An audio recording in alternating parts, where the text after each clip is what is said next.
I know what I said to you last time I was here, X. I know. I sobered up, and I thought I could just repress everything, like I have done all of my life, and just keep pushing through to the next job. I am in way too fucking deep, X. Way too fucking deep. And I really don't know what is going to happen to me at this point. I have always been reliable, no matter what. But something about this job seemed so final. Like they were preparing to get rid of me, and decided that they may as well get as much use out of me as they possibly could before they throw me away. I have been here for years, and have never heard of anyone else being sent here. I was shocked when I got the call. They asked for me by name. By f***ing name. I already knew that they knew me, but something about being asked for by an elite client, personally, made my blood run cold. If I couldn't get out before, I definitely can't now. That's if I'm even allowed to continue working like I am. Half of me wants to run as fast as I possibly can after sending this, and get to a country where they can never find me, and half of me doesn't want to leave. Half of me just wants to carry on with nothing changing. I hate change. If you have read any of my previous free posts here, I think you can imagine where this is going. But if not, I am going to link them here so that you can read them. If you can't be bothered to read them, I am a private contractor who, through an undisclosed company, I work for the elites of the world, doing whatever task or arranging whatever event they have in mind for us. This is usually always done through a proxy, and it is rare that I meet the client personally. This all changed with my last job. This happened to me yesterday, and is still fresh in my mind. I say yesterday, but it was more like 3 or 4 days in total that all blurred into one, and I barely slept the whole time. It just kept going and going like an endless nightmare. It involves a place you have probably heard about in passing, but that you don't really truly know anything about, other than vague rumors and conspiracy theories. I was involved in an event that took place at Bohemian Grove. I am not kidding. This is not fantasy. I didn't have a bad dream, and I did not imagine this. It's hard to describe exactly what it was, a ritual, an event. So much happened, but I will try to greentext every single part so that you understand. As for my safety, this couldn't make it any worse for me at this point. If they kill me, I don't even care. At least then the nightmares will stop. As usual, I got a call from my boss at an ungodly hour. I think it was approaching midnight when I got the call, and he told me that this next job would be the most important I had ever taken part in. I asked him what he meant, and he told me to shut the fuck up and get there right now for a briefing, as I would be flying out tonight. 2 other workers were already there when I got there. I recognized them from the job on the island. I know what I was told on the phone, but telling me it was going to be the most important job yet was what I heard pretty much every time, and so I was preparing and hoping that the job this time would not be as taxing mentally as the previous ones was. Just some simple guarding or something, please. Before briefing us, the boss stressed very heavily that we must abide by every single rule set for us and to make sure we do everything that is asked without even raising an eyebrow, regardless of what it is. He told us that if we even looked confused at a request or hesitated for a second, he could not guarantee that we would not be punished. Now I was starting to wonder what the fuck this was about. We always had to sign NDAs for these jobs, and we knew that sharing any information about them would cause a lot of problems, and this was no different. A massive stack of them, more than I had ever seen. With that taken care of, we had the shortest brief ever, I think, in the history of the job. He told us that all 3 of us were asked for by name as a result of our exceptional work during the job on the island with the human hunting event. This was a first, not just for me, but for anyone who has ever worked for this company. We were told that special assistance was required urgently for an event that was being hosted at Bohemian Grove. I almost choked when I heard him say it. there weren't really any details other than that. So that was it. We flew out almost instantly and touched down a few hours later. We were received by some men in black suits once we landed and were escorted to the front gate of the place where we were stopped and thoroughly checked. We were allowed to keep our firearms, but I had my phone confiscated as well as my wallet and any type of identification that I had on me, like my driver's license, etc. After the pat-down, one of the guards jokingly asked us for our member's fee, and I just chuckled awkwardly, and then we were escorted to a small cabin area just inside. That was where I saw the client. It was not someone who I expected to see at all. Giving a name here, I think would guarantee that I cannot be kept alive, and I want to at least try to keep my options open, so here is what I will tell you. He is an incredibly famous actor, and someone who you would recognize instantly. I kind of heard he was a bit of an asshole, but had no idea he had ties to this place. I should have known even before this though. Let's just say he is incredibly devout and outspoken about his religion, and is basically one of the figureheads for Hollywood at this time. Absolutely untouchable. Bad fucking news for me. He was sitting at a desk, but he wasn't doing anything when we entered. He was just waiting for us, I suppose. He told us to stay standing and to be quiet for the next 5 minutes while he spoke. He told us that he had heard of our expertise and decided that he wanted us to personally assist him for various parts of the special event that he would be hosting. He said that it was an incredibly special occasion, with all of the stops being pulled out, and that he expected nothing but perfection. He assigned the other 2 members to a few of the groups that would be attending and gave some orders, and he assigned me to his group. Something about the way he smiled and laughed was so sinister, like you could so easily tell it was fake, and that he had learned how to play a part his entire life and put on a friendly show when everyone was looking. He put his hand on my shoulder, chuckled, and then told me that I was lucky to not be attending as a member, and that I should be grateful he wasn't going to make me go for an initiation. He walked out of the door and just simply made a motion with his hand for me to follow behind him. He brought me to an outside area where a large crowd had now gathered. There were so many celebrities that I recognized instantly.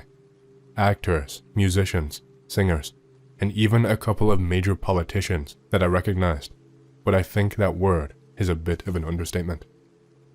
They were gathered around a kind of small stage with a banner over the top of it, which read, Novae Aetatis, which I had no idea what that meant. I'm guessing it was in another language, but no one ever translated it for me. Then, in the middle of the stage, there was a huge sort of effigy that towered high up into the sky. There were 2 of them, in fact. The effigies were strange. It was draped in a long red cloak that had symbols on it, which looked to be some kind of S shape, combined with some other shapes that it was going through. The effigy also had a gigantic pair of wings that spread very far out, and seemed to have been dipped in red ink or something like that. I was led to the stage by the actor, which I guess I'll just call him that for convenience's sake, and he told me to stand next to him on the stage until he said otherwise. I just nodded and complied. The actor gave a welcoming speech and greeted a lot of people by their names, and did some back and forth with the crowd of people. He started giving some sort of motivational kind of speech that I didn't really fully grasp the meaning of. He talked about ascension and culling the weeds from the great earth, and I think at some point toward the end of the speech, he mentioned something about the great big project that was coming in the near future. After the end of the speech, he made some motions towards some other staff off to the side and told me to go and help them. They had 2 cages with them that they needed help bringing to the stage. They were kind of like those cages that you would put your cat into to take them to the vet, except they were much larger. They had to be, because they had humans inside of them. One was a man who looked to be very young, possibly just turned 18 years old. He looked frail and weak, like he hadn't had a good meal in many years. It looked like his bones would turn to dust from a single touch, and his face and nose were both sunken in, and he looked like a ghost in terms of his complexion. The one in the other cage was a child, a young girl, who was crying out as loud as she possibly could. I could barely even hear her over the chanting of the crowd. We were told to bring them to the center of the stage, and we did so, without hesitation. The actor told us that now the speech was over, we had to complete the introductory ritual for the event to officially begin, and that nothing else could happen until it was done. He told us that we were to take both people out of the cages and tie them to the effigies.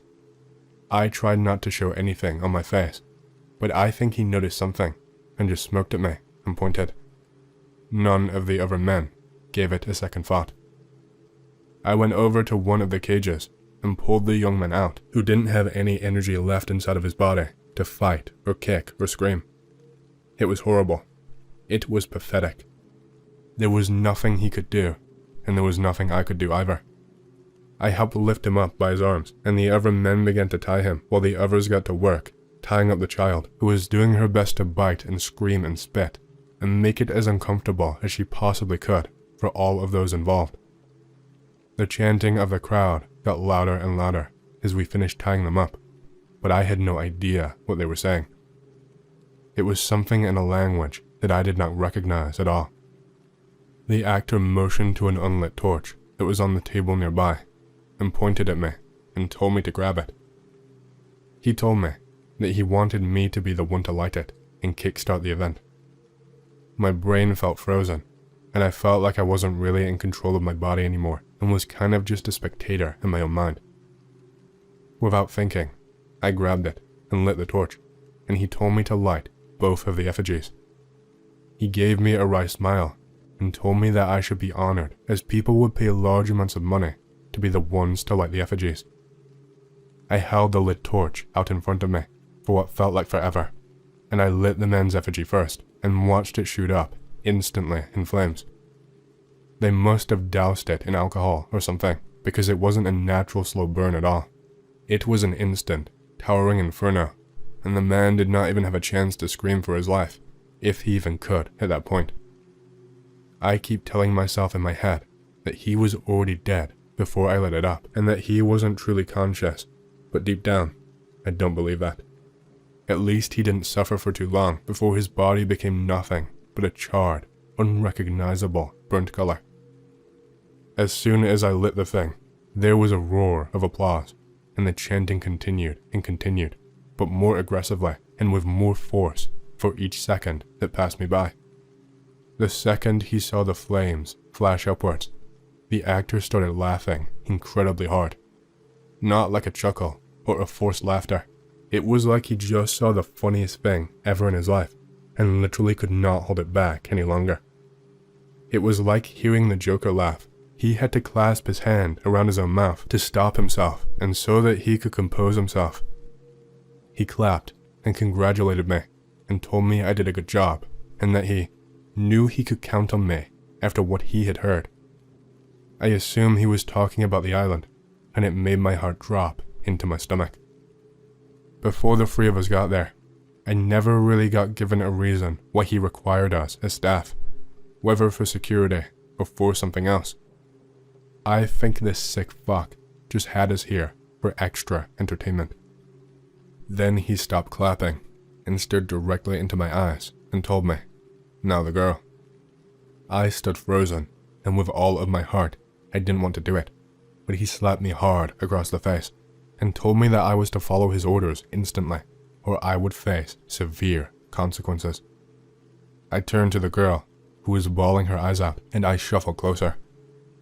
All I could do was mumble out a sorry as I lit the effigy up, but it didn't shoot up in flames this time.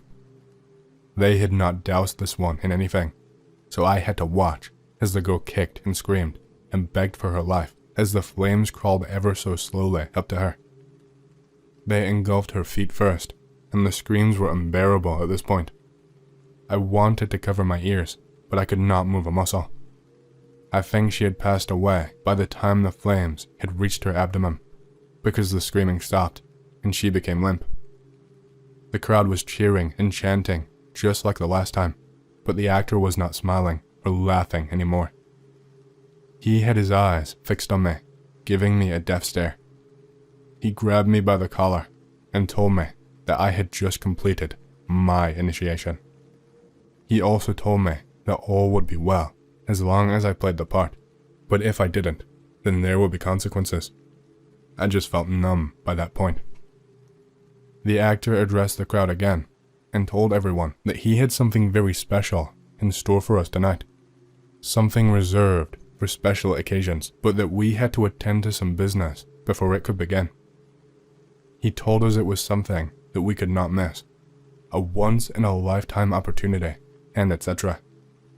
He led us to a kind of weird-shaped door that looked like it went down to a basement and ushered us all in. I stood outside with the actor and waited for his word, and he told me to stick close by him as he would have some special tasks for me. The door led down incredibly far down and transitioned into some kind of tunnels that we followed for a while until we came up to a very large door. The actor made his way to the front of it, and before opening up the door, he told everyone that the selection this year is second to none, and that people would have to bid in an orderly manner, and that if there was any untoward behavior toward their fellow bidders, then they would be disqualified. I wasn't quite sure what he meant until he opened up the door. As soon as we stepped in, there was like a thick layer of glass separating the half of the room that we were standing in from the other half of the room. It was like a stereotypical lineup that you would see on a cop show, except the men behind the glass were chained up in all different manners. The men were of different ethnicities, with some clearly having been trafficked and taken from different countries, as they were saying things in completely foreign languages and did not understand most of what other people were saying. Some looked to have been starved for the better part of the year. Some looked to be quite healthy, but none of the men there were muscular or looked like they could fight back at all. There was also no one too old. Just from a look, the oldest man on display could not have been older than maybe 30 at most, but that was just from a glance. Most of them were just chained to the wall by the waist. Some were gagged or blindfolded, and one man at the end was held to the floor by a metal brace around his neck. There was a small gap in the glass, just big enough to fit your hand for, which I assume is so we could hear the men who were chained up. The actor stepped in front of the glass and announced the beginning of the auction. He set out all the ground rules and how the bidding would be conducted.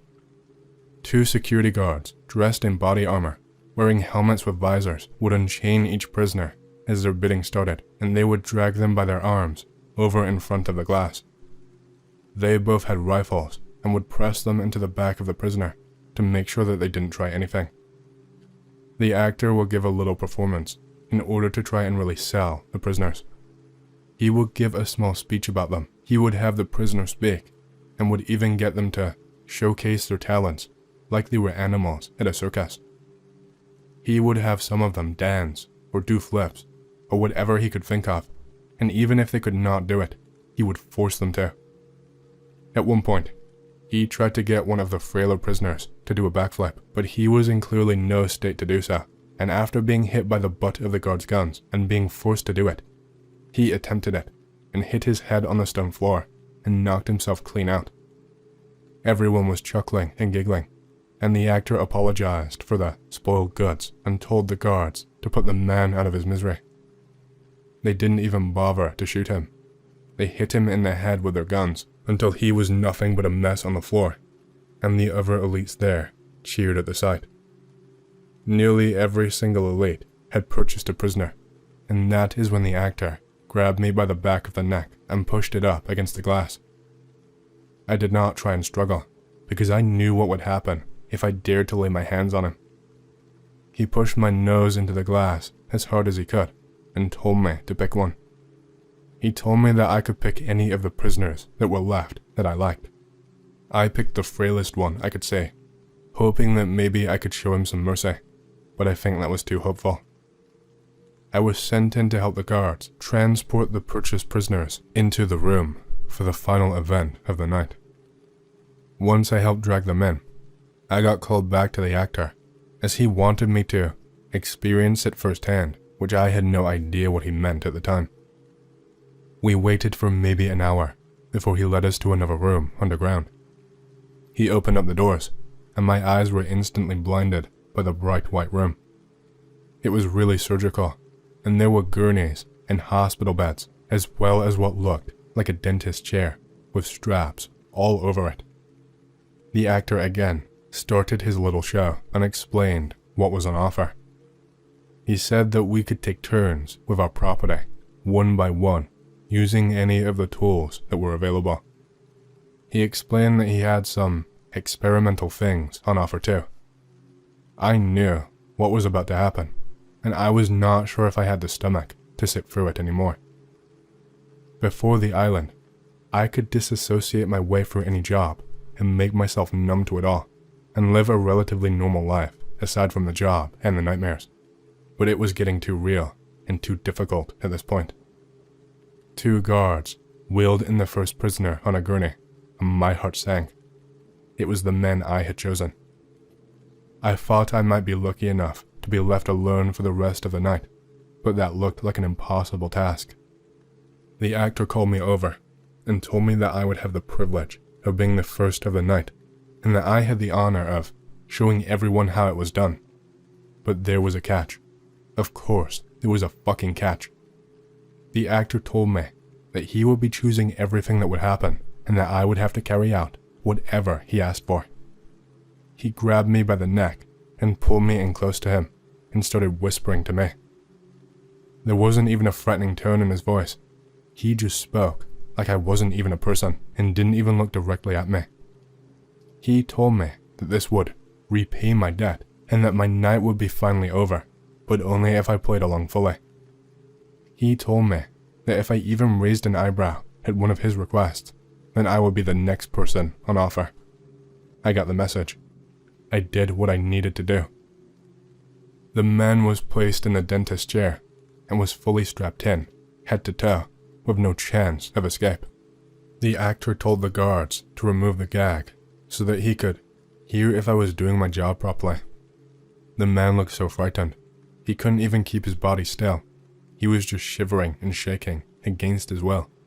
The actor pointed towards a set of pliers and told me to remove the prisoner's front 2 teeth. Now my hands were shaking as I raised it up. I could see the wild fear in his eyes as I brought it closer, and he was trying desperately to move his face away, to anywhere else at all, but the straps made it impossible. I placed the pliers on the first of his front 2 teeth, and he was doing his best to try and bite and spit, and I was told to hit him with the pliers, which I did instantly, and he stopped trying to resist, and instead just closed his eyes as tight as they would allow, and gripped what little of the chair that he could. I tried to pull it as gently as possible, but it was never going to work. His screams were unbearable, and I think I caused him more pain than I would have by ripping it cleanly. I said fuck it, and attempted to rip the tooth out in one pull, but I instead broke the top half of the tooth off and left the other half rooted into his gums. The crowd were chanting again. The actor was grinning and laughing, and the prisoner could not stop the tears from flowing down his face. It took 2 more attempts to fully pry out the last bit of the tooth from the prisoner's gums, and the very last pull sent specks of blood flying onto my face. The prisoner was attempting to writhe and could not stop whimpering at the pain. The actor urged me to carry on and to take out the second one. The second tooth was much more successful, and I managed to remove it in one pull, which did nothing to dull the pain for the prisoner. The actor interjected and told me that the audience were probably warmed up enough and that he wanted to proceed to the main event that he wanted me to unveil. He told everyone that he didn't want to prolong my turn, as he didn't want to ruin the fun for the rest of the elites, but he did intend to display something to them. A guard was signaled to walk in, and he brought with him a small metal tray with a vial and a needle. The actor told everyone that what they were about to see was something truly astounding and that had been worked on in a lab for years and was finally seeing progress. He did not explain the purpose of it or what it was being researched for, but he showed excitement that he could not contain and said that they would enjoy it. He motioned towards me, and I picked up the syringe and put whatever was in the vial into it. The substance was strange. I got a brief smell of it as it entered the syringe, and it smelled exactly like cleaning chemicals would, with a hint of vinegar. The contents of the vial was almost completely black, and was the same color when we put it into the syringe. I brought the syringe down to the wrist of the prisoner, but the actor told me to stop and instead go for the veins in his neck. The prisoner was still crying and whimpering, and seemed to be uttering some kind of prayer as best as he could, but he could not form the words properly without his front two teeth. I inserted the syringe and watched as the black contents entered into his veins and ran all the way down. Nothing happened initially, but after a few minutes, the veins in his wrist and all across his body also began to turn black. The prisoner started to convulse on the chair, and it seemed like they might break it in half. The prisoner began frothing a kind of black bile from his mouth, and I watched as one by one he started to break each and every strap that was holding him down. The next strap was the first one to break, followed by the arms that he ripped off with ease, and then the rest followed. He rolled to his side and hit the floor, and was kind of growling in between bouts of bile spilling out of his mouth. He started to crawl and pull himself across the floor towards me before lifting himself up onto his feet. Every single elite in the crowd was completely silent, and they could not believe their eyes. The prisoner, who was once frail and weak and looked like he could be snapped in half, grabbed me by the throat and lifted me into the air with just one hand. I wasn't exactly the heaviest or the buffest guy ever, but I was still amazed. I thought I was about to die until one of the guards put a bullet into the prisoner's head, and I dropped to the floor. The crowd erupted and clapped, and the actor joined in on the applause. The prisoner was carted back out of the room, and the actor continued the show like nothing had happened. Thankfully, I was able to mostly take a back seat after that experience, and the night went as smoothly as could be expected when you had to watch a ton of rich fucks torturing malnourished slaves. The actor thanked me personally after the night was over, and told me that he greatly appreciated my services and would be keeping me in mind for future opportunities, and he just grinned as I left. That's not the worst part. Only one of the two other workers came back onto the flight with me. I tried to ask the guy where he was and what happened, but he just shook his head and would not talk. He had a black eye and bloodied knuckles, and I knew that trying to pry any further would not be smart. I went home. I slept for nearly a full 24 hours, and I woke up to the largest check I had ever witnessed in my life. My boss told me that we had glowing reviews, and that we should be looking forward to more of the same. I can't fucking do this anymore, X. I have to leave this fucking country and never ever come back. I need to become a ghost in some eastern country and pretend that this nightmare never happened.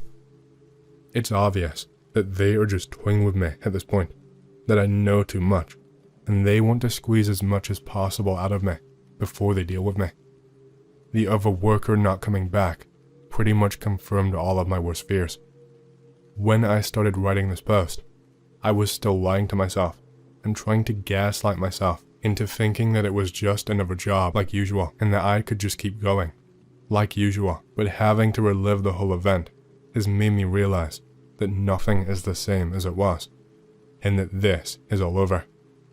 I pray for forgiveness, but I know that I do not deserve it, and I don't expect it. That was my last job. I'm not going fucking back. I'm sorry, X, but this will be my final post here. I just hope that they can't find me in time.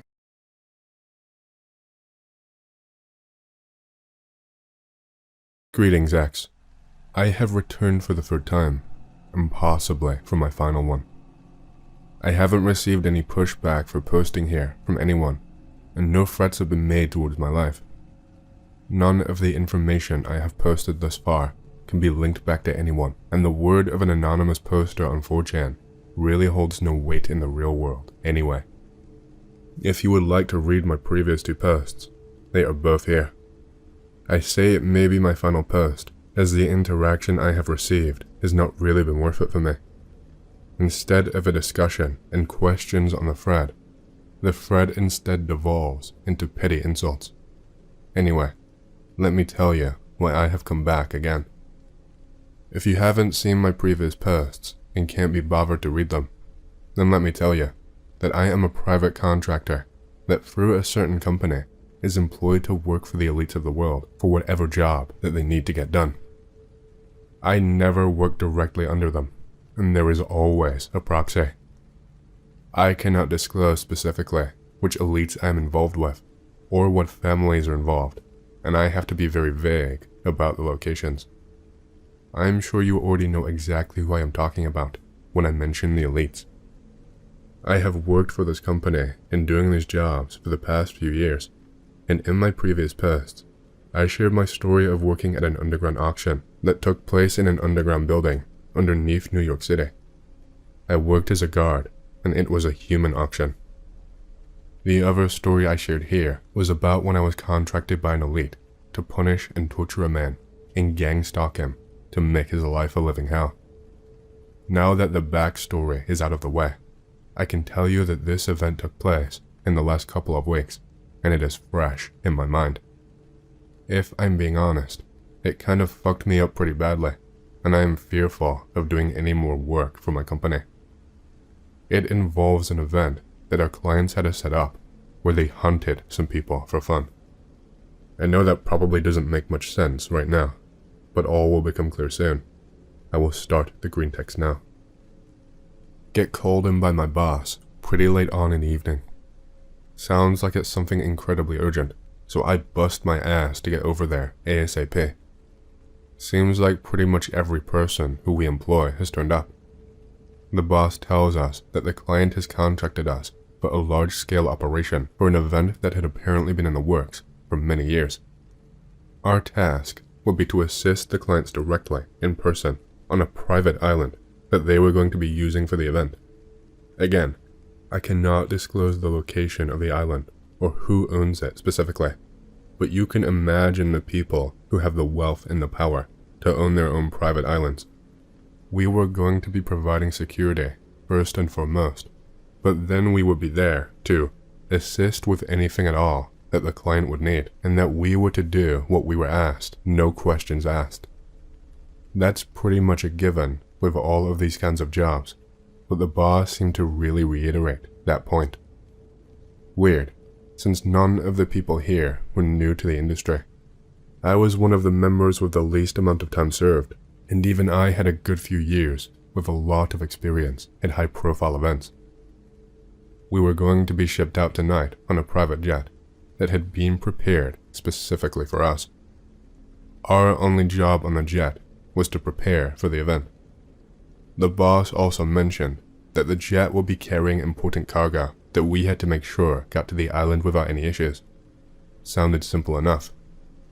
I just want to preface, we did get a preliminary rundown on what the event was going to be, but it wasn't until we got to the island and got an in-depth briefing that we realized just how sadistic it was going to be. We were told that the clients on the island would be holding a sort of hunting session with some friends, and that they were inviting some esteemed guests. We were told that what they were hunting was going to be unconventional, and that we would find out more when we arrived, but to be mentally prepared. We all understood. We were on the jet relaxing. There must have been maybe 10 of us in total. All of a sudden, we start to hear some sounds coming from the back of the plane. It starts as a light movement, then we hear knocking, before there are screams ringing out throughout the whole plane. A guy rushes out of the cockpit with a gun drawn and points at me and one other guy and tells us to follow. We rushed down the cabin and through the door into the cargo hold, and I could not believe my eyes. Multiple people, all tied up, gagged and bound.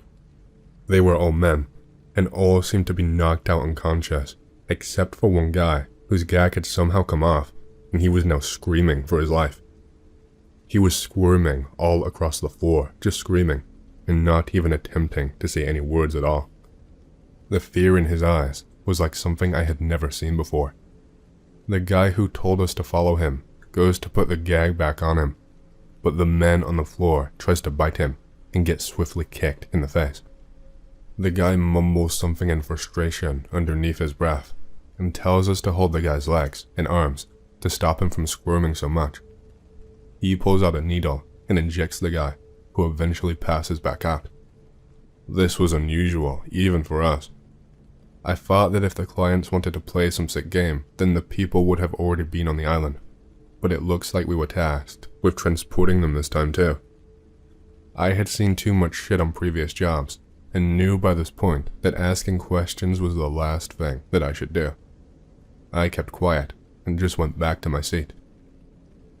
We touched down on the island not too long later, and there were staff waiting to receive us and help with the transport of the players, I guess I will call them from now on.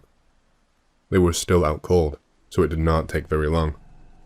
We were all called in immediately for a briefing. We were told the operation in theory would not be too complex, but that we were going to be given extensive details to make sure nothing went wrong. Our clients had been setting this event up for years and had abducted what they called a fine selection of individuals who were suited for their game.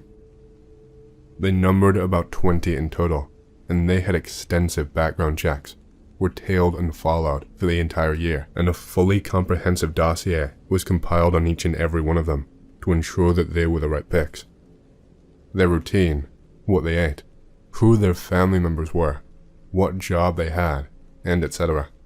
They wanted people who would not be missed too much, or those with proclivities that will give a reasonable explanation as to why they went missing. For example, one was a gambling addict. Would anyone really be surprised if he dropped off the face of the earth one night? I mean, surely some loan sharks just finally claimed on the debt, right? The clients wanted to hunt them. They wanted to release them onto the island, and even provide them with some basic supplies to survive, and then track them across the island like they were deer, so that they could kill them. The island had undergone somewhat of a transformation to serve as a sort of battleground, like having cabins built and other things. Our job was simple. We would all be provided with earpieces, and we would be assigned to one client each. We were there to make sure that the clients didn't end up killing themselves, and that they knew where every trap on the island was set up at all times, as well as doing every single thing that they asked for, such as scouting ahead, or bringing ammunition and other supplies. The setup was mostly taken care of.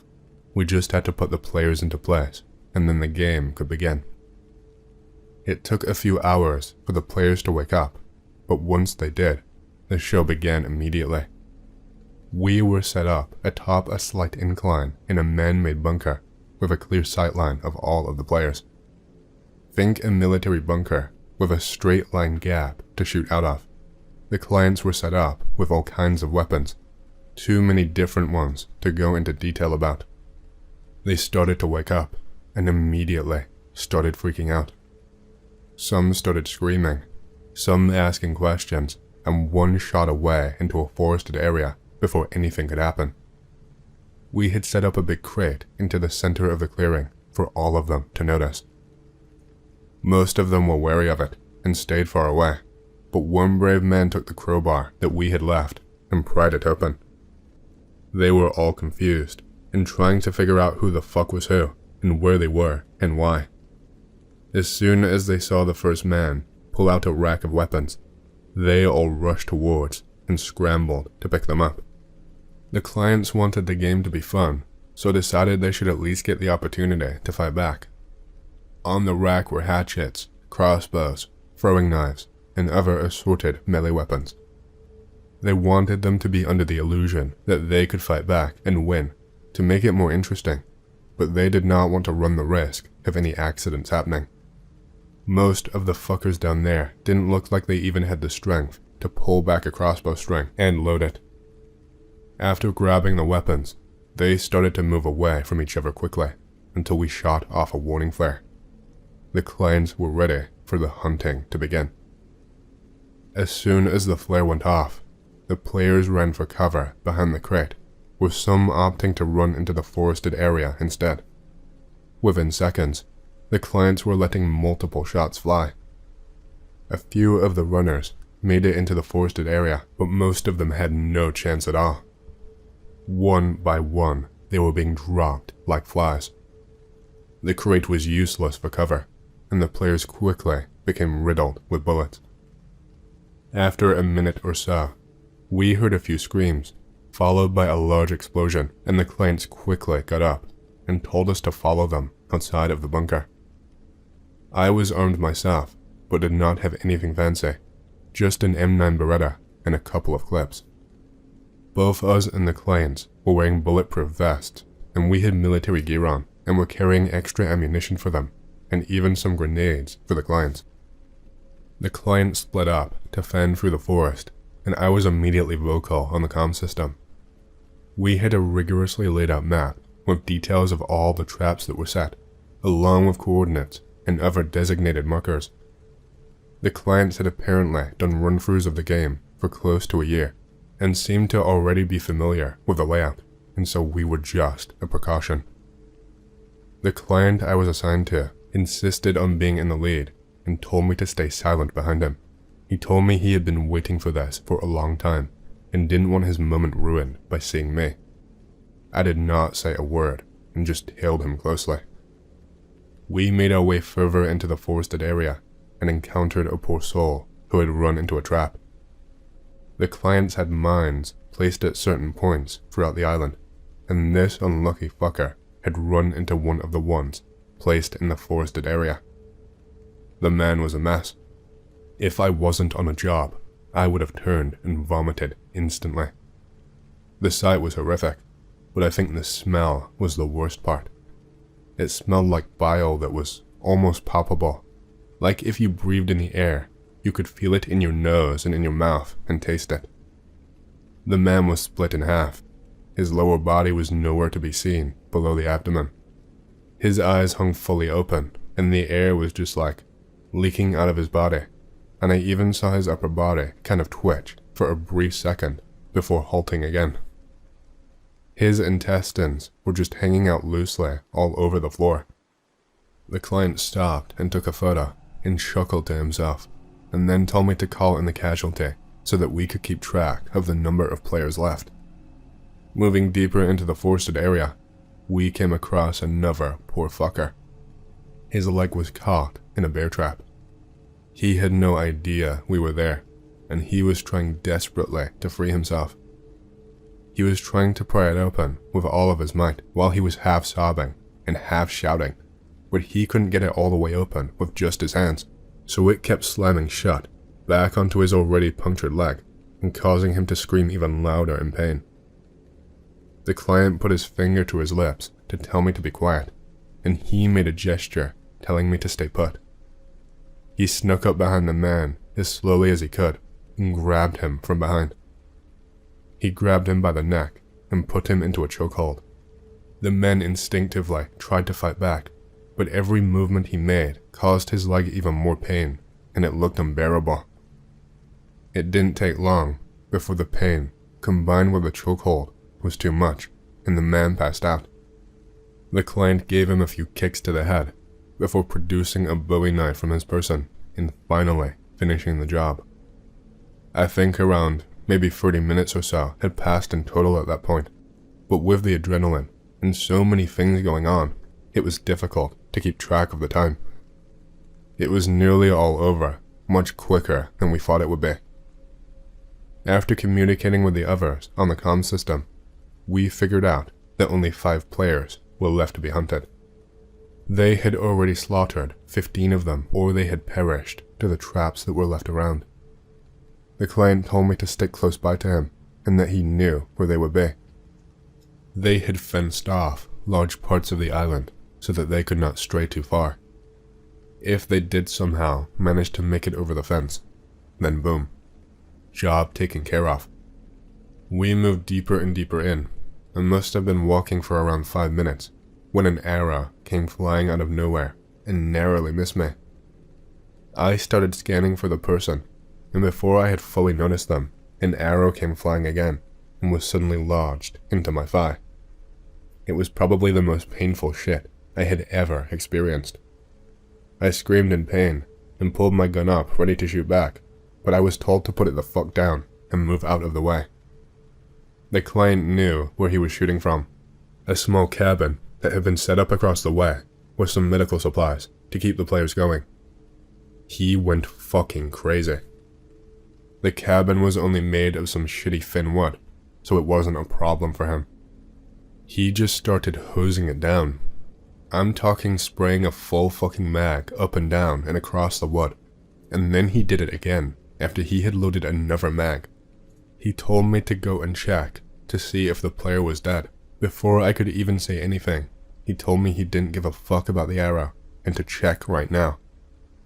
I had already pulled the thing out and applied pressure and a bandage as best as I could, but it still hurt like fuck.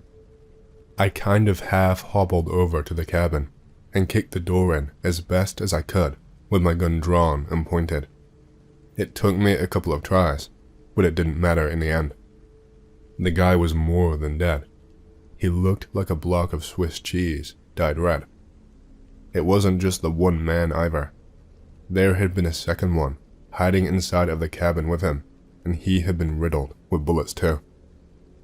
Once again, the client went over to the two bodies and started taking pictures and laughing. He pulled the bodies outside of the cabin by their feet, one by one, so as to bring them into better lighting for the photo. He told me that they were now added to his collection. He told me to radio in again about 2 more deaths, and I did so without hesitation. The others received the message, and they informed us that only one last player remained, and that we should meet up at their coordinates together. We made our way to them as quickly as we could, and found that they had already caught the final player. He was slumped on the floor and curled into a ball. He was beaten and bloody, but he was still alive. The clients argued for a while about whose trophy it would be, and who should be the one to give the final blow, and after a short discussion, they came to a conclusion. The clients ordered us to pick the final player up by his arms and drag him along back with us to where we first arrived. He didn't even have the energy left in himself to resist, and he did nothing but slump the entire way and let us drag him. His breathing was heavy, and he had blood trickling down his face. Once we got back, the clients wanted us to tie him up. We brought a wooden chair outside and bound his arms and legs to the chair, but did not bother to gag him. He had no energy to speak or scream. They started to perform some kind of strange ritual that I didn't really understand. One of the staff from inside the house brought out some kind of sword. I'm not really sure what kind, but it looked spotless and like it had never been used before. It was spotless and looked like it could have been ornamental.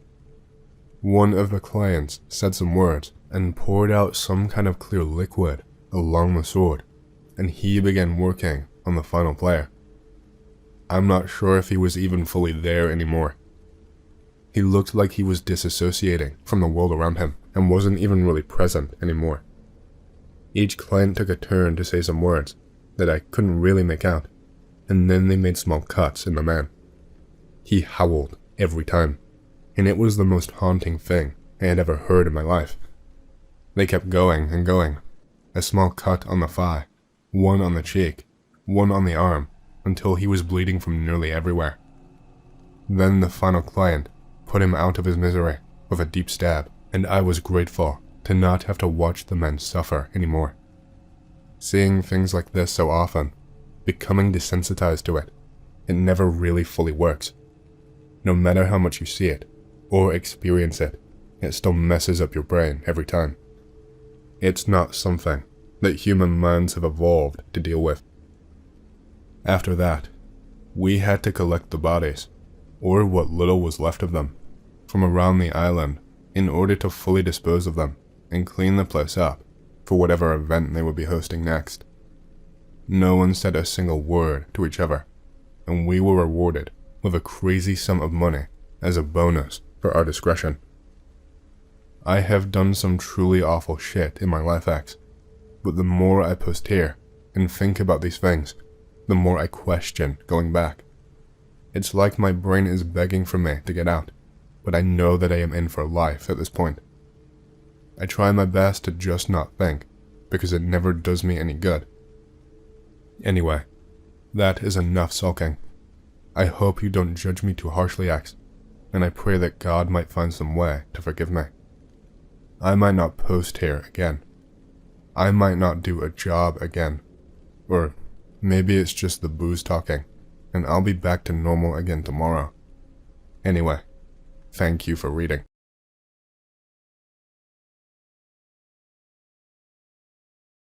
I attended a ritual at Bohemian Grove, and I have some disturbing secrets to share. Hello X, I'm here to tell you my story, straight up, with no bullshit. This is something that took place during the early 90s and not recently, so I feel that with the amount of time that has passed, I would already be dead by now if they wanted me to be. It's unlikely they'll see this story anywhere, and even if they do, I'm just one of many in a long list of fucked up individuals who have been invited there over the years to witness all of the sick and twisted things that they get up to. Let me start by saying that I will not be giving names of either myself or any other individuals involved, nor will I be disclosing any other locations other than about the grove itself, other than what I think is necessary for you to understand my story. I work in the Hollywood industry, or I used to. I'm not some super famous celebrated director or a shit-hot actor, but I have worked on a lot of movie crews for some of the most successful films throughout the 80s until the early 90s, and made friendships and connections with a lot of powerful and important people. I am, of course, long since retired from the industry, and all of my connections are lost to me now, if I am even remembered. In the moment you make friends, and everyone wants a piece of you, but if you do a single thing wrong, or fall out of the scene for even a short while, then you are forgotten and replaced as quickly as you can blink. It's more common than you think. Relationships formed through Hollywood are as fickle as they come. I know a lot of questions that will be directed towards me, and that even I would ask myself, and there would be something along the lines of, well, how did you not already know that Hollywood was corrupt and fucked up? Surely it's an open secret at this point. To which I can only say that I didn't even know the half of it for a long time. I mean, sure, you get the hotshot assholes who think they are invincible and abuse their powers. There are a ton of abusers in the industry, to the point where it isn't even given a second look. During the 80s especially, nobody gave a fuck as long as you showed up and acted your heart out, or at least enough to make a kick-ass film. You had your typical drug abusers and addicts just itching to get off the set to get another sniff. You had your alcoholics who could barely function enough to get from scene to scene before they drive home drunk and then beat the fuck out of their partners or their children. You would have the scammers who would scam not only their fans, but their friends too, in any way that they could to get ahead. People use people as stepping stones rather than having them as allies. So yeah, I knew that Hollywood was full of raging narcissist, abuser addicts, but I thought that was the full extent of it. Hollywood has a side to it that is even deeper and darker than what you think is the darkest and most secretive. I can't tell you exactly who invited me, but let's just say he was a big shot, a massive star, and even in the early 90s, he was already quite old. He isn't dead yet either, but even that information does not narrow it down enough for you to have a clue. I won't be making any mistakes that will get me killed. I'll transition to greentext here to make it a little bit more readable. This all started in the early 90s, but I won't say exactly which year to provide my identity with an extra layer of protection. We had just come off the back of a massive movie release, so naturally, we were all celebrating. I didn't attend the premiere or talk to any press or anything like that, as I am not important on that level. I was, however, invited to a party that was scheduled to take place a few hours after the premiere and would run into the early hours of the morning. I knew some of these people well, but like I said, off the set of the film, I am kind of disposable, and it's not like I ever had any celebrities sending me any emails to hang out often. So, this was a big opportunity for me. This was an opportunity for me to try and network and or make friends with and impress other stars or other industry insiders who could get me on other projects. I knew what the industry was like, and I knew I wasn't going to go in there and be best friends with a pit level star. I was just going in with the mindset of making my way up in the industry. I had a strict plan to not drink or do anything that would impair my senses. I did pick up a bottle to nurse throughout the night, so I didn't look like a loser, but that is by the by. The beer nursing did not last long. By the time I pulled up, the party was already in full swing, and let me tell you, everyone was overly friendly. I don't think there was a single person there who wasn't on something. The venue was sweet. It was some decked out mansion way out in the hills, and had everything you could ever dream of. Security seemed surprisingly lax at first glance, which I guess kinda made sense, considering that trying to pull any stunts out here would not go down well. Taking a closer look though, it was clear that the place had a lot of people ready to jump in if you knew where to look and how to spot them. The place was armed to the teeth, but the security guards were blending in with the normal party attendees. They were all wearing a similar outfit, which is what originally made me do a double take. That and a white t-shirt and a pair of slacks can only hide a gun so much. They were also wearing discreet, in-ear earpieces that were skin-colored so that they would not stand out on first glance. I don't think the plan was to have them fully covert, but just enough so that the party experience wouldn't be ruined by seeing security getting involved with things. Plus, once you get drunk enough, you probably wouldn't pick out these signs anyway. I was greeted by some people I had never seen before on the way in. I assumed that they were background crew, just like I was. I was cordial and greeted people on the way, and rushed to grab some shitty low alcoholic percentage beer in a bottle to help me blend in. Trying to slowly weasel my way into a conversation at this point was not going to work with how fucked up people were, so I just went straight up to a group and joined in. One I recognized immediately, as he was a director I had worked with previously on a much smaller project when he was not as prominent, and the other few people in the group were small fry actors. I'm talking like Z-list straight-tone video actors. Nobody gave a shit who anyone was at this point. Booze was flowing freely, as well as other substances, and the director grew friendlier and friendlier with me. At this point I got way too into the party, and I kind of failed with my original plan. I was accepting drinks from everyone.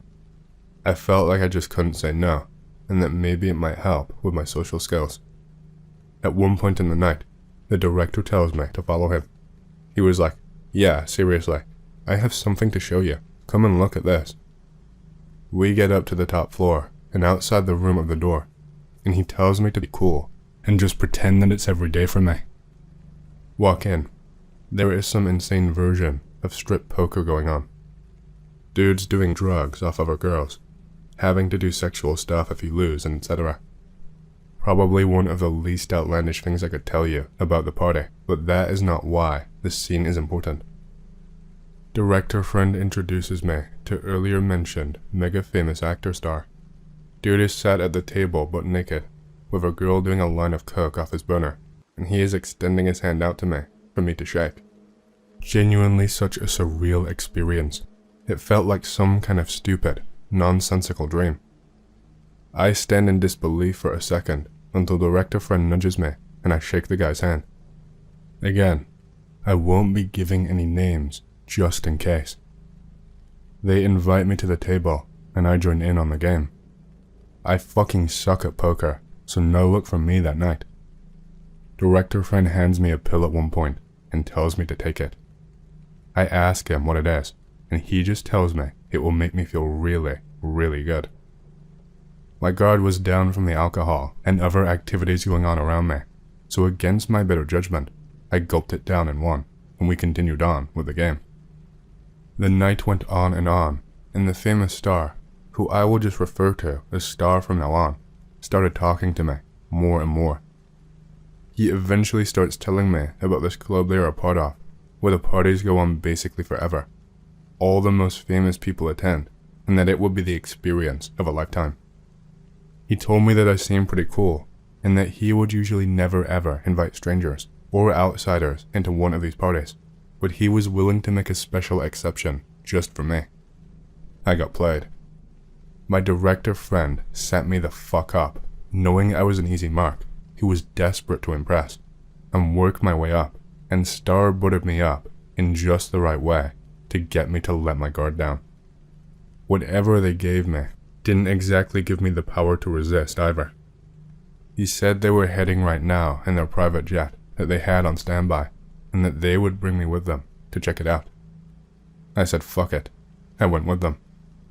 I genuinely thought this was going to be one of the best experiences of my entire life, and that I could just not miss out.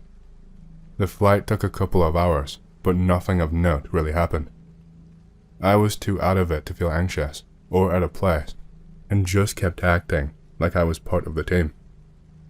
We touched down and made our way down, but before we got to the entrance, Star stopped me. He told me that there was a big problem that he forgot to mention. You see, while this is an invite-only club, and you've got my vouch as well as everyone else's, that isn't the only requirement. He went on to tell me that the club requires a flat payment fee up front, even if I was not going to be a permanent member. He told me it was to weed out undesirables and make sure that only the finest people were allowed inside. Before he told me how much, or before I could tell him there was no way I could afford whatever the price would be, he started speaking again. It's okay, don't worry. We are all friends here, right? Again, I normally would never do this, but I'm willing to waive the fee just for you. I mean, it would be rude after you came all this way, right? Anyway, all new members have to do an initiation. It's sort of a dare, I guess you could call it. It promotes camaraderie and shows that you really want to commit to the experience. Since I waived your fee, how about you take part in 2 dares as payment instead? I really didn't understand what he was asking exactly, but I said yes instantly. I didn't want to seem like a loser or offend anyone, considering they were offering me such a massive opportunity. They let me in. I get searched, and security is present at every corner. I get led to some outside section, where there are already a few people with chairs in a sort of semicircle. I guess he told them about a new member already, because they did not seem shocked by me being there. Star introduces me, tells them how we met, and for who, and my role, and what work I have done. He does a speech that I only really half understand, and then tells me it's time to complete my initiation ritual. He picks out a guy sitting near the back and tells him to get up. He is expressionless and gets up and walks over to us without even a murmur. Really robotic shit. Star tells me that this guy is going to be helping me with my initiation, and he hopes that I won't fail. It never crossed my mind that I could fucking fail. Star told me that the initiation will be simple, since I would only be a temporary visitor. He points to the other guy and tells him to pull out his penis. When I tell you, my heart sank to the floor. I could not be further away from exaggeration. I don't want to go into too many details about this part, because to this day, it makes me panic thinking about it. He told me I would have to drink yellow. I laughed at first, thinking it was some elaborate prank, and that it wouldn't go any further than that. But the look on every motherfucker there was stone-faced and silent. Star is looking at me deep in the eyes like, hurry up. I start saying how this was a mistake and that I should go, and the guy from the crowd slaps me across the face with his open palm. He tells me that Star told me to do it, so I have to do it. I look back at him, and he gave me a stare that went deep into my soul. After it was over, I had tears welling up in my eyes, and I was ready to get the fuck out and go home. Star comes over and grabs me and tells me to relax, and that my initiation was easy compared to everyone else's. He told me that I was lucky, and that I shouldn't waste the opportunity now that it's over. I was trying to fight back tears as I asked him about the second initiation. He chuckled and told me that it was okay, and not to worry, because I didn't need to do it anymore. He told me that I had proved myself more than enough for his approval, and that all I need to do is relax. He addressed the group and got all of us to gather around, and he told us that he had something fun to show us. Without another word, he just walked off, and the crowd started to follow him, not far behind. After a little while of walking, he led us to a kind of cellar entrance, but when he opened the doors for it, I could see that the descent was much too deep for it to just be a regular old cellar. He stood by the open doors and motioned his hand towards it, and everyone immediately started funneling down it.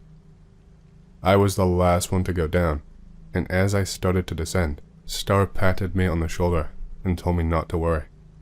He told me that the hard part was over, and that this next part would be the most fun I'd ever had in my entire life. I got all the way to the bottom, and there was a kind of tunnel that we had to walk through. It was quite short, but had a massive door at the end.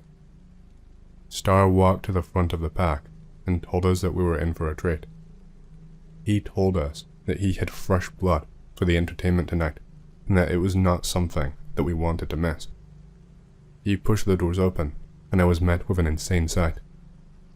There were tons of seats lined up, and it looked like we were on the second or maybe even the third floor from first glance. Peering over the edge of the balcony, and I could see a big cage on the ground, kind of like an MMA cage would be set up for a fight.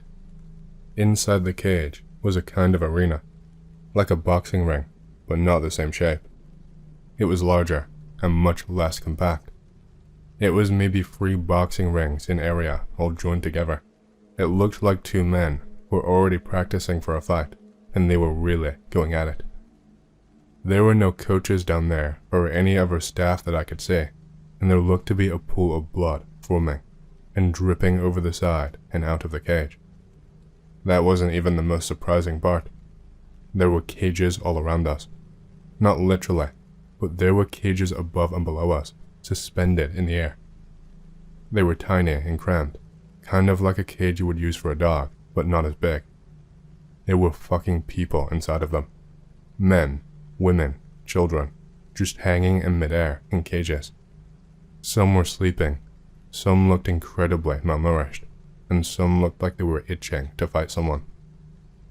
I tried to stop Star and ask him what the fuck was going on, but he just told me to hush and to just enjoy the matches. He told me and the rest of the group to sit, and I didn't see what other choice I had. Star pointed to 2 men in cages who were much lower to the ground, and told the staff that he wanted them next. The staff got to work getting them out of their cages, and attached a collar around their necks, which they held with metal chains. The men they chose were restless, but after beating them, they soon submitted and gave up on trying to escape. Star shouted to the staff and told them to be careful. He said he didn't want them to be too used up before the big show. Star went down to the main floor and picked up a microphone. He clearly took some kind of sick pleasure in this. It was nothing but a joke to him. He started announcing the fight like he was a professional boxing announcer, and kept pausing every couple of seconds in order to stifle his laughter and compose himself. He said it was going to be a fight to the finish, with no rules, aside from no weapons. He told us to make our way down for front row seats, and after we made it down to our seats, he commanded for the 2 fighters to be put into the cage. It was horrible to watch. The 2 men were not young, maybe in their 30s, but they were both stick-thin.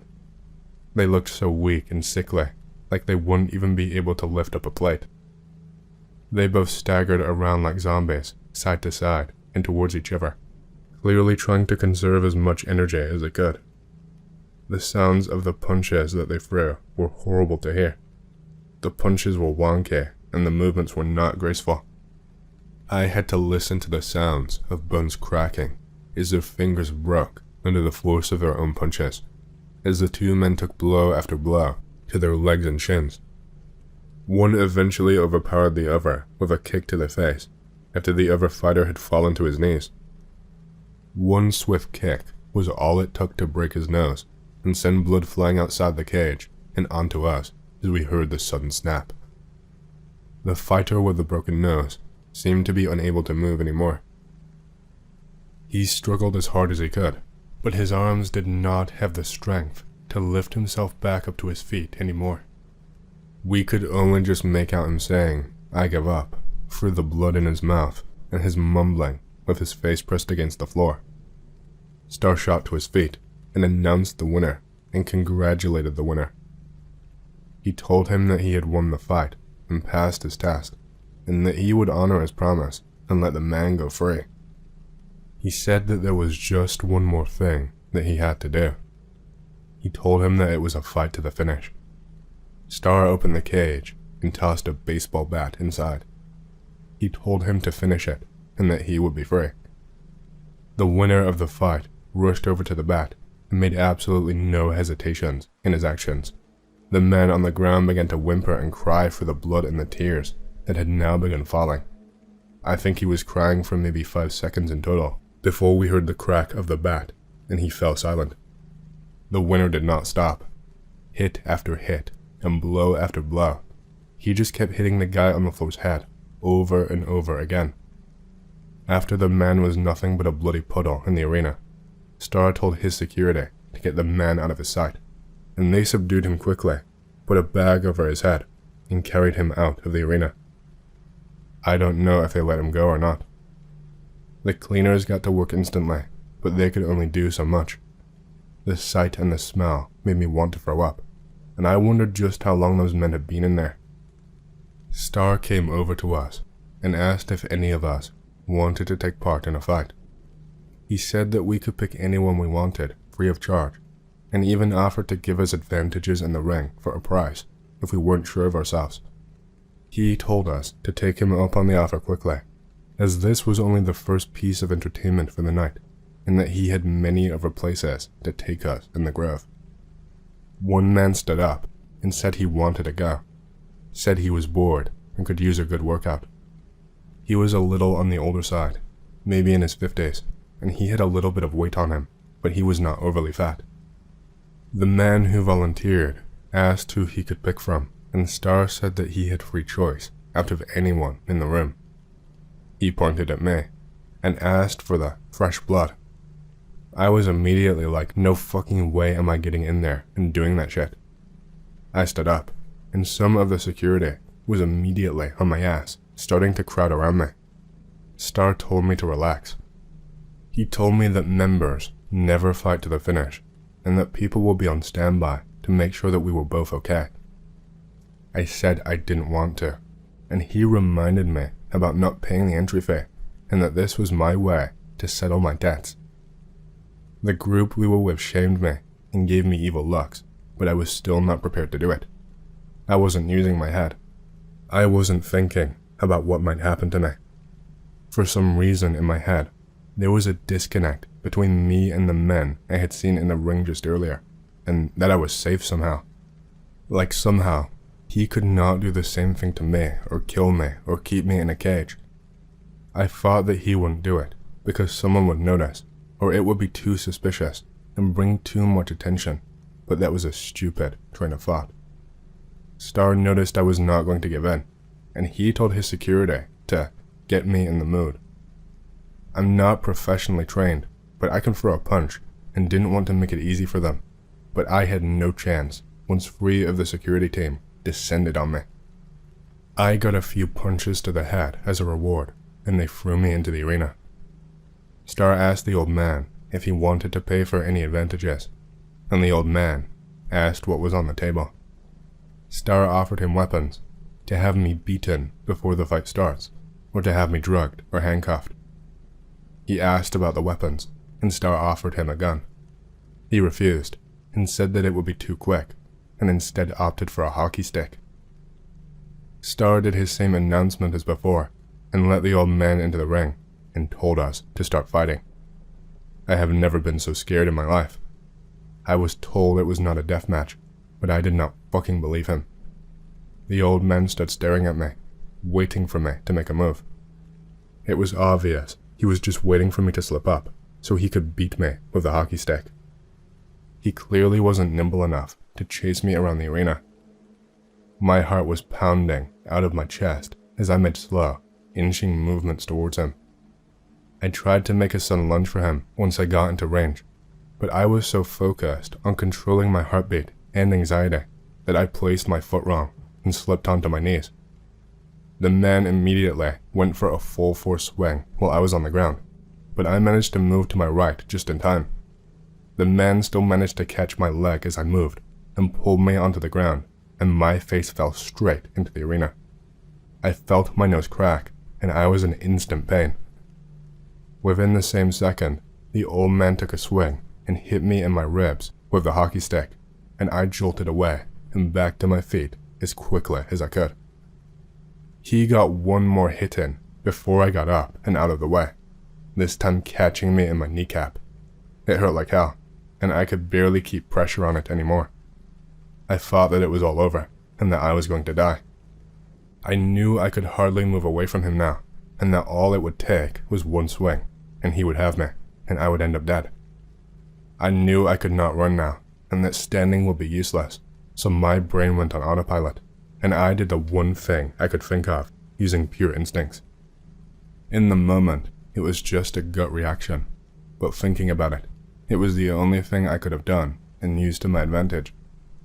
I shuffled further into range of the old man, and instead of running, I jumped downwards to the floor, right at his legs, and tackled the old man to the floor. I caught him completely off guard, and he let out a yelp. He was trying to maneuver with the hockey stick to block me, but I punched him in the face. He was trying desperately to swing it at me, but he did not have enough room to apply force. He turned the stick to the other side, and started to jab me in the face, but my instincts had taken over, and I would not stop punching. He jabbed me in the eye with the blunt end of the stick so hard that I felt it pop, but I did not stop punching until he dropped it. I got off him after that, and I was immediately hit by the surge of pain. Star announced me as the winner, and he told me that I had completed the initiation and repaid my debt and was now free to go. The old man was laying on his back, wheezing heavily. Then Star told me what I fucking feared, what I knew he was going to do. He told me that I had to finish the fight before I could leave. I shouted no at him and told him I would never kill anyone, and he pulled out his gun and pointed it towards me. He told me I would either finish the fight or that he would finish it for the both of us. I picked up the hockey stick that was now on the floor, and the man begged me, in between his scrambling for breath, as he did his best to hold back his sobs. He told me he would give me as much money as I wanted, that he had a wife and kids he wanted to see. I ended the fight. I really had no choice. Star congratulated me, and that was when my vision went blank. I woke up I don't know how many days later, with a bottle of vodka in my hand, and tucked up inside a sleeping bag inside of a homeless camp. The place stunk, and I asked where I was and what the fuck was going on. One of the homeless people told me that I joined the camp a few days ago, raving about some fight that I had, and telling everyone how strong I was. They told me I offered them booze and money and drugs to be allowed to stay, and they accepted without another word. Told me I had been out for about 2 days, and they did not want to disturb me. They told me they had no idea who I was. Turns out I was in fucking Oregon, some shitty little town called Grants Pass or something like that. I picked up my shit and made my way home as fast as I could. I had no money or anything on me, and when I tried calling the people I knew, no one would pick up. Not a single person would answer the fucking phone. I had to beg the homeless in the camp for enough change to get the bus and shit, and make my way back home. My house was fucked up when I finally made it home. The place was trashed, and my things had been stolen. It was obviously a threat, and I made no hesitation in getting the fuck out of there and moving. That was my last day in the industry. Anyone that I knew refused to accept my call, and it was obvious that no one was going to believe me over Star. Plus, they could just say I got wasted and use the homeless guys as a witness. I was fucked. There are very few people I have ever told the story to over the years, and even fewer have believed me. I have been lurking this board for the last couple of years, and reading the stories from other people has been a bit of a coping mechanism for me. I finally plucked up the courage after seeing a few threads recently about encounters with powerful people and people being abused. Whether real or fake, they inspired me to finally share this here and get it off my chest. I'll answer any questions that you have, X, as long as they don't put me in any jeopardy. I cannot disclose any names, just in case. Thank you for reading.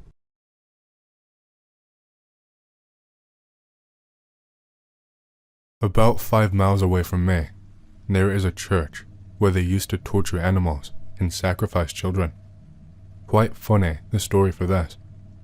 I found out about this back when I was in high school, although the events took place 10 years prior to that. I was walking with some friends during our town's strawberry festival. Just a festival during the spring where we all just celebrate our town's local cash crop. All sorts of rides and funnel cake vendors show up. That sort of thing. Anyway, my friend and I are walking around at about 10 p.m. on the first day of the festival. We are just shooting the shit, and we talk about the new Walmart that opened up. We were talking about the economics and logistics of their low prices, and I wanted to freak out this religious girl in the group. And so I said that Walmart sacrificed people to Satan to keep their prices low. I was just joking, of course, and to be clear, at that point, I did not know about the church. Anyway, we thought it was funny, and thought nothing of it. Now, I'm the kind of guy that likes digging deeper into the things that I talk about, even offhandedly or as a jest. So I googled Walmart human sacrifices, and it came up with dead peasants insurance, which is a real thing that is completely fucked and you should totally look up. Anyway, I bring up DPI with my friends at school, and they think it's terrible too. But get this, I was talking about it at school, and that afternoon, I was pulled out of class on the intercom to go to the office. I think it's for some forums or whatever, but I was wrong. They want me to meet with this man and woman in a suit. I have never seen either of them at the school, and this is my senior year, so at that point, I've been there for 4 fucking years. Anyway, they asked me why I was talking about Walmart. I just told them I came up with a cool theory about it that I shared with some friends. They asked me who those friends were. I made up some names, by the way, I am not a snitch, and then flat out told me to stop talking about Walmart. Ain't that some shit? 2 fucking suits pull you out of class and tell you to stop talking about something. Anyway, I ride the bus home after school, and my mom tells me she got a call from the school that they recommended me be scheduled for a psychiatric appointment as soon as she could. Now listen, I am a little weird. I like Tabasco sauce in my noodles, and I like eggs on my burgers, but I'm not crazy. I browse X for those cool iceberg threads. I am not some schizo. I'm typically a Paul guy, but whatever. That is irrelevant to the story. Facts are, I am not some lunatic.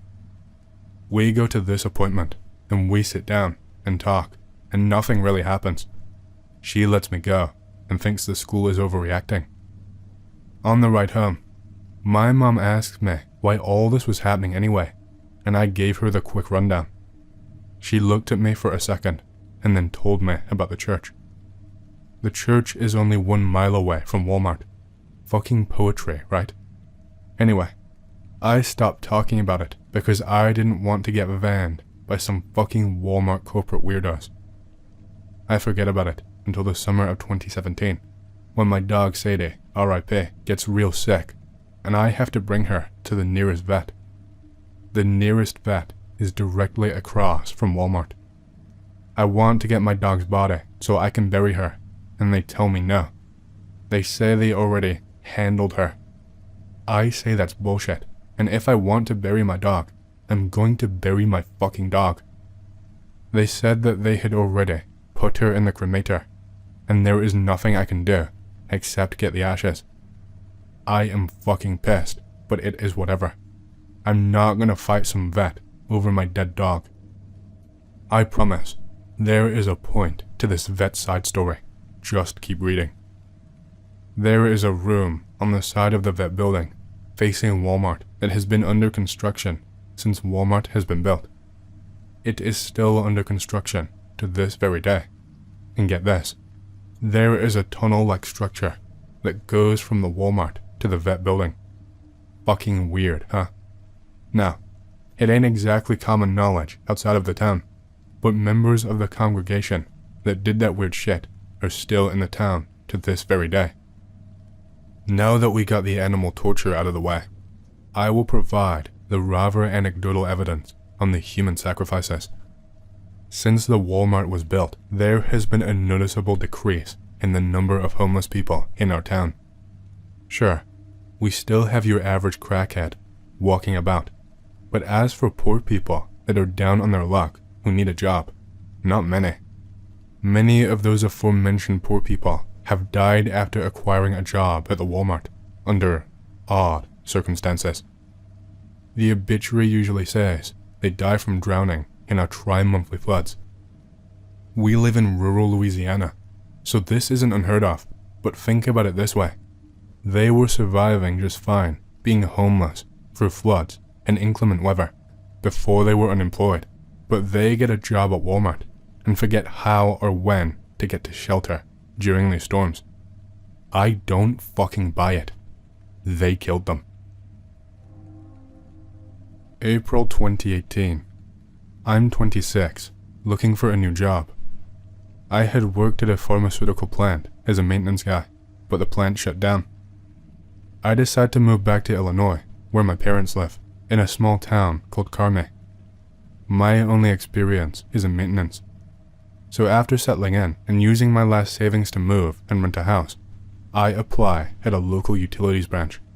Days pass, a week, 2 weeks, and then I get a phone call. It's a guy named Paul, the director of maintenance in the city. He says they need a guy to maintain the city's youth center. Oh, okay. I don't have a whole lot of experience in that sort of environment, but fuck it. It's a job. Paul gives me directions to the youth center. Asks me to report in tomorrow at 11. Okay. That day, I head to the youth center. I meet up with Paul, who is an older guy. Bald, mustache. Looks like your typical custodian/maintenance guy. He tells me not very many people like working here, but I don't mind. He unlocks the door, hands me the key. Then, he walks me in. My jaw drops. Inside the youth center are several tables, set up in long rows, and on each table is about a dozen 30-year-old Dell Optiplex computers. I'm so shocked because these computers are basically ancient. If I were a kid, I wouldn't want to go here and use these things. It's also a very dusty, unclean environment. Just seems really weird. I ask Paul what exactly people do here. He tells me that he doesn't know. The director is a guy named Chuck, who used to work at a neighboring school district. Okay. So, he kind of tells me what to do, how to clean the computers, where to wipe, etc. It's all really basic. I ask Paul what happened to the last guy who did this job. He quit. Why? Paul does not remember. Welp. So I go on my merry way, walking through the YC with Paul and going over the basics of janitorial service. That's day one. The next day, I go in to clean the center at about 11 p.m. I'm supposed to clean from 11 to 4 a.m., 5 hours, and I get paid pretty decently. It's super easy, and I spend a lot of my time reading or listening to audiobooks or music. I still have not met Chuck, nor do I ever see kids in here after school. Weird, but I do not ask questions, I just fucking clean. We get to day 15. 2 weeks on the job, and it is midnight. There is never any evidence that anyone comes in here except for me. There is a bar down the road, and oftentimes I'm tempted to go and get shit-faced on the clock, but it's a decent job for very little work, so I never risk it. I'm in a chair by a computer, reading some book. I think it was Jurassic Park, when suddenly, the computer turns on. I freak out, afraid I hit something. I don't think I did. And then, a prompt shows up on the screen. I see one word. Hello. I have no idea what to do at this point. I've never seen one of these machines turned on. There is nothing inside this building except the tables, chairs, and computers. The only thing indicating the building's name is Youth Center, painted on the glass windows in front in green and pink paint. I just sit here, staring at this prompt. Hello. Nothing else. Just hello. I decide to reach underneath and pull the plug. Maybe something is wrong with the shit. But then I see another line appear on the screen. Are you there? What? Are you? This is too freaky for me, so I unplug the computer and leave early for the night. The next morning, I decide I want to meet Chuck, who runs the damn place. I call Paul, get his number. I call it, straight to voicemail. Voicemail box has not been set up. Awesome. So I call Paul again and get his address. He tells me he's not supposed to give it to me, but he does anyway. I hop in my car, put it in my GPS, and drive out of the city and onto some back road. After about 20 minutes, I get to a giant-ass gate. At the top of the gate it says, Heavenly Grace Temple and Sanctuary. I'll just call it HGTS, because it's a bitch to type. So clearly, I've put in the wrong address. Or have I? I decide to drive past the gate, which is open, and see what lies beyond. It's a long fucking driveway / path down a very steep hill. Eventually it gets so steep and curvy, I feel weird driving on it.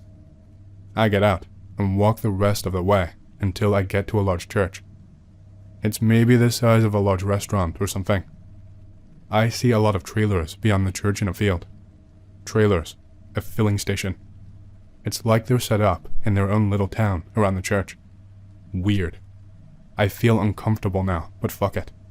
I approach the church, and surprisingly, I hear organ music. They are having a service. Oh shit. I approach the church and peek in the window. It's weird as shit. It looks normal, with pews and shit, and an altar, but all the men are in the back and are wearing these dark green suits. The women are in front, and they are wearing these weird veils. Suddenly I hear a voice behind me. Can I help you? It's some woman, wearing a creepy veil. I don't know what to say, so I run the fuck out of there. I'm like a fucking cheetah, running so fast. I get in my car, turn around so fast I hit a tree, doing cosmetic damage to my car, and I ride out of there. I get home and call into work, but Paul's phone is dead or something, so I can't.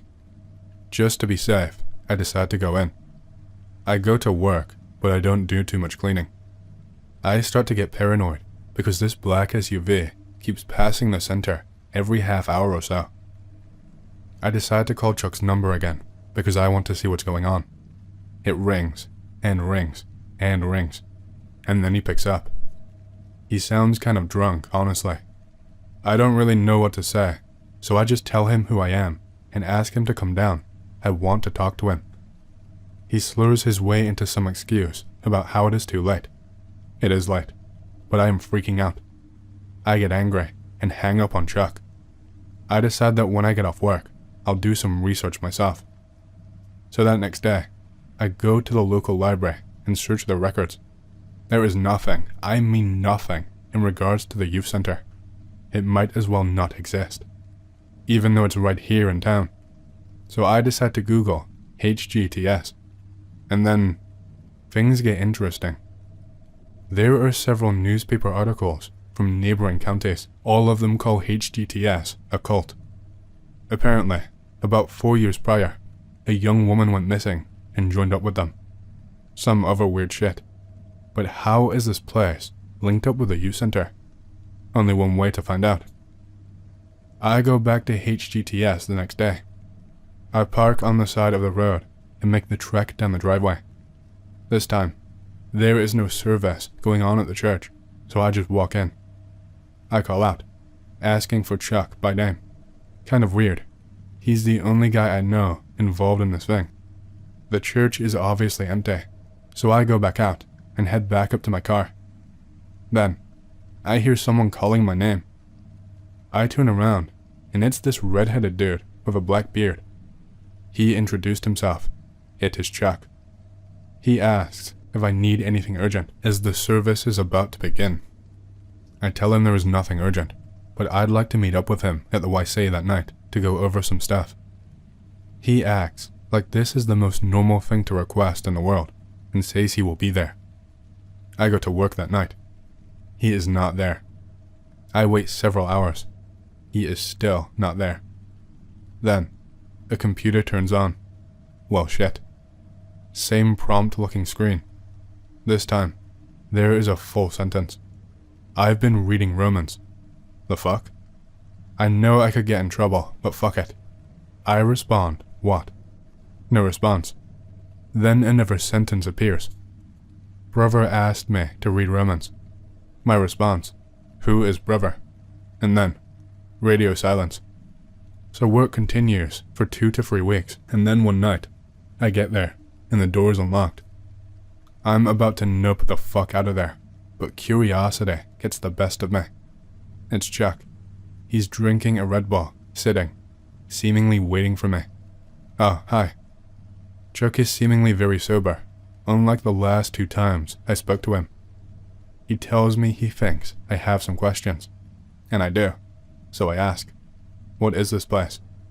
He tells me that about 20 years ago, the library got rid of its computer lab to upgrade the technology. The city decided to make a youth center for kids without computers to come play games and learn technology skills. This seems sort of far-fetched and weird, and I tell him I've never actually seen anyone here. Oh, he says, trust me, they are here when they need to be. That sounds very ominous. Chuck stands up and grabs me on the shoulder. I don't like being touched, and my instinct is to pull away. Listen to me, Hanan. Coming to my place of worship is very unprofessional. Don't do that again. And then he leaves, and I stand there, and I wonder if I should even bother cleaning. I got the broom out of the closet, and I am kind of freaking out. But then, I notice something. Under the chair Chuck was sitting in. It's a wallet. Specifically, it is Chuck's wallet. Oh shit. I hold on to it, even though I know I should not. The first thing I look at is Chuck's ID. Turns out, Chuck's real name is Simon. I won't do last names. You can Google after the fact. I drive to the library the next day, and again, search the records. Nothing. So, I use a computer, a modern one, by the way, and do a search for his name. And holy shit, Paul was right about one thing. He did work for a school system, and he was dismissed for reasons I won't get into. They are less than noble, however. No guy who gets fired from a job like he had would ever get hired to run a youth center. The mayor has to present all town hires to the board. If I were the mayor, well shit. Carmi is a small town, and the mayor is basically just some guy. He is an elected official though, and he does have hiring power for town employees, along with the town board. So later that day, I go to the bar across from the YC, and I ask around about Chuck, and Paul, and the mayor. Turns out, no one knows much about Chuck. Everyone knows about Paul, and the mayor is somewhat of an enigma. One guy calls him a weirdo. I ask him, what do you mean? He goes to that funny-looking church over yonder. So now I know how a guy like Chuck/Simon managed to get hired to run a YC that basically does nothing, but I feel like I have a mystery to solve, so that's what I do. I go to work like normal, and I turn on the computer for the first time. It's a prompt. Who is this? I type Chuck, but then I delete it and type Simon. There is a long pause. It's the wrong time, but I read the scripture. It was good. I really don't know what to type, and I'm a bit befuddled as to what exactly I should say. So I just type okay. Then the response. I want to go and be with the family. Another one. I want to help any way I can. I want to know who I'm talking to and what the hell is going on. But I get spooked, and I pull the plug on the computer. I get my phone out, call Paul, leave him a voicemail. The next night, I go to work like normal, and I work my shift like normal. This goes on for maybe a month. No computer shit, no Chuck, Simon, whatever. But then I get a phone call from Chuck. He tells me not to worry about my shift the next night. He tells me some people are staying late. Oh, okay. So obviously, I have to be there to see what the hell is going on. I never ever see other people in that building, and I have to know. So I come up with a plan. I go to the grocery store and load up on water and snacks. Here is my plan: to hide in the closet the entire day until shit starts happening. I take my power drill over to the YC and drill a small hole, just big enough to look out of. I further drill in with the other tools, grab my snacks/water, and shut the door, making sure to lock it before I enter. I guess I'll just have to kick it down or some shit when everyone leaves, but I can't have someone opening the damn door while I am in there. So, I sit and wait, and wait, and wait, until finally, I hear a rustling at the door. Oh shit. So I look into my little hole, and sure enough, there is Chuck in one of the weird green suits, and two women, wearing the creepy-ass veils. And then, more come. Men in green suits, women with veils. By the time it's all over, there is like 30 people in the building. None of them are youth by any means. I keep watching. I wonder if one of these guys could be the mayor. Jesus.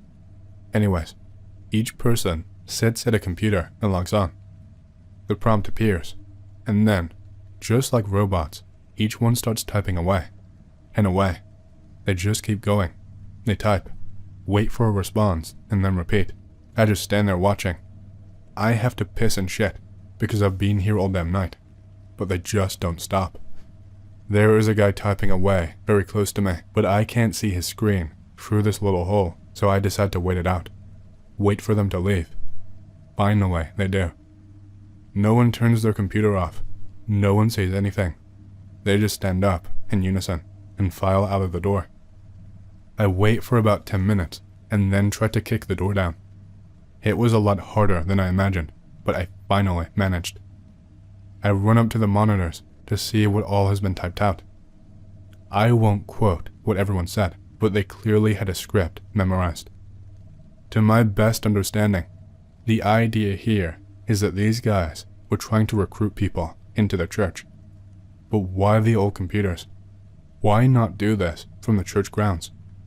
I take out my phone and take screenshots. I am really nervous. What exactly turns these computers off?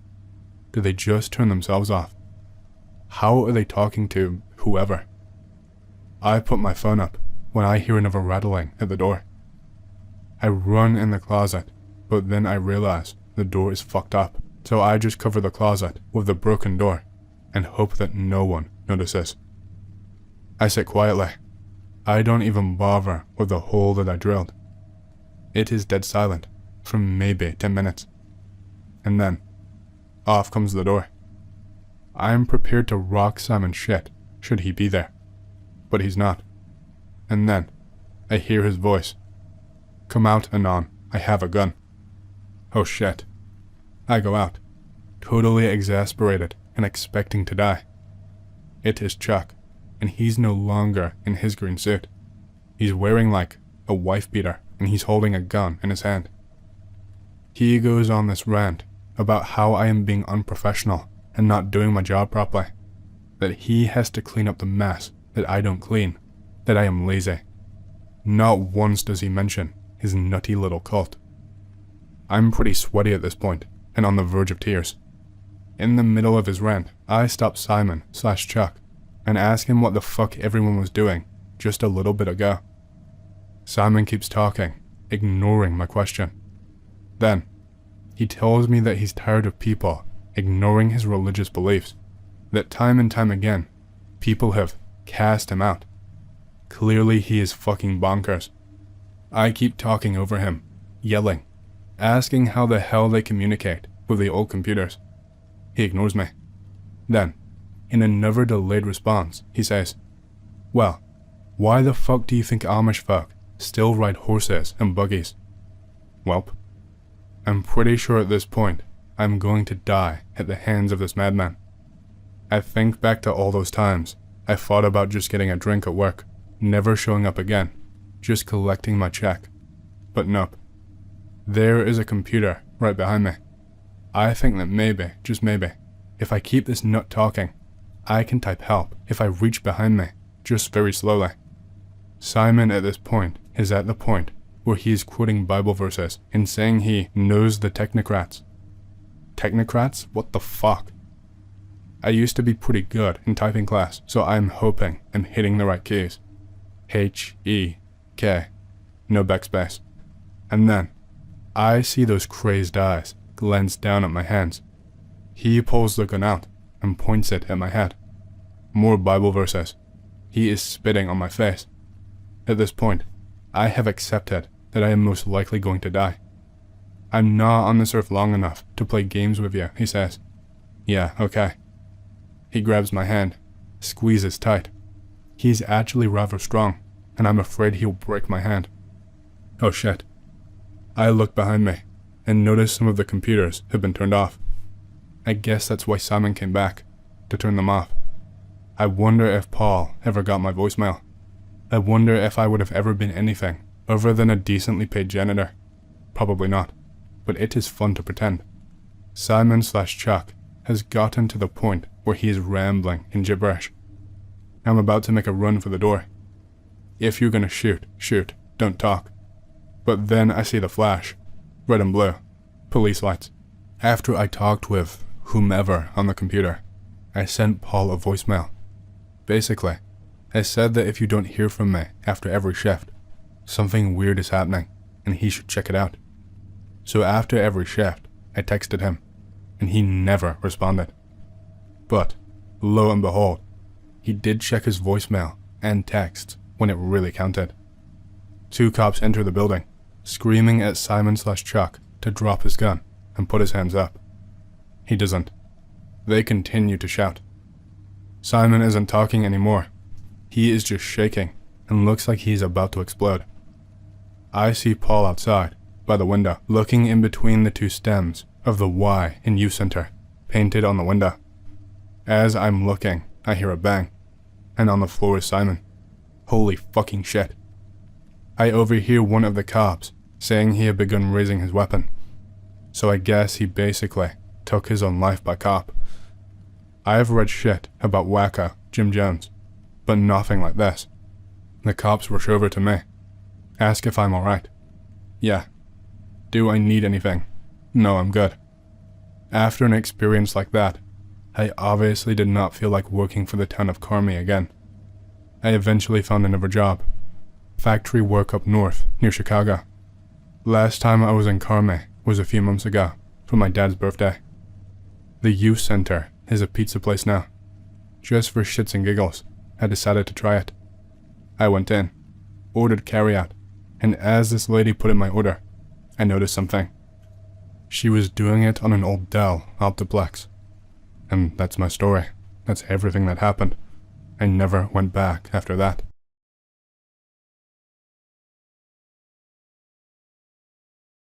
Interesting thread. Allow me to contribute. I'm a contracting and HVAC load consultant and have been for many years. I moved to Orange County in 1998 for work and eventually found myself leading a very small project on the upcoming decommission of MCAS El Toro. My job was basically to go into each one of the barracks and outlying buildings that even the Marines had not been using for years, and tell my boss which ones were worth keeping in the original condition, which turned out to be almost none, for reasons that I will explain. Well, work started in early 2000 on our Site A work area, which was a number of old family-style 2-story barracks along the northwest side of the base. For the most part, these were uneventful, only running into the occasional wild animal as I checked for buildings with salvageable ducting. The first few weeks of work passed without incident. Close Site A, open Site B. This work area is straight southwest along the northwest perimeter and was comprised of smaller, older 1-story barracks and offices. Here is where shit starts to hit the fan. Site B, I love Soma on our paperwork because I love me some dinos. It is much smaller than Site A and shouldn't take as many man-hours to go through. so I jump ahead in my assignment and start inspecting the larger buildings on the other side of the base. Well, 2 days into work, I get a call from my boss while I'm out in the field. These guys say they found something they want you to take a look at, and they are refusing to get back to work until you do so. Fine, I say, and I jump in my truck and take my time meandering across the airfield, enjoying the break from playing phone tag with military personnel all day. When I get there, all 6 of my clean crew guys are standing around outside, looking nervous. These are big guys. Most of them are the kind that get paid to go through abandoned homes and tear out their rotten foul guts for remodel or teardown. I know 2 of them personally, and the one that's directly in charge of their group is a close friend of mine. Let's call him Matt. Matt looks considerably less worried than everyone else and walks up to my truck, shaking his head. He looks apologetic and says sorry that I have to deal with this before leading me into one of the larger, squat brown offices. I'm expecting to see something utterly foul, like a pile of human fecal matter or a large rotting animal corpse, which, in hindsight, probably wouldn't have irked those guys in the first place, knowing where they've worked. I was completely unprepared for what I saw. Let's start with the stench, since that's the first thing that I noticed. It was so thick and foul, I could almost feel it touching my skin, and it smelled so beyond disgusting that I had to steel myself before taking another step. It was like a couple of months of organic decay, punctuated by mold, shit, and some bizarre chemical scent that I had not noticed in any of the other buildings. Taking that second step took a kind of courage that can only be described as an iron stomach. The next thing I noticed were the walls. The tan top layer of the paint was peeling away in long strips and clumps, revealing splotchy, dark, wet-looking paint beneath it that was rife with mold. At the time, I was wondering why this building was in such awful shape as compared to the ones directly surrounding it. Matt was looking at me carefully, and only then did I notice that he seemed a little off. Now, I've known Matt for years, since long before I moved to Southern California, and I cannot stress enough how stoic and stable this guy is under pressure. But right then, his body language said that he was on full alert. Well, I am thoroughly disgusted at this point, and Matt leads me around the bend of the entry hallway, carefully checking around the corner before he turns. His body language is really weirding me out at this point, and I'm starting to get a little on edge myself. As we turn, Matt steps out of the way so I have a clear view of the main room. Most of the furnishings have been pushed to the edges of the room and upended, leaving a clear space in the middle except for one item. Sitting there, dead in the center of the room, is a strange-looking stone pillar with what looks like a concave bowl carved into the top. Matt is silent and looking at me with wide eyes as I walk towards it. The floor is tacky, and my footsteps are loud squelches as I take a few steps into the room to get a better look at the pillar thing. As I get closer, the chemical scent in the area gets thicker and almost moist, and I am regretting leaving my respirator on my passenger seat. I'm close enough now to see the pillar clearly. It's rectangular, about 4 feet high and 1 foot across, and completely smooth, like well-poured concrete. The concave spot is about 4 inches deep and darkened, like something has been burnt in it. I did not take the time to run my finger through what looked like soot, but the whole ceiling directly above this altar was charred black and sooty. Still trying to rationalize, I look around the room. Matt hasn't moved from his spot in the hallway, and still hasn't said more than 4 words since we walked in. Again, totally atypical of this guy. It's then that I notice the symbols all over the walls, and that gross, rotting moldy paint.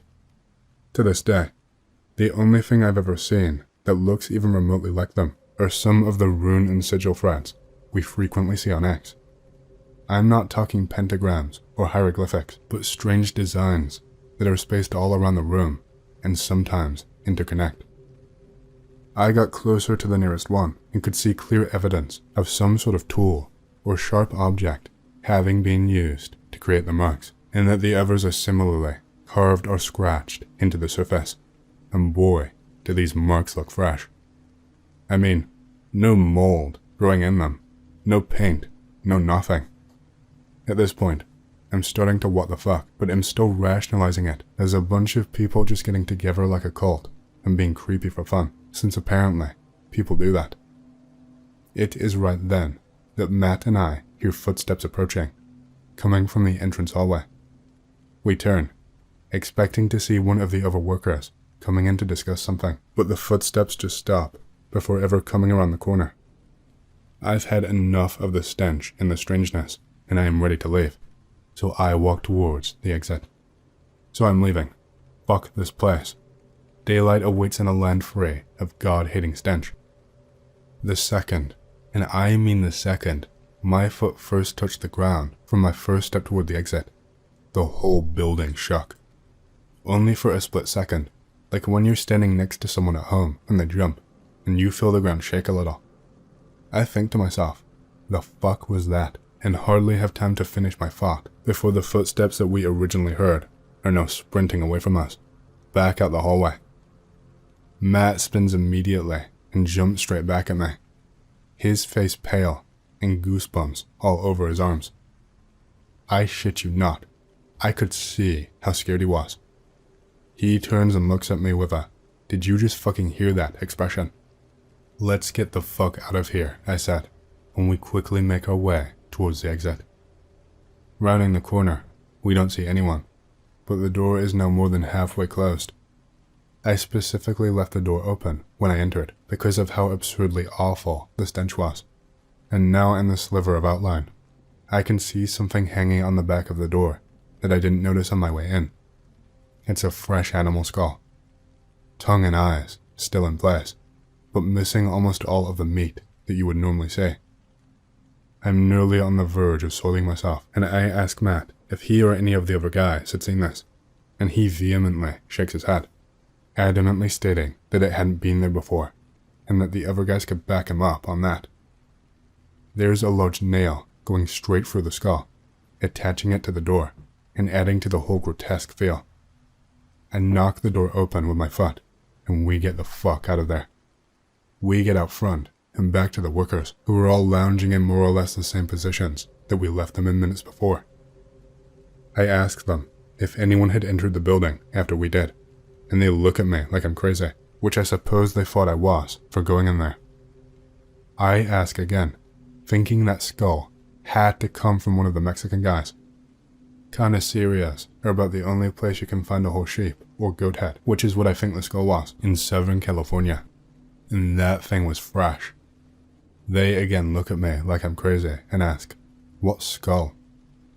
I'm very thoroughly noping at this point, and a few of the braver guys venture into the door to have a look. They don't look twice, and their expressions tell me it is still there. They all fervently denied having been there when they first went in, just like Matt said, and also reconfirm that no one came in after us. So, resolution here. I call my boss and immediately tell him what just happened, and that I fully condone my crew not re-entering the building on grounds of possible health concerns. He goes quiet for a minute, then tells me he's been in touch with someone in charge at the MCAS and will call me back. I never hear back from him on the matter, but the next morning in the office, there is signed demolitions paperwork marking that building and the surrounding ones that I'd previously greenlit. The strange part is, I'm the person in the company that handles all of the demolition and renovation paperwork, and the paperwork requires a signature from myself and a witness. I got no explanation and was told to drop it upon inquiry. Well, that's my story. I know it was long ago and not that spooky, but it was nice to tell it again. I haven't in years. Matt and I fell out a little after that, and he left his job. He wasn't ever really the same after that. I would love to hear some speculation, and thanks for reading. This is actually pretty creepy. Since you never directly saw the parts of the building where the footsteps came from, couldn't it be someone was still hiding in there, attaching the skull to the door, and leaving through another exit/window, or just hiding again? Maybe they just wanted to scare you away so they can continue whatever the fuck they were doing there in the first place, only rational explanation that I could think of. There is still the question to why the skull looked like this. I mean, they had to prepare it quite quick, his reaction to you guys. Would be great if you could give infos concerning this, if it could be possible, or if there are reasons that speak against this. Like, no other exit, the guys searching the whole building before you got there, and so on. I mean, the guys outside had to see if someone would have attached that thing and closes the door, wouldn't they?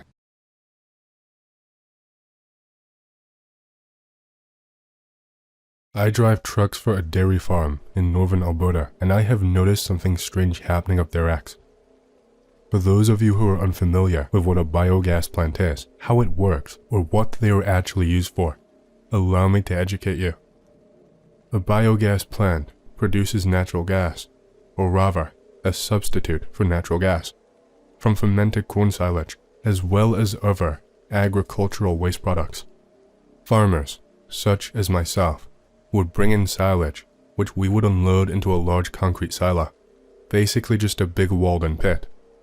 The plant I delivered to used a modified snowcat to push the silage around and pack it down evenly in the pit. Once the pit was fully fermented, they would uncover it and use a large wheel loader to shovel the fermented silage into what is called an anaerobic digester. It's basically just a big tank with an agitator that you fill up with a bunch of organic matter and heat it up, which produces methane gas as the microorganisms inside begin to break everything down. This gas is then captured and can be used for basically everything that natural gas is used for already, but it's supposed to be better for the environment or something. These plants are way more common in Europe, but they have started to pop up here in North America as well. And yes, before you ask, these places smell worse than you could possibly imagine. I always thought it was a little bit weird that they built one way up here in northern Alberta, but since the large dairy farm I worked at pretty much always had an excess of corn silage every year, we certainly welcomed another place to sell it to, especially since they are not picky. Trying to sell to another dairy farmer is always a hassle because they are always concerned with the quality, as they should be if they're feeding it to their cows, but the biogas plant basically just needs organic matter. It doesn't really matter what it is. If it can decompose, you can make gas out of it. Last fall, we had an exceptionally good corn harvest, to the point where we still had 4 more fields still to harvest by the time we had enough to feed the cows for the next year. As I said, this is not uncommon. When you're harvesting corn for silage, you use a totally different harvester. Rather than a combine that separates out the actual corn kernels from the rest of the plant, you use a forage harvester, which is essentially a giant wood chipper on wheels that takes in the whole crop and shreds it up. Since corn can easily grow 10 feet high, and you spread that over a few thousand acres, you get a crazy high volume of silage coming in. Upon realizing how much excess we had, my boss did what he always did, and called up the plant, who, as always, agreed to take in what we didn't need. The next morning, rather than trucking back to the farm, we were instructed to head straight over to the plant once our trailers had filled up. I arrived with my first load at the plant at around 10 a.m. A man wearing a high-vis jacket directed me onto the large scale they used to weigh the trucks coming in and out. "Good harvest this year, Jim," the friendly old lady in the scale house said. She took down the weight off my loaded truck. I felt bad, as I had been delivering to this plant on and off for the last 8 years that I had worked on Mr. Baker's dairy farm, but I couldn't remember, or I had just never learned her name. I certainly was not going to out myself now. "Well, if we're delivering here, you know it's a good one," I replied, "and there is plenty more where this came from." "Glad to hear it." She smiled back at me and handed me my paperwork. "Now you just head right on down to the back there, and the boys will show you where to dump." I said thank you and took the papers from her and put my truck back into gear. I pulled off the scale and made my way to the back of the plant where the big concrete pits are. Some more men in high-vis gear directed me to back into a specific one. The giant pit was only about half full at this point, but the mountain of silage in my rearview mirrors still looked to be about 30 feet deep at its highest point. As usual, they had me back up until my trailer started to climb the pile a little bit. This way there were no gaps in the pile, and the snowcat wouldn't have to do as much pushing. As I watched the back wheels of my trailer roll onto the silage pile in my mirrors, I heard the unmistakable sound of a tire blowing out. I yelled out shit, and I hopped out to inspect the damage. One of the workers had also come to see what had happened. "Must be one of your inside tires," he said to me as I approached. "All the outside ones look fine." I bent down and looked under the truck. Sure enough, he was right. The inside tire on the right side of the rear axle was completely flat. "Well, I suppose that's why semi-trucks have dual wheels," I said, trying to sound unfazed while simultaneously preparing myself for the ass chewing I was bound to receive for this later.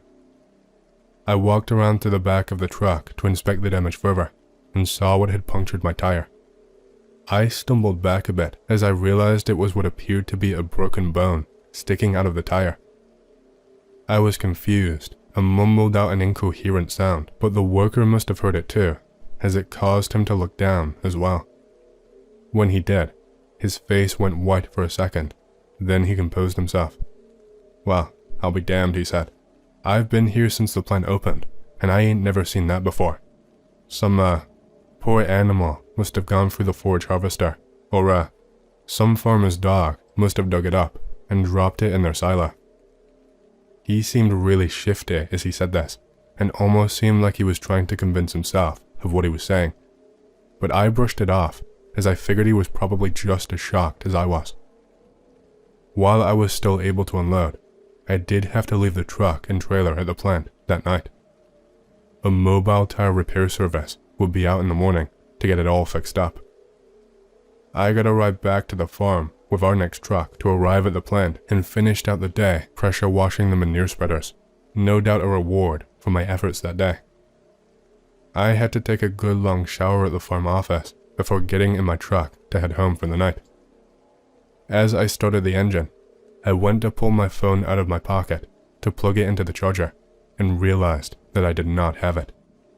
I patted all of my other pockets. Nope, definitely not there. I then realized I had likely left it in the semi, which was now at the plant, probably locked behind a gate for the night. Logically, I could have just waited till morning to go and retrieve it. I was probably just going straight to bed when I got home anyway, so what did I need my phone for? But because I have separation anxiety from my phone, I found myself pulling out onto the road in the direction of the plant, rather than home. I hoped there would be some friendly night security guard that would let me in to grab it, and I'd be on my way in just 5 minutes. I reached the plant just as it was getting dark, and indeed, there was a security guard standing at the gate as I pulled up. A very heavily armed security guard. He had what looked like a military rifle slung over his back, and I wondered what on earth he needed that for. They were very illegal for civilians to own here in the Great White North, so they must have had a damn good reason to arm the security like this for the government to let them do it. He looked rather intimidating, but surprisingly was not at all antagonistic when I rolled down my window. "Are you lost, partner?" he said in a rather friendly tone. No, I work for one of the farms that delivers here," I said. "My truck blew a tire on the trailer earlier today, and it's still sitting over by Pit 3, and I think I left my phone in the cab. Do you mind if I go check?" He gave me a suspicious look. Then he peered into the pickup bed and generally looked over me and my truck. Then he gazed off down the road and looked at his watch. "Alright, you got 10 minutes, and try and stay out of the night shift's way," he said in a much less friendly tone. A loud click and then a buzzing sound came from the gate as it began to move, and I drove through it. By now it was almost completely dark, but the large spotlights of the plant made it easy to navigate. I came around the corner and saw my truck still sitting across from Pit 3, and I pulled up in front of it. As I got out, I noticed that there was a large excavator up on top of the pile in Pit 4. I knew it was digging into the silage, but I couldn't really see what it was doing properly because the concrete wall that separated pits 3 and 4 partially obscured it. I could also see the roof of the snowcat peeking up over the wall. It must have been parked a little ways away on top of the pile, and I figured it must have gotten stuck and they were using the excavator to try and get it out. I paid it little attention as I entered the cab of the semi-truck and quickly found my phone in the cup holder. I grabbed it, and just as I was climbing down, a voice called out to me. "Hey, who the fuck are you, and what are you doing here?" A disgruntled looking worker, wearing the same high-vis gear, was running towards me. I just left my phone in this truck here. The security guard let me in to go grab it, I stammered, backing up towards my pickup. "Of course he fucking did," the man grumbled, and he snatched his radio out of his jacket pocket. "Peter, what the hell did you let this dumbass in here for? You can't be doing that," he shouted into the radio. "Relax, they're not even here yet," the guard's voice crackled through the radio. Actually, I see headlights. If he's got his phone, tell him to get out of here." The man looked back to me. "You heard him, son. Get lost.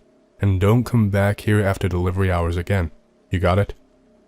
I nodded and climbed back into my pickup truck and began to drive back towards the gate. As I exited, the guard waved to me from behind the big black GMC Yukon that had pulled up to the gate. He appeared to be talking to the driver. There was a large U-Haul truck behind it, followed by another black Yukon. As I passed the last vehicle, I noticed in my rearview mirror the 3 trucks enter the plant and the guard shutting the gate behind them. The whole situation did not sit right with me. On the drive home, I contemplated everything that I had seen and heard from the guard and the other worker. They were up to something in that plant at night, and maybe even the bosses didn't know about. My best guess was that it was some kind of drug operation. If movies have taught me anything, drug kingpins always drive black SUVs. I know I should have left it alone, but life up here in northern Alberta was so boring, my curiosity ended up getting the better of me. I thought that I could help bring down some kind of criminal organization and be a local hero, and that worst case scenario, nothing was happening and nothing would come of it. After harvest concluded, I had a couple days off to rest, as we've been working pretty crazy hours lately. I, however, did not rest. I was trying to find out everything I could about the plant and the people who ran it. I really could not find anything about it. In fact, it was as if the place did not exist. You would think that there would be at least a news story from when they built the place, what with it being the biggest boost to the local economy and job market our town had ever seen, and all that, but there was nothing. Finally, I decided that the only thing to do was to see if I could observe what those black SUVs and the U-Haul truck were doing in the plant at night. Maybe get some photos of the exchange and hand them off to the police. I did some poking around on Google Maps and found an old logging road that ran across the ridge behind the plant.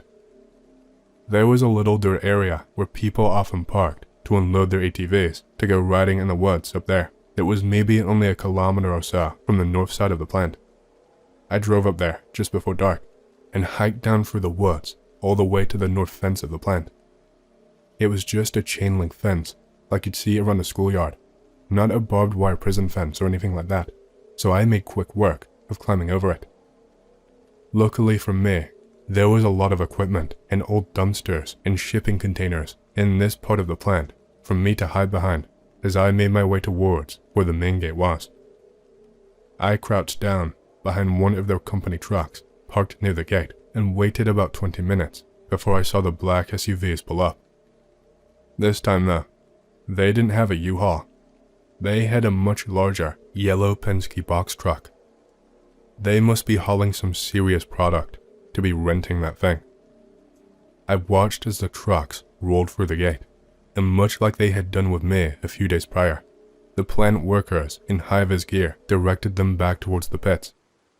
I began to sneak my way over there, being careful to stay out of sight. I realized very quickly that I would not be able to get very close while still remaining hidden. The area around the pits was largely wide open to allow to turn around and back in, so there was nothing to conceal me as I approached. I noticed the office nearby and had an idea. I snuck over to it and tried the door. It was open, but the lights were off inside. Luckily, no alarms went off, and I found what I came for quickly. A high-vis uniform and a white hard hat laying on the break room table. I also grabbed some safety glasses and a dust mask, as it wasn't uncommon for the workers to wear them. There was a lot of dust around the pits, and I figured it would help conceal my identity. After putting on the uniform and sneaking back outside, I observed the workers for a few minutes to see what they were doing and how best to blend in.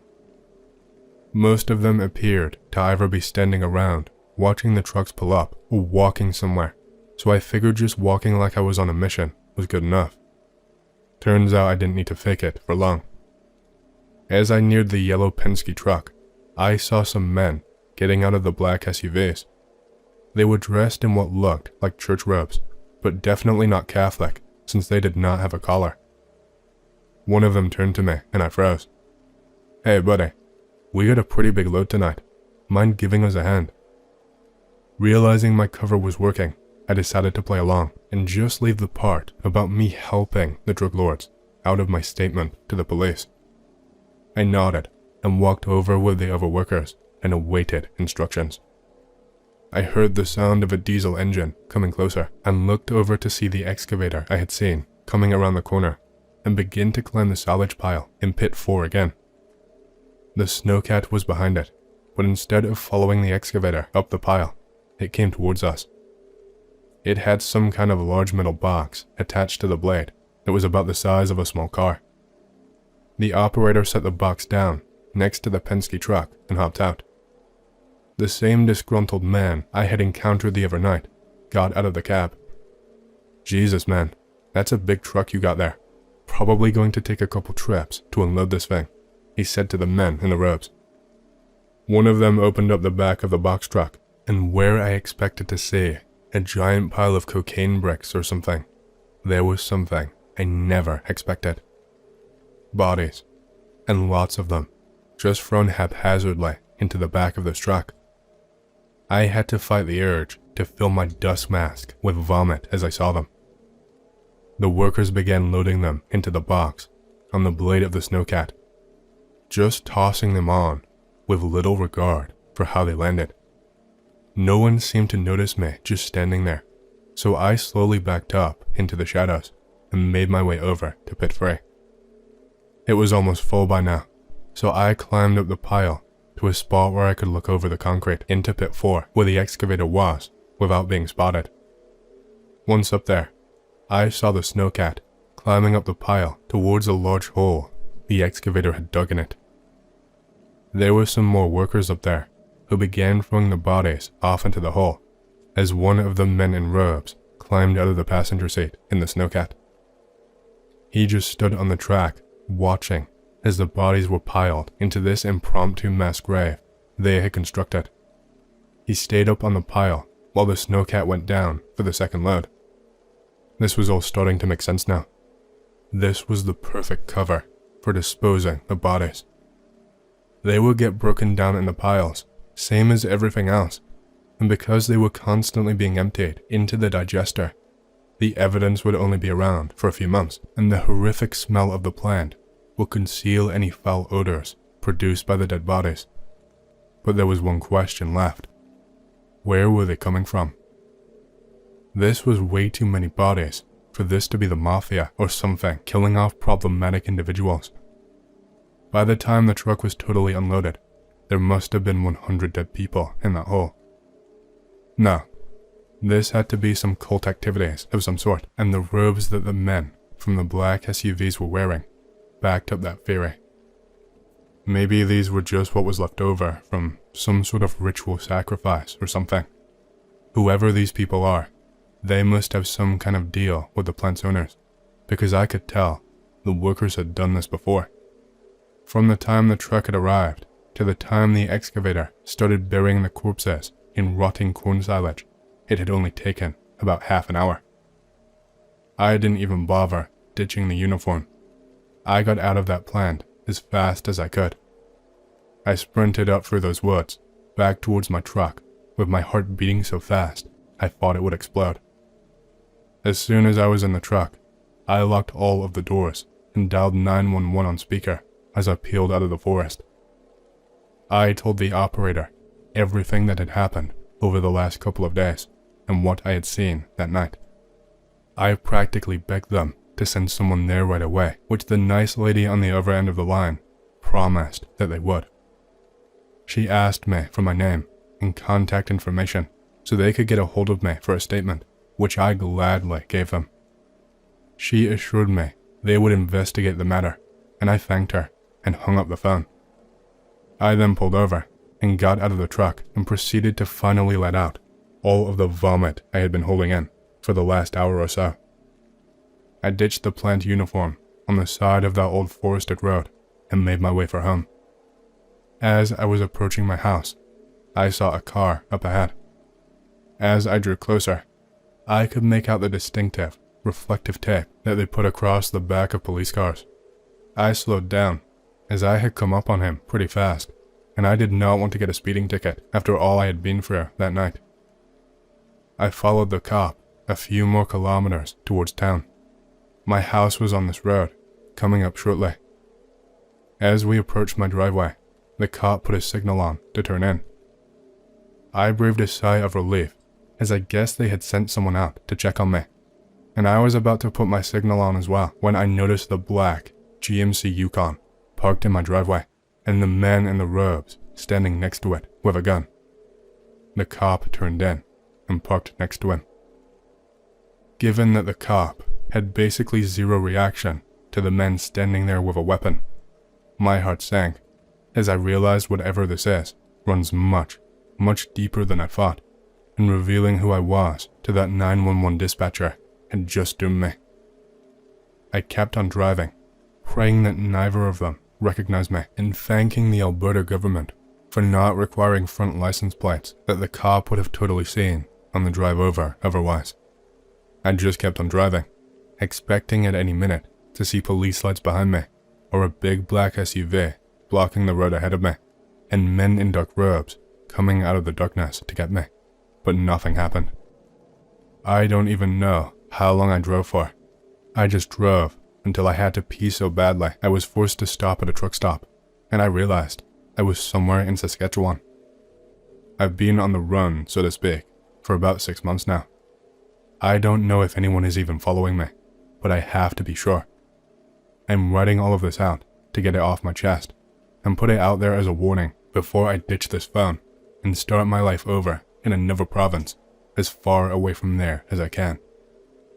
I don't know what's going on up there, but there is something very dark happening in northern Alberta, and I have probably only scratched the surface of it.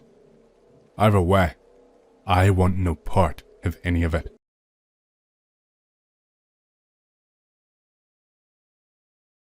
Hello X. Got a little story for you.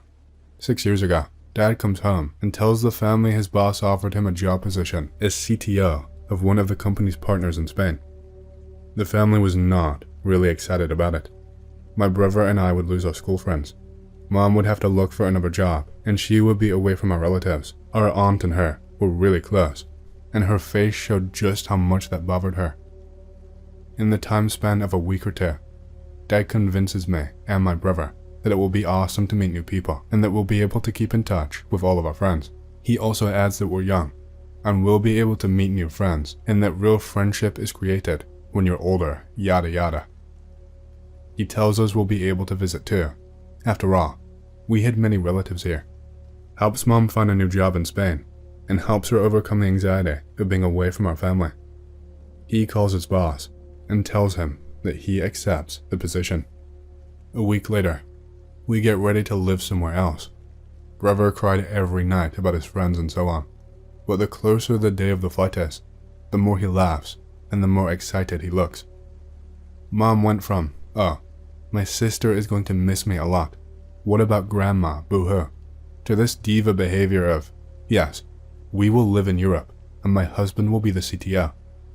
That really pissed Dad and me off, but whatever. I already told my friends, sad at first, but we had emails and stuff, so no problem. Say goodbye to everyone and travel to Spain. This is the beginning of the story. Nothing really interesting yet, but I like telling it all because it gives some context to avoid questions later. We arrive in Barcelona. This elegant guy with a creepy and fake smile is waiting for us at the airport terminal.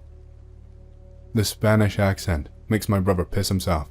He sounds so weird, even Mom smirks. Greets Dad. Something about how proud he is of meeting the new CTO, how excited the whole company is of having such an experienced worker there, and gives us some lollipops. Takes us to our new home. Modern looking 3-story house in the middle of a small hill in the rich part of Barcelona. A big ass front yard, a great pool, and there was a fireplace inside. The whole family loved it. The weird guy shows us around. Mom makes coffee and tells us to explore the house, while the adults talk about important things. Run around the house, check every room, find a playground in the backyard. My brother screamed like a furious monkey when he saw it. He screamed so much, Mom thought we were fighting. There was this trap door on the side of the house that led to the cellar. As soon as I saw it, I decided I would scare the living shit out of my brother, telling him it was filled with flesh-eating rats. He screamed some more. He was really afraid of rats, since a bald rat had bit him in the finger. Guy leaves, and we start to unpack our things. The first night, my brother and I did not sleep at all. We were so excited. We used to sleep in a bunk bed, and now we had a personal bed. Next day, Mom and Dad leave soon, 10 a.m. or so, to visit Barcelona. My brother was 8, and I was 14, so we could take care of ourselves, and we already unpacked our Game Boys. What could possibly go wrong? Half an hour later, some rings. My brother starts panicking. Oh shit, robbers. Call Dad please, call Dad. And takes the poker from the fireplace crying. Tell him to calm the fuck down and be quiet. I would check the door and nothing would go wrong. Look through the eye hole of the door. It's a girl, you dumbass. Are you afraid of girls? I tell my brother. He shakes his head and lowers the poker. I tell him to leave the fucking thing in the fireplace because he's leaving ashes everywhere, and Dad is not going to be happy about it. Is there someone inside? We hear through the door, in perfect English. She heard us talk, and now she knew we were there. I'm in Spain again, visiting my brother, and we are both writing this while talking and drinking some beers. Relax everyone, I did not die. Brother freaks out, starts shaking, and gets ready to attack. I tell him to relax as I open the door. Yup, there was a girl my age, 2 years older in fact, with a dossier full of official papers of the company. Hi, my name is Rita, and I will be the babysitter of. And she looks at my brother, that still had the fucking poker in his hands. What a fucking scenario, I must admit. The little guy there. I'll also take care of the house. Mr. Weird Spanish surname. Called me after your parents told him that you were alone in here. Finally, my brother leaves the fucking poker. Starts crying. Ooh, I was so afraid. I thought you were going to kill us. Blah. Rita laughs and tells him that it's okay, that she should have called before coming, but that Mr. Surname told her it was pretty important, so she decided to come as soon as possible. I was fucking mesmerized because she was very beautiful and my hormones, and this is where things start to get interesting. Rita came home every day at 4 p.m. after school, at 10 a.m. on the weekends. We soon became friends. My brother adored her because she knew lots of magic tricks, games, and crafts. She was living with her aunt and uncle and was working to get some money to pay for her education. I did not ask about it until years later, when we were really close friends. The same day my brother asked her, "Hey, why don't you live with your mom and dad?" And I went to the cinema with her, my mother's idea. I must admit, I had a big crush on Rita. Well, and on. My mother died, and my father disappeared. So I had to move in with my uncle Raphael and my aunt Olga. She looked so sad. I felt real bad. I apologized. I should not have asked about it. It's okay, Anon. That happened years ago. I don't care anymore. Fast forward a couple of years later. Saturday, 10 a.m. Mom and Dad were away. She knocks. The happiest smile I ever saw. Anon, Raphael told me my father sent him a letter from Ecuador. My brother starts clapping and says, "We must celebrate," and starts drinking a bottle of juice while making weird sounds. We laugh. I tell her to sit down and tell me about the letter. His father sent a 10-page letter telling the family how he had to work for some rather shady individuals and that he didn't want to put Rita or the family in danger, so the only way of keeping her safe was to disappear. He talked about how he managed to pay his debt to those guys, and that he would travel to Spain in 3 or 4 weeks, but that he would not live in Barcelona, and asked her if she wanted to visit, and 5 letters of him crying and asking for forgiveness. Happy times for everyone. 4 weeks later, she visits him. A month without knowing about her. She comes back. Looks completely different. Distant, scared, always nervous. If she didn't notice you and you called her, she would jump and breathe heavily. She used to stay till 9 p.m.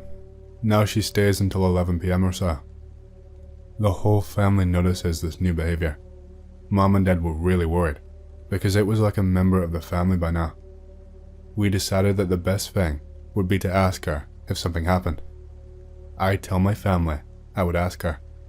"Oh, Anon, it's nothing, you know, my father has returned. He has this shitty job and he wants me to live happily.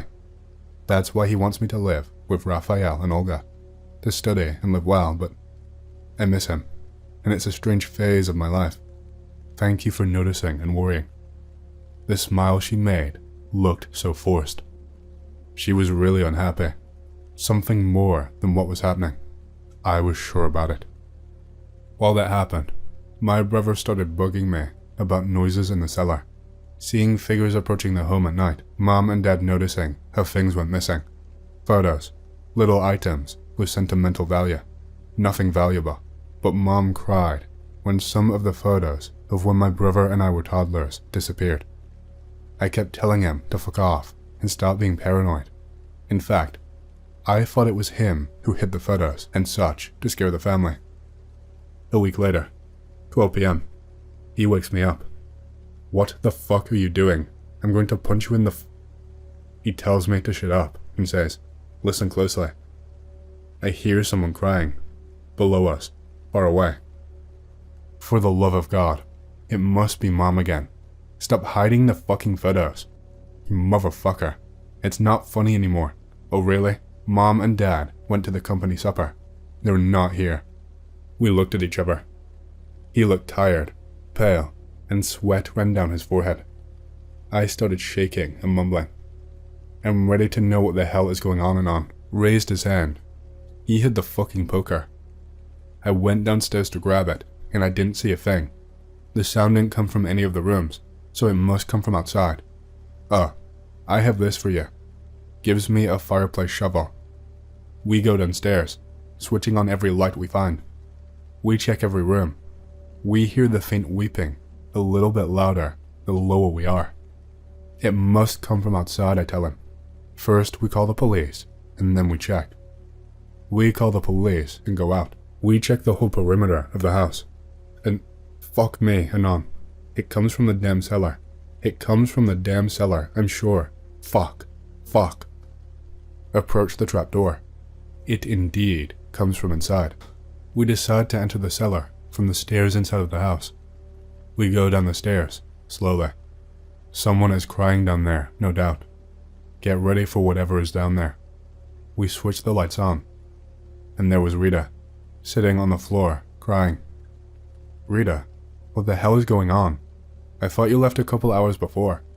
I didn't know, but I forgot to check the cellar and I came back and my father had a breakdown. I better call the police again and tell them it was a false alarm. Fuck, Rita. I was scared shitless, my brother says, as he goes upstairs. I help her get up. We go up and I make a tea for her. Mom and Dad came back, saw us sitting in the sofa, comforting her. "Rita, darling, take a couple weeks off. Relax for a little bit with Raphael and Olga, okay? Don't worry about the home. We will take care of it." "Thank you. Thank you very much."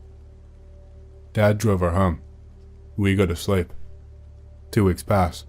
She doesn't come back. Dad makes some calls to the company members that take care about the personal workers of the executives. Raphael and Olga call, asking if we know where Rita is. Raphael, we don't know. We're looking for her too. I called Mr. another surname, asking about her, and we hear Raphael say, Ellos tampoco lo saben. They don't know either. To Olga. She starts crying and screaming.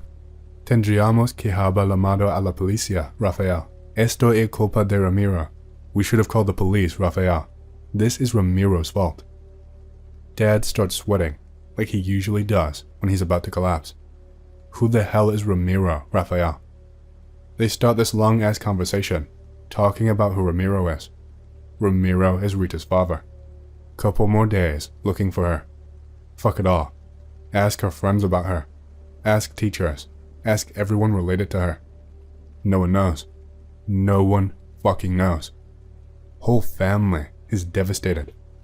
Days become weeks. Then the police call us. We would like to talk with every member of the family about the disappearance of Rita. It might give us some insight about the case. Dad turns pale. Okay. Thank you, sir. Tells us that we're going to help the police find Rita. That we must be sincere, no matter what. My mother, my brother, and I start crying. The police comes. Mr. Anand, we'd like to search the house for some evidence related to the case. Dad looks confused. My brother runs towards the policeman and asks him, please, for the love of God, if you know anything about Rita, please, please tell us. Don't worry, Mr. Anand. We'll make sure to tell you everything we know. But first, we must search the house and ask you some questions. Would you mind, Mr. Anand? They take Dad outside and ask him questions. Meanwhile, this group of policemen go downstairs to the cellar. My brother looks at me, and I look at him. It seems so surreal, how things went south so fast, without a reason. Dad comes back. Mrs. Anand, would you mind? Mom goes out. Dad looks like he's made of wax. So pale. Eyes look distant. He is all sweaty, and breathes like he's having intense chest pains. He starts scratching his head, sits down on the sofa, and looks up. Shit, Dad, are you alright? Dad. Oh, Rita. Oh, Rita, is all he said. The policeman went down to the cellar, start coming out with bags labeled evidence. Mom comes back crying with 2 women dressed in bright yellow clothes.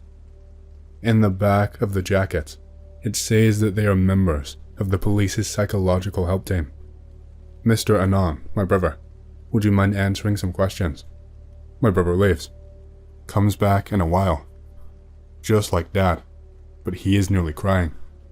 Mr. Anand, me, would you mind answering some questions?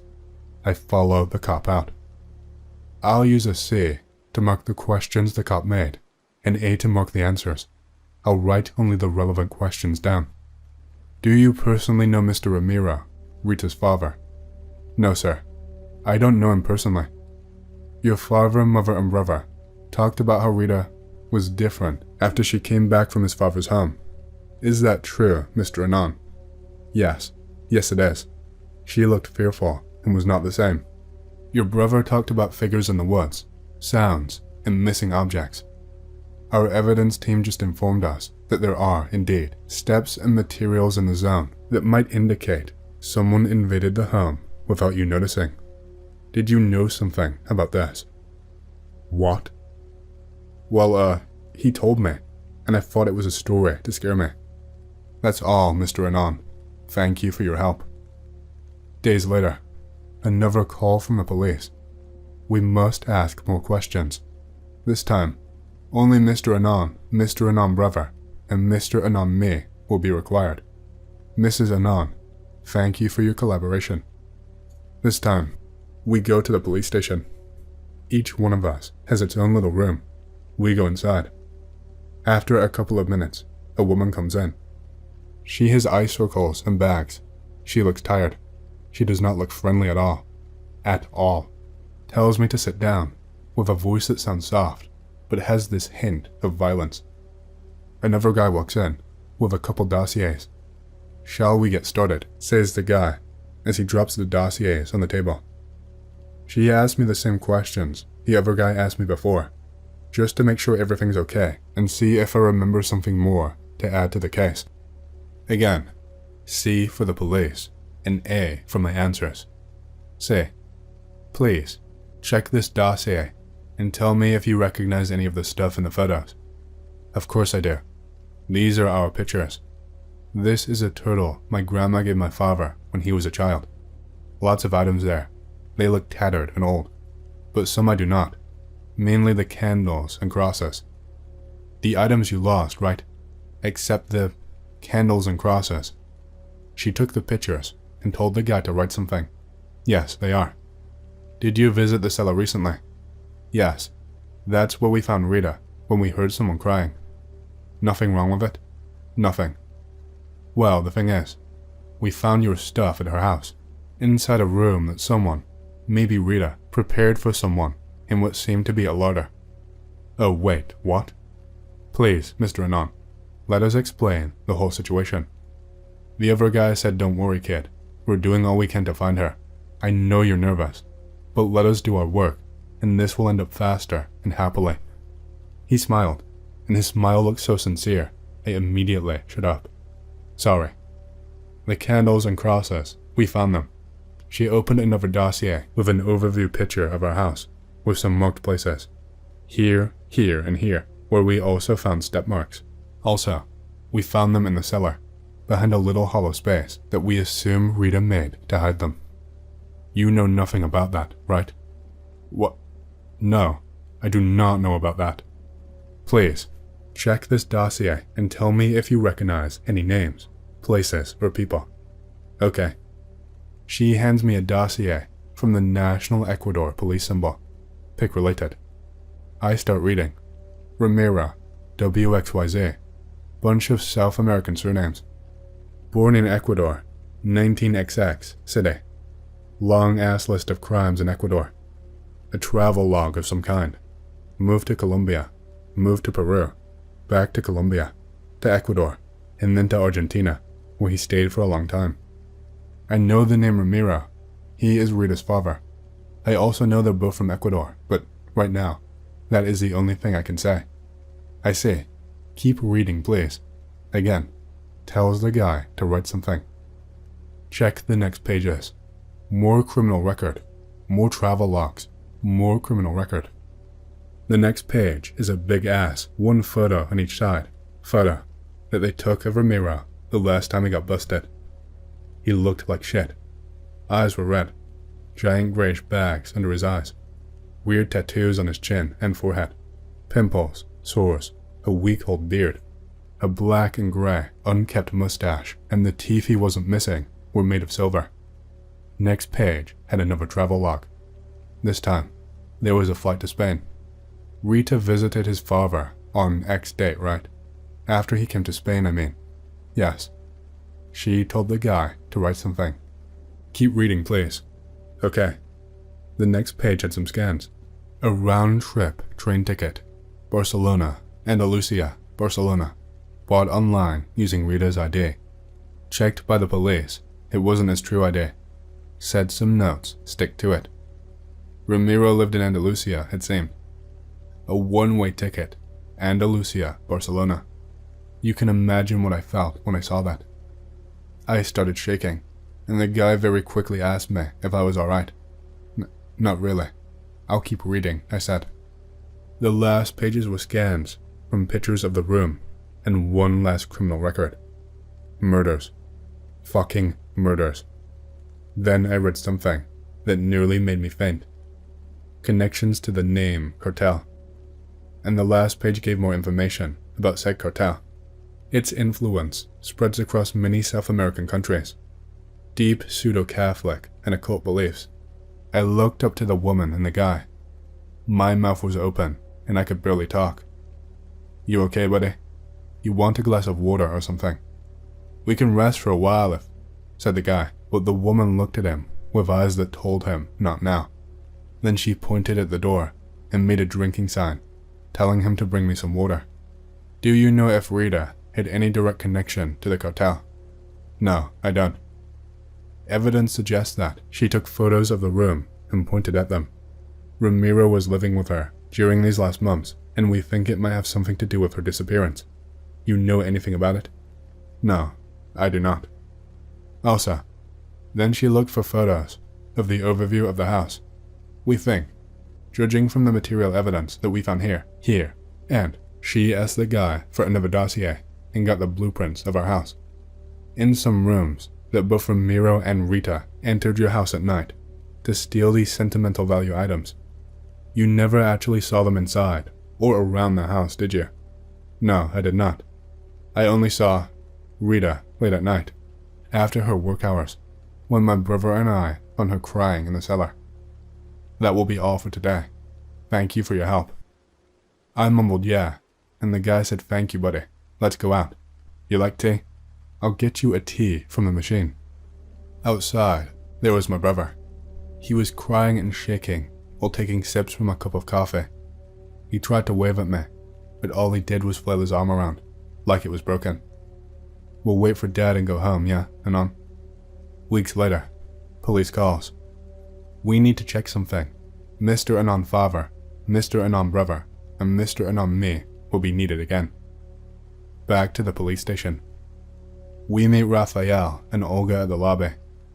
A guy comes out, checking a clipboard. Aunt and uncle of Rita, Mrs. Olga, and Mr. Raphael, and the family of Mr. Anon, right? Please follow me. He leads us to a big room. Inside, the woman and the guy that asked me the questions, two other guys, my brother and father, said that they were the guys that asked them questions, and two South American guys wearing a tie suit with the National Ecuador Police badge. I'll make this part brief because we don't really want to remember, and because everyone is mad, waiting for some closure. The Ecuador police guys hand out a dossier to each of us. Before you open the dossier, we must warn you that it has some rather disturbing images, but we also would like to add that it will help us with the case if you help us to confirm our hypothesis. We open the dossier. There she was, dead, naked, found in the outskirts of a fucking village in Ecuador a couple days before, stabbed in the neck, full of black markings, mugshots of Ramiro, recently taken, even more fucked up than before, more tattoos, taken in Ecuador. He got busted before they found the body, with some more people in a house nearby, yelling and screaming about the black goat, painting the markings on the body of the victim on the walls, and throwing rocks at the neighbors. Can you confirm the lady is Rita, WXYZ? Olga starts crying. Raphael goes apeshit, screaming in Spanish that he is going to kill him. My father looks down and quietly says yes. My brother looks up and screams yes. I look at them and nod, and that is the story, dear fellows of X. Sorry about not pre-writing it. Sorry about the wait.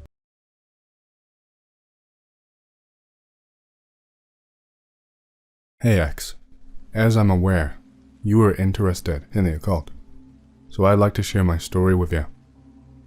To start out with, I cannot divulge my name, nor the specific area that this took place in. But to start out, I was born in 1981 in a community in the East US mountains. I had two brothers and one sister. This place I was born was where I stayed. It was much like a compound, a few dozen acres of land with a similarity to a tiny town. All buildings, give or take a few, were confined to one area of this land. This was called Main Street. It consisted of 10 houses, a large church-like building, and the workshop, with 5 of the 10 houses containing a small section of land dedicated to farming and the raising of livestock. They looked like typical homes. Didn't know what that meant back then. And there were no roads, just grassland and some tilled land, and the surrounding areas were mostly woodlands, give or take a few gardens, gathering areas, and buildings, but those will be talked about later. That being said, you can imagine it was very old school. We had no electrical devices or modern conveniences. The temple ran power from a generator, and work was confined to chores and such. Now, being raised here, and all of our children, we were told that was it. There was nothing else outside our walls, and that any attempt to look beyond would be punished by God. Or we'd be carried away by those who sleep in the trees. My early childhood, I don't remember too much. Maybe because I blocked it out, or just couldn't remember. But I guess it was slightly normal. My mother and father were distant, didn't have that family vibe I see so much. It was much like they were the controllers of the household, and children were meant to obey. They didn't seem to love each other, and my father was the final word of law when it came to our home. Around the ages of 4 or 5, I began to go to the teachings, kind of like school, but instead of any actual subjects, we were groomed to be part of our home. This consisted of constant drilling of our doctrine. It was passed down to us from what was simply called the Book of Knowledge. Much like the Bible, it held stories and spoke of Vidin's Plegum, or God or seer. We were told that the seer was a great entity, held out of reach of the realm of man, and was sealed away there years ago by man himself. Stories spoke of our community, or chosen, who had apparently been around for centuries, and sometimes said that it came before man, and soon it would be the time that the seer would once again walk the land of man, and our people would be his devoted followers. The book went on and on. We sang songs, much like Christian church, more of a chanting, and each day of the teachings began with a test of faith. We would bow to the teacher and kiss her shoe, and was preceded with a vow of devotion. There were 13 families within our home, most of which had multiple children, majority of which were male. I was the oldest of my siblings, and because of that, held most of the household chores, as well as devoting myself to helping the community, farm work, and polishing watchers, which were small statues of creatures placed at the foot of every house that the book said would protect the chosen people from harm, and even protect them in battle. Each one looked different, and all were treated as actual people, talked to, given small offerings of food at night, and even kissed by the women. At the age of 8, the children were allowed to enter the Temple of the Seer. It was an odd-shaped building, kind of looked like the White House, just a lot smaller. The outside was covered in watchers, and was painted a weird gray color. The entrances were bolted shut on the inside, and the gathering area was a large circle, upon which everyone in the community could sit together. Now, just so you understand, the community was run in a hierarchy. There were 3 elders, all male, and 1 mother, female elder, who was also ran teachings. She was highly respected, sometimes more so than the male elders. The temple was run with the 3 elders sitting in the middle, and mother sitting behind them, and all of the community were circled around. As I was told to keep awareness high, those who attended the gatherings were adorned in white robes, children in gray robes, male elders in black robes, and mother in a red robe. Temple was a lot like the teachings, except they had more chanting, and so forth and so on, and were held every evening at dusk. Every 5th day, we were to meet at the temple, and an animal, usually a goat, would be sacrificed to the seer. Its throat was cut with a large dagger, and the elders would place a circle on their head with the animal's blood. The rest of the community, children included, were made to go up and kiss the circle of blood upon their heads. This too was a test of faith. Afterwards, the animal would be cooked, and the entire town, well, whatever the animal could feed, would cook and eat and be together, kind of like a cookout.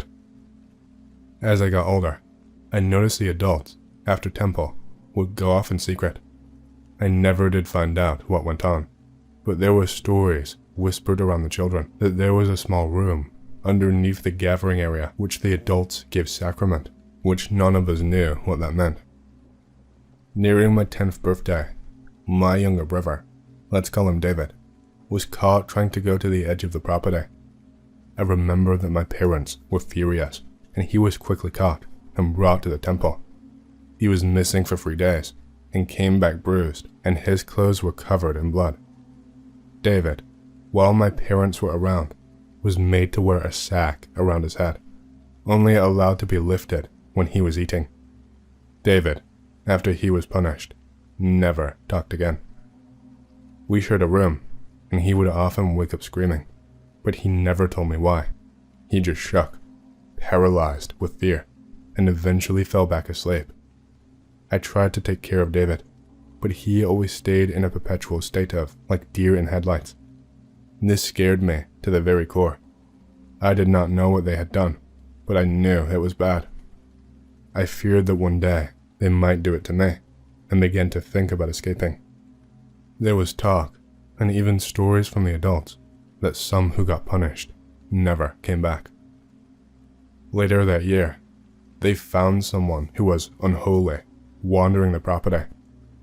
This was an amazement to all of the kids. We were taught that there were no outside people. We saw a man carried away with a bag on his head, screaming and pleading. He was taken to the temple, and I never saw him again. Things began to take a turn for the worst, and you could tell the adults were getting paranoid of what we weren't told. In fact, we were told more and more that the time was coming, and that we needed to prepare as a whole. More often, animals were given a sacrament, even to the point, toward the end of the year, no one could eat meat. We had exhausted it all. A lot of stories came out of that time, but none I really wish to talk about. At the age of 13, the children were deemed ready and adult. We were put through testing. This was perhaps the most terrifying moment of my life. On my birthday, I was blindfolded in my sleep and carried to one of the gathering areas in the woodlands. I was told to stand completely still. The adults and elders were to stand around me, as I'm blindfolded and bound with my hands behind my back. And as I was blindfolded, they all stood there, lifeless, all adorned in black robe.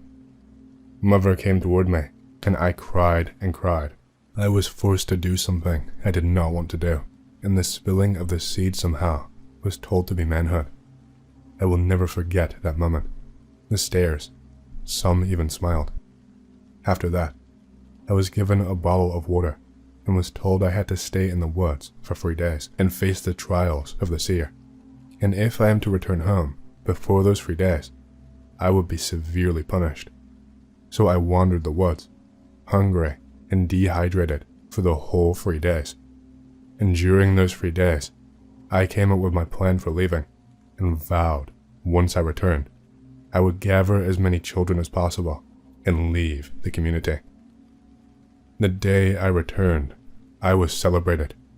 Everyone adult I saw smiled and congratulated me. All I could see was the vile smirks on their face from the woods. I began to talk to my siblings that night about leaving. I told them we needed to act fast.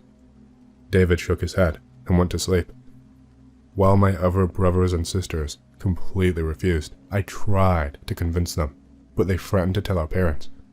I knew they would never go for it, and I cried as I tried to tell them what happened. I wanted nothing more than to just get them out of there, so they never had to witness what I witnessed. I knew once they refused, the other children would as well, so I decided I would come back for them.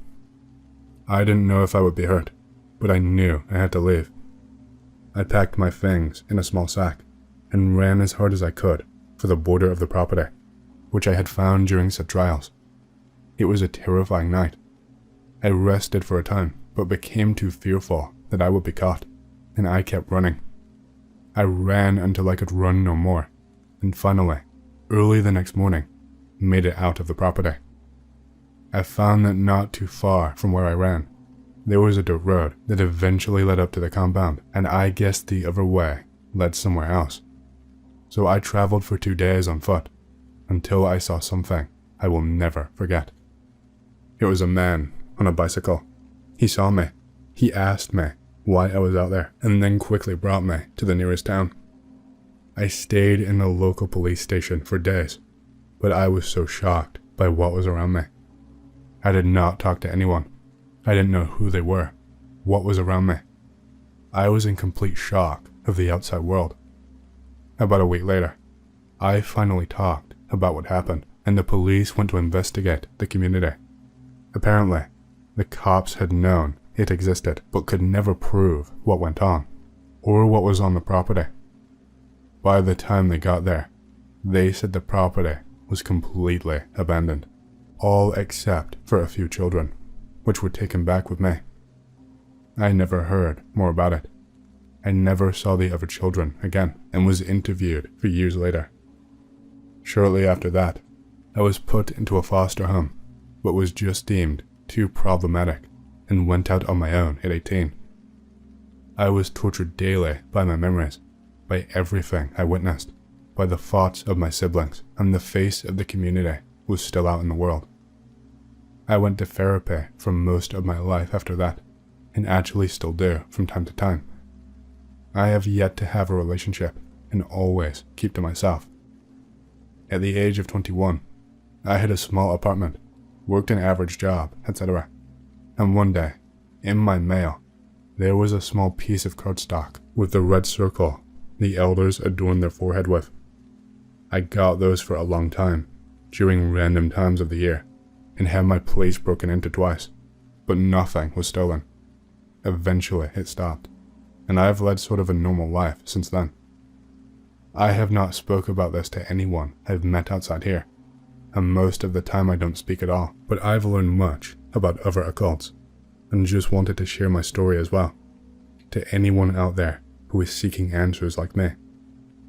I hope one day, all involved in my childhood are caught, and maybe then I can have a moment of peace, and maybe even begin to live.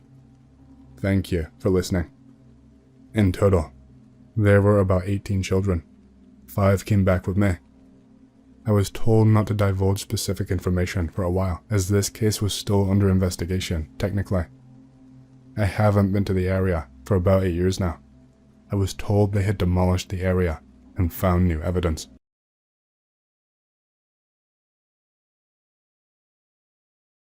I am not OP, nor am I the original poster of this image to copium.overdue.sa, but I do know who the original poster was, and he is no longer with us, thanks to this post. I have worked for 2 of the groups involved in the current event. Those lowly techs that they contract work to call them all Molochs, because that is who or what they worship. The combination of groups that orchestrated this, indeed orchestrated most of the West's downfall in the last 40 years, have been gaining power since the end of the Second World War. I'm going to let you in on an open secret. Hopefully some of you ladies take note this time and open your eyes a bit more. Every time they make a move, they tell the world first. Every single time. They consider this sport like hunting. The mindset is that it is only fair to quietly tell the public what they are about to do before they do it. And if the public are too stupid to notice, then, well, they deserved whatever happened to them. They believe that if they warn you first, and you still don't do anything to defend or avoid, then you are not human. You are just a sheep, an empty vessel, a consumer cattle, etc. As cattle, you do not have the right to self-determination. Each group has slightly different terminology and slightly different goals, but for now, they are content to work together and fight it out between themselves in the end, if they ever get there. Remember, they always tell you in advance. Pick related. They think it's coming to save them, give them eternal life, give them superpowers, or allow them to ascend. It differs by group. One very interesting aspect of the FM radio bursts is that they only happen when the object's orbit and the Earth's rotation are in such a position that the object has direct line of sight to Antarctica. We expect to see the radio burst again in May 2023, which is when the next alignment happens. Coincidentally, all travel to Antarctica has been restricted or controlled by the US since 2016. Time frames are difficult because they don't view time in the same way that we do. They all believe in rebirth, so they believe they have unlimited lifetimes to bring about their goals. In terms of specific events, I do know that the pandemic was brought forward by about a decade because they were fearful of losing their control of the media narrative after unexpected election results in the UK and US specifically, and the upsurge in nationalism in the West. We are preparing by building alliances and gathering resources all across the world. Russia is the only country that went full-blown against them, so Russia had to be cut off from the West communication and media systems. They are scared of an uprising of informed, equipped, capable, and cooperating citizens, hence the harsh gun restrictions in the West over the last 5 years. I'm an aspy tech dude.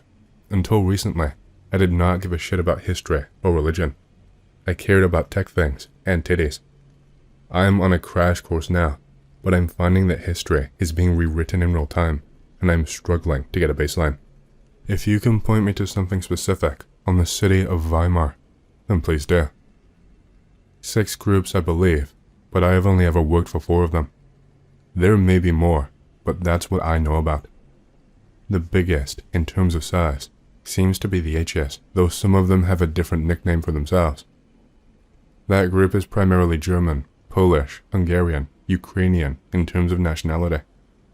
The second biggest group call themselves the Protectors or Templars, depending on who you talk to. Some of the higher-ups call themselves Knights. These are mainly attached and coordinated by the Vatican, though they are not religious in the Catholic sense. The Freemasons are part of this group. The third biggest group call themselves the Marduk. They are mainly American, British, French, and seem to operate almost exclusively in politics. This is where the WEF and the EU originates from. The fourth group I have worked with call themselves Aditya.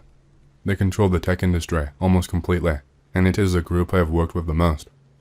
When I first started with them 20 plus years ago, it was mainly Russian, American, and German and Indian, but increasingly it is becoming controlled by the Indians, and most Russians have been removed, but not all.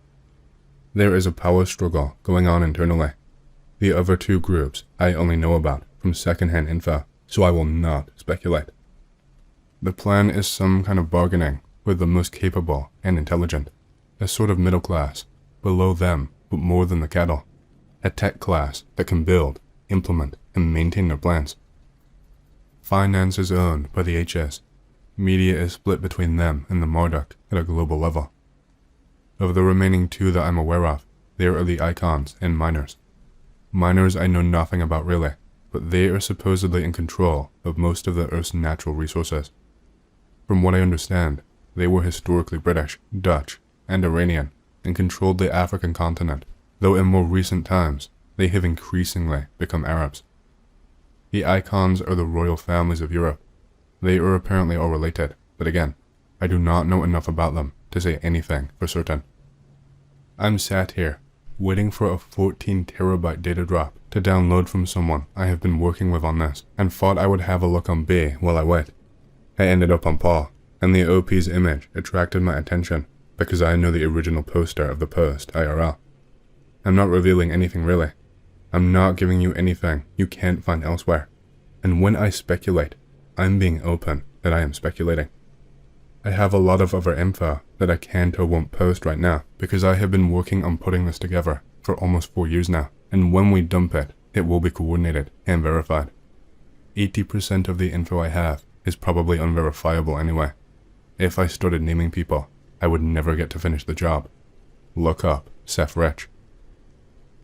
No, the original photo that got the guy killed, it's a photo of Ganymede, one of the moons of Jupiter, taken by the NASA Juno probe in mid-2021. It has been periodically emitting FM radio bursts since at least 2016 that are modulated in a specifically artificial way. That is why NASA chose to send the probe there. Here is the original photo. It came direct from NASA's JPL Juno archive in July 2021. Check it out for yourself.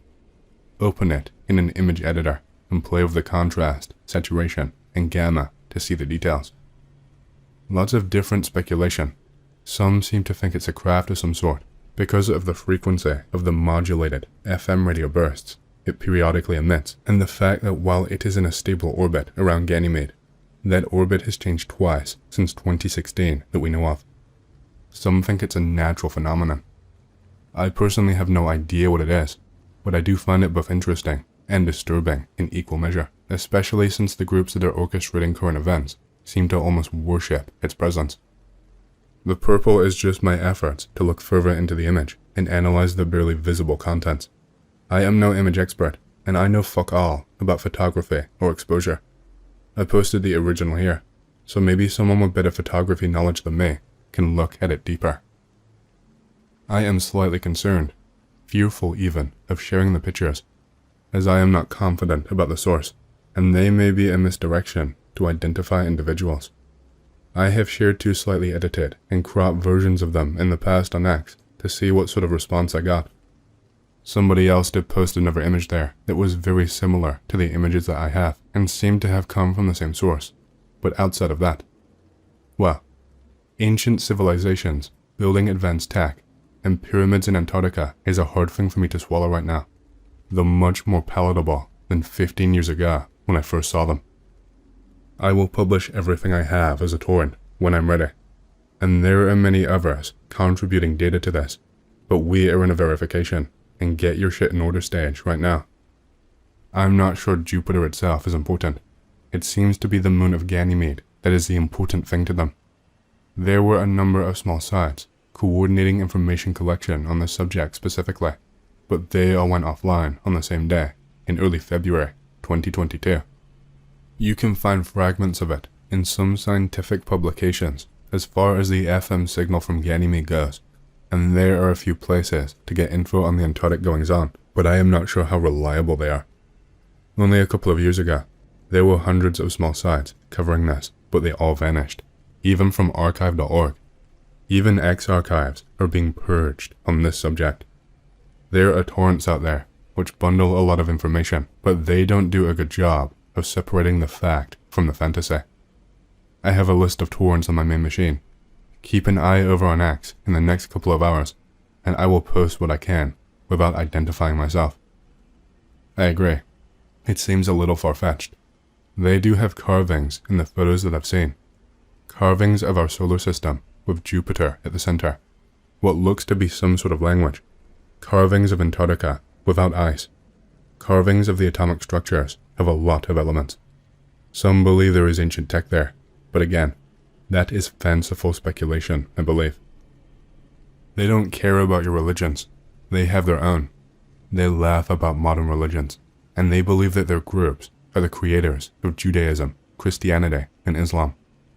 They believe that the religions were created to create a state of perpetual war on the planet, so that their own control and subversion would go mainly unnoticed. These people believe they are in a war that they have been fighting for almost 13,000 years, since the Earth's last great extinction event. They believe the planet is theirs by divine right, and that they originally came from a planet in the Orion's Belt area. I don't know too much about this. I tried to ignore it for a long time because it seems like such crazy shit to me. Their primary concern, religiously speaking, is to encourage the 3 primary religions on the planet to fight against each other. I can't answer for certain what the destination is, but the signal is only transmitted when whatever that thing is has direct line of sight with Antarctica. There are plenty of other opportunities throughout the year for it to beam directly to Earth, but it only happens specifically when Antarctica is directly visible. Interestingly, the signal is almost identical each time I've looked at it. Almost. The first 2.5-ish seconds are different each time, but then we have approximately 8 hours of transmission that are always identical. There are theories around how this could be naturally occurring, but I'm a data rigger currently specializing in encryption, and in my opinion, there is more of a chance of Jesus returning tomorrow than it not being a modulated data stream. If there is a return signal, then I do not know about it. They think they are intellectually superior, not genetically, but they are trying to change human development to split it into a genetically superior race, them, and then the rest of us. Some of them seem to think that human form is only temporary. I originally from the US, but started working with one of the groups in Germany, where I was working with a big tech organization in the very late 90s. The UK is critical to what is happening. They have a much bigger stake, and more power than most of us Americans seem to realize. The UK does most of the structural and civil engineering for their projects around the world and also provides a lot of military support. There is a company called Bohemian in the UK, and they control a lot of other companies around the world and have a major stake in BlackRock. Bohemian do most of the non-electronic engineering for these groups. Simply, I'm getting to the point where I'm past caring about myself and I am getting ready to fight. I am not able to talk freely, but I am able to talk about things the public has already been warned about by them without too much risk. I'm getting things in place to talk more, as many others like me and many others will fight against them, but we need as much intel as possible. If I told the truth right now, 95% of the population would think I'm a mental case anyway. They just look like normal rich folks, always well dressed. They always think they are superior, but they are just like self-important fuckwits to me. You could not pick one out in the crowd if that's what you were thinking. Yes, there are lots and lots of them. Child trafficking is rife. They prefer white kids of European descent, but most of the kids that get abused and sacrificed are actually trafficked out of Africa, and the sub-8-year-old whites are saved for special, ceremonial occasions. The signal is readable, yes. I have 6 versions of it saved. I'm considering a way to publish it, but a single one is 5.4 terabytes in size. My concern is that it is meaningless misdirection at this point, and unimportant in the short term. Not even they know what it is, and they have spent serious money, man-hours, and computer time analyzing it. Antarctica is chock full of radio antenna arrays that are capable of receiving the signal. That is where we got it from originally. I even spoke to a dude that was stationed in Antarctica, and he believes that there is a black pyramid on Antarctica that is built as a structural radio antenna and is at least 12,000 years old. That sounds like bullshit to me, but I have seen pictures of it, and it definitely exists. Yes, there are 3 pyramids there in Antarctica. They are structured in the shape of Orion's belt, exactly the same layout as the Egyptian pyramids at Giza. Inside they have smooth black walls, like they are made of marble, according to what I've seen. I must stress that I have not seen them in person, and I am still on the fence about what is actually there. I don't want to make claims, but I have seen pictures that are supposed to be from the inside. When I say I was a lowly tech, it is tongue-in-cheek. I am a tech infrastructure architect by trade, and a data monger by interest. I'm exceptionally well paid for what I do, and I'm very, very good at it. Regardless, they would consider me to be lowly scum, as I am not part of their families or orgs, either by birth or invitation. I only have minimal access to info that pertains to the project I'm working on, but I have been involved in a lot of projects over 2 decades. I'm also open to the fact that they are feeding me bullshit intentionally, and in some cases, I have caught them doing that. I'm not making claims as to what is or isn't true. I'm primarily telling you what they believe, and occasionally, what I have seen or others have told me. Take it as a LARP if you prefer. I probably would. Is Eyes Wide Shut basically this sort of vibe that they are telling us what they're doing? Yes, it is. How do you know and see all the religious stuff? Because they are open about it. They see all religions, except their own, as the biggest joke on the planet. I don't know anything about the Book of Revelation, sorry. I am not a religious person. They have been trying to take control since well before World War II, for thousands of years if you were to believe their stories. World War II just offered an opportunity to flip the world order on its head and allow them to capitalize in the chaos. There are stories about a founding state called the Weimar Republic, but I don't know much about it. Apparently, World War II was about building a new, worldwide Weimar. They are not racist in the way we normally consider people racist. They literally despise everyone. They see normal people at the level of insects, regardless of skin color. It doesn't make cohesive sense to me. I only have a small window on the overall picture. More info needed. I have spent many sleepless nights trying to sort reality from fable. NZ is considered to be the safety bunker. It's where hideouts were being built in the case of disaster, but it's not big enough to sustain the population they intend to have serving them or to grow the resources that they need. it's a temporary measure. They call Ukraine the farm or the factory, depending on the group, and they all call NZ the fortress. There are initiation ceremonies for new entrants to the groups, but that is way above my level. They are performed by people you will know and recognize. They actually flaunt this publicly, and it is not subtle. There is a very famous artist that does ceremonies for a couple of groups, and there used to be another famous person that did it alongside her before he did not take his own life. I don't know who replaced him. There is also a class of members called stagehands. They are present in all 6 groups. These are generally people who can be blackmailed to do their bidding, influencing, and dirty work. Blackmailed, either because they already did something very bad that they agree to keep secret, or blackmailed by doing something bad on video at their request in return for fame and money. There are a lot of offenders and child traffickers in this group. A lot. There is a sitting president's son in this group, along with many politicians and their assistants. But mainly, you will find these people in the media. These people are well rewarded and protected normally, but they are considered disposable and no better than the cattle, and they will be removed and vanished if they step out of line or get too greedy.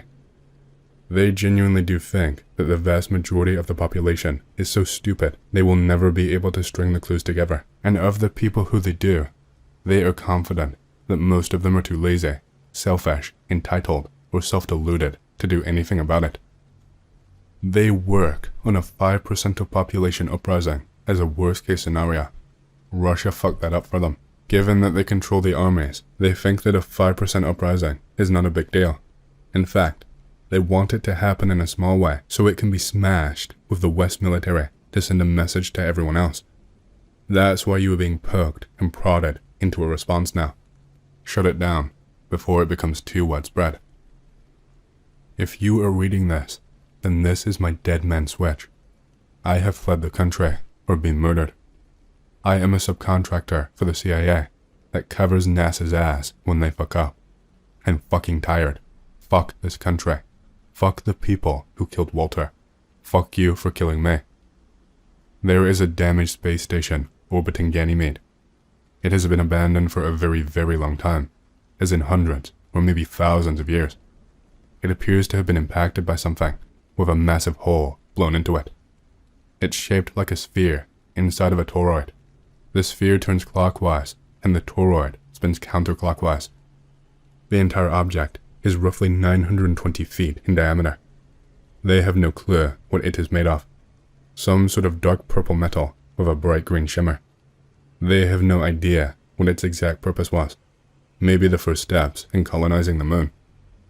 A probe is in the works and expected to be rushed out sometime in 2021. It emits no radiation, no heat, nor any signs of life. They only know it exists because on June 6, 2020, it emitted a strong signal for 6 seconds that Juno detected. Juno has taken a multitude of pictures, but they are in a guarded vault that holds the offline server. I know all this because it leaked the week it was discovered, when we were ordered to scrub it. Now a very high-level official who had hands-on access to the server ran his mouth to a 16-year-old that he was fucking, and they both died of a heart attack on the same day. I stole access to a computer with the transcript report of what he told her before it was scrubbed. I was not supposed to see this.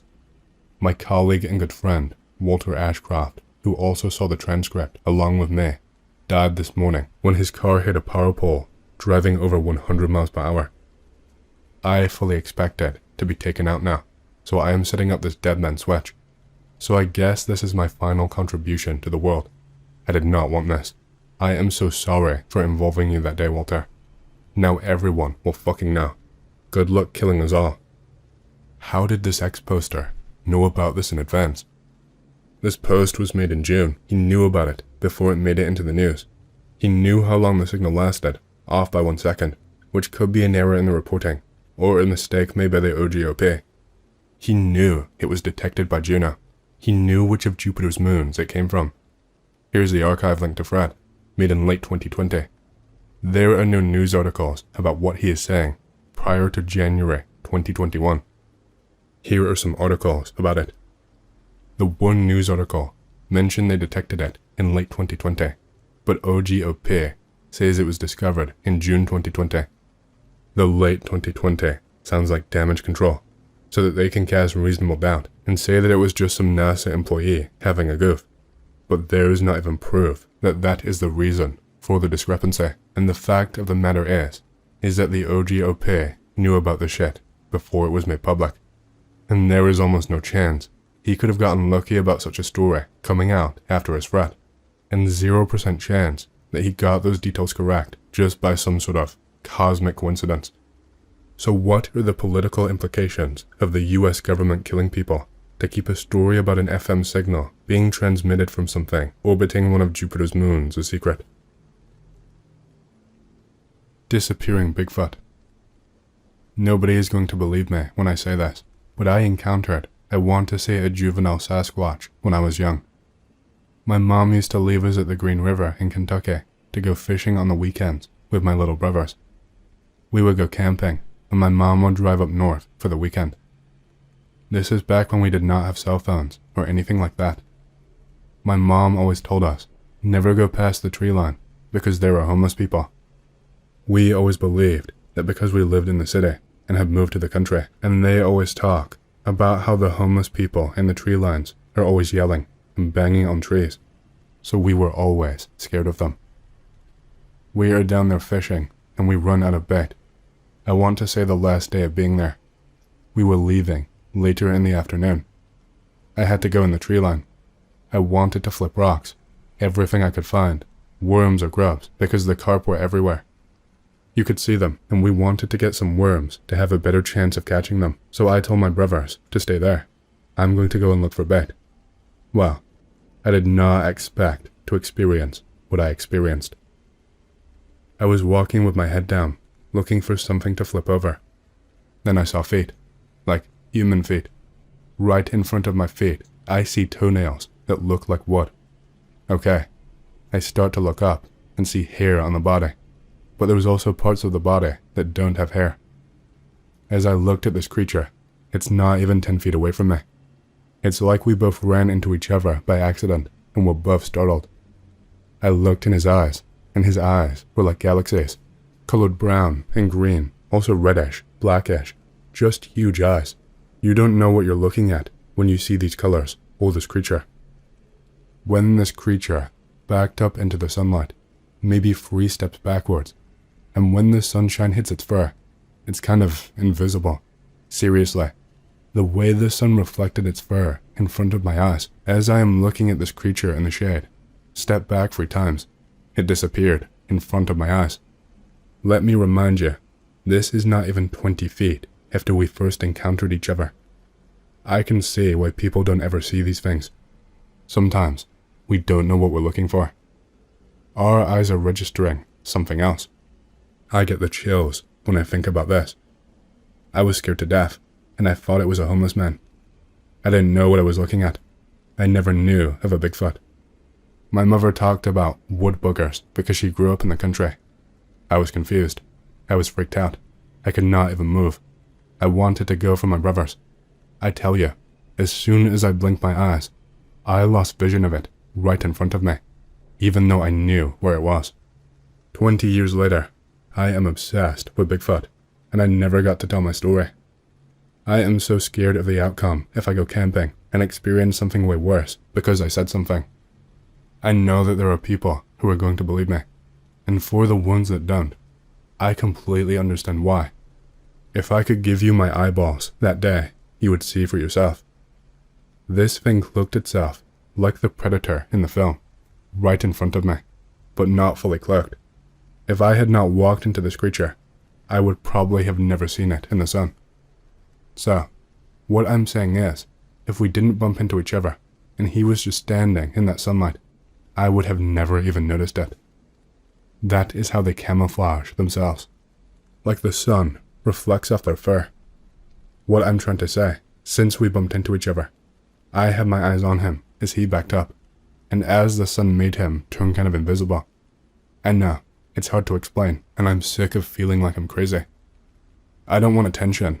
I don't want to go on a podcast, but what I experienced messed with me hard growing up. My whole life, I thought there was a homeless person, until about a year and a half ago. I get interested in Bigfoot, and then I start listening when people were saying they had the same type of encounter, but I actually saw this creature back up into the sun and disappear. The creature did not stink or anything. That's why I thought it was just a homeless man at the time. Remind you, I'm like 10 years old at this time. Maybe I was worried about my little brothers at first, and then the thought of my mother telling me not to go into that tree line, so I felt like I was invading their space. I finally told my story now. I feel like I got this big rock lifted off my chest. I see this thing in my sleep ever since I was a little boy. Thank you for your time.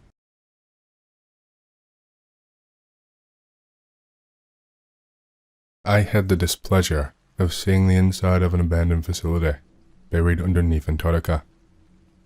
I learned about this website through a friend who told me that this used to be a good place for secret info and exposing things that the government does not want you to know, but that the quality of the site had gone down drastically in recent years. Nowhere else I tried to post my experience were interested in listening to me, and my post even got taken down a couple of times before they realized nobody cared anyway.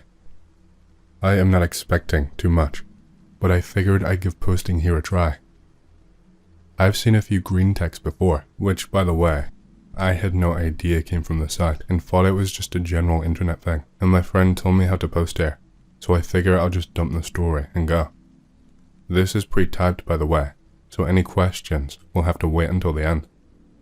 I am a leading researcher in my field who specializes in molecular biology. You wouldn't know who I am if I mentioned my name, and I would like to keep at least some details private anyway. Around 4 years ago-ish that this took place. Back in March of 2020, the world had been locked down for maybe a week or so at this point. I was a little surprised that we were being called in for any kind of research project, considering the state of the country, and that we were not legally allowed to leave our homes, but I suppose that this was much more important. I was flown in for a briefing in Colorado to a military base, but I will not mention which one. All I will say is that the base is quite large for military standards, and that some parts of it are built into the earth and are stationed underground. I had never been to any kind of military base before in my life, so this was all new to me. I stepped off the plane and was feeling a little anxious. The place felt quite imposing. I went through some thorough security checks, but sped through them pretty quickly. Once I was cleared, I was escorted by a uniformed officer for a few tight corridors. After a while of walking, my escort ushered me into a tiny side room that I didn't even notice was there at first. The corridor leading into the place was trashed and looked like absolute crap. Boxes of computer parts and scattered papers were basically just dumped everywhere. The room itself was pretty pristine though. I was greeted with the faces of 3 people who I was not familiar with. They were all scientists from varying fields, mostly related to biology or chemistry. I think it was the longest meeting I have ever had to sit through. I struggled to even stay awake for most of it. I can't really share the details here, mainly because it would take half of my life to type out, but also, I don't want to risk getting deleted for saying the wrong thing. The only reason I feel safe enough sharing this is because of how unbelievable it sounds, to the point where most average people would not consider it a leak. Here is how I will sum up the meeting. Me and 2 other researchers, along with 1 military escort, would be flying out to Antarctica. They had found an old research center buried underneath some ice, and they wanted us to try and recover as much as we could from it, and then try our best to get it set up and ready for work again. They gave us a vague time frame of a couple of weeks, but realistically, we would have however long it would take, as long as it was not a lost cause. Most of the time, researchers would be shipped out to Antarctica, but this was considered a high priority, and so we took a 2-hour flight from Chile, and then would take a ship the rest of the way from King George Island. I felt extra nervous when we first touched down, and I took that first step. The weather conditions were not great, and the cold was biting. I won't lie, I immediately had second thoughts upon seeing this place for the first time. Something inside me just felt this weird sickness that I can't describe that made me want to run all the way back home. We hit the debriefing, Sure, but I actually really didn't know all that much about this place. I was technically the lead researcher, but I knew just as much as these other researchers, and even having a guide did not fill me with too much confidence. I only accepted the job offer because I needed money quite desperately. The pandemic meant I was not going to be able to work on much of anything, and the type of contract I had basically meant I was going to be screwed for money. Being a scientist does not pay. You are disposable. They treat you like shit, and they give you millions of stipulations to snatch away any grant money or terminate your contract as soon as they get what they want. This money basically ensured I wouldn't have to take up a shitty part-time supermarket job, and I could live normally without worrying until everything blew over. One gig, and my worries would be gone for a brief time. The journey was horrendous. Once our ship arrived, we had to make an almost 5-mile trek in the blistering snow and wind to get to the location of the base. It was incredibly out of the way, and it was a wonder it was ever uncovered at all. We were prepped for the trek, of course, but it did not make it sting any less. The tiredness from flying from my home state to Colorado and then traveling here was enough without the long journey. I'd be lucky to not collapse and call it a night as soon as we got to the place. After over 2 hours, the base was finally looming in the distance. That's what our guide told us anyway. To me, it just looked the same as the last 5 miles of endless white fury stretching across my vision. There were a few red flags planted as sorts of markers to help guide us, along with the GPS tracker that we had along with us. It looked like something you'd see at a ski resort. The place had apparently been abandoned for decades. They had no idea of the origin of the base or the purpose of it. They guessed it was for some kind of atmospheric research or research into the surrounding waters, but we had no way to know for sure without us completing our mission. The country of origin was unknown as well, so anything we found there might not even be in English. We were told in the briefing that the place had been found by explorers, buried underneath layers of snow and ice, but they were able to carve out enough room for us to rappel down safely. Standing over the edge and looking at it filled me with something I can't really describe, something I have never felt before. Intrigue, maybe, but I don't think that quite cuts it. I had never really been interested in anything like this, secret government projects or what might really be going on under the surface, but I was really feeling it now. Something about the place was off though. There was this kind of eerie silence. The place wasn't actually silent because of the strong wind constantly blasting me in the ear, but it's like it just became background noise and my ears became deaf to it. I don't know. It made me feel uneasy, like no one was actually supposed to ever be here. Antarctica in general, I mean. I could not even hear the sound of my own steps, due to the snow concealing and softening the steps. I stood over the edge and peered over, but only for a second, and then pulled back. I had to try really hard to not think of the descent. I'm scared of heights. Sue me. I was the last to go. I practically forced my colleagues to go before me. I sat on the ground while they went down, and kind of half listened to the guide teaching me how rappelling down would work and how the equipment worked. It's not something I had ever done before. I was basically allergic to any kind of physical labor. I could not put it off for very long, and it was finally my turn to go down. I tightened the harness around myself, and I had to just kind of steel myself. I had the guy going down with me at the same time, so that added comfort helped ease my nerves just a slight touch. It was enough to get me over the line anyway. It was over before I knew it, and our boots touched down on the ground. I stepped through the doors of the abandoned research station, and had my nose assaulted by some kind of putrid scent. It was like musty and heavy in the air, and smelled like something had died. The inside of the place was really dark, and so we had to rely solely on our headlamps to see anything. The layout of the station was weird, and didn't really make any sense. It wasn't like any research station I had ever been inside, and things were not where you would expect them to be from a convenience standpoint. The walls were also coated with layers of frost and ice, and everything was either frozen or falling apart. It felt like one touch to anything would cause it to turn into a pile of dust, if not for the freezing temperatures. The floors had shit thrown all over, and it was just such a mess. It was like someone had purposefully trashed the place before they left, rather than natural decay. There were a few rows of abandoned computers, but the screens were cracked, and it was obviously a lost cause before we even stepped into the place. Even without knowing how long ago the base was abandoned, any hope of recovering any kind of technology or digital data was basically at 1% maximum. It was physical records that we were hoping for. Thankfully, we did find a series of documents. The pages of some were just scattered haphazardly across the floor, and so it took us a while to piece some of the files and documents together, and large portions of some were just nowhere to be seen in the main area that we were in.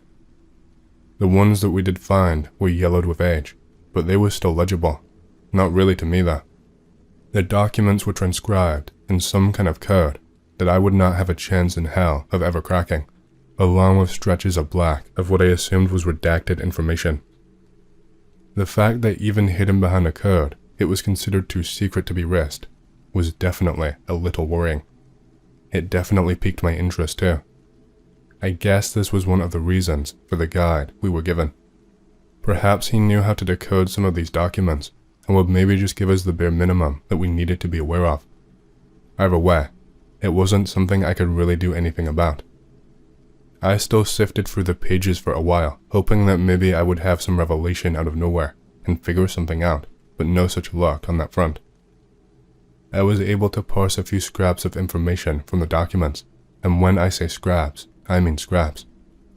I obviously did not crack any of the coded information, but some of the names of the research projects were left completely readable to anyone.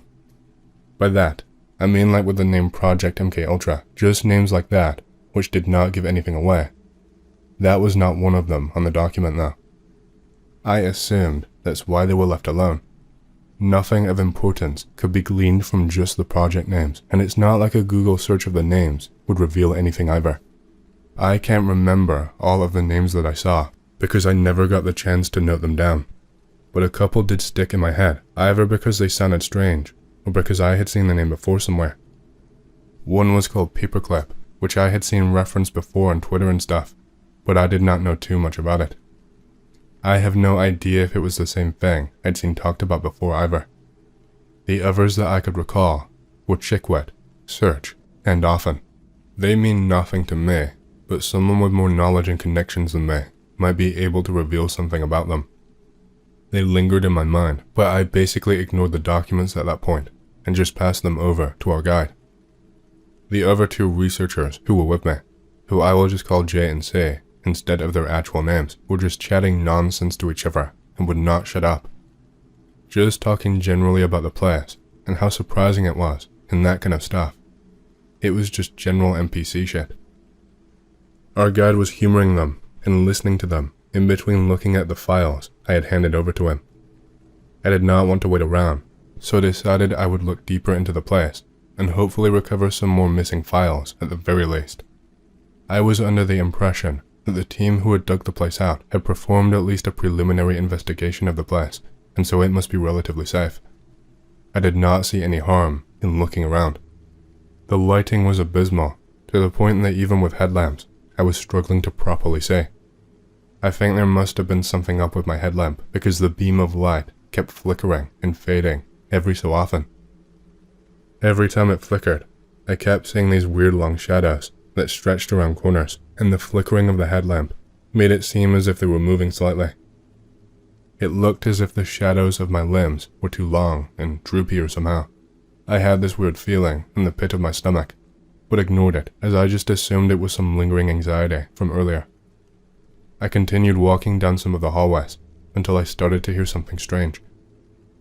I could hear this weird pitter-patter of footsteps that were almost too quiet to make out. I brushed them off, just thinking they were the other researchers or our guide messing around. I was way too jumpy for no reason, but they really did seem purposefully soft, like it was being done on purpose. The rhythm of them was weird and irregular, like the person making them had a limp or had a strange gait. They faded eventually, but I heard them again every so often, accompanied by a slight rustling sound. I convinced myself I was just hallucinating things due to the almost absence of silence that I had suffered through for hours and that my brain was now making up for it. I rounded the corner and saw a weird door. It was kind of like a bulkhead door that you would see on a submarine. It looked like it could withstand some heavy pressure. It was shut, but not fully clicked into place, and so was not locked or fully sealed. I figured that maybe the crew who dug up the place had taken a peek inside and not shut the door correctly. Either that, or it was left like this when it was abandoned. I decided that I may as well take a look inside and get used to my surroundings. That same horrible smell hit me again when I opened the door. That exact same smell that hit me as soon as we walked into the station.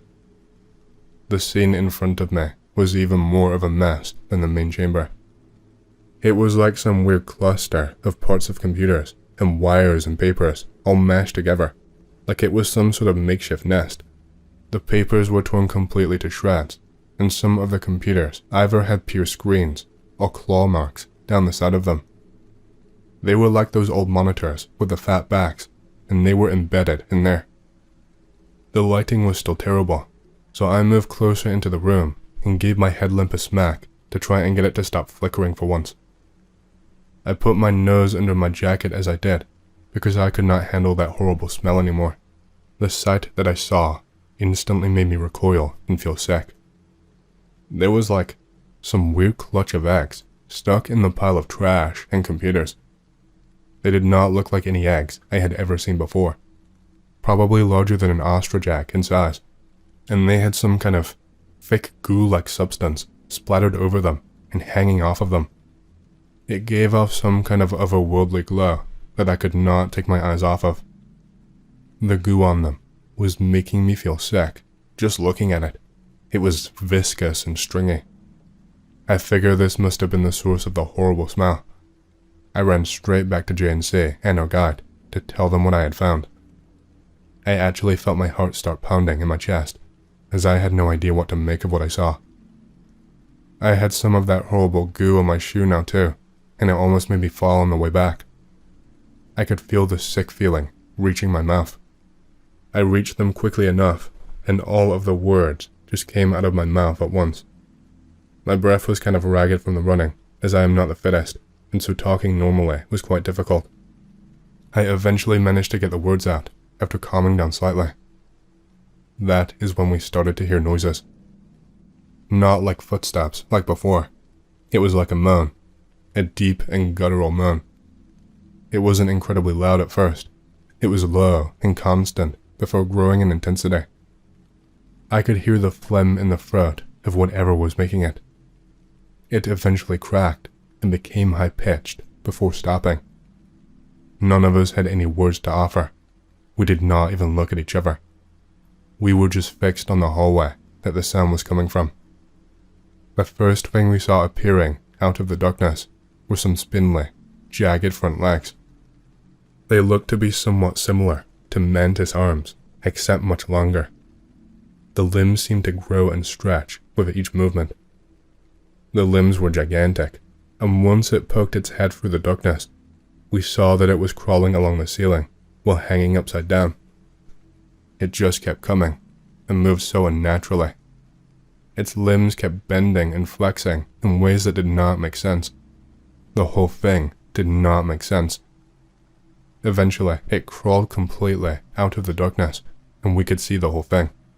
Its eyes had this sort of green glow, and the skittering sound that its limbs made when moving along the ceiling made me shiver.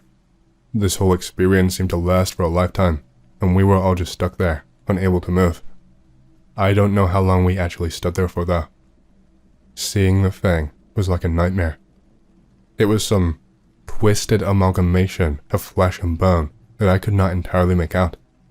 Its skin was mottled and looked almost diseased. It had some kind of weird markings on its body that I caught a glimpse of, but I could not make out what they were. Our guide was still beside me, fiddling with something. I figured possibly sending a distress signal. I heard C let out a scream all of a sudden.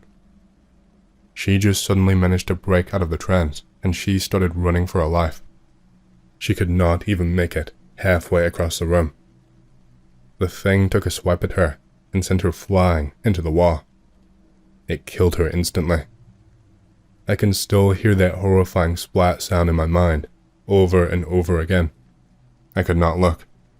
The second I saw bits of her slowly sliding down the wall, I had to look away. Jay had freaked out when he saw this, and ended up basically cornering himself with no way out.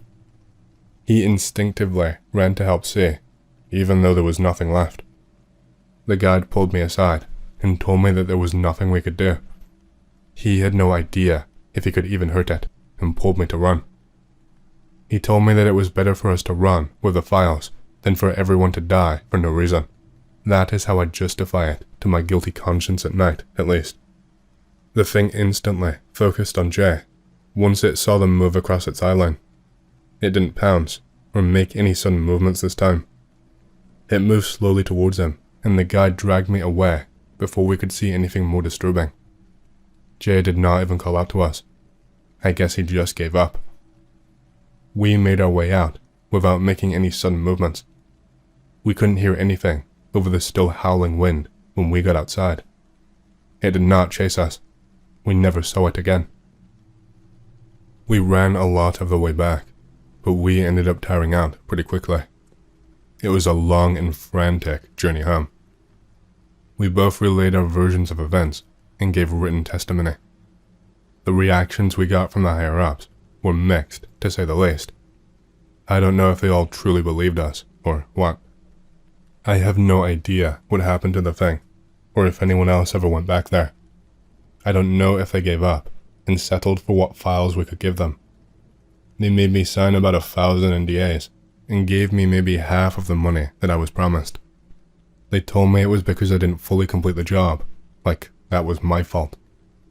I kind of just don't go anywhere anymore and just sit in my apartment all day. It's been over 4 years now, so I doubt they'd bother with me, if they would even see this here.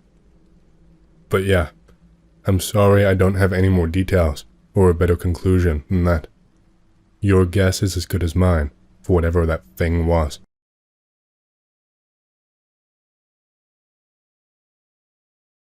I don't think this is something that I should really be sharing, but fuck it.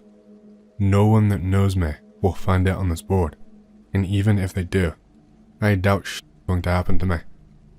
I think it will cause too much of a stir, and will cause some serious infighting between us all that nobody really wants.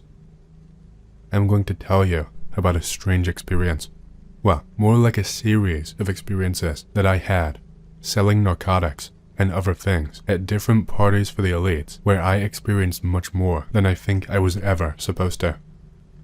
Things got extremely dark, extremely quickly, and I don't think I was supposed to be let in on this side of things, at least not yet.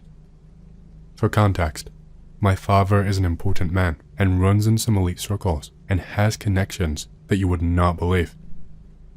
I'm just a piece of shit dropout who does nothing except live off daddy's money and be a raging disappointment to my family. So I have kind of never really been in the know or been involved in any kind of personal business to do with my family, and I stumbled upon this unintentionally. My father is aware I saw all of this. I told him straight away, and he told me just to keep my mouth shut and he would make sure that I would be perfectly okay. I guess I will greentext to make this easier. Be me, upper-class American burnout dropout. Grew up in the suburbs of California, basically living the high life. Dad is important, but basically neglects all of his kids and is emotionally cut off from anything except for his own work. I grew up resenting him, and he basically hates me. Family has always been well off. Can't mention my father by name, but he is big time. Not a celebrity exactly, but he is old money and a big shot. I end up being a total fuck up and dropping out of school to sell narcotics as my own way of trying to rebel and being independent so I don't have to rely on my dad's blood money, like selling shit to poor people was any more noble.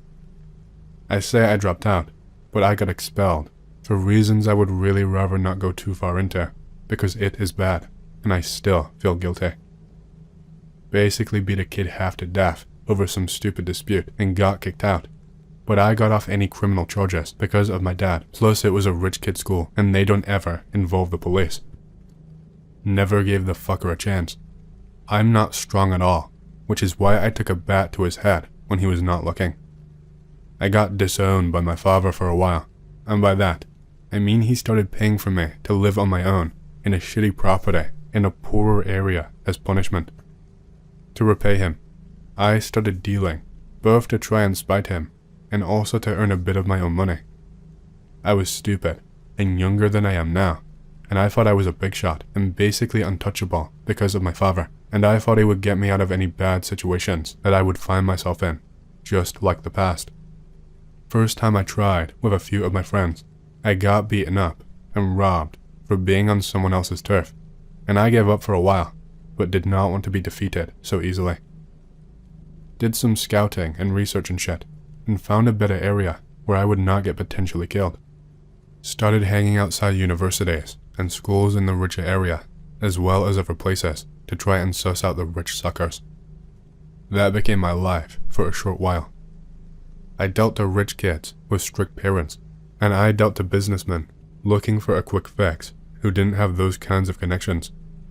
I also sold my shit very cheap, so it was much easier to entice people. You might think that rich people would have no need for me, because they can get what they want, whenever they want, which is true, but I was more convenient. With me, I made sure there was no waiting. I would travel straight to them, and would have whatever you could possibly want, right there and then.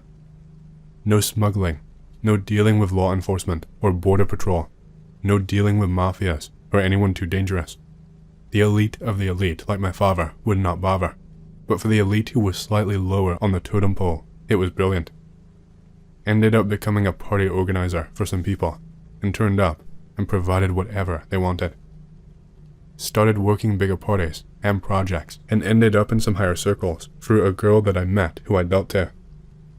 These people did not recognize me, because why the fuck would they recognize some loser dropout like me? I made sure to never mention my father's name around these people, because I did not want him to bust me, or to draw too much attention to myself.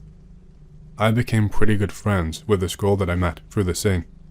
She is mega rich, old money, just like my father, and her dad is an investment banker and owns properties around town or whatever. I started arranging things with her and providing her parties with whatever she needed. Not just product. I kind of have connections to get literally whatever they could ever dream of. After a few months, I get introduced to some of her extended family at some party at one of the properties that is owned by the family. I won't say which one, but it is massive. They give me my own driver, who escorts me to the party, along with some clothes that they specifically want me to wear. It's like some navy suit with an insignia stitched into the lining and onto the pockets that I don't really recognize. Some kind of weird S-shape, but it doesn't really mean anything to me though. Figure it's just some weird family insignia that I haven't come across because again, I'm a recluse who doesn't really care for that kind of rich hippy-dippy shit, and that maybe they want everyone to wear it, so they can easily identify who is who or whatever. Figure because I'm their guest, they want me to wear their insignia. Cool, sure. They also provided me with some kind of mask or whatever. Kind of like one of those ball mask things. You see it like a masquerade type ball, but it has some kind of pattern on it. And again, it has that same weird S insignia. Not really sure what it is for, but I make sure to keep it with me. I arrive, and the house is crazy.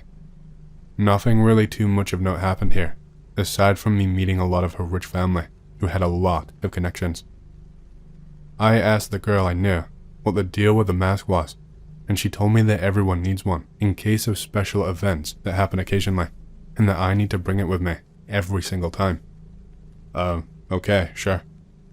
Chat to a couple of people in passing, just to appear friendly and play the part, but try to avoid people as much as possible to not draw too much attention to myself. Do meet one dude of note, related to the girl that I know. I think possibly her uncle or something like that.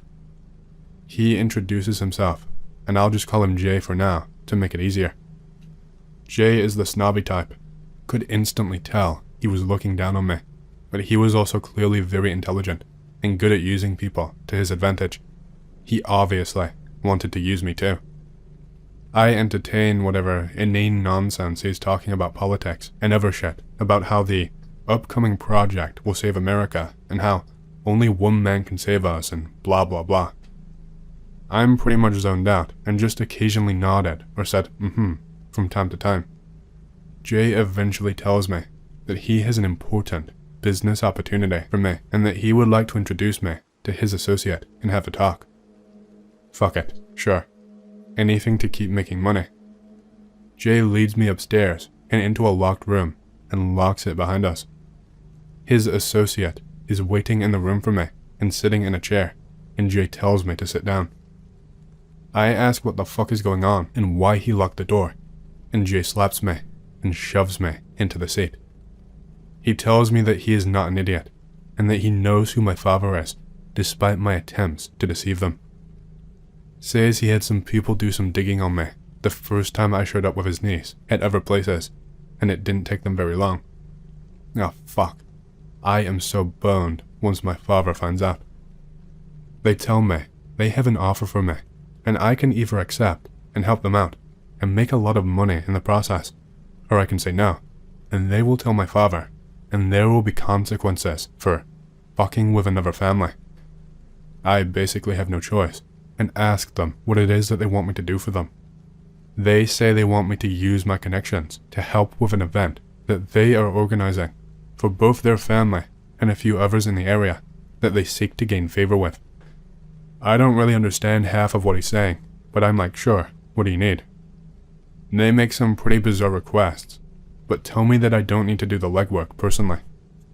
They give me a list of people that they know my father has affiliations with, and that as long as I provide a way to meet with them, that's my end of the deal.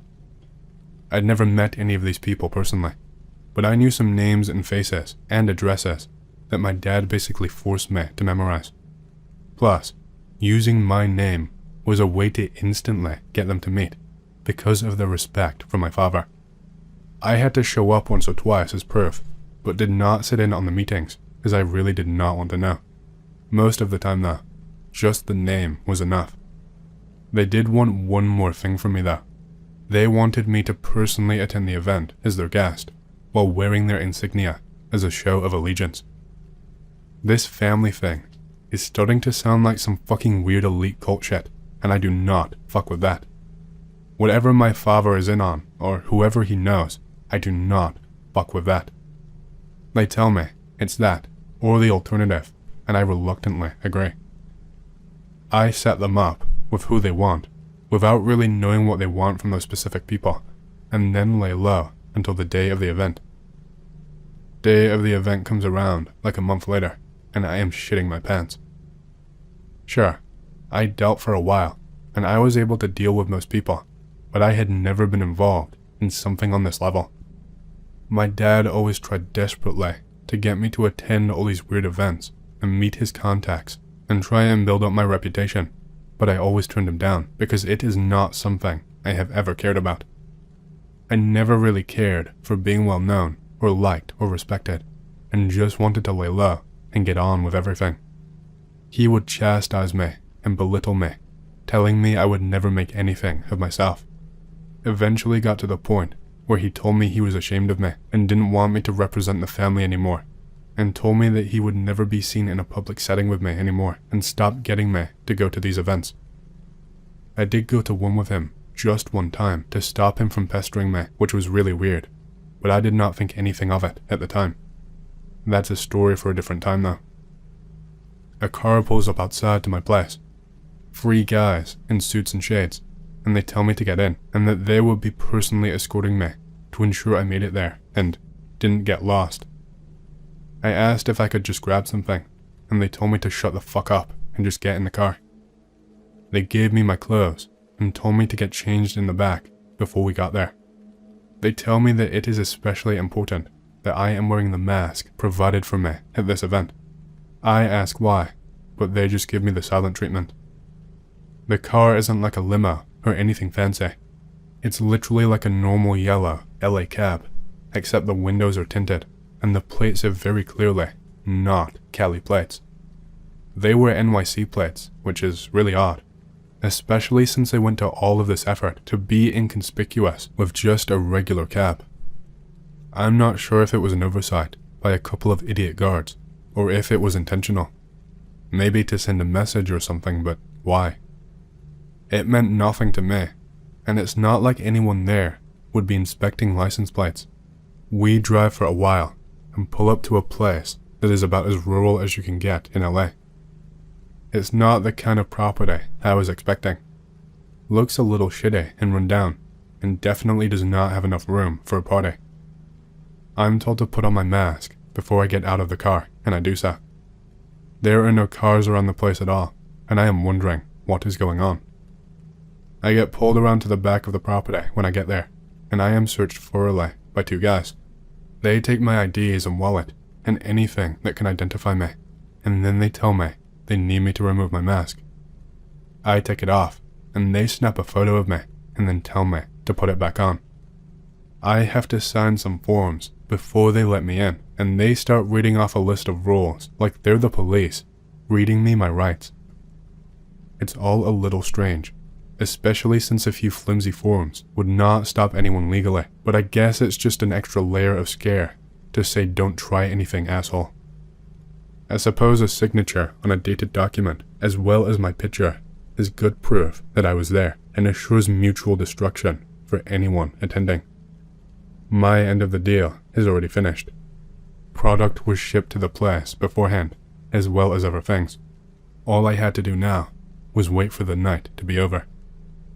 I speak to Jay and his business partner for a while and flit about from room to room, and while the place is packed with people, I don't really see what the purpose of enlisting me and my father's associates were. I try to leave the property to smoke, and I am told I can't leave until the event is over. It wasn't until a while later that I found out what the event was. There's this older chick I run into. I think she's a friend of Jay's, and is also from a very powerful family. She must be in her mid to late 30s or something, and we just make small talk before she tells me that she wants to show me something. I kind of like where this is going. She leads me through a couple of rooms until eventually we go down into a cellar. It's a little kinky, but sure. Hopefully no bugs down here, Lamau. We get into the cellar, and there is another door down here. It's like reinforced steel or some shit, and looks like it could survive a nuclear bomb. She knocks on it. A guard opens it up and inspects us for a few moments and then lets us in. He tells us that the main event will be starting soon and that we should settle in before the boss comes down. I guess he means Jay. Bear in mind, even the security guards are wearing masks at this place, all with the same insignia as what I am wearing. The lady I am with has the same, but once we walk into this place, we see a few different symbols. One is like a red circle with like a skyscraper or something in the center of it. One is like a gold eagle on a red background, spreading its wings with its body facing the front, but with its head turned to the side. There are multiple like this, and I eventually notice my own family crest. There are a few people with it, but I notice one man with it, and it is obvious who that man is. His gait, his cadence, the aura he radiates as he looks down on everyone that walks by him. It had to be my fucking dad. I was weirded out, and I kept my distance. I spent half of the time there trying to avoid him, fearing what he would say and what might happen to me. I guess when Jay started contacting people that my father knew, he wanted to get in on it. That's the only thing I can guess at. Otherwise, why would Jay ever need me? Maybe he wanted to lure my dad out in the first place, and I was the key, but I don't know. That kind of family politics, I do not understand.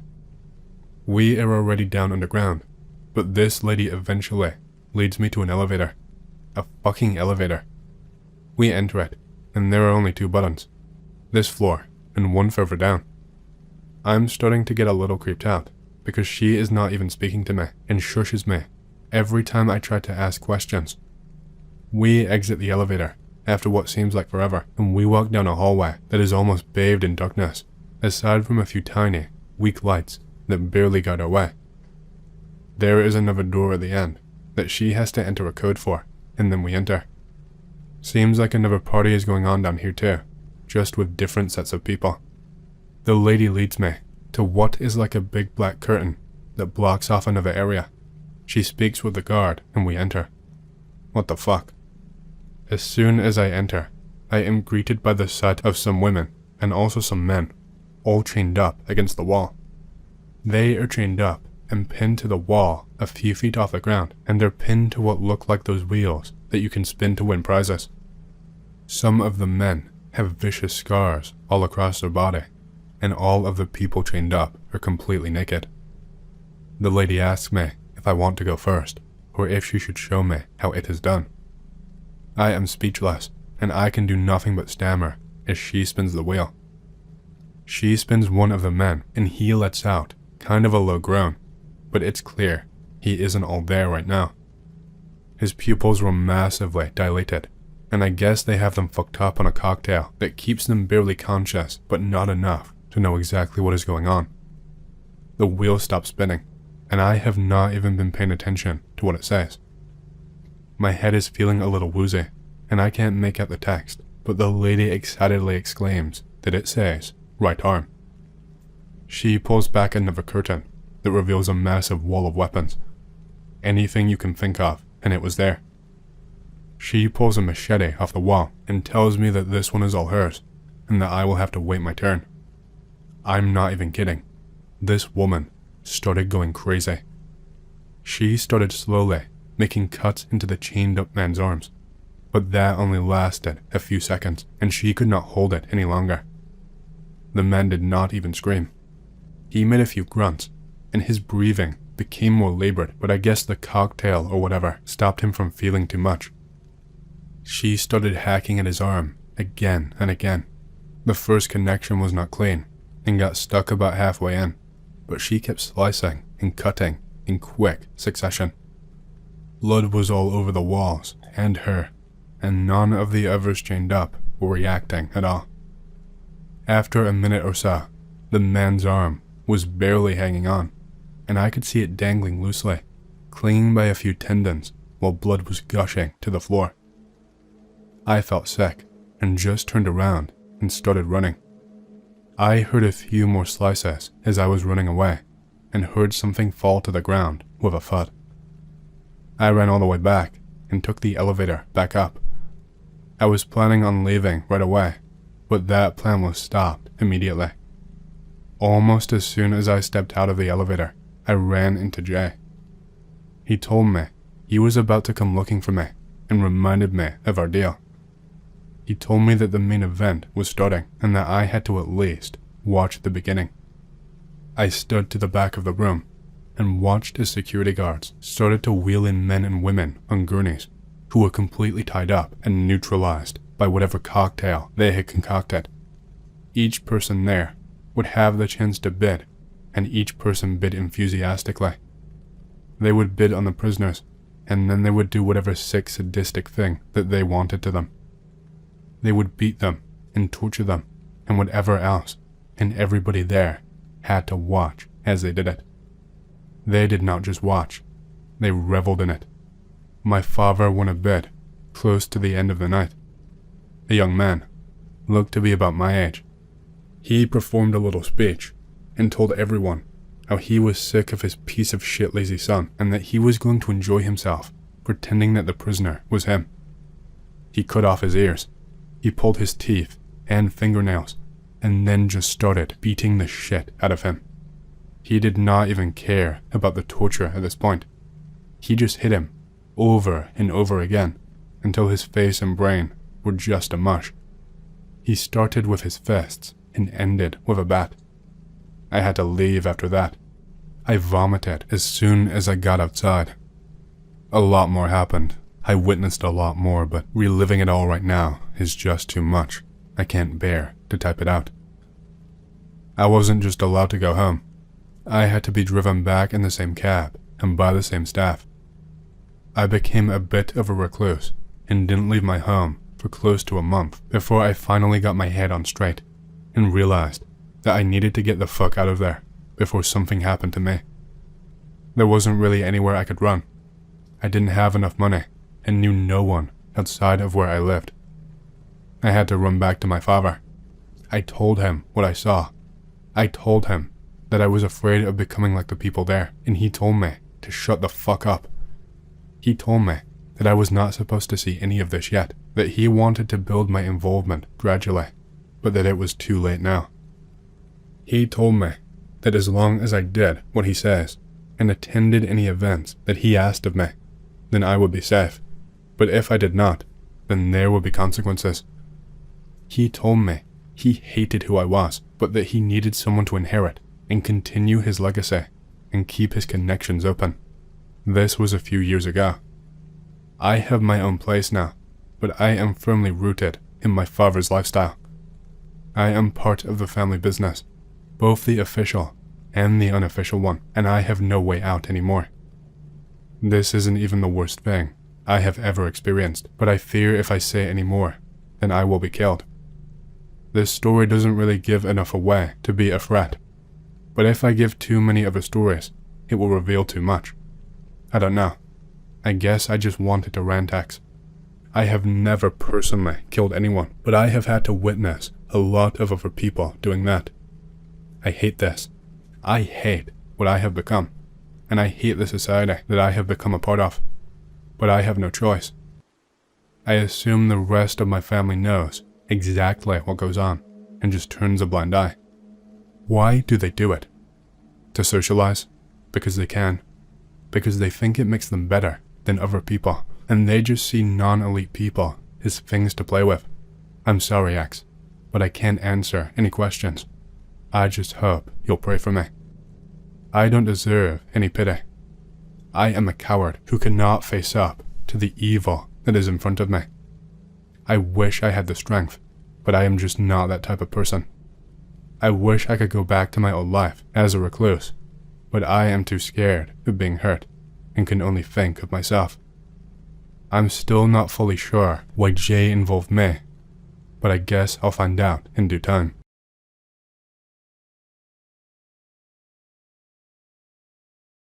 Hello, X. I worked as a dispatcher for about 4 years. I always wanted to do something involving emergency or rescue services, and since my mom was a dispatcher years before I was born, she convinced me to apply. You have to go through many tests to make sure you can mentally handle those types of calls. I definitely felt like I was capable of doing so, and the fact that my mother encouraged it as well gave me the confidence to go through with it, and it really helped me. It is definitely not for everyone though, and I did end up leaving, as it wore on me with some of the calls that you would get. It wasn't just the buildup of calls though. I had one incredibly strange one that left me at breaking point. It was confusing and frightening, and how it was handled and brushed off made me never want to go back. I will share a couple of my worst calls with you, but I need to start with the one that made me quit.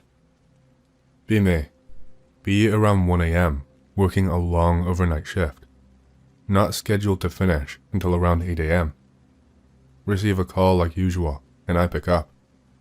I began the call like I usually would, trying to collect as much information from the caller as I possibly can to ensure that we can do everything to help. I don't get a response at all.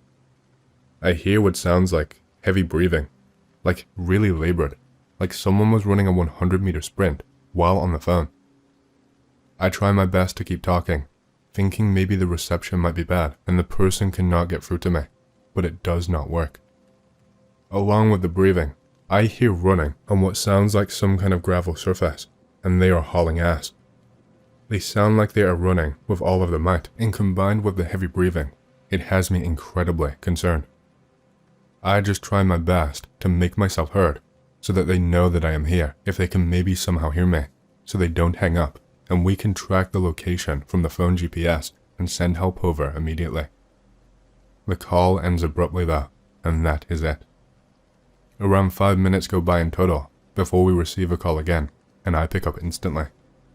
Now, in between the labored breaths, I can hear deep and heavy sobs, like when a child is inconsolable after they have been disciplined.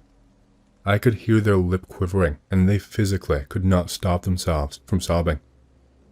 The sounds of running on gravel were not there anymore, and I began the call as usual again, trying to find out whatever I can. I get maybe 3 words out in total, before the woman is talking at light speed, mumbling whatever word she can out of her mouth as fast as possible, only stopping for a second or two at a time to let out a large breath and to let out a slight sob. I try my best to calm her down, to reassure her that help will be on its way as fast as possible, but that I need to take information from her and that she needs to help me to help her. She is largely incoherent, but I am able to make out more words the second time around. Something about underground and held captive and more people still there, but that was all I got. I tried to ask her for her name, where she was, anything at all like that, but she kept shutting me down. She told me that she could not tell me her name. She told me that they were after her, and that if I tell you my name, then my family is dead. They will know. I am trying not to freak myself out at this point, and I am begging dispatch to get there as quickly as they possibly can. They told me that they were having serious trouble pinpointing her location, saying that it was something to do with the service and the cell towers that she was near, but that they were working on it, and that I just needed to keep her talking while they figured it out. I get her to take a deep breath, which in turn gives me a chance to calm myself down. She tells me she is being followed and that she does not know where to go. She tells me that if they find her and she goes back there, then she is dead. Just for reference, this call took place in the state of New York, but I won't narrow it down any further, just in case. I asked her for any details that she could give me, to just start from the top. I was trained to keep her talking and find out anything I could while help was on the way. I was told that they had tracked her approximate location and had sent out a car immediately and would try to track her from there. She told me something I could barely fucking believe, but I encouraged her to talk, no matter what. She finally calmed down enough for me to understand her, and I convinced her to finally tell me her name, which I will not repeat here. All I will say is that when I checked after the fact, she had been reported missing by her family almost a year prior to this call, but the case was closed as no further clues or evidence could be linked to the case.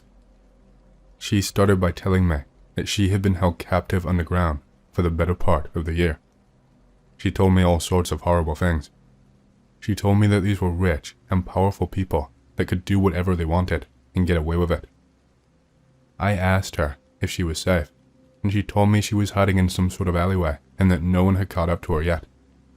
I asked her why they had kept her underground, and she told me that she was not the only person that they were keeping down there. She told me that underneath New York, these rich and powerful people had some kind of human farm that they just kept adding to every so often just to fuck with. It started out quite small, and she was one of the first that they made their move on. She had her family threatened, and was told that horrible things would happen to them if she and the rest did not comply. She told me that they would tie them up and torture them until their vocal cords were too fried and worn out to even beg for them to stop anymore. She told me that they would amputate limbs until some people were nothing more than just a torso and a head and couldn't even function properly anymore. They were basically using them as lab rats for whatever sick and twisted experiments they could think of, and were just used for fun. I just kept giving mm-hms or yeses in reply, just so that she knew that I was still paying attention and was taking her 100% seriously. I didn't have any other words to offer than that. I took a look back at my supervisor multiple times throughout the call to give a look like, "Are you hearing this shit?" But they did not even look shocked. They looked nervous, panicked almost.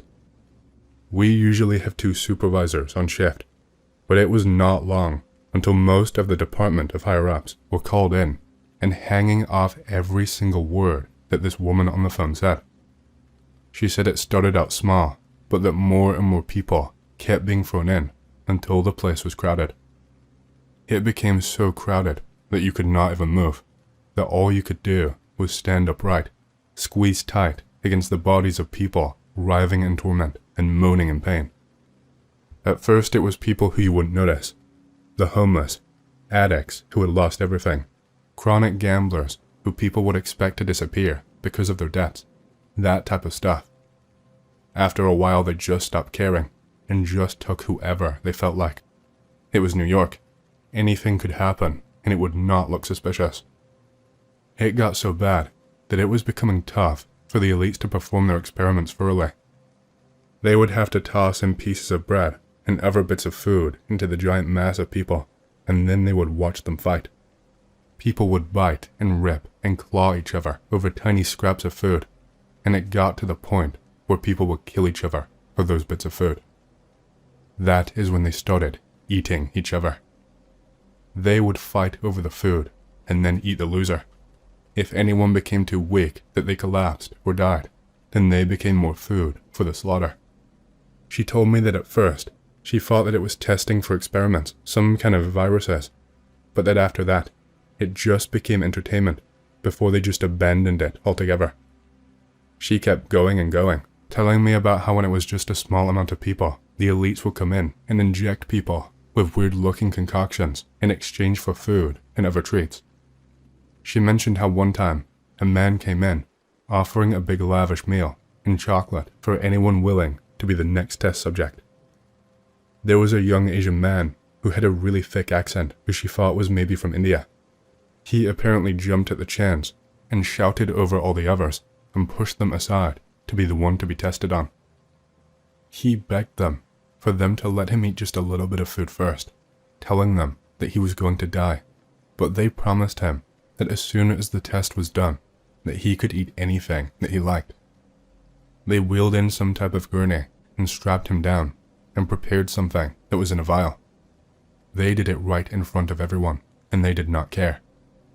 The vial had some kind of liquid, except it was too thick to be a liquid, and was tinted a sort of purplish brown color, but it was difficult to make out in the low light.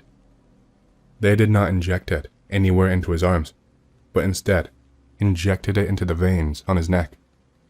You could instantly see the pain in his eyes as it hit, and he started screaming so loud that it echoed throughout the tunnel. He started scrambling and trying to break free, but he could not get any of his straps off. All he could do was writhe and scream as the skin around his neck started to bubble and melt until almost all of his face was peeling off. One of the men undid the straps for his hands and arms, and the young Asian man instantly started clawing at his own face. All this did was peel off more of his skin and face. It did not take long for him to die. He physically could not stop clawing and peeling away more and more of his face. They announced that it was a failure and threw the food to everyone else. She was about to tell me more, but she got really quiet all of a sudden and would not respond to anything that I was saying. She started whispering down the phone very slowly. She told me she could hear footsteps and asked me if it was the police. I looked towards my supervisor and he nodded, and I told her that help was finally there. I told her that I was going to hang up the call once she confirmed that she was with one of our officers, but she begged me to stay on the line no matter what. She told me that there was one other guy and that he was the reason she got out, but that she didn't know what happened to him. After about another 30 seconds, I heard screaming coming from the woman on the phone. All I could hear was something muffled coming from the phone speaker, and it sounded like it was broken somehow. About a minute after that, someone hung up the call. I tried calling out to her again and again, but she did not hear me or respond after the scream. I went on with my job as normal for the rest of the night. I asked about what happened after my shift was over, and the story I was told seemed suspicious in a way that I would not usually question. They told me that an officer found her in an alley, just like she said she was in, but that she was clearly high on something and screamed when she saw an officer. She apparently started fighting back and screaming at them that they were evil, and that she did not want to go back and was either clearly a druggie or a psychopath. My supervisor told me that the officers took her to the hospital to get her cleaned up, and that she passed away in the hospital from an overdose of meth not long after they dropped her off. I kept trying to press for more details from different people, but my supervisor pulled me aside and basically told me to drop it. He told me that he understood that the case was horrible and emotionally scarring, but that I was acting unprofessionally and that I needed to be able to move on and put it to one side to be able to do my job properly, or that I would be forced to go on leave and seek therapy for the stress of my job. I dropped it, but I quit after another few weeks. Something about that call and about that night just did not seem right or add up. Why would the cops not announce themselves to a scared, defenseless woman who was possibly out of her mind? I would have heard it, but all I heard was a scream. No siren sounds, no sounds of a car at all, just her scream and then some muffled sounds when she dropped her phone. I don't know what happened, and I don't think I ever will know. I'm not sure I believe all of the things that she was saying, but there was clearly something wrong with that woman, something that they aren't telling anybody, and the thought of it scares me.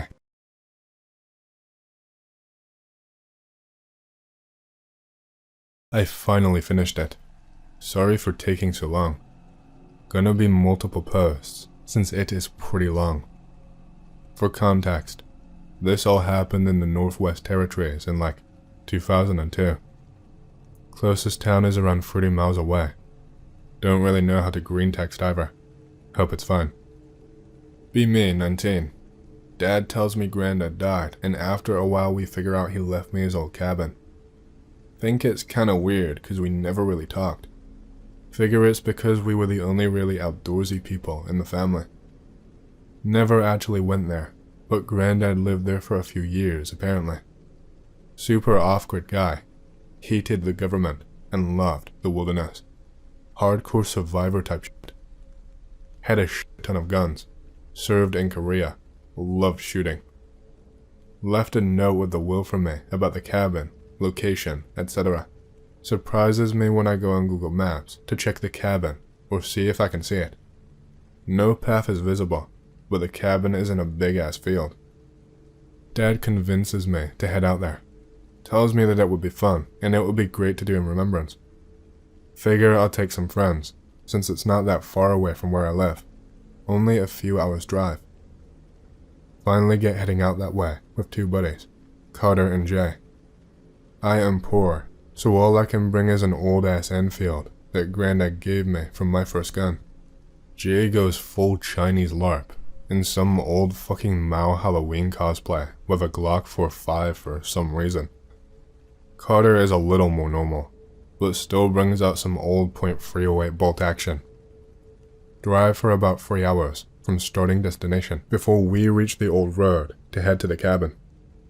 Can hardly see cause nighttime and snow coming down. Literally only light is the headlights and the stars. No moon, nothing else. Finish the drive down the old dirt road, and the cabin gets illuminated by the headlights. Place is way bigger than I figured it would be. Think a 2-story house in the suburbs, but cabin and wood made. Figure it's just an older picture, and Granddad did some renovation or something. Offload all of our shit and head inside. No power, just a few candles. Whatever. We brought a shit ton of lights and a generator in the back of the truck. Leave Jenny outside, gas it up, and start hooking up the lights. Get the inside of the house done in about 20 minutes. Decide that that's enough for the night. Only 2 bedrooms. Carter decides to sleep on the couch in the front room. Head to bed.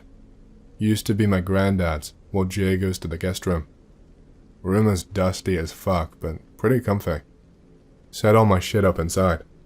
Put old reliable Enfield up against the nightstand and head to bed. Switch off the lights and fall asleep. Wake up to Jay, still in full Chinese LARP gear in my room, shaking my shoulder. The fuck do you want? Anon, bruh. I just heard something crunching in the snow, and then the generator went off. Tell him it was probably just a coincidence. Oh fuck, there's totally a person out there. Think to myself it's probably someone fucking with us, or some hobo trying to get us to fuck off, so that he can sleep at the cabin. Ask him if he saw anything out of the window, since we placed the generator right outside his window. Fuck no. I'm not looking out my window when there is something out there. Call him a moron and tell him to come turn the generator back on with me. I'm not going out there. Fuck that man. I'll wait till morning. Call him a pussy and say I'll get Carter. Grab my rifle and flashlight, then head down to the living room to get Carter. Jay follows, since his room is downstairs. On my way down the stairs, and I swear, I hear something outside, crunching through the snow. Stop going down. Turn off my flashlight and sit still. Jay does the same. Dead, fucking quiet. Like, completely quiet. No wind, no buzzing, nothing. Freaked the fuck out. Sit for another 3 to 4 minutes in the silence before I swear I hear a fucking whoop outside.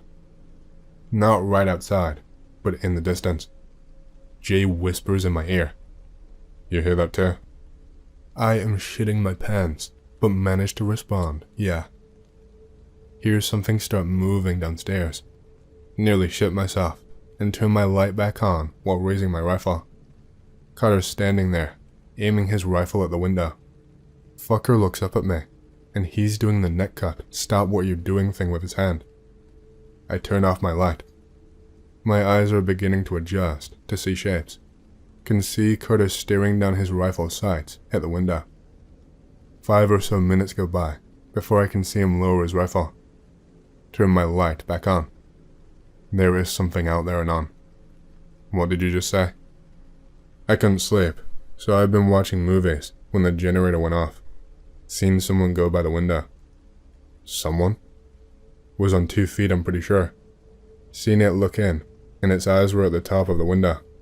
He doesn't realize the window is higher off the ground due to the foundation. Literally, like 6 feet off the ground. Would have to be like 8 to 9 feet to be at the top of the window.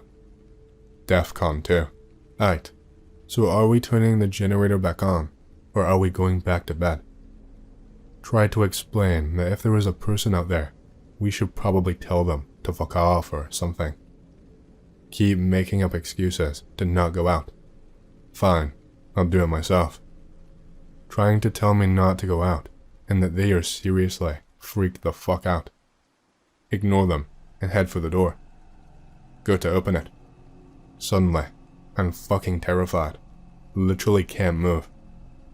Break through whatever trance I'm in and bust that bitch open. Scan with rifle and light for about a second before I see something in the woods moving. Now, you have to understand that there was a solid 250 feet of field, and I had one of those fucking spotlight things. All it did was illuminate the tree line, and I seen it from 250 feet against the trees and snow. Fucker was pitch fucking black. Not dark, not gray, not dark. Like a fucking hole in the tree line into the abyss. You know that paint that's like void black or some shit? So dark it stands out, even against other blackness. Kind of like that. Thing stops, and I see it crank its head towards me. Raise my rifle up to it. Have a scope, kinda like pick related. Not exactly but similar. Can't take a picture of it, since I lost it in a house fire. Look for scope. Heart fucking drops. Thing is moving towards me, and has probably already crossed 75 feet. Boom. Thing stops dead in its tracks. Can see it way better now. Still void black, but can see it's some kind of weird fur. Eyes are yellowish from what I have seen. Looks like if Bigfoot got starved out in a Siberian gulag. Literally ape, but it's super fucking skinny. Like 8 feet tall. Thing looks back at me and lets out this fucking shriek. Not roar. Shriek. Can feel my fucking ears ring. Entire body freezes. Thing starts running towards me, like a Half-Life sprinter on all fours.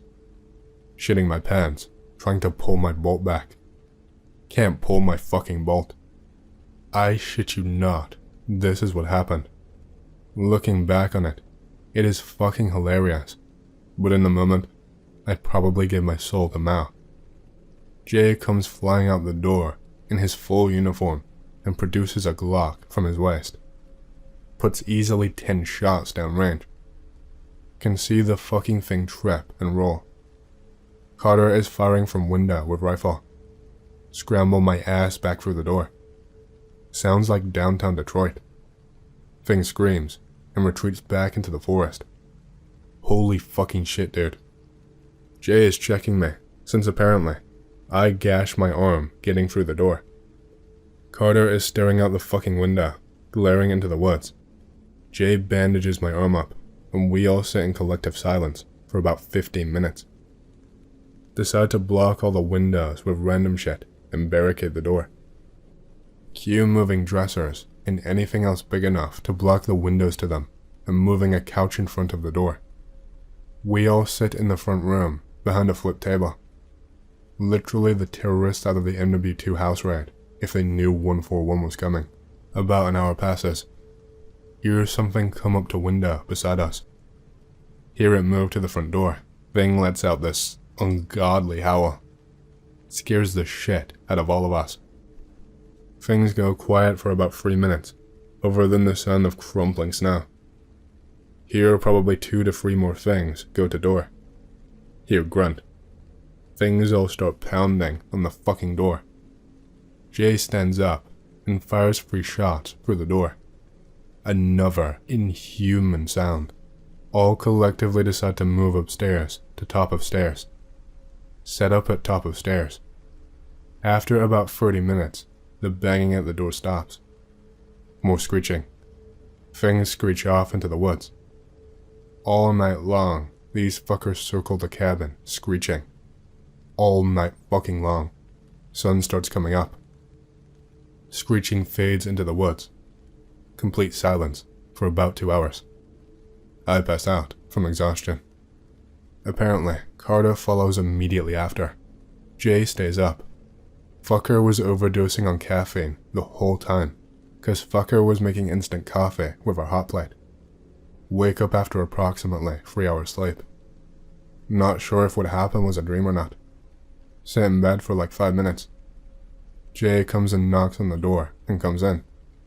Talk for a while about what the fuck happened. Carter enters. Tells us we need to get the fuck out and get to the truck. Fuck that man. This is our property, and we need to kill these fucking things. Agree with Jay. Carter looks at us like we are stupid. These fucking things are going to kill us if we don't get the fuck out. Remind him that we're armed. Fuck's sakes, fine then. Give me a minute. Comes back like 2 minutes later with HK-41, G3, but semi-auto. You fucking had that and didn't use it? My bag was on the couch, and I really didn't want to go to the door. The fuck, man. Decide with newfound firepower to go outside and try to set up lights and traps. Set up the lights with no incident. Jay pulls out 3 fucking bear traps. Oh, we are in business now. Took them from his dad in case we went bear hunting. Why we would go bear hunting with no dogs or anything is beyond me. Set them up around the porch. Decide to stay on porch and fuck these things up. All set up on the porch. Decide to shoot some rounds out into the woods. We fire like 3 shots. Hear the fucking screech from the area I was shooting at. Fuckers were watching us. Decide that we can see them or something. Suddenly, 4 to 5 of the things start storming towards us. We open up like they're landing craft at Normandy. I hit one in the chest and the fucker tumbles. Jay opens up with Glock at another that turns and runs back to where it came. Carter drops 2 more. One steps in a bear trap and pulls it 10 to 15 feet in one stride as it falls to the ground and gets lit up by me and Carter. Mission success. 5 casualties. I sweep tree line with scope. Looks clear. Approach the corpse of one of the things. Now for this. I rely on Jay and Carter's accounts of the story, as I am nose blind and my smeller don't work. Thing smells like fucking utter shit. Described as burning metal mixed with rotting flesh, and the farts of all of China combined in one pack. Back to me. The one I dropped suddenly starts vibrating on the ground. Not like a washing machine, but like an epileptic kid at a rave. We all light the fucker up. Shaking stops. We debate heading home. Probably like 5 to 6 o'clock. Sun is pretty much down. Decide to spend one more night and go in the early morning. All bunker up in the front room and sleep in shifts. Fall asleep after mine and pass out immediately. Sleep for the night. Wake up in the morning. We all pack our shit, leave some stuff, and move some of the dressers back. Leave the others. Exit door. All the bodies are gone. All 5. Just gone. The tracks from them running up to us are still there, but whatever came and got them did not leave any. Decide to run to truck, since it's only like 50 feet from house. All of the windows are fucking smashed. The tail lights are just gone. Dented to all shit. One tire flat. Fuck it, let's go. Agree with Carter. All hop in. Turn the bitch on and put her in drive. Punch that shit out of there. Heading for forest. Look in my mirror. Shit you not. Like 20 of the fuckers running after the truck. Oh fuck. Fucking shoot them. Carter and Jay make an ISIS Toyota chase look like a joke with the amount of lead going down range. Drop probably like 3 to 4 of them, while going like 120 kilometers per hour down the fucking shitty gravel road. They aren't quite as fast, but they are keeping up. Scared as shit. Breach turnoff and get on highway. Increase speed to like 175. I shit you not. The truck felt like it was going to explode. Things don't follow us onto the highway. Drive like 10 minutes at 150 into town. Get pulled over by the fucking one cop on the highway. Everyone freaks the fuck out and tries to hide the guns. The fuck do you think you're doing going that fast on the fucking highway? It is icy as fuck out here. Try to explain to him what just happened. Expect to get arrested for being high. Cop gets real quiet. You know my granddad, don't you? Yeah, he was my grandpa. Cop looks back. Cop looks back at us. I'll get it dealt with. Get it all cleaned up for you. I'll give you a call when it's all done. What the fuck? Yes, sir. Tells us to get out of town. Says they follow scent, and cops don't want people to get freaked out by them. Agree. Drive at more moderate speeds, all the way out of the province, only stopping once for gas. Head back home, and we all get out at our hangout spot. Discuss what the fuck just happened. Retell the story from every single point of view about 12 times. Agree not to tell anyone. We split up. I head home. Open door, announcing I'm back. Hear Dad call my name. I got a call. Oh. Dad starts basically crying. Oh God. I am so sorry I didn't tell you about them. I thought they had left that area years ago. Try and get him to tell me what they were. Refuses to tell me. Tells me that the government will be dealing with it. Literally the first time I've ever heard him say anything positive about the government ever. Sleep.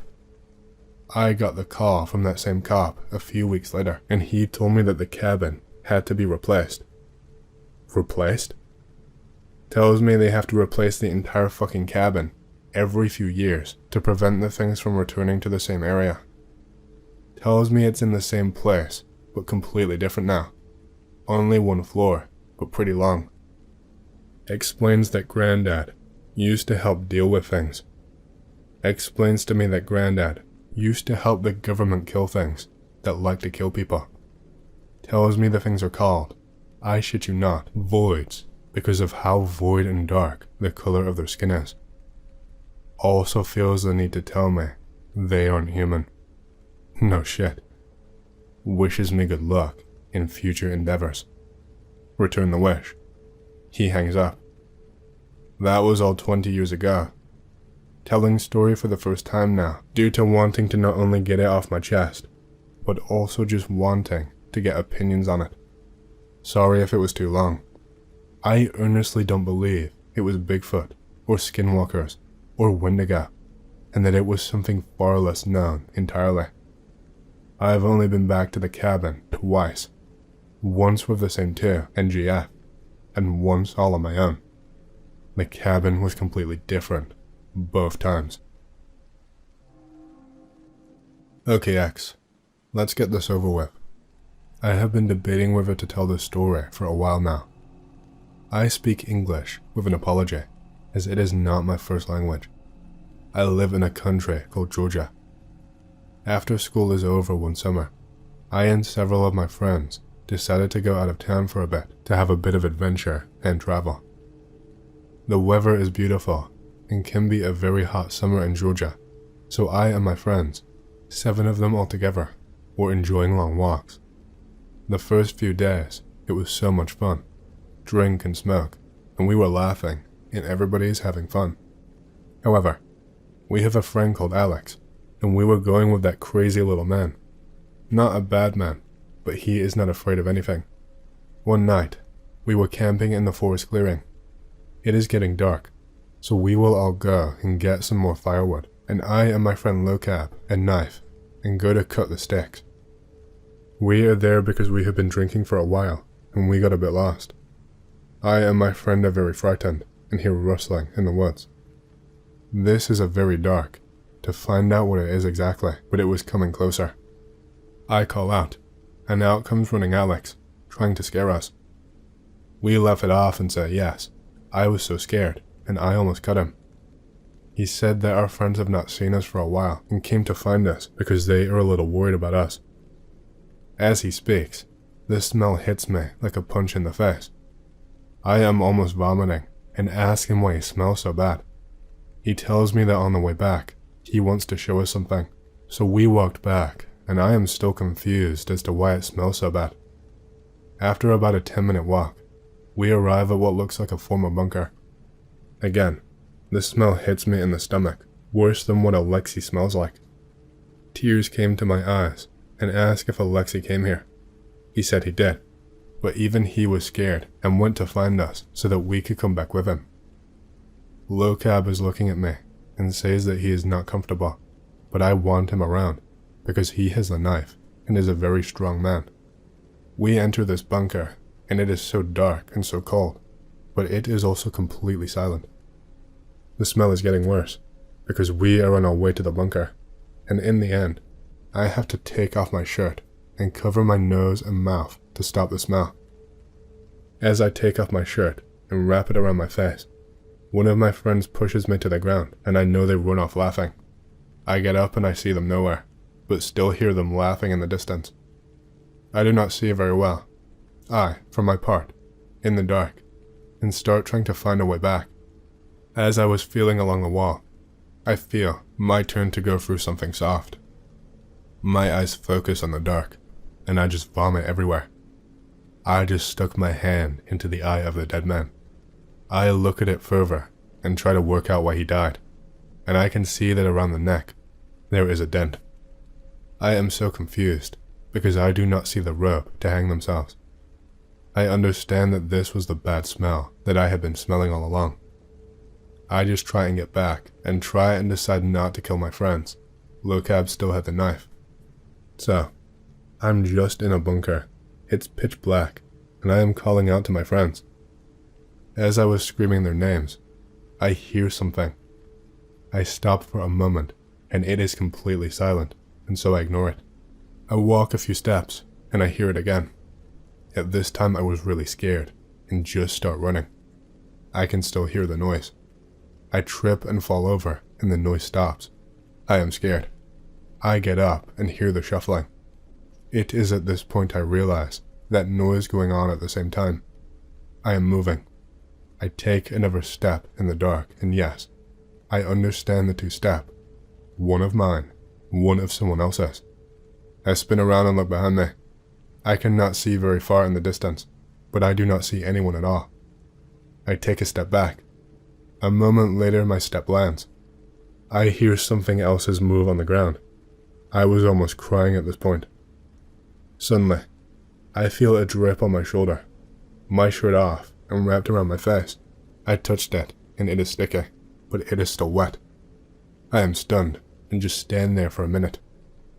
In the distance, I hear footsteps, and I think it's my friends, and turn around and take a step forward. This step is the worst I've ever taken in my life. I felt cold, wet rope tighten around my neck. I walked straight into a noose and felt being cut up in the air. Now I can hear laughter. Open your mouth and try to laugh. That is what it sounded like. I looked up at the roof and see what haunts me still to this day. I can see the outline of what looks like a short, bald man. He was naked, and he is the head of a body. But where his legs start is the mass, and then 4 or 5 small stumpy legs sprouting out. How he had been gripping on the roof, I do not know. I understand that it was his footsteps that had been chasing me. A great big tongue hangs out of his mouth, and it came down and wrapped around my neck. I try to pull it off, but the more I pull, the more it tightens and yanks me up. I am not sure whether it is laughing or I just got closer, but it gets louder and louder. My eyes grow dim, and I cannot fight anymore, and I start to piss myself as a little girl. All of a sudden, I hear this terrible screaming, and I let loose. I heard the footsteps of others before getting stopped up. Low Cab was making his way back because he only wanted to scare me, and I will drop badly because I come from him. He brought the knife and cut the monster's tongue, and I saw it scuttle off, screaming and crying, across the ceiling. I ran with Low Cab and leave the bunker. I am so scared. To this day, I do not know what it was, and I do not want to go back. I gathered all my things and left the camp and walked back the same day. Low Cab and knife. It was 12 years ago. Since then I have never spoken to Alexei again, and Low Cab took his own life last June. I am only writing the story because my therapist told me that it would be good to write it down, and it's off my chest. My friends say that he went back to the cave for a year, but because they are so close to the road, and it is guarded by the military security forces, I went to try it recently, but it seems to have been blocked off. I can still feel it in my neck at night sometimes, X. It is so cold.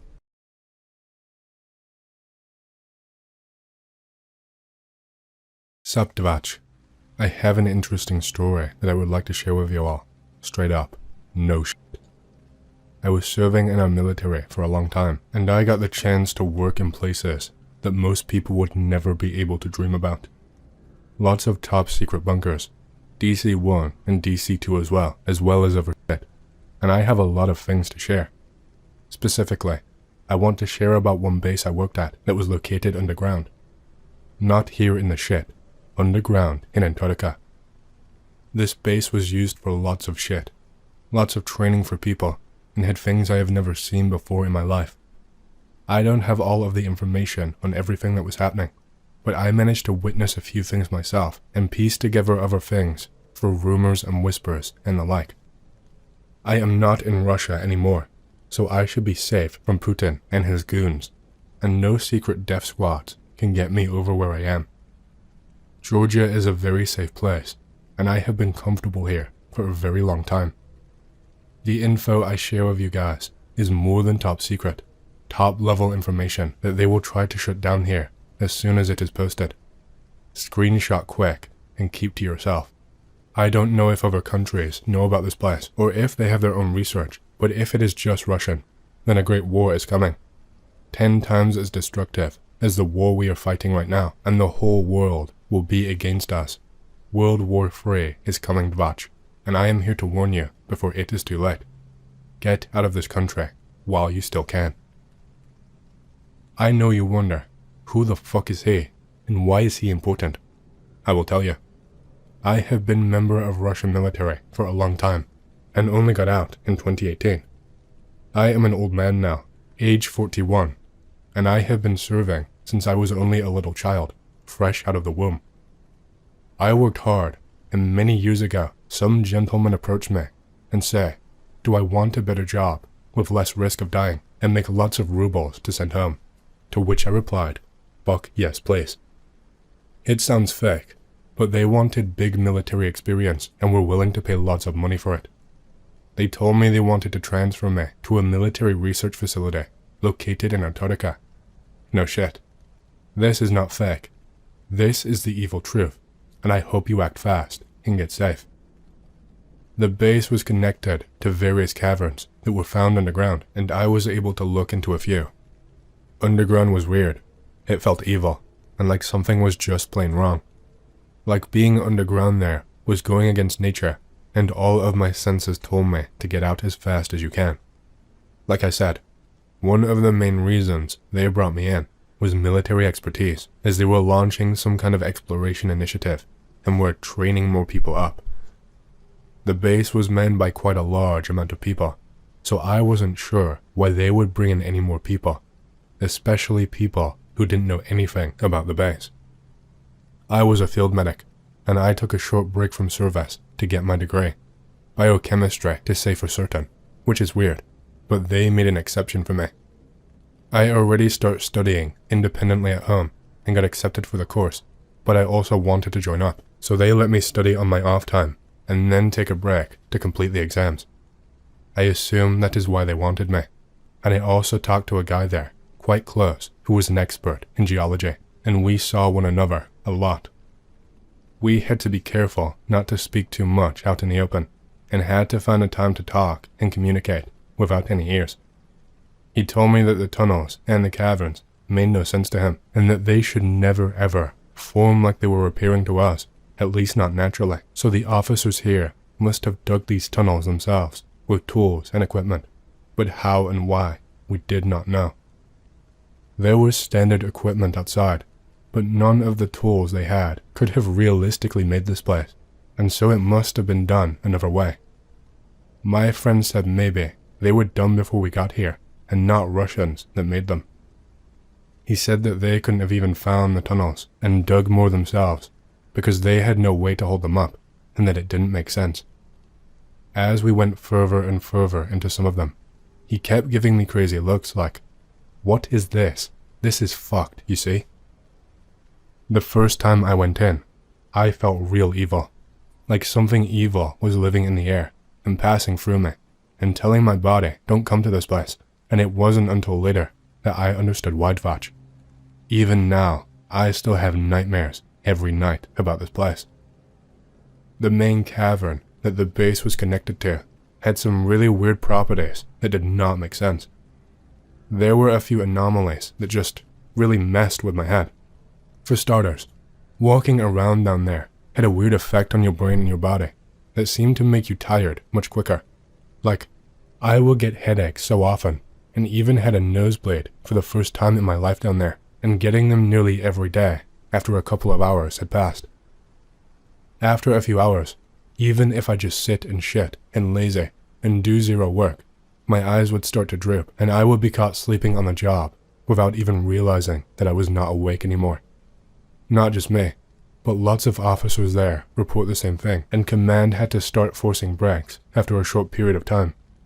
This is why I think they brought in more staff like us. They wanted people with bodies trained for excessive work so that we could last longer, and also, to be able to get the progress that they wanted, they needed a bigger workforce rotation to ensure that there were no delays. The other thing that was weird was the temperature underground in the caverns. We were around ice that was incredibly thick, and yet you could go down in just a shirt and maybe a jacket and still feel okay. Not warm, but middle temperature, and your balls wouldn't shrivel into tiny sacks and fall off forever. Not only that, but sections of the main cavern, and in other ones, which I will get to later, had these weird sections that felt heated when you walked across, and it was like there was a vent above you, blasting hot air, and it was just in one pocket of space. That is what it felt like. The thing that really did not make sense is how this was possible without the ice in that cavern melting after a while. Where was this heat being provided from? It wasn't from any of the machines that we were using. The heat was being generated from something else. How were they managing to keep the ice from melting and the cavern from collapsing purely from the heat? Was this some kind of ice with special properties that was unknown to us and we found down here, or is it some kind of technology to keep it from melting? These are some questions I don't have a concrete answer to. My theory is that the ice was maybe reinforced somehow with something, but I am not sure what. Some kind of metal to protect the ice from the activity and maybe help with not melting. I don't know, guys, sorry. I don't know enough about that kind of thing. A lot of my daily tasks were near the main entrance, so I saw lots of guys and things come and go every single day. Materials and supplies and such. Weird people I have never seen before, showing up like they just spawned in without knowing where they were arriving from. I think that the base was maybe bigger than what I got to see, and maybe multiple entrances to enter it from for other kinds of workers. I'm sure that there were a lot of restricted areas in the base that would have gotten me killed had I tried to enter them. Talking freely out in the open was not okay. We learned that the hard way. A senior officer of the base caught a guy we didn't really know well talking to us about things that we should not have ever known. He started talking about artifacts, and maybe 30 seconds after he opened his mouth, the officer was on him and asked him very sternly to follow him to talk about his performance. He didn't even have time to tell us anything interesting, just that they had dug up some kind of artifact, and the last thing he was able to mention was something about a green glow. We never saw the guy again, ever, after that. We didn't even know his name, so we had no idea how to check either. We got talked to separately, but not formally. We were basically told to forget what we heard, or else, but not in so many words. We were told we were on a need-to-know basis, and that the documents that we signed meant that we could not disclose information from other projects or departments to one another, and that an egregious oversight had been made by our fellow employee, and that they reminded him of his obligations. So, yeah, I don't know if they had ears in the walls, or maybe devices planted on our persons, but we never made that mistake again. We kinda tried to find our own way to subtly communicate things from then on, which was much more difficult to do. I was never able to find out what was causing the place to give off such feelings of headaches, but I do have one theory that I was never able to prove definitively.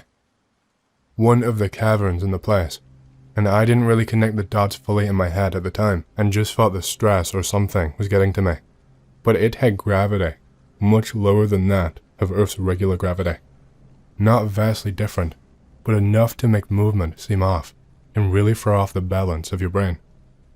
I think that could be one of the causes of the headaches, as I think I read somewhere that extended exposure to lower gravity can cause nausea and sickness, and that a lot of astronauts experience this often. I think the low gravity in this specific cavern was actually naturally occurring, which sounds impossible and like science fiction, but it's because of a certain thing that was there that I will mention in more detail later. While this part, I think, was naturally occurring and was affecting other parts of the place, I think this made the base operators come up with a plan that they put into action. I think this base was being used partially to train up soldiers to be sent to the moon, and I have a strong inkling that they have a base up there too, or at the very least, are running some kind of operation up there. People would disappear often, people who I saw often and worked with closely, and would not reappear for long periods of time. They would all of a sudden get a promotion or have their duties reassigned with no warning, disappear for 6 to 9 months, and then be placed right back in their original positions and would go back and forth. At first I thought maybe they were demoted or punished, but when they came back after the first time, their body language was completely transformed, like they had really seen some shit. People would avoid talking anyway, but they would avoid us like the plague after returning and pretend like nothing else in the world existed except for their current task and themselves.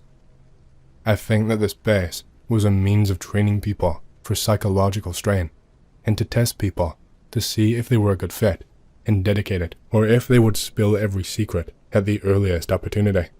A litmus test of sorts for putting up with strange shit. I was never reassigned or given a promotion, and I was never trusted with anything like that, so I cannot say for sure, but this is my hypothesis. The thing I wanted to tell you about, the thing that I think was causing the gravity down there to be changed. It was a pyramid underneath the base that was kind of half built into the ice. I only got to see that cavern once, and never got to fully investigate, but something crazy like that, it was impossible for me to forget any of the details of it at all. The reason for me being in the cavern itself was incredibly weird. While working, as usual, just like any other day, I suddenly started to hear a weird blaring sound. It wasn't like an alarm per se, but it was quite high-pitched and caused a lot of discomfort in my ears and left them ringing afterwards.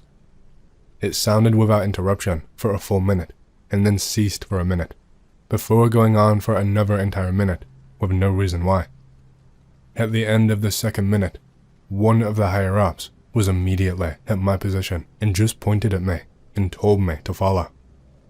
That is all he said, just follow. So I did. He led me to this cavern, and as I got closer, I began to feel lighter and lighter.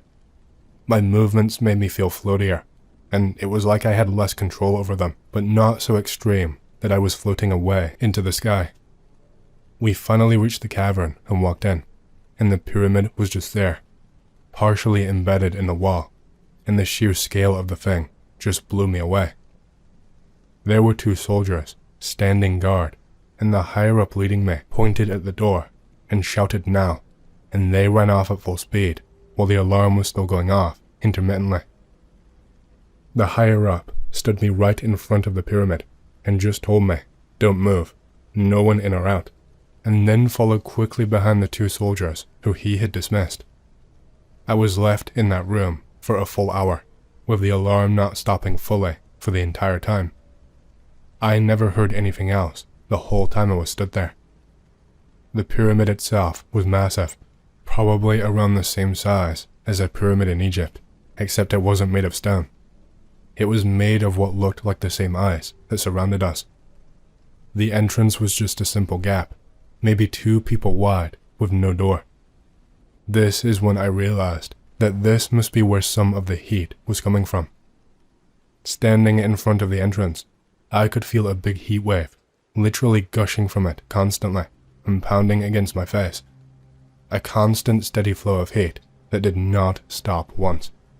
Again, I have no idea how the ice was able to not melt and keep its form.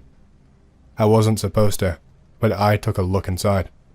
Everyone else was distracted, dealing with some kind of an emergency, and I took the opportunity while I had it.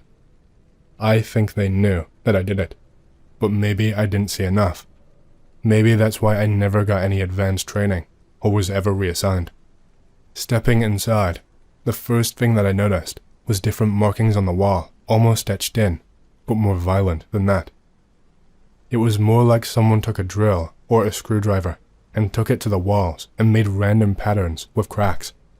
Not huge ones, small ones, tiny ones, enough that they could be mistaken for letters in an unknown language.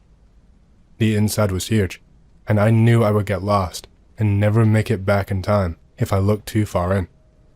I walked a little ways to the left while keeping track of my path and stared down a hallway that seemed to stretch on for miles and miles with seemingly no end. The hallway did something weird to my vision. I was already starting to feel a little sick from the effects of the place that I mentioned earlier, but this was something else. My vision kept going blurry, and the more I looked down the hallway, the less clear my vision was. My eyes would have water leaking instantly, and I had to keep blinking and blinking to try and focus and fuck it away, but only dick. No luck. It felt like I was going to pass out and split my ass, but I could see something, right at the very end, that caught my attention. I kept blinking, fast and rubbing my eyes and squinting, and I could see a faint shining at the very end. It wasn't staying on the spot, and was kind of moving around in a circle and with jerky, unnatural movements. I could not figure out whether it was a light or if I could only see the top or something, but my blurred vision meant I couldn't see ass from dick and balls. There was like a glow coming from it too. The color looked kind of like a faint green, and from what little I could see, it looked to be pulsing or vibrating. Maybe it was just moving closer to me. My stomach was churning, and I felt sick, and I had to get out, but my legs gave up, and I fell, and I couldn't use them anymore. I had to crawl all the way back out because my legs would not let me stand back up. Useless shits. There was no feeling in them, like they were numb, and before that, it felt like my blood had run cold in my legs, and like all of the blood had gushed out of them all at once. My legs were working again after I managed to make my way out, and I decided to leave the pyramid alone after that. I just stood like a good soldier and ate it and twiddled idly until the alarm shut up and people came back for me. The higher-up returned with the same 2 soldiers, along with 2 extra ones. The higher-up acted the same and was giving single-word orders to the soldiers to get back into position and other things, but the other soldiers looked weird and shaken. They looked like they couldn't look in your eyes or focus on one thing.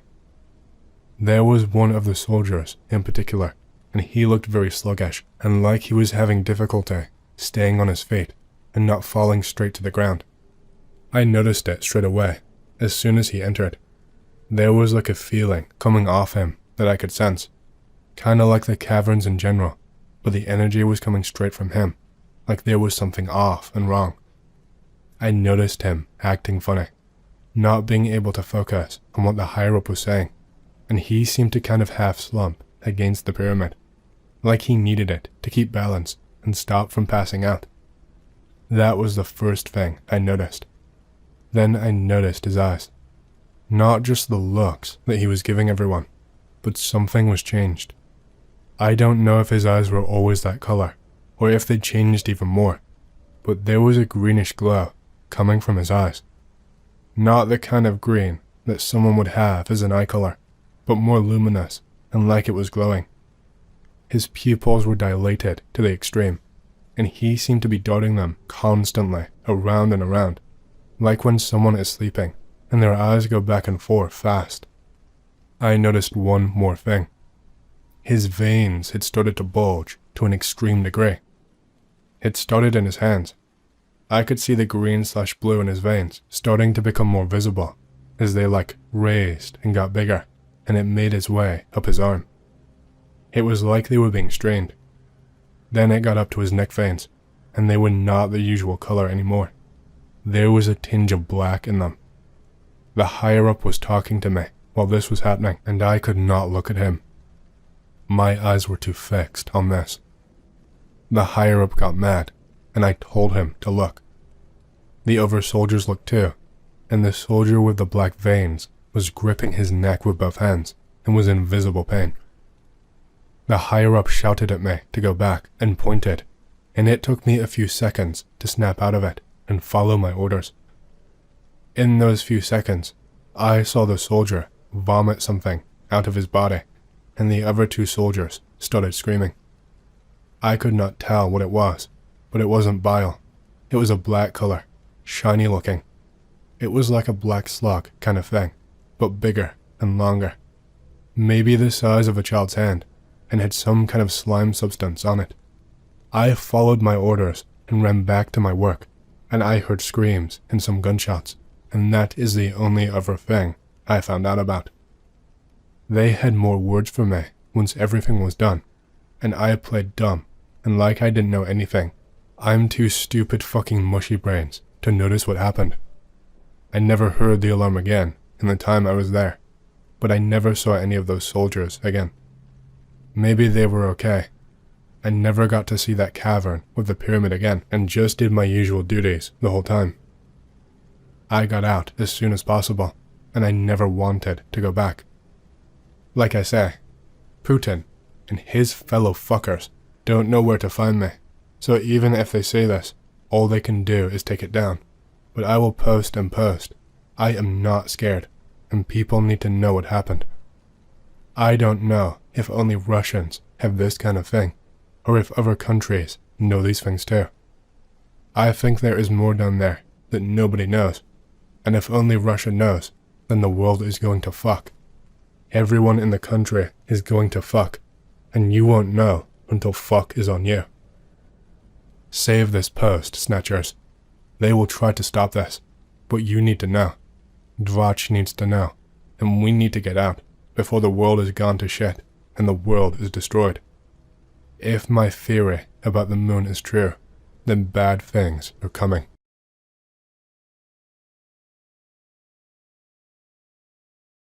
I am a professional cleaner for the wealthy. 2 years ago, in the middle of the pandemic, I answered an ad on Nextdoor for a lawn care job.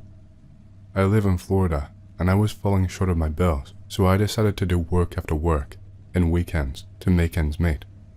The job description was fairly bland in the description, talking about brush clearing, weeding, mowing grass, and planting flowers. Normal lawn care stuff. One piece added to the description was, if you do a good job, there can be more work depending on your effort levels, or something to that effect. I did not know at the time this was them testing me for how well I followed orders and could execute. The first couple of weeks, it was just doing yard work, and the bonus was it paid really nicely, around $200 an evening and up to $1,000 for a full weekend of work, around 6 hours a day. I remember the day it changed. One of the dogs on the property was killed by a wildcat. This is in Central Florida, so there are wildcats occasionally, but this was a grim scene. Blood and guts everywhere, all over their patio area. One of the other guys working the property omitted and quit as he was being forced to do this. I needed the cash, so I did my job. I cleaned it with bleach and some other cleaners, and they went over the area with a black light like CSI and even swabbed the area. I was told it was because the owners were germaphobes. I always worked with a property manager. At the time, I didn't think anything of the event until I got an extra $5,000 for cleaning it up. No blood nor DNA came up. In retrospect, that was a giant red flag. A couple of weeks went by and there were a few more cleaning incidents, but I was told to let other laborers work it. They were guys similar to me. Many were supplementing their income with DoorDash and Uber, and quite a few quit after having been asked to clean up dead possums or even a dead peacock. The scenes were very similar to the dog, blood and guts everywhere. We were worried, but the property manager told us that we were safe, as there was armed security all around and the predators never attacked the staff. We got a heads up about a month after I cleaned up the dog that the owners were returning from their summer house and that the property needed to be extra perfect. I was complimented for my work and was asked if I wanted to earn some additional pay working a party. I agreed, as the pay was a few thousand and a new suit to basically work as a gopher / general labor during a cocktail party. That night, everything changed, and I fell in the hole. That night everything seemed normal. Rich people in suits, mainly white, expensive cars and food, classical music, etc. The party was scheduled for 4 hours, and it went on as expected with a dinner and music, and through most of it was rich people networking. I was asked to help notify the valet that folks were leaving, assisting with a glass of water, helping escort people to find the bathroom, etc. Once the party was winding down, I was asked if I could stay for a bit later for the after party. It was double what I was being paid, which meant I would net almost $10,000 just for the day's work. I agreed, and was told I was being paid for discretion and help only. That is when the kids arrived. At first, I didn't realize they were kids. The boys and girls were dressed up like adults, just shorter or smaller in some cases. They wore like Eve masks and suits and dresses, and started arriving as most of the other guests left. I didn't know how young they were, and thought maybe it was like a college after-party thing. For like an hour nothing happened, only talking, laughing, and snacks.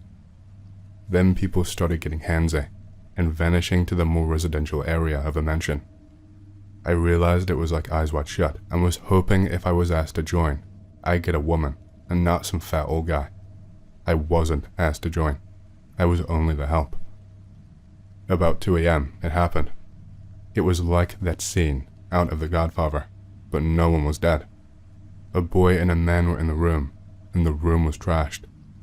It reminded me of what rock stars discuss. Furniture trashed and booze everywhere.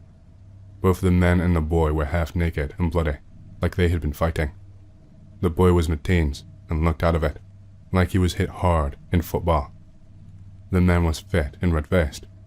Both were being held back by security, and I was asked to start tidying up as they escorted the boy out.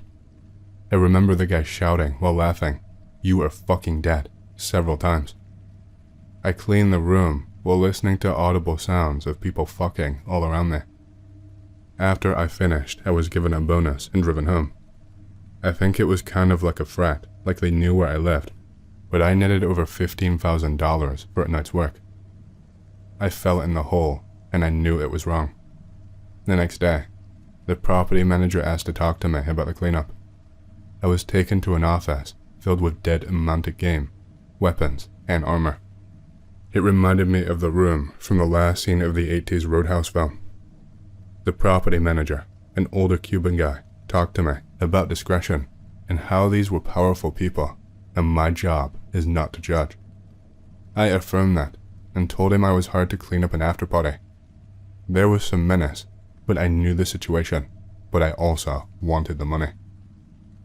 The property manager told me I wasn't going to work on the yard anymore, and if I wanted, I could continue to work as a support specialist for future parties. I agreed, and then we parted ways. I went home and awaited the call. A few weeks later, I got another call. This continued a pattern where there would be a main party, an after party, followed by private but audible orgies, and the newcomers were always young and wearing masks. One of my setup tasks were removing religious displays throughout the house. Crosses, Bibles, pictures of Jesus, etc. I was told it was due to a multicultural group attending these parties, and they did not want to force religion down anyone's throat. It was like 6 months later when I had to clean up another mess. That night there was another ruckus, but this was outside by the pool. I went out, and a girl was seizing on the ground, blood coming from her mouth and eyes. She was nude, and her body was red, like she was beaten up. A woman was lounging on a lawn chair, smiling at the scene, totally nude and in her 60s. She wore a very lavish necklace, with rubies that I remember from earlier that night. I later recognized her as the wife of some sugar executive. The guy with her was not her husband, but a muscular older guy. A doctor came by and took her away after injecting her with something. I was told it was medication. I was ordered by a security guard to clean up the spot as they escorted the guy and the lady inside. The next day, I was asked to come in to debrief. I was told that the girl had a seizure due to too much drinking, but was fine, and was complimented on my cleaning. On the way out, another dead dog by the pool, right where the girl was and I had cleaned. That freaked me out. This continued for about another year. While I never saw anything directly satanic, I knew that what was going on there was. I learned later the food they served in the after-party was laced with drugs, and the newcomers were often drugged up before the party. Some were visibly younger, but I think most were 12 plus. I even saw some famous politicians at the house, though I do not know if any of them stayed for the after-party. The worst experience happened a few months ago, and it was the reason I quit. I netted a few $100,000 from this job, and was able to buy a nice house and a car, and pay off all of my student loans, but I just could not do it anymore. It was shortly after a party that there was a commotion in the large public bathroom in the main house. It's the bathroom for visitors and lacked a shower/tub, but was bigger than my dorm in college, with a fancy gold toilet and bidet. I walked in. The scene was grim. Blood and fluids everywhere. One of the newcomers had taken their own life by cutting their wrists and had vomited, piss, and shit all over the place. She was young, but had a tramp stamp, Her body was between the toilet and bidet, and she was dead. I was ordered by security to be discreet and to not tell anyone. I cleaned up and watched them take her body out in a rug. After that point, the stalking started. I don't think I get to quit law. Ever since, I've not been back. While I never officially quit, I think I was fired. But I do spot cars sitting outside my house from my Ring camera, and I will see people following me in public, the type that look like hired security. I since moved from Florida, and now have not seen any further stalking, but I am afraid I'll get a call. It was in Windermere, Florida. I will not go into specifics.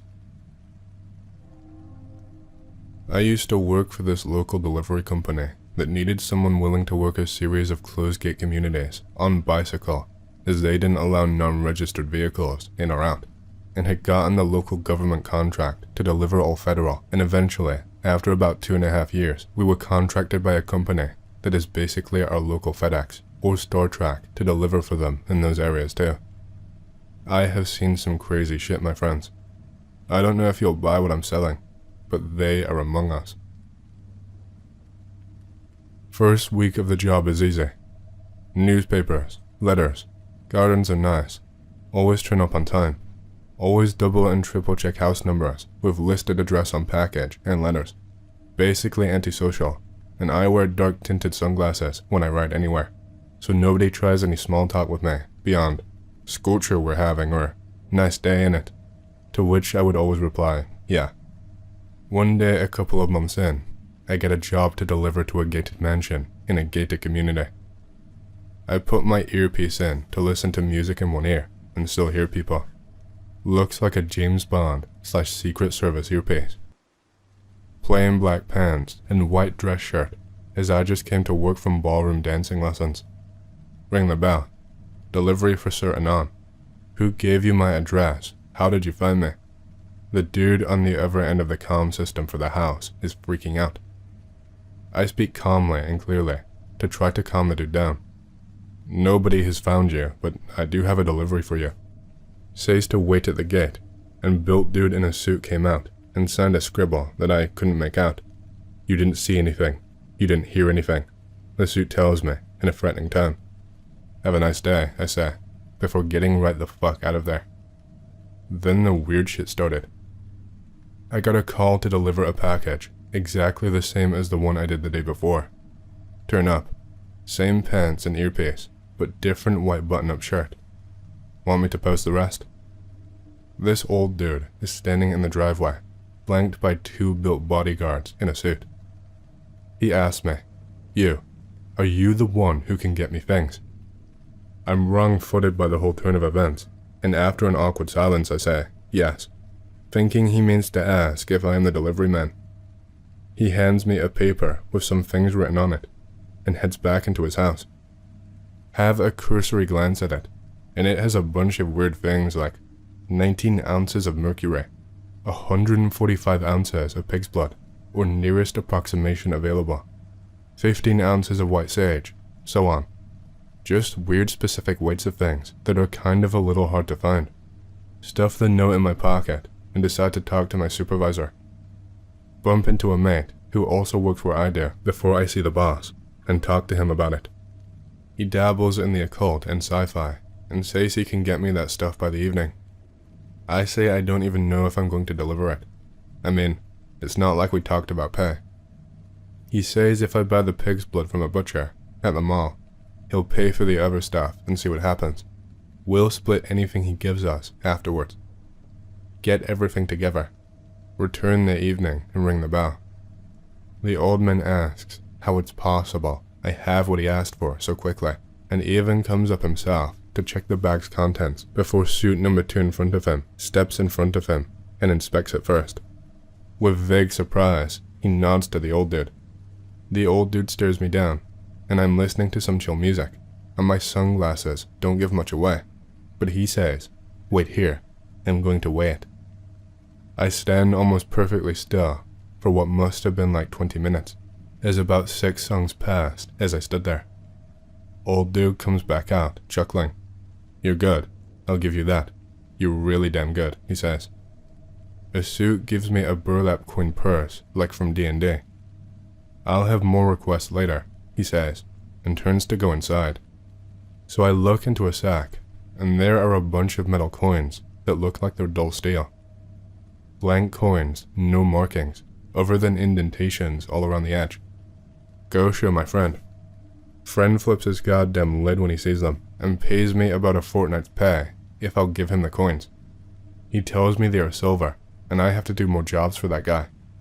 He paid us like several $1,000s in silver for like $70 worth of stuff from the science classroom supplies outlet, the local hippie greenery shop, and some pig's blood. Tell him that we should value them and split what they're worth. He finally settles on getting them valued, and then paying me half in order to keep them. It ends up being less than a fortnight's wage, so I feel like a moron, but I agree to do more work for the old dude if he asks. Get a membership at the outlet store, and make sure there is nothing I can't buy on short notice. Weird background checks to buy sodium and all that, but I am cleared. By the next time I get a package for the old dude, my friend from work has quit his job and left town. Deleted his social media, and I didn't have his phone number, so he might as well have vanished off the face of the planet. Get a list like last time, mostly weird herbal shit, and I have to go to an Asian emporium way out of Dodge to get it, but I deliver first thing the next morning and get another bag of coins. Take them into a pawn shop and get told they are just silver plated, so I decide not to sell them, and the dude behind the counter changes his tune as soon as I try to walk away. He gives me exactly as much as he quoted last time. Talk to my father about it, and he gets spooked. Tells me I might be into something dangerous. Starts talking about the Rothschild and Illuminati and stuff. I say I'll be careful. In hindsight, I should have listened to him. The next time I turn up, the old dude is furious. You're not the man. You deliver it all, but I met him, and he doesn't know about it at all. Who are you? Tried to ride my bike away. His buff goons in suits knock me off my bike and beat the shit out of me, and then break all my fingers. Eventually they get tired of kicking my crying, bleeding ass on the concrete and throw my bike into a park pond. I limp out of the closed gate community, and not one person is to be seen. Even the security gate only has one dude, and I tell him to call an ambulance, and he does. Next few days were a blur. I quit my job, moved back in with my dad, and didn't leave the house for about a month.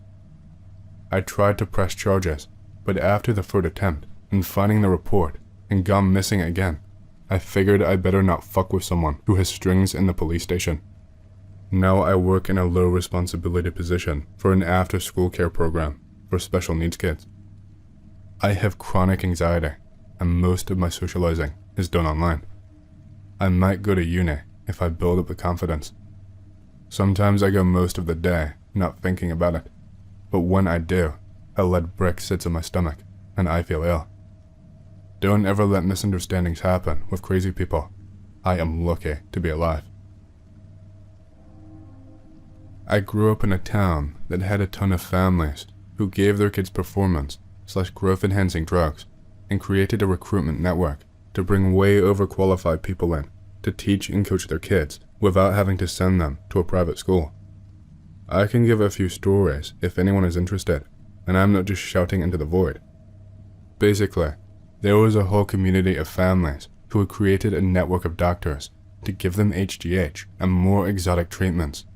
I knew of a whole class of students who were on nootropics for at least a semester and leveraged their dominance of the local voting base to exploit school funding so they could get a magnet school-like experience at a fraction of the cost because it all came out of their property taxes anyways and was only a minimal extra charge, all things considered. These people ran the town. On my free period, loner, so I'm hanging out in the hallway, listening to video game OSTs. AP math teacher walks by me on their way to lunch, says I can't be in the hallway on my own because of school safety rules.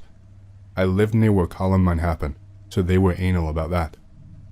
Tell her I would rather not sit on my own in the library where other people are studying. They throw me a bit, so they are aware I'm just a moron. Gives me the option of hanging out in the teacher's lounge for my free period, or having to suffer for the potential of socializing. What the fuck ever. I follow them there. Sitting in the corner, being awkwardly quiet. Teacher looks uncomfortable too. Asks me about classes to break the silence. Get to talking about math. I'm terrible at math. Ask if it's ever confusing for them. A stupid question regardless in hindsight. No, I used to work on modeling where Scuds were being launched from based on satellite data as a defense contractor. We had to design all those algorithms from scratch. Sort of confused. Asked them why they started teaching a high school math class. A former officer I knew offered me a job here with better pay. Weirded out. Teacher looks concerned for a moment and then goes back to eating. Went back to listening to OSTs with my headphones. Later found out that most of the higher level teachers did not have a teaching background. Junior year of high school. A bit more social, so now I sit with people during lunch at least. Dude I didn't know very well takes a bottle of pills out of his backpack and gulps one back. Still a moron, so I fixate on it and have a spaghetti moment. Ask him what that was about. Says they're to help with focusing. Feel like an ass for asking and shut up. A few weeks later, see a girl in the commons area take a similar looking pill. A few days after that, see someone else, and another, and another. Autism senses activate. Realize they are all taking these pills around 12:30. Bring it up to a few people I met. They think it's probably just Adderall or something else for ADHD, and I am weird for asking about it. Keep noticing people taking pills. Start to think there must be an ADHD problem at the school. The next part is entirely secondhand. I never witnessed this personally. Bring it up to a stoner dude I knew in my marketing elective. Laughs and says those are not Adderall. Tells me about how a Chinese girl from school gave him a few at a party, made him trip balls. Assume he's trying to mock me and brush it off with a comment. He keeps insisting that it is true. Share a class with her in the next period, and she asked to leave at right around 12:30. Coincidence? There are no coincidences. After some extremely awkward introductions, find out that her and the guy I knew at lunch are in the creative thinking class together. No one else I ask knows what that class is. Teacher who teaches it only teaches that one class apparently. Desire to know more.jpg. Talk to school counselor about taking it next semester. You need to be selected for it. I wouldn't know more about what was going on there until my senior year, when I took a strength training class. I'll try to sum it up in the next post. Deadlifting with my gym partner. One of the only other weak non-athletes in that class. Guys next to us are lifting heavy, for high schoolers at least, probably 4 to 5 plates. Dude can't make it, fails several times, and gives up on the lift. One of the gym teachers comes over, grills him on if he's keeping up with his routine. Says he'll be calling his parents after class. Sort of a weird happening. Definitely got the attention of a few people, and it becomes a minor piece of gossip that spreads around the school. Got to know the guy who failed the lift later that semester while helping out with sports team stuff. I'm actually still friends with him on Facebook.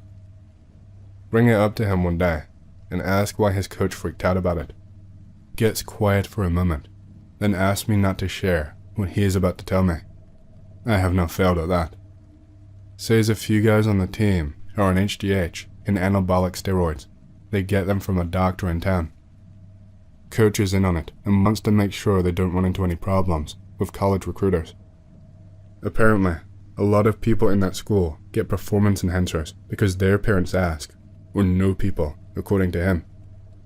Make the connection that whatever was going on last year probably came from the same place. Don't bring it up again. Last one. Shortest of the three. Ran into an acquaintance from school in a community college class a year after graduating. Group up with him for a project. While working on it, he brings up that a large group of people from our school went off to do better things after graduation. Thanks, asshole.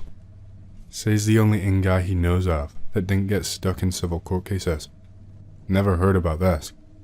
Ask him if he did something over the summer after graduation. Says he was a serial assaulter. The fuck?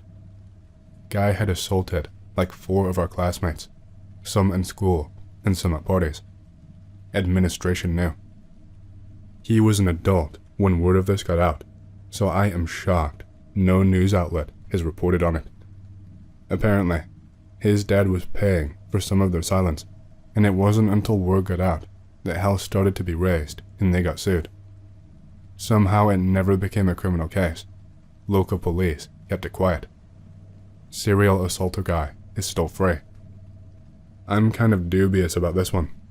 Another person I brought it up to said that they had heard something similar, but I just don't believe anyone could get away with that, or that even the most CIA parents have that much control. Not a cop, but when I was in school to get into the federal level of law enforcement, I got a job working private security in a few places. One of them was in Hollywood.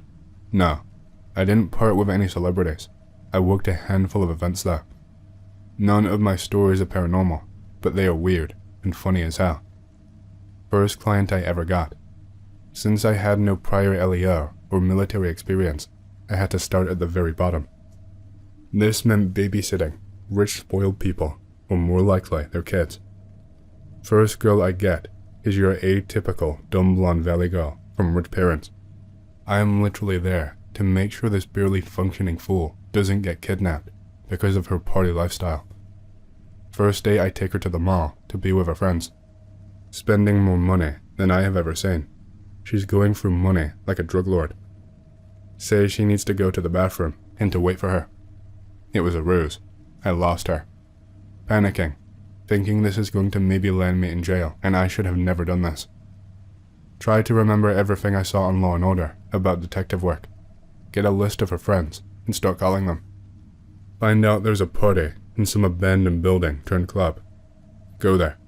Find her in a back room, half naked on a pool table, surrounded by trust fund babies and 2 tables full of every kind of drug you can imagine. Some I didn't even know existed. Dump her dumbass in the car. Let her sober up at an IHOP. When she wakes up, I am fully expecting a moment of, wow, I really need to get my life together. Instead I got, God damn it, it happened again, didn't it? After 3 months, and 4 more incidents like that, I quit and moved on to a new client. Friend finally gets car when he was 17. Bit nervous, so asked me to go out with him one day. Say sure. Drive to a fairly remote, but still close enough place one afternoon. Stop for a bit to talk some shit. Quiet place by a cemetery. We are sort of positioned above it, like the cemetery is on lower ground, and the entrance is higher up. Peer into the cemetery. Is that someone digging a grave by hand? Do they still do that? I thought they use those mini diggers now. Whatever he is doing, he has no regard for the earth he is removing. Bit of a bumpkin place, so it wouldn't surprise me if they were digging by hand. Decent distance away, so it's hard to really tell. Peer harder. I'm not sure that's a person. Encourage friend to drive closer to get a better look. It's a dog of some kind, digging the shit out of a grave, like when dogs dig holes on the beach. Pick related, but imagine it much more aggressively digging, as if it had a real purpose. Look around. It's done it to several of them. Stops digging and looks right at us, growling. Kinda semi-stands up on its hind legs, like a person, but it is still hunched over. Shows no kind of struggling to balance, as if it does this shit on a daily basis. Takes a couple of steps toward us, still on its hind legs. Friend panics. Pulls a Ewer. Gets us the fuck out of Dodge. Never been back.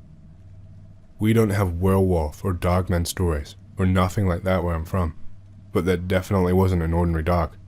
It wasn't man-sized exactly, not even St. Bernard-sized. It was more like a really big German Shepherd. Really big in comparison to the size of a regular German Shepherd, but more grey and black, rather than all black or black and tan like they usually are.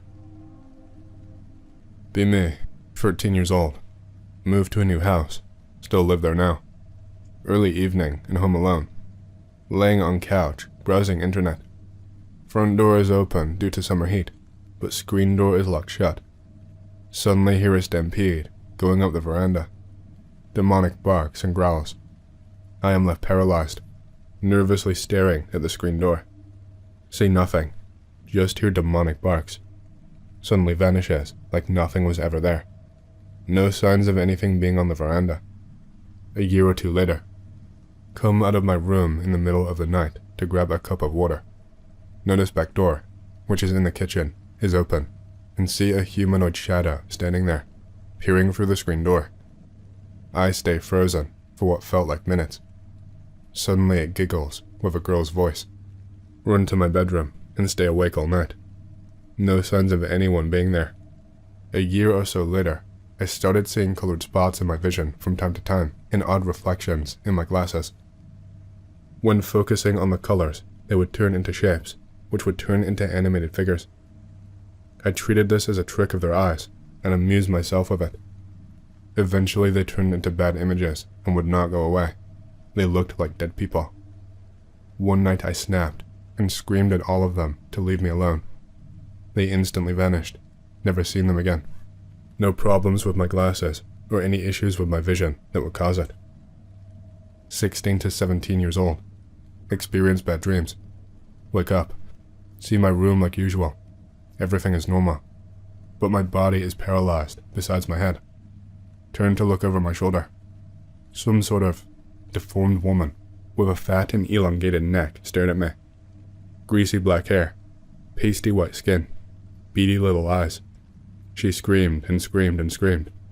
Suddenly wake up. World is spinning. Go to vomit and toilet. Stay up the rest of the night on my computer. No other noteworthy experiences. It's been 8 years now.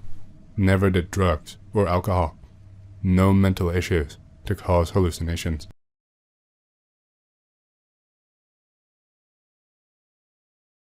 I have a recent story about Antarctica. It doesn't disclose new information, but rather reinforces what is already known. I am an ex-army guy. Became good friends with a couple of guys during my tenure. I left after fulfilling my service, whereas my buddies stayed in the reserves. Several months ago, my buddies invited me to a shindig at the local VFW. This was in September. There was a dinner/dance honoring the old-timers. It was great to see all the old vets with their dates. There was a band made up of vets that played polkas and big band music. Guys were dancing and having a good time. The dinner/dance went from 5:30 to 7:30, and as it wrapped up, it started to rain. My buddies and I became valets and pulled up all the buicks for these old vets and helped them into their vehicles, as many were using canes or walkers. Soon the parking lot emptied, and we went back inside to help tear down the tables and stack chairs. The manager approached us, thanked us for helping out, and said we were free for the rest of the night. Now, the bar area of the VFW is always open on weekends, and stays open until the manager leaves, usually at around midnight or later. We grabbed some beers and headed out to the covered patio so my buddy and I could have a smoke. It was still raining outside, which gave a soothing sound as it hit the patio roof. There was one other guy sitting on a table over from us. Now, my buddies have been deployed all over the world: Iraq, Afghanistan, Germany, and Honduras. I always teased them about where they were going next. I mentioned Iran, Syria, back to Iraq, or Afghanistan, Antarctica. That's when the guy at the next table chimed in. His name was John. John worked in the kitchen of the VFW, and like my buddies, he served and then stayed in the reserves. He drilled in another city and was in some kind of special unit. Last year he spent 8 months deployed in Jordan, Kuwait, and Iraq with a team of 15 guys. Said they were doing surveillance for the CIA. John said he just returned from a 3-month deployment in Antarctica. Almonds activated. So naturally, I inquired about his deployment. Here is what I heard from him. John was one of 20 soldiers on this mission. He was deployed to Fort Benning for briefing and issued supplies. Flew from Atlanta to Honduras, There the rest of the 20-man team met up, flew a large transport filled with supplies to Antarctica McMurdo Base. Now, the Antarctic Treaty states that no nation shall have a military base in Antarctica, only research stations, but military is allowed to deliver supplies and equipment. This is where it got interesting. John said when they arrived, he was surprised with the lack of snow. It was nighttime, and he could see snow in the distance, but there was none on the ground. He commented on the dirt, saying that it was very rocky and dark, unlike dirt in the Midwest. His team unloaded supplies off the cargo/transport, then loaded up into trucks and were taken around to the back of the base.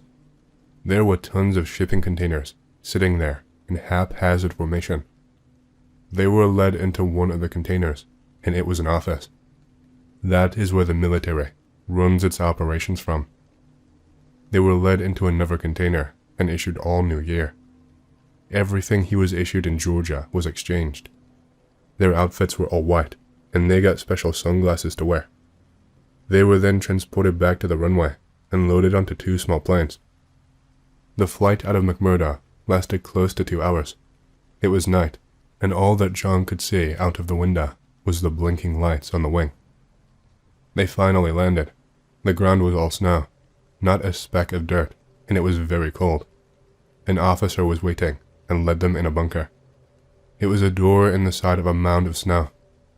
They walked into a large foyer with a door on the other side, and when the door closed behind them, the overhead vents turned on that blew warm air for a few seconds. When it stopped, they were led through the other door and then briefed. John learned this was a guard mission. They were divided into 4 teams of 5 and had to do 24-hour guard duty. That's 6 hours a team. The 5th man was a floater that stood in while you took a break. The CO asked which team will volunteer first. John's team volunteered. They were taken into another bunker while the rest of the unit went to the barracks. In the other bunker was the arsenal, and each man was issued both a rifle and pistol, which John thought was peculiar. 2 weapons for guard duty. The 5-man team went outside, and there were 2 half-tracks waiting. John loaded up, and off they went. The half-tracks were easily going 80+ miles per hour.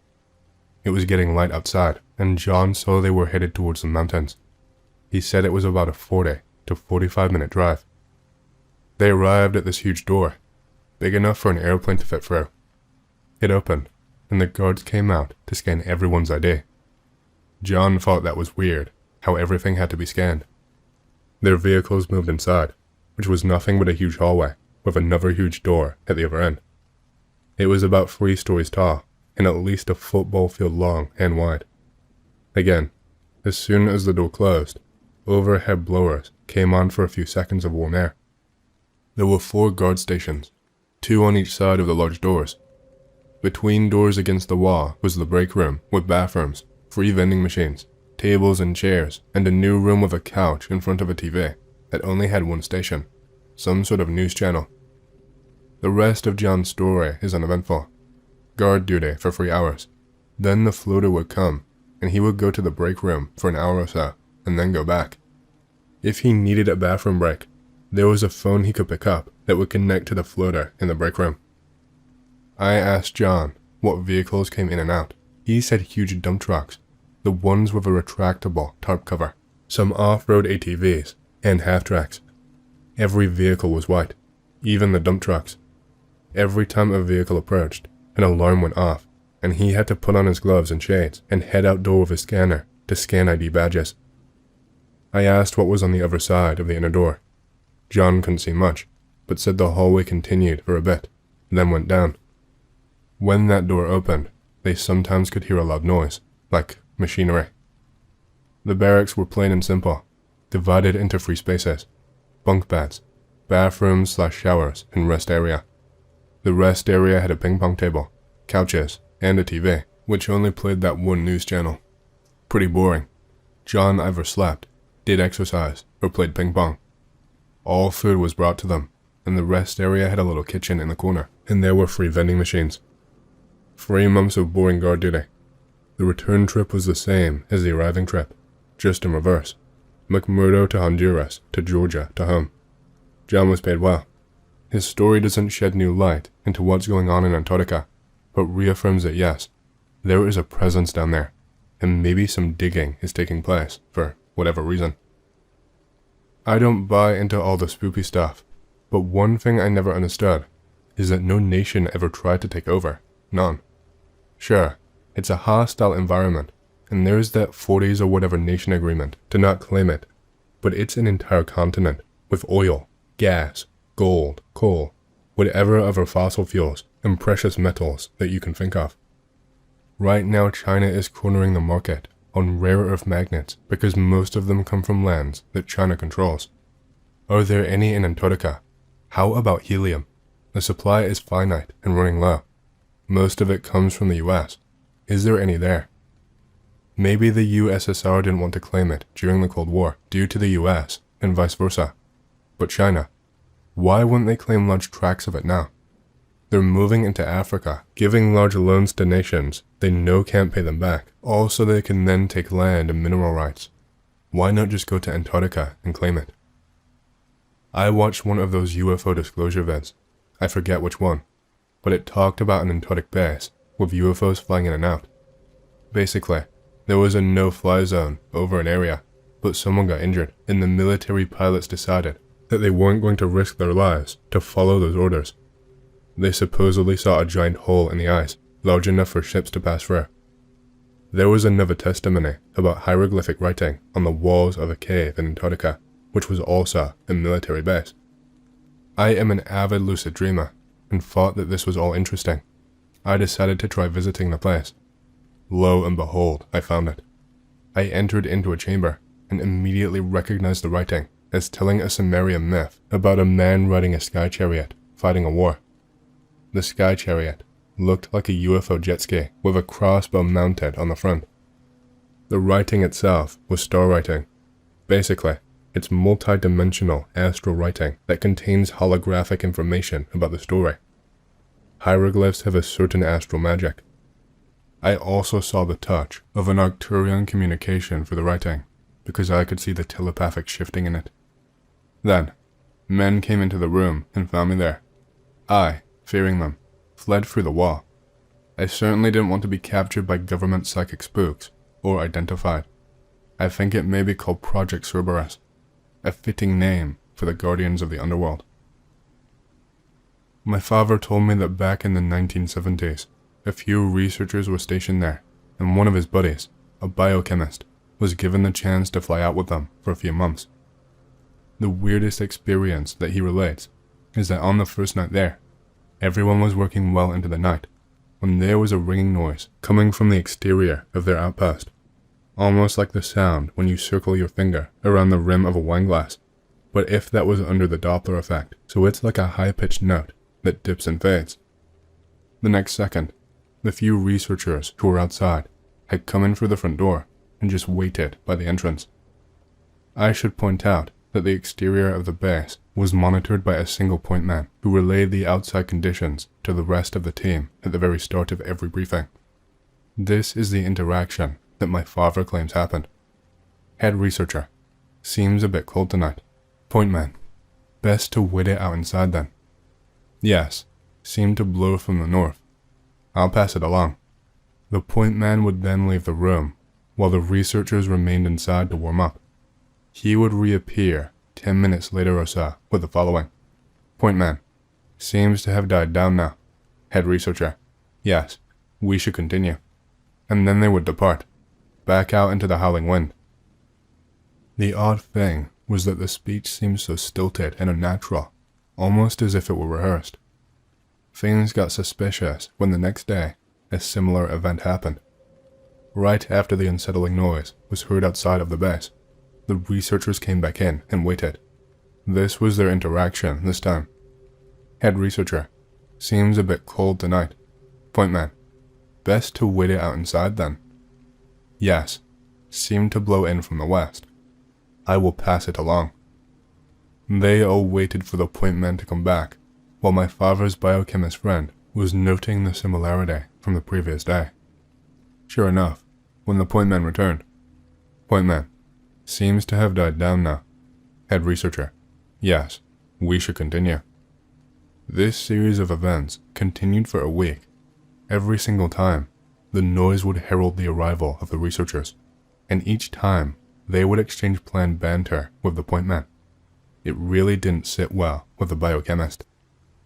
There was one noted change that he told my father about a month into working. The ringing noise seemed extremely close. The lights in the outpost even seemed to flicker as it hummed overhead. The door burst open immediately as 4 researchers practically stumbled over themselves, but they gained composure quickly. Head researcher. Seems a bit cold tonight. Point man. Best to wait it out inside then. Yes. Seemed to blow in from overhead. I will pass it along. They all exchanged nervous glances as they waited for the point man to return.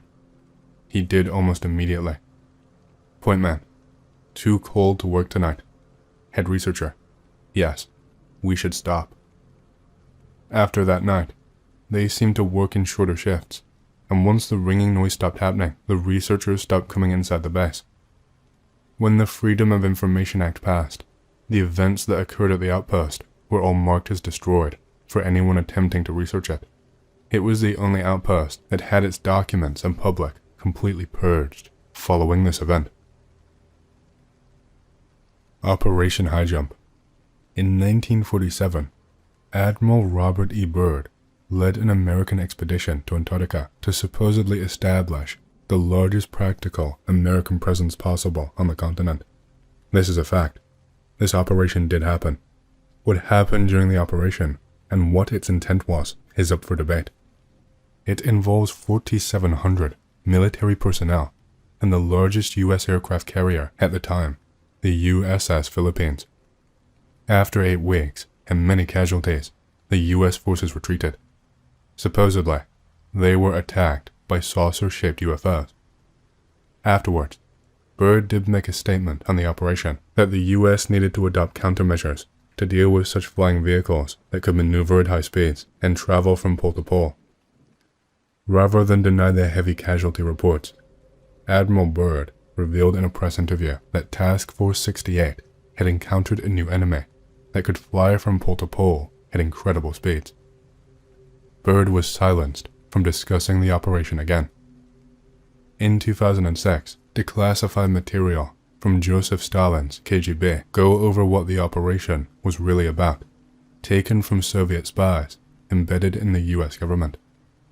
The US sent a force to eliminate the Nazi base at New Swabia, Antarctica. They met fierce resistance from strange flying aircraft and suffered significant casualties. These reports were published in the Chilean press, where they force-docked after retreat.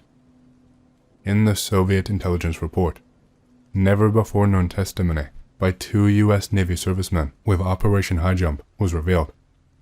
A recent article in New Dawn by Frank Joseph gives a detailed analysis of the 2 eyewitness accounts, only the latter of which was mentioned in the 2006 Russian documentary.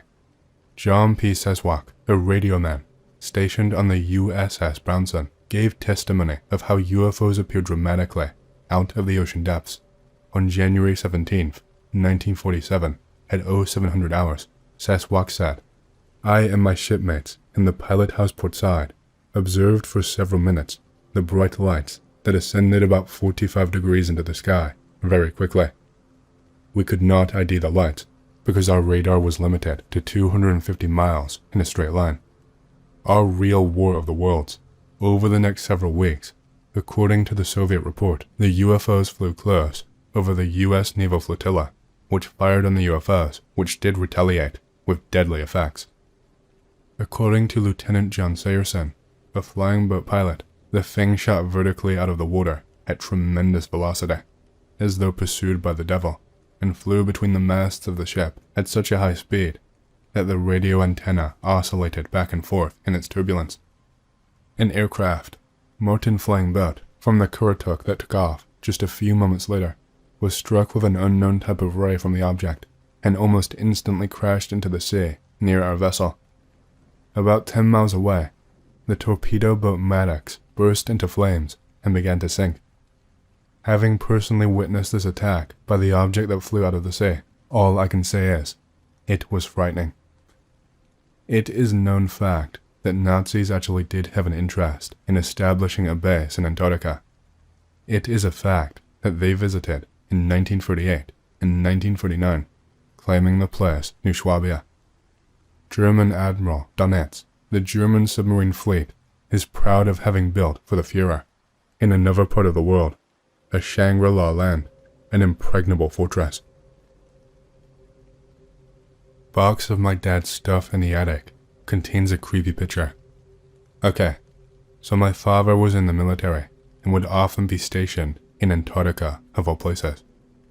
When I was very young, I can vaguely remember going on a plane to Antarctica with my mother.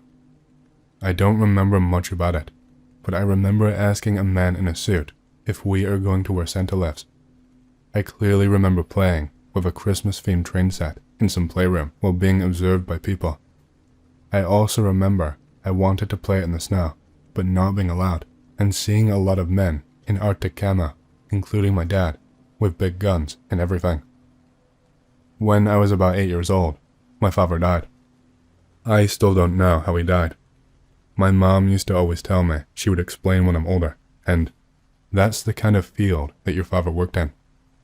For the longest time, I figured he was in the military, so he must have died in combat and mostly forgot and got over it. I never saw him much anyway, so it was difficult to be sad about it, to be honest, but that does not make any sense. There weren't any conflicts in Antarctica ever. For reference, he died in 2005 and was definitely stationed in Antarctica at the time. I wish I asked my mom more about him now, because, well, a few months ago, my mom passed away too. Her old house was sold, and I was going through her stuff, looking for anything I wanted to keep. And in the attic, I found a box labeled Darren, Dad's name. Going through it, there was a lot of old records, military badges, photographs and such, but a few things creeped me the fuck out, including pic related. So first of all, what the fuck is this? Actual photo of the pic and the back of it. I also found this photograph of myself playing with that exact same train set taken on Christmas of 1999. This would have been about the time I went to visit him with my mother. I have no idea why we even went out there to visit him. This whole situation is weird. This picture gave me the chills, man. You know how distant memories feel like dreams, almost unreal. Then I see this photo with the exact same train set I remember playing with, and it all feels too real. Last interesting picture that I found. It appears to be an old photograph of my dad when he was younger. I don't know if it's all relevant to this mystery, but here he is, in his younger days anyway. I'm not sure what any of this means, but I've read about some Antarctica-related conspiracies, and I'm just wondering if anything could be connected to this. Is it common knowledge that there was a military presence in Antarctica between at least 1995 and 2005? I thought the top could be some sort of encoded message. No idea what the marking at the bottom could mean though. Not very good with ciphers. Could it be a pigpen cipher? Sorry, what is cipher DS? Again, I'm shit at ciphers. It's something else I need to look into. Any help regarding the message on the back of the creepy picture would be greatly appreciated. So, if this is real, which it looks like it is, I'd say another species of human native to Antarctica. If you look at the features, it looks like a crossbreed between a Zeta reticuli and a white human male. Black eyes would indicate habitat possibly underground. Remember, gentlemen, when saving a picture that appears real, change the file name. I've had 2 pictures of real creatures remotely deleted. Not even kidding. It is an alien. There has been multiple experiences in Antarctica. One guy worked out there. Aliens killed some of his coworkers. He killed them and got away.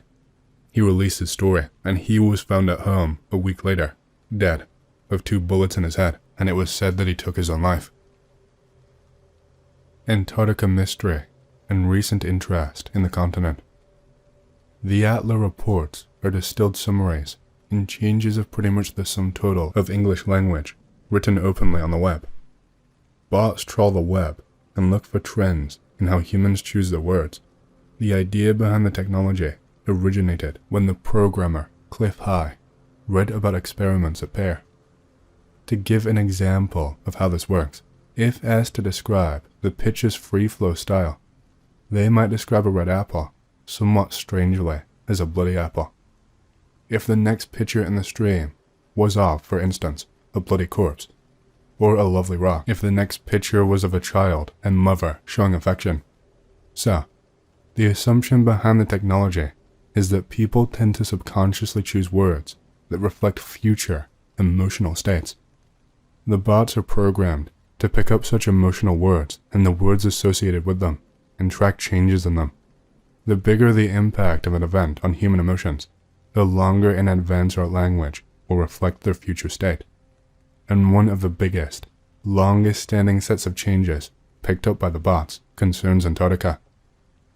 Can sum up my perception of what the bots are saying for you all, since I've read every webbot report and paid attention to this Antarctica stuff in them since early 2K. I will try to use as much of the actual webbot source language as possible in writing this, so you guys can look for these phrases and words in the news in the future. There is an ancient civilization underneath the ice. It's human, not alien. It's connected to the later Vedic Indus Valley civilization. The discovery, as it will be called, will push human history and civilization much further back in time, possibly as much as 500,000 years for modern humans, Homo sapiens, not first civilization. They were at least medically and philosophically very advanced. There are also indications that there will be technology found that surpasses our own, but not because it will be beyond our capacity. This tech is brand new, at an off angle to our own, a never thought of new branch of science for our current civilization.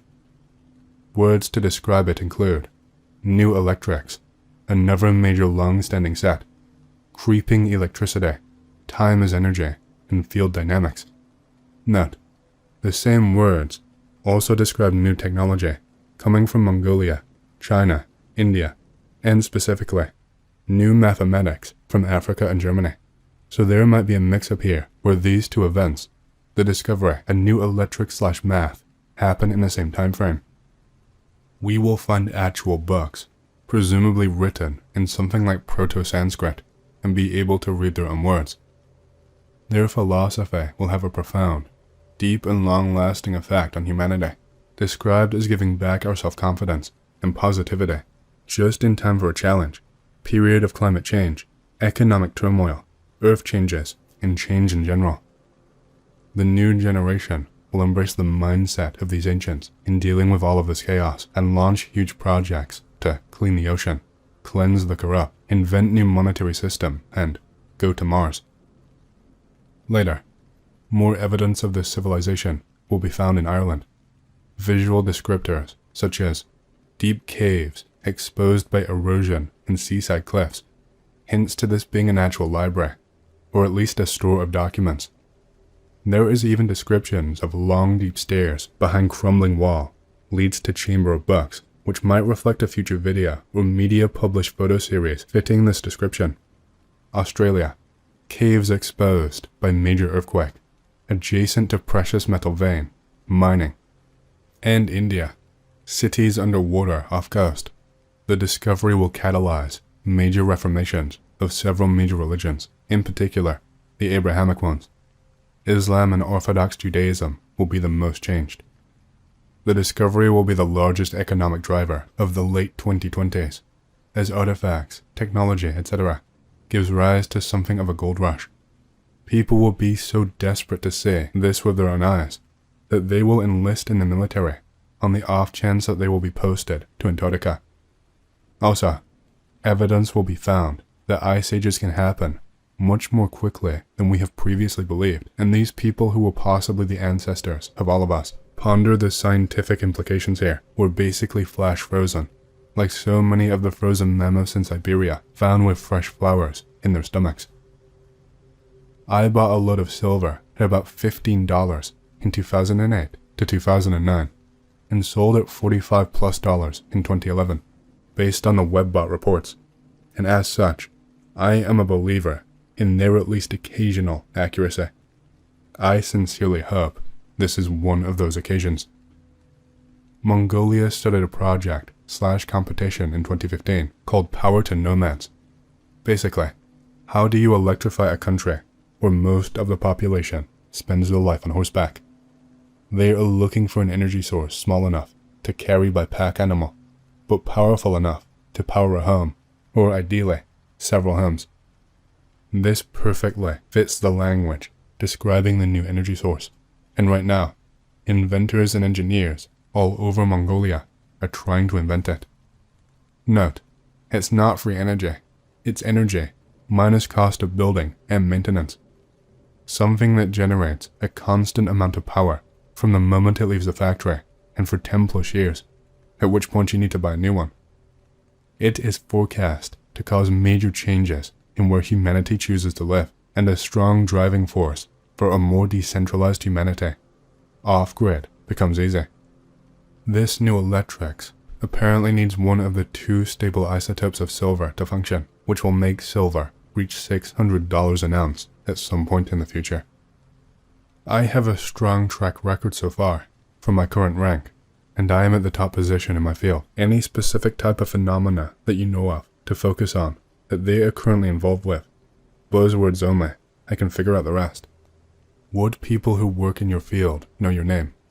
Yes.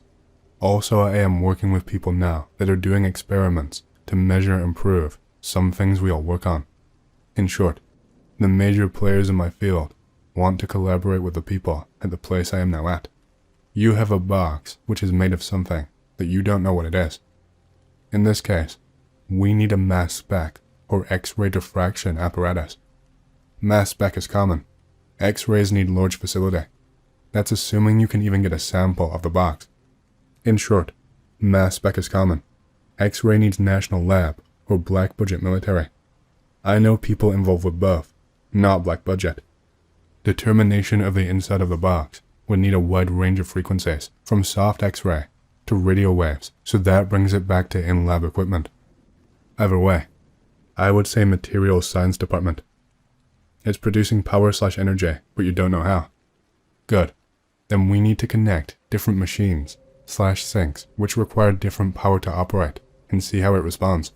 I.e., what is the maximum and minimum power output of the box? Is the output constant, etc.? This sounds more engineering side. Lockheed, wind tunnel type facility, or maybe a materials characterization lab. We need to hook it up to a bunch of things, essentially. It is producing signals that you don't know how to interpret. Fourier analysis, radiation spectrum, thermal emission, acoustical emission, all as a function of power output. This may require larger facilities, depending on the output. I would look at specifically correlations between signals produced versus power output. This would require something like material science, electric engineering, maybe some particle physics for detectors. This is assuming macroscopic size. If on chip, then maybe we need to look into plasmonics. Again, this is EE, materials, condensed matter, solid state.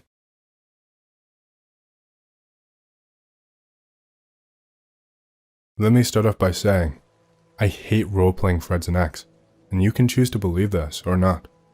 Stories set over a period of 20 years. Be me. Live in a small rural area in Oklahoma, between Tulsa and Bartlesville. County has been experiencing weird sightings of black triangles and cloaked people walking down rural roads. Cows disappearing and blood and organs being found in fields. Live on a ranch with livestock. B14. Chilling at house at night during the summer, playing Super Nintendo. This was early 96, so N64 was not released yet. Game room was sunroom that looked over land, and in the distance, if it was clear, you could see the Tulsa skyline that was about 30 miles away. Get up to go get an RC Cola. Walk into sunroom and see what looks like people by our pool on the bottom of the hill. Mind you, our house was built on the hill to overlook our land. Oh shit, my little brothers got out again and are trying to swim at night. Leave sunroom and proceed to go out to the back deck. Start walking downstairs to pool at the bottom of the hill. Notice these figures are small and skinnier than my brothers. See baseball bat on staircase landing halfway down. Grab it. Feel my adrenaline pulsing. Walking toward pool, which feels like forever. Try to say something to the figures. Barely let out a word. They hear me. They turn around and stare at me. They have large eyes and gray skin. Start to hear static in my head. Feels odd. Start counting them. There are 4. Try to raise bat. My arms feel like they are jelly.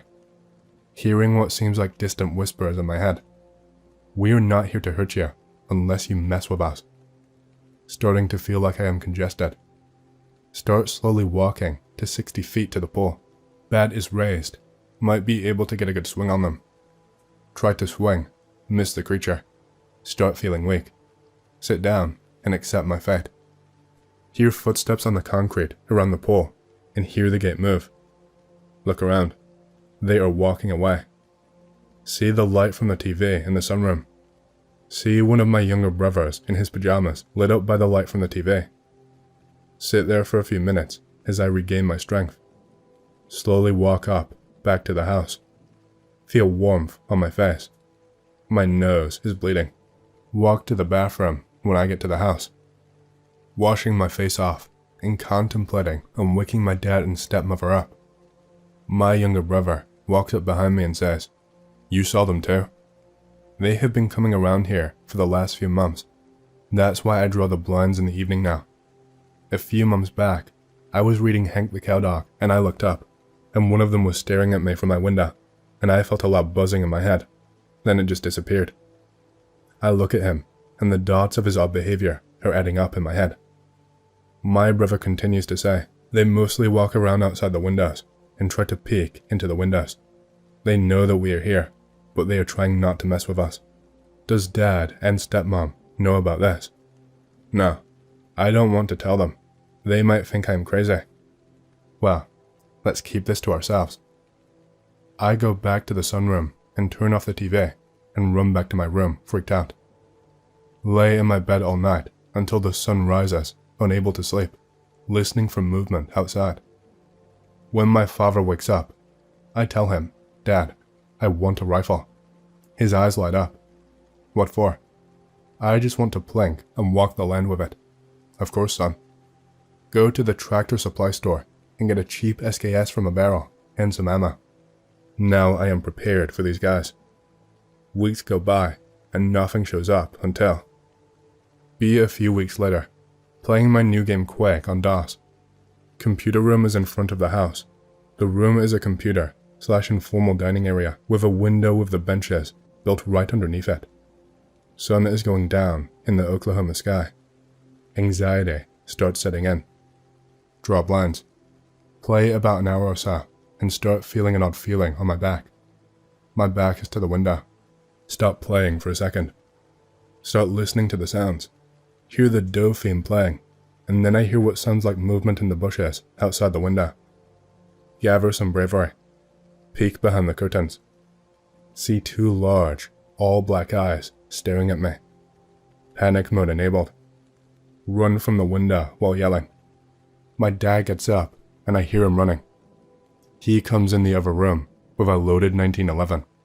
What is it, son? There is something outside. He walks out the front door, and I hear, holy fucking shit. He runs back in and locks all the doors and draws the blinds all over the house. Everyone get to my office. We do, and my dad walks in a few minutes later with a few sleeping bags and a few rifles and some food. I hear him try to call his coworkers. My father is a deputy and tries to call my stepmom, who is out of town for a conference. No service. Dad comes in and rounds up all 5 of us. I have 4 brothers. Tells us that what is out there looks like a gray and begins to explain to us what that is. Tells us to all stay in this room all night. Dad randomly patrols the house. Brothers fall asleep.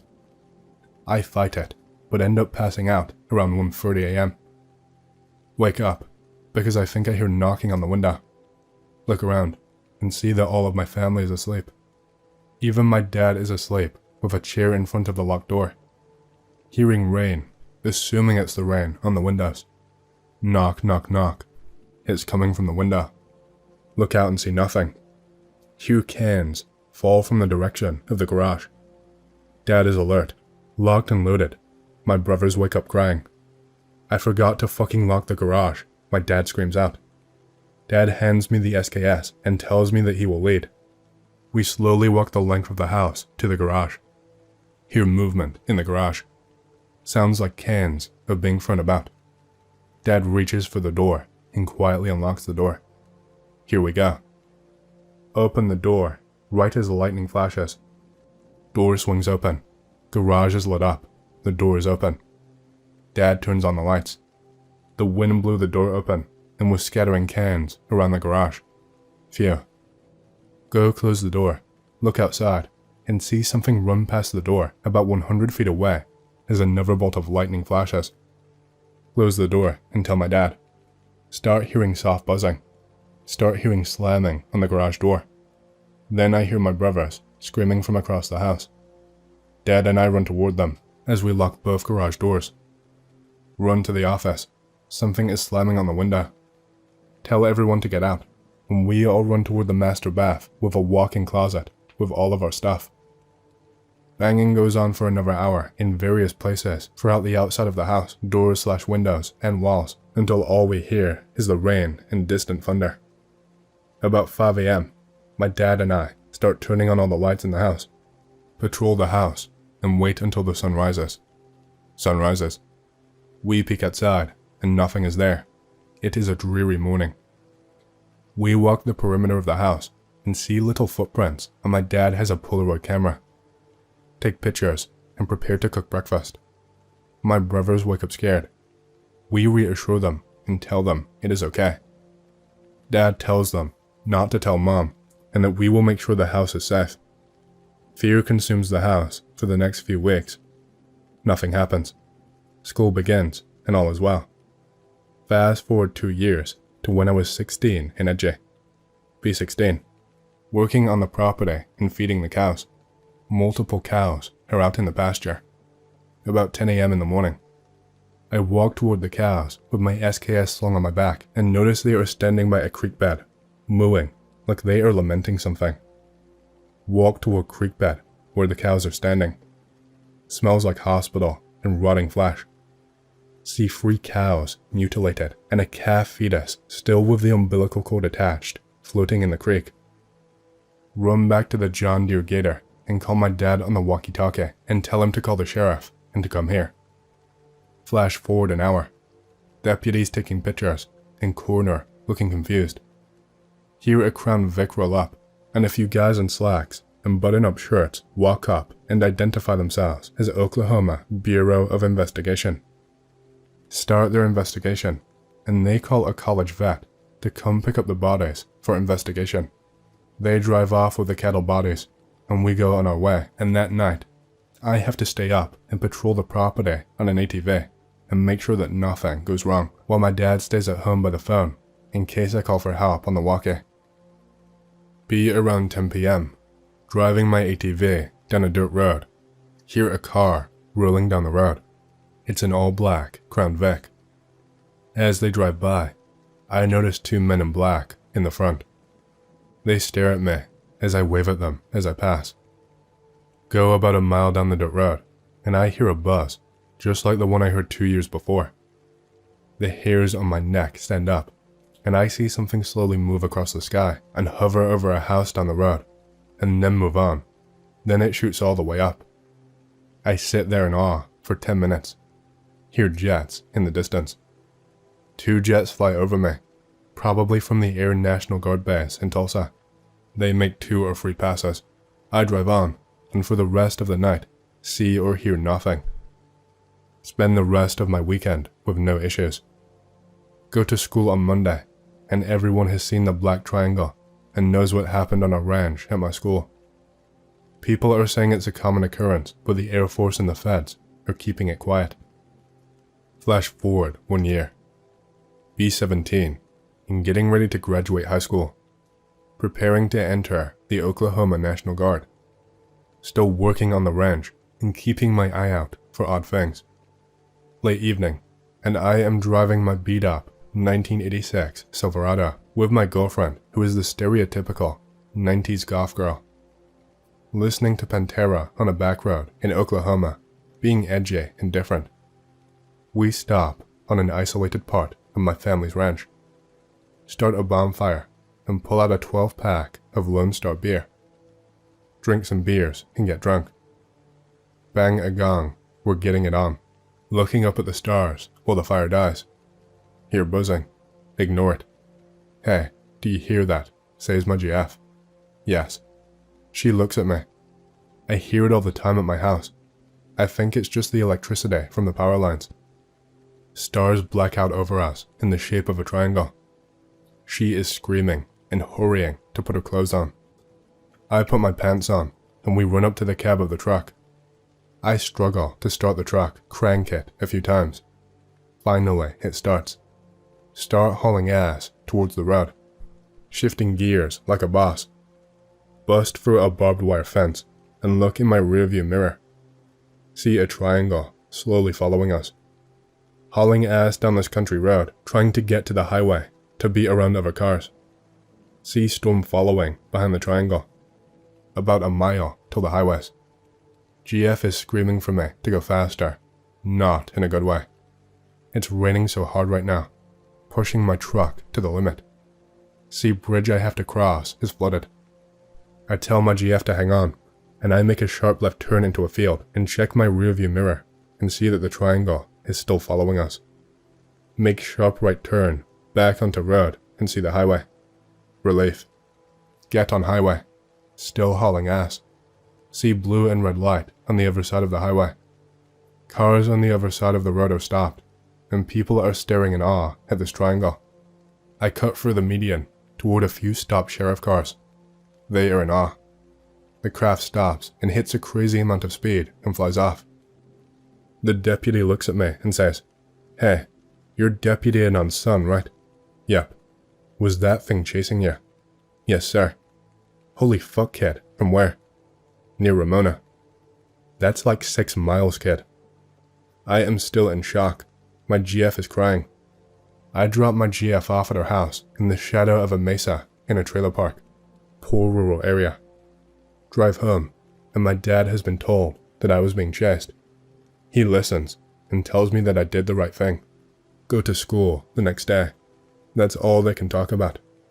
I graduate high school and go into the National Guard.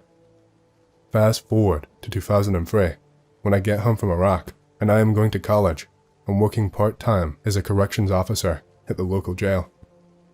Get home from Iraq. World is different. Killed a few Iraqis. Go to my part-time job at the sheriff's. Get moved from the jail to patrol. Badass. Having a typical, boring evening shift. Sitting in my patrol car, listening to classic rock. Eric Clapton. Dispatch calls. 843.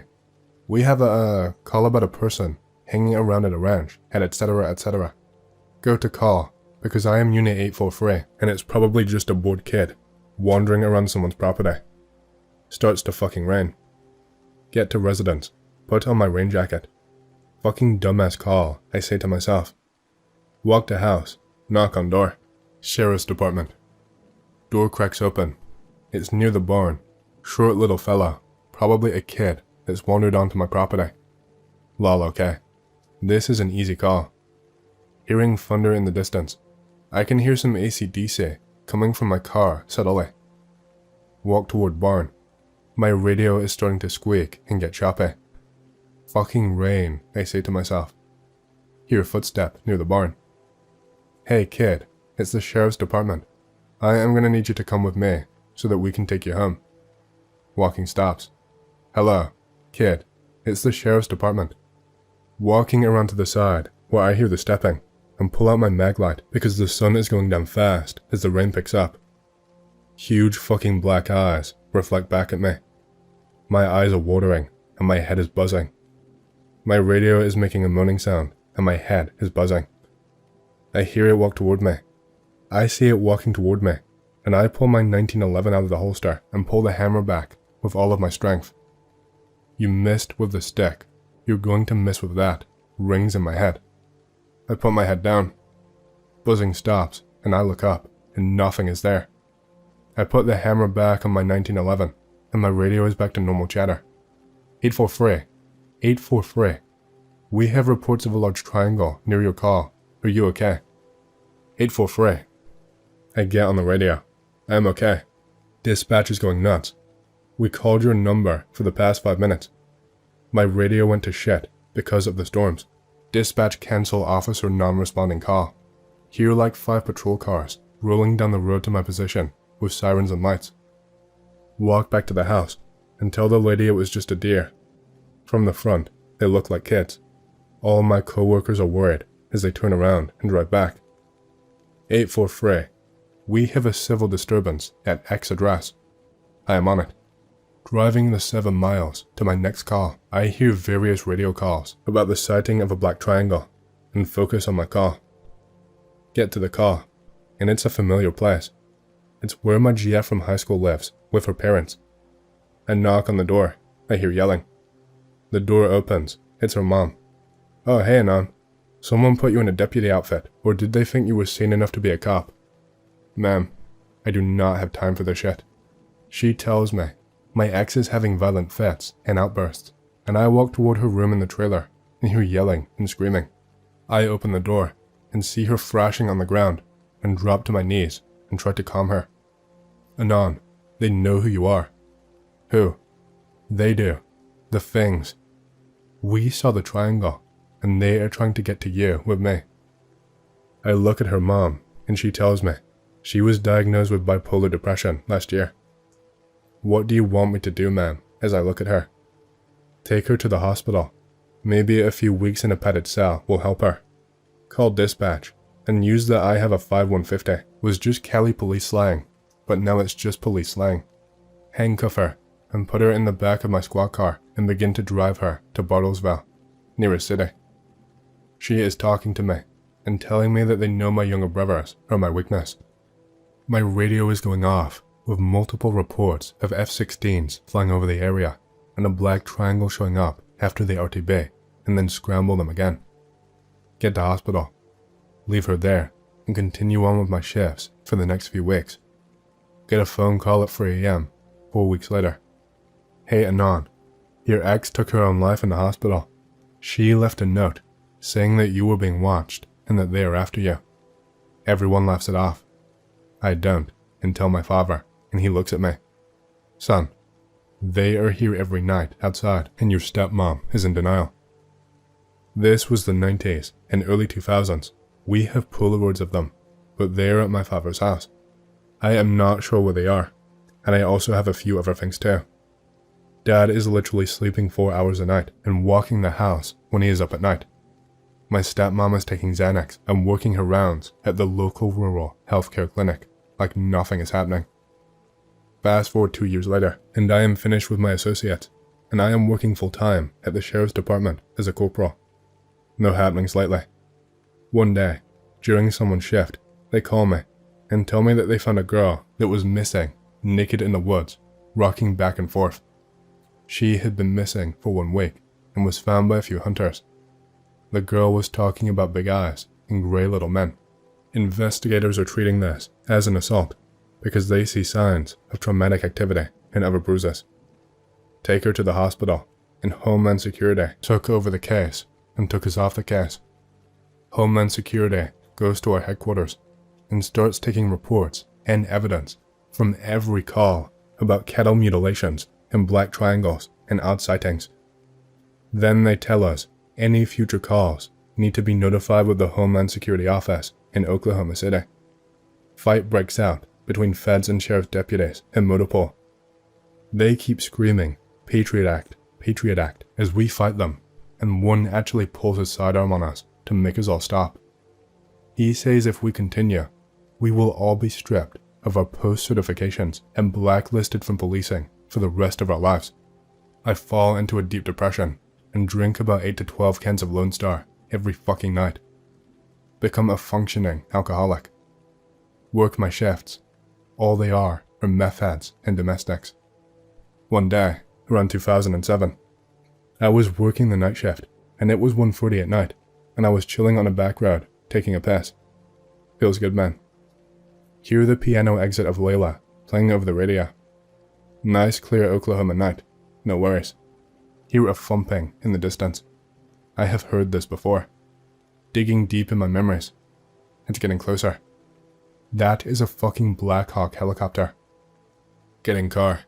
Turn off lights as it gets closer. Helicopter flies over. Leave all of my lights off and begin to follow heli. Following heli for about 20 minutes. Our beats are fucking huge. Heli lands in a wooded opening near a nice new house. What the fuck? See multiple black SUVs and a lone sheriff's car with the deputy sitting beside it, looking like he's being scolded by some Homeland uniformed officers. I turn on my driving lights and wait for the deputy to pull out so that I can talk to him. Deputy comes out and I wave him down and he tells me to follow him. We drive about 2 miles away and make sure we are not followed. He tells me that he got a phone call from RLT about a person peeping in the windows of a house and went to investigate.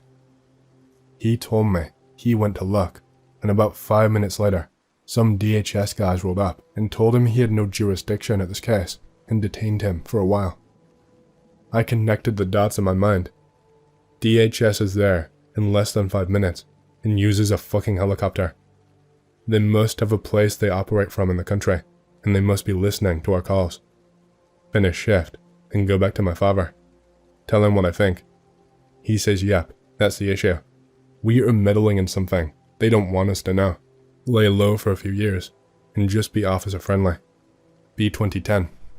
I met a woman and married her. She works as a general surgeon in Tulsa. I am still bebopping around my sheriff job, wearing my khaki and my cowboy hat. Common deputy outfit in Oklahoma. Working my beat. It's raining, and I am thinking about quitting this job and moving to Tulsa and working the urban beat. Sitting at a railroad track while In Bloom by Nirvana comes on. I think back to being a teen and think of my GF who took her own life and all the crazy moments. Dispatch to 843. This is 843. We have a missing child case at address. Reports of the little girl following a fireball. It's around the 4th of July, and fireworks are shot off a lot in the country. I put my Crown Vic in drive and make my way towards the address. I am greeted by one of my younger brothers, who is now a deputy and the parent. She is talking about how the whole house lit up and an orange ball shot through the house, and their daughter started to follow it, and she points in the general direction towards the forest. I look at my brother, and he looks at me, and he has a face that I have not seen in about 15 years, a face of fear. We tell her that we will go into the woods once another deputy comes and is able to stay with her in case the child comes back. For a deputy shows up, and me and my brother turn on our mag lights and walk into the forest. We walk about 300 feet into the forest, and our radios go nuts, and my cell phone battery dies as I try to make a call to dispatch. Fuck it, I yell to my brother as we go deeper into the forest. I start hearing a call for help. It sounds like it's echoing, and I whisper to my brother, "You hear that?" "Yeah." It's not a voice. Well, it is, but it's in our heads. We hear it again. It sounds like a distorted child's voice. Our flashlights die. Fuck, these are fresh batteries. A sound blasts over the radio before it beeps that it is dead. We both sit in the forest and wait for our eyes to adjust to the darkness. By the way, I went to Ranger School around 2006 for a promotion. I pull out my SIG 226, 9mm if you want to know. I whisper, "Let's move up." We move up about 200 feet. Start to hear a soft buzzing. I hear actual crying about 500 feet to my front. "Help me, Anon." I look to my left, and my brother is right beside me. "Why did you call for help?" "That was not me, but it said your name." "Help me, Anon." "Move up, bro," I whisper.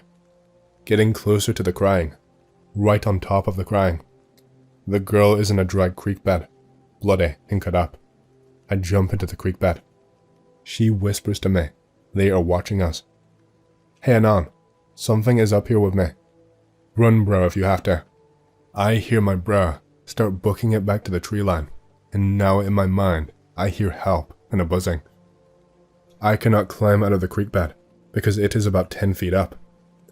Walk with one hand holding my pistol and the other holding the girl. Hearing leaves move above the creek bed. That you, bro? Silence. Start hearing a clicking noise. Hear something drop behind me. Turn around real fast, and it is a rock. Turn around again and hear help. Start booking it to a place where I can run up the creek bed. Clicking sounds are falling behind me. Still hear running behind me. Run about 500 feet down. Run up the creek bed. Start running towards the tree line. An orange ball of light flies past me.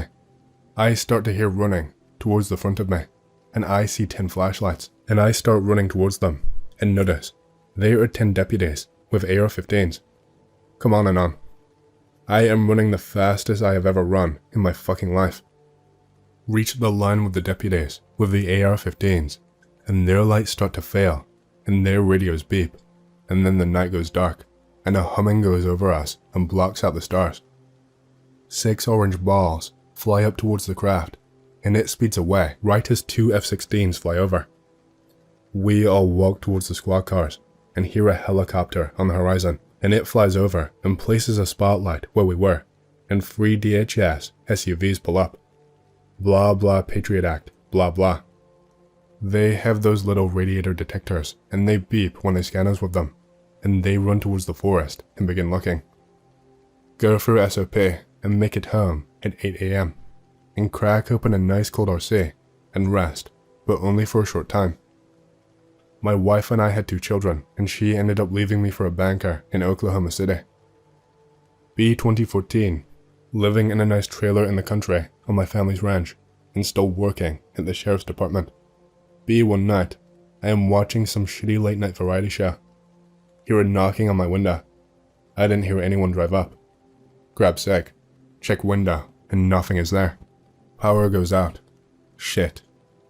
I got some Gen-free NVGs from the Federal Police Aid Program, and I kept them because we had no use for them. Put them on. My dark world turns green. Walk to my room and put on boots and find a can silencer for my seg. Gonna fucking end this. Quietly make my way outside. It is eerily quiet. Check my perimeter. Change things up and go the other way. Knock knock from the other side of the trailer. Make my way quietly toward the other side. See grey man trying to peek in my window. Yell help me. Thing looks at me and screeches and starts to run off. I give chase, not thinking to fire at it. Full of anger. Been fucking with my life for the past almost 20 years. This motherfucker can run. Speed up as I attempt to catch up to it. I am gonna kill you, motherfucker. Creature is running towards the ranch house. I see the outside lights of the house as the hill comes into view. Odd, my house is without power. Running toward the creature, and all of a sudden, it runs under security light and blinds me. Take off my NVGs and try to readjust. Start to see spots in my vision. Fucking shit. Vision comes back, and I am looking at the pool. The creature is looking back at me. Feel my pockets and feel a baton. I flick it out. Walk toward the pool.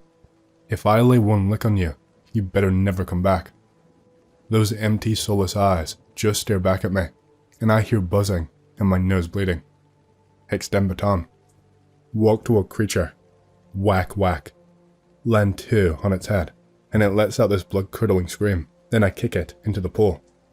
Hear it struggling to keep above water as it slowly swims toward the stairs. Walk to the stairs and spit in its face. Land one good whack on its head again, and then feel it burning in my body and hear a buzzing. The lights go out, and I cannot move. 4 creatures show up and drag the wounded one away. The craft flies off, and I collapse my baton and hear my dad running down the steps. Anon, you okay? Yep. Welcome. Sleep. Fast forward to 2016. I am now remarried and still working at the sheriff's, but we have no odd cases reported in 2 years. Also, I will post Polaroids in a few days, once I find them, to back my story up. Picture is me, 10 tall one, and my FTO. This was 2003. Last night, when I was on the phone with my father, I told him I wanted to get the Polaroids and scan them, and he was really fighting me on that. I am not sure if it was because he was afraid. Anon, I know where they are, but they are in the garage, and I don't know how I feel about opening that can of worms back up again. It would not be that bad. All that's happened was ages ago. Well, for you, maybe, but some of the cows are missing, and I don't know if it was some Mexican poachers, or if they wandered off. Well, I know what it isn't. Well, I will go find those photos for you. Just make sure you censor them. Okay, and convo. Last night, while I was unloading the car that was full of groceries, my wife was walking towards the house and said, "Odd, I thought I saw something out of the corner of my eye." Adrenaline. Turn the corner of the house. House cat got out. Phew. Ever since I made this thread, I have been more and more paranoid.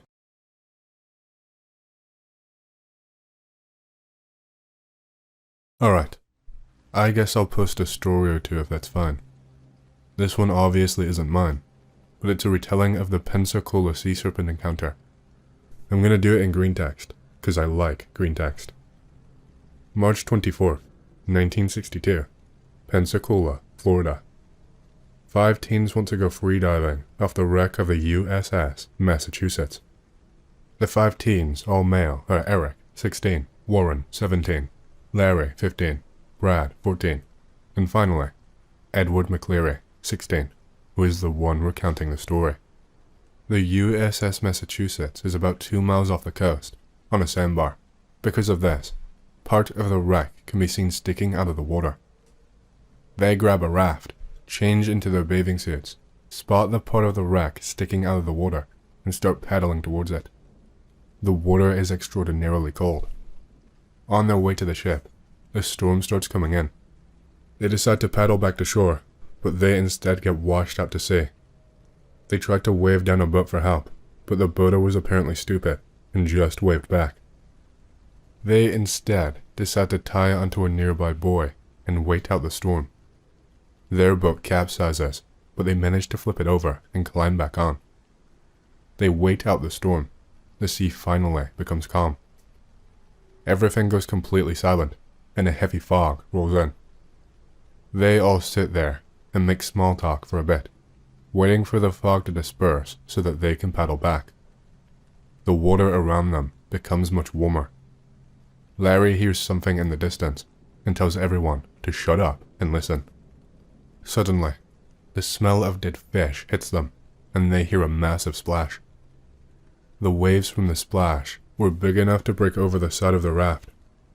Through the fog, they see something that looked like a 10-foot tall telephone pole emerge from the water, straighten up, pause for a moment, then arch and dive back underwater.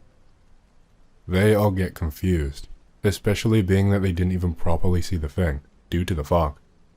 McCleary jokes that it was a sea monster. Why would you say that? They start hearing a high-pitched hiss, which sounds like it is getting closer and closer with each succession. They decide to put on their diving fins and jump into the water. This part sounds a bit odd, being that it seems like no sane human would jump into the water with a supposed sea monster. McCleary later justified this, claiming they were all terror-stricken, and feeling the need to escape, decided to leave the tiny raft. McCleary tells everyone to swim for the wreck of the USS Massachusetts. Behind them they hear more splashing, and that weird hissing sound. The fog starts to clear up, but the water starts to get colder, rougher, and night starts to fall. Every once in a while, Eric would call back to make sure everyone was fine. Eventually, they hear a scream lasting about 30 seconds from behind them. They hear Warren call out, "Help me, it's got Brad, I've got to get out of here." Warren's voice was suddenly cut off by his own screams. Everything goes silent. They can't find Warren and Brad. Not able to do anything, the 3 remaining boys continue swimming. After a while, McCleary looks around and realizes he can't see Larry. They dive down, trying to search for him underwater. They can't find him. They decide to keep on swimming. Eric starts sinking due to cramps, so McCleary grabs onto him and they swim together. It's the dead of night now, and everything is pitch black. Nearby lightning lights up the area, and they find that they are pretty close to the USS Massachusetts. A giant wave separates the two, but both keep swimming for the ship. As lightning lights up the area once again, McCleary sees the telephone pole-like figure break the water, open its mouth, and dive on top of Eric, dragging him down into the sea. McCleary describes the creature as having a neck that was about 12 feet long, brownish green, and smooth looking. The head of the creature looked like that of a sea turtle, only elongated and with the fuck ton of small, sharp teeth. He did not see any fins on the creature's sides, but claimed that he saw a dorsal fin on its back as it was diving. The eyes looked green with oval pupils. McCleary pulls himself onto the wreck of the ship and stays there for a while. There is no sign of Eric. He eventually works up the courage to get back into the water and swim the 2 miles to shore. He claims that he did not remember swimming back to the shore, but instead imagined himself peacefully sinking to the bottom of the sea and laying on the soft sand. Interestingly enough, this sort of blissful peace is also reported by surviving drowning victims. Eventually, he finds himself back on the beach. He finds the strength to pull himself out of the surf. He finds a nearby tower that he climbs into and falls asleep in. He sleeps for a while, hearing strange voices in his head throughout the entire night. He wakes up, falls out of the tower, and some kids find him face down on the beach. He gets sent to a nearby hospital. Hospital claimed he was suffering from shock and exposure. The director of a search and rescue team comes in to talk to McCleary. McCleary tells him the story, of which the director surprisingly believes. A news crew also interview McCleary, but decides not to run a story about the sea monster. According to Coast Guard reports, McCleary swam for over 5 miles and was in the water for nearly 12 hours. Interestingly, the news article altered this fact, claiming that McCleary only swam 2 miles. I have no idea why they would fabricate something this mundane. A body washes ashore a couple of days later. It is the body of Brad. Autopsy report claims that Brad drowned. That is the end. To my knowledge, they never found the bodies of the other kids. Oddly enough, there have been reports of similar-looking sea monsters off Mobile, Alabama, which is only 50 miles away. It's a pretty interesting story, and is convincing enough in some ways to make me think that McCleary either saw, or thinks he saw, a sea monster. The North Shrewsbury Navesink River is one of the most scenic estuaries on the eastern coast of America. Known for luxury yachts, stately homes, and ice boating, it is hardly the place you would expect to find the legend of a sea serpent.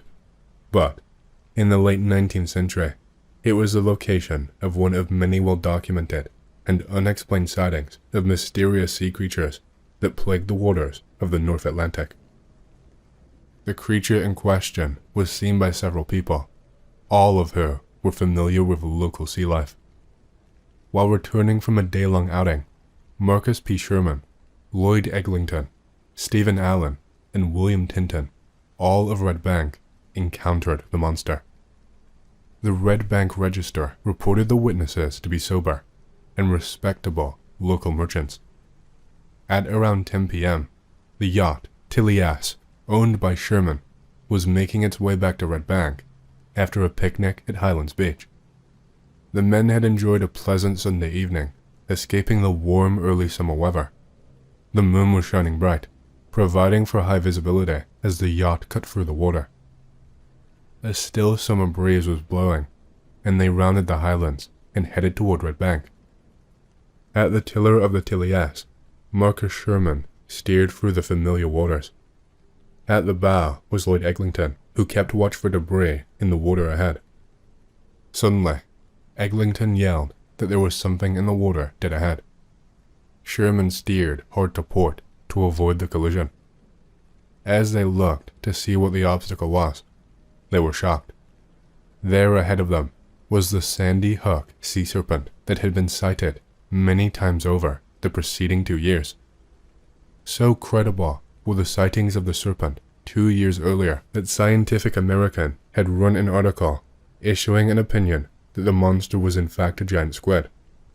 The article, complete with drawings, appeared in the December 27th, 1887 edition of the prestigious Scientific periodical. The earliest sighting at Sandy Hook had been made by several credible witnesses, most notably the members of the Sandy Hook Life-Saving Service. The crew members had sighted a large monster in the cold waters just off Sandy Hook in November 1879. The sighting was so credible that scientists were dispatched to take statements. It is from these descriptive statements that it was determined the Sandy Hook sea monster was, in fact, a giant squid. For the next several years, there were reports of all types of sea serpent sightings up and down the East Atlantic coast. What the Red Bank men saw was surely no giant squid. It was described as about 50 foot long and serpentine in shape. It swam with snake-like undulations slowly and steadily through the water. As it passed halfway past the bow, its head rose from the water, giving forth a mighty roar. The head was described as small and somewhat resembling a bulldog's in shape. It had 2 short rounded horns on its head, just above its eyes. The eyes were said to be the size of silver dollars. Bristles adorned the upper lip of the monster, much like those that would be found on a cat. The beast's nostrils were quite large and flattened. The serpent-like body tapered to a sword-like pointed tail. The frightened man stared in disbelief as it slowly and leisurely swam towards the shore of Hart's Home Cove. As the monster disappeared into the night, the men made their way back to Red Bank with a monster of a story to tell. The men of the Tetsuya were not the only ones to see the sea creature. Other boaters on the water saw the serpent and gave near identical descriptions. In all, over a dozen boaters had seen the strange creature on his nocturnal swim.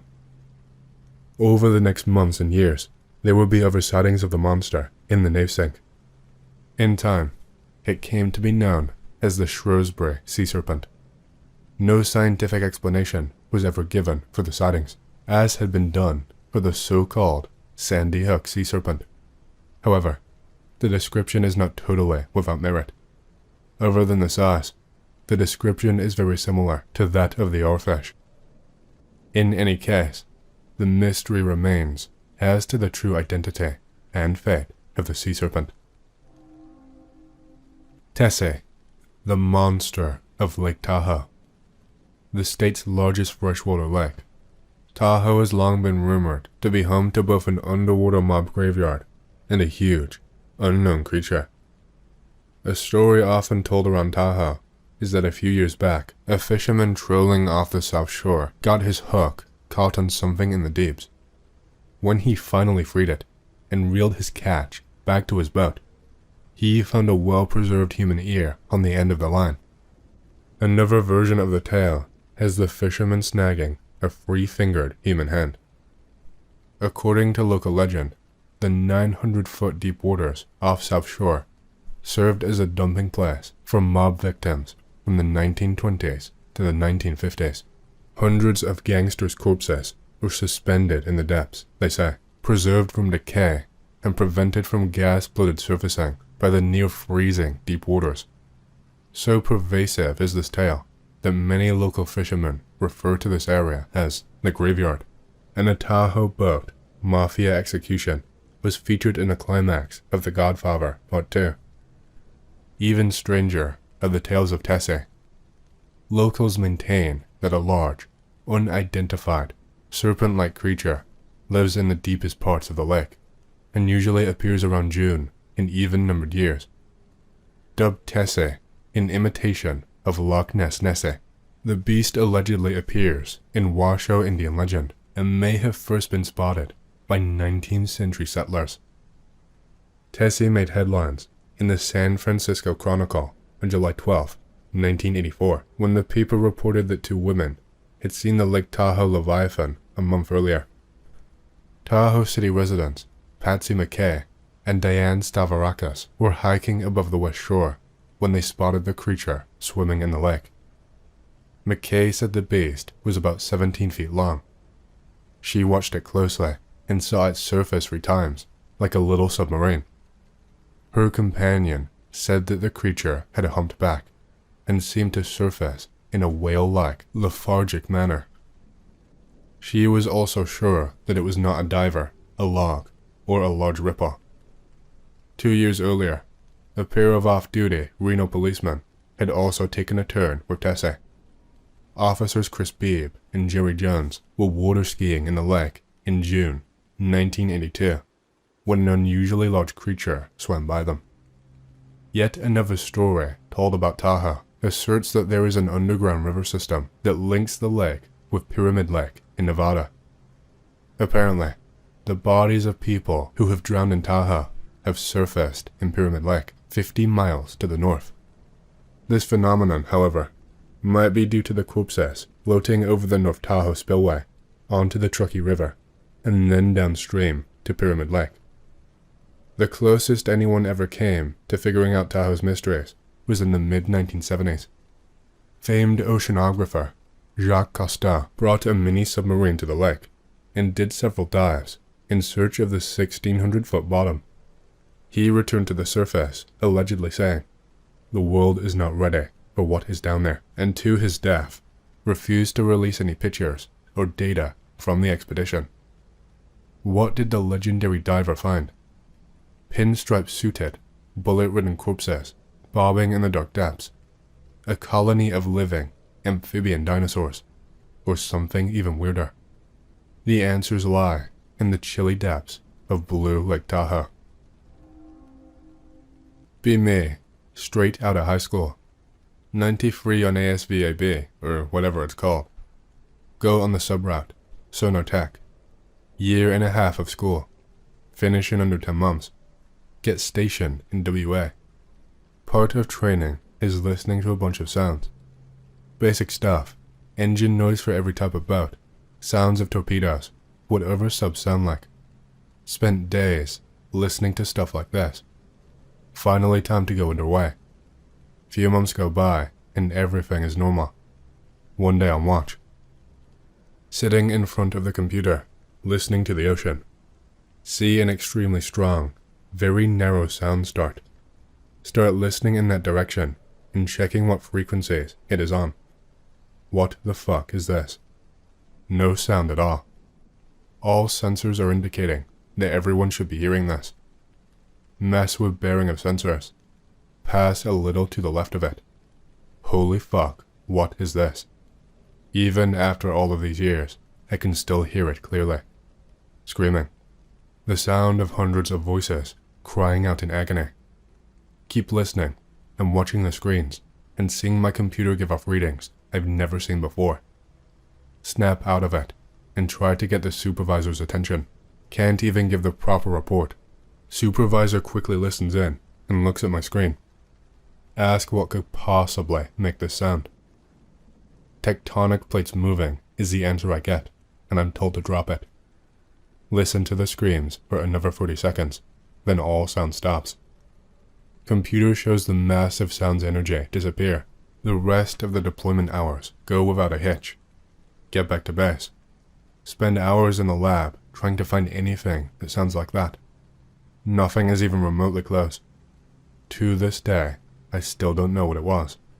Hundreds of screaming voices, all sounding like they were in agony. So I guess it's time to drop this one. Been saving it for a while. Mood is right. Fred is spooky. Be my grandfather. World War II, Gato-class submarine crewman. Sub is out on patrol east of Japan somewhere. Hunting some smallish Japanese Coast Guard ships. Everyone is deathly silent, so as not to give away position to listening ships. Suddenly, everyone hears whispering in Japanese.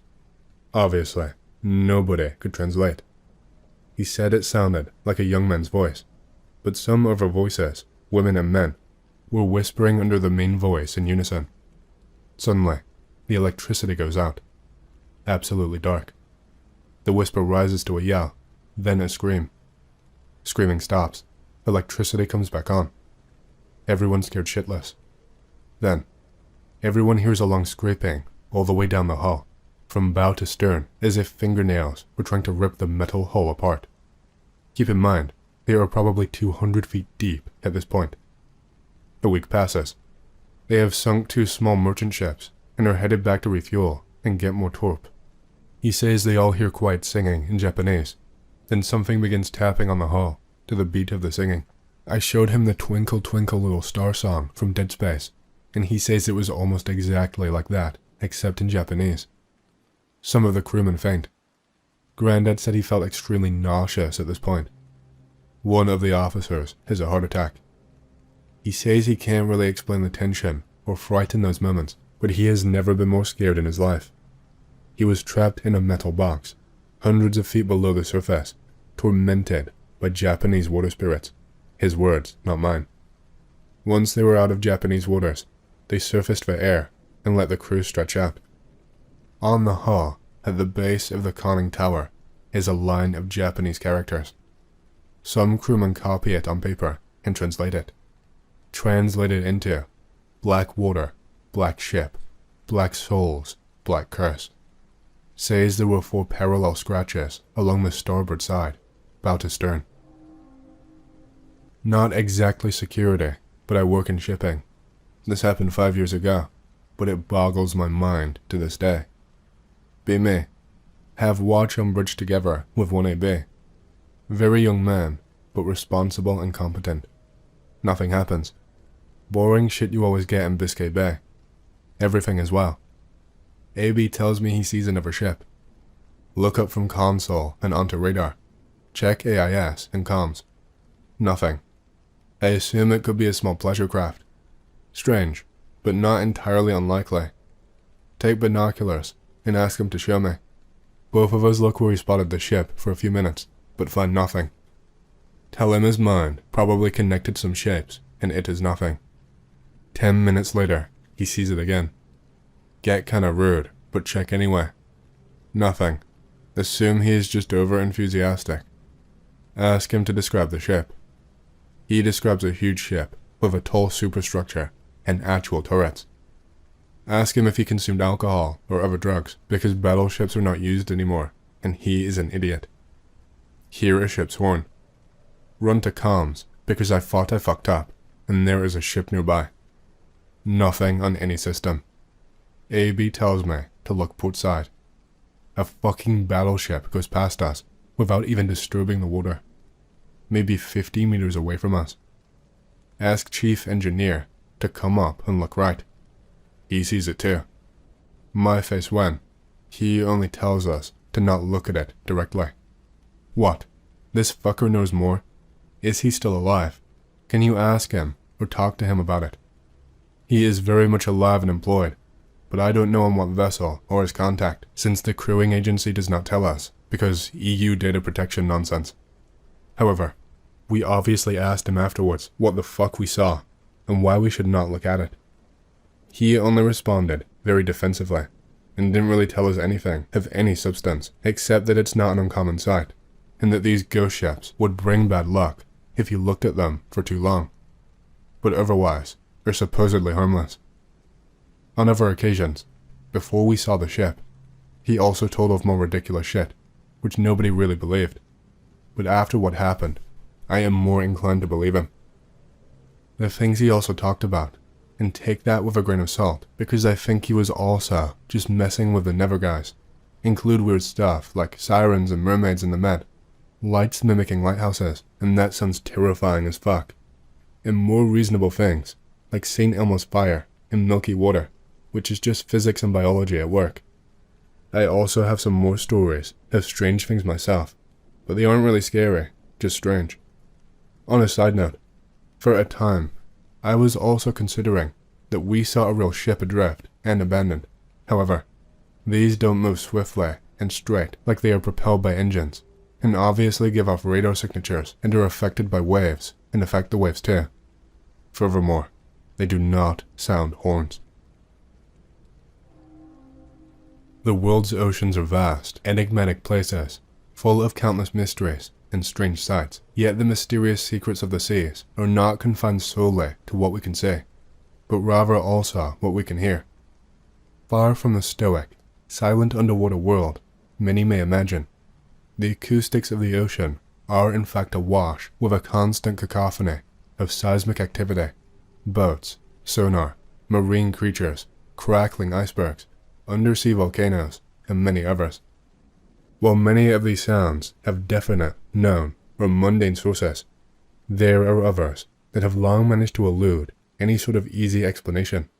These are the eerie, unexplained sounds that pervade our planet's oceans, standing out from all the others as oddities that continue to defy simple answers. Many of the mysterious audio anomalies of the ocean came to the attention of scientists with the help of a network of underwater microphones called hydrophones, which was set up in the 1960s by the US Navy for the purpose of monitoring the movements of Soviet submarines. This network was called the Sound Surveillance System, or SOSUS, and was sprawled out along the ocean floor throughout various regions around the globe. The microphones were typically located on the seabed deep below the surface, in a place known as the Deep Sound Channel, a place where sound can travel thousands of kilometers due to the effects of the unique pressure and temperature gradient inherent to the zone, which effectively funnel sounds without any interference across vast distances. For years, the SOSUS system was used exclusively to listen in on the audio signatures of submarines and track their locations, and the various other potential scientific applications for such an extensive network of deep-sea hydrophones were never really explored. It was not until the end of the Cold War that the network's primary purpose became obsolete, and the system of hydrophones was allowed to be accessed by civilian scientists. By analyzing the audio signatures of incoming sounds as they arrive at different microphones, scientists were finally able to locate and analyze a whole new domain of acoustics, and also one of mystery. What they heard down there in the depths was often able to be fairly quickly identified due to each sound's unique sound signature, but the scientists also realized that many of the sounds were not so readily categorized. These mysterious noises of the deep come in a myriad of different types. Some are low frequency and others high, some short bursts and others long, continuous wails, and some happen only once in a while others can go on for years. The one thing they all have in common is that nobody really knows where they came from. One of the strangest of these enigmatic sounds is the one known as upsweep. The sound was first detected in 1991, emanating from across the entire Pacific. Besides this vast range, upsweep showed a bizarre and totally unprecedented sound signature, the likes of which no one had ever heard before in decades of listening in on ocean sounds. Upsweep is comprised of persistent, ongoing narrow band upsweeping noises that last for several seconds each. To the ears, the sound itself is described as sounding like the wail of an ambulance or the undulating howl of some huge beast. In addition to its haunting audio signature, upsweep exhibits some other rather unusual characteristics that add to its mystique. The impressive geographical range of the sound makes it difficult to attribute it to any one localized source. Upsweep is additionally very consistent and uniform in nature, which is unlike the sounds produced by underwater volcanoes or earthquakes. The sound is also highly seasonal, always peaking every spring and autumn for no discernible reason. Furthermore, it has demonstrated remarkable longevity, occurring at peak volume continuously from 1991 to 1994, and even after that, reverberating through the ocean at a lower intensity. The sound is seasonally audible even now, and no one is quite sure what it is. One of the first ideas was that upsweep was caused by whales, but this theory was quickly abandoned as the volume was simply too high for any known whales to generate, and also did not move around from season to season like the song of migrating whales should have done.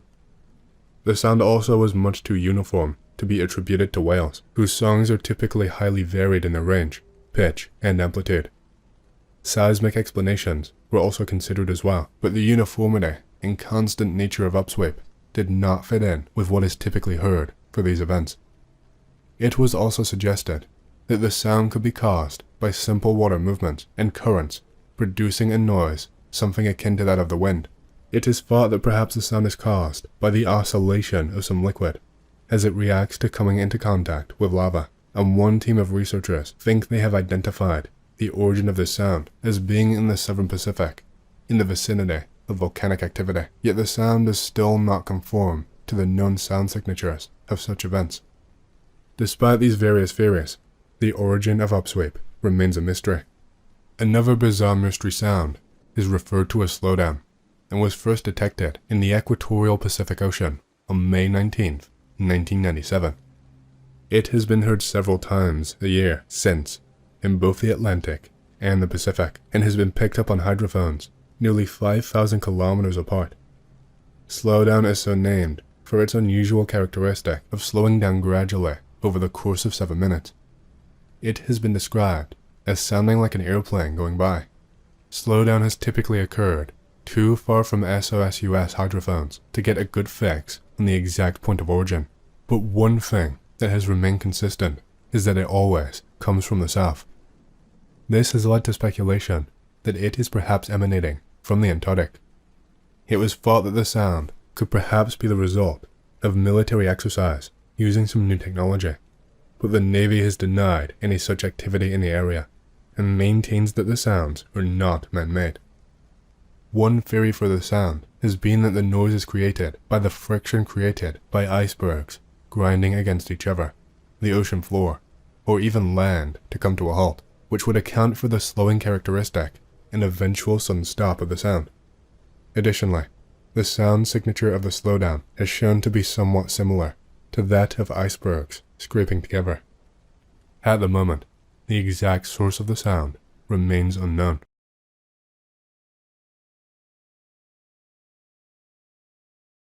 There are fewer hours in the day. I can't be the only one who felt this. I used to do a large number of work tasks per day. Now I'm doing one, then I take a short break and I don't care, and then I notice that it's almost nighttime. It seems to me that time does not fly faster. It just disappears somewhere. Just where? Morning came very quickly. On the other hand, in summer, the nights are indeed shorter, but in my opinion, it became much shorter than in previous summers. The solar system is approaching the event horizon of a black hole, hence the warp of time. But quantum processes work outside of time, and in our brains too. This is why such artifacts arise in consciousness. Time flows as before, it's just that space-time is greatly curved. Perhaps the effect of disappearance of time will intensify, and people will start shaking that they don't have time to do anything at all. As soon as I woke up, I need to go to bed. There is, of course, another theory that the density of information entering the brain has increased greatly, but the clock frequency of processing it has not changed, and it is enough to quit TikTok and watch for a couple of days, and the minutes will drag on again, and by the time the next day comes, you will be bored as hell. But, in my opinion, this is bullshit and not a theory. Time is not a constant. The planet was spun up. It rotates faster, but so that the normies don't panic. Everything was adjusted for them to fit their usual 24 hours. In fact, I don't know how many hours from 50 years ago are in the current day. Perhaps 20. I wouldn't be surprised if it is 16. Since the planet rotates faster, hence global warming and the melting of the poles, the speed is higher, and more energy is released. This bullshit is typical of the end times and is handled the same way for each cycle. Muslims say this directly. A year will be like a month like a week like a day like an hour like enough time to kindle a fire. This is happening here and now, while the normies are doing their traditional shit and meowing something about age, saying, it has always been like this. Oh, fuck you. It's called aging of the brain and consciousness. Have you ever fucking heard the phrase from old people that life flies by quickly? And this is always the case when you touch on this topic. In general, it's like everyone has a standard training manual, and I don't even know if it's all really the agents sitting there blocking it, or if people just don't want to acknowledge reality, and which is worse. But the thesis is always something like this. You sit on the internet a lot and absorb too much content. It's just that the sense of time accelerates with age. You are just lazy and do not do anything. You just didn't notice before. In short, anything to explain that you are the fool and that you should not trust your feelings. And if you trust your feelings, then it is your fault that they changed. Because I spent a lot of time on my smartphone, /wanking, /shit, etc. Typical gaslighting, an attempt to make you feel guilty, wrong, and not trust yourself. In previous threads on this topic, Anons also noted that IRL people are especially eager when you raise this issue with them.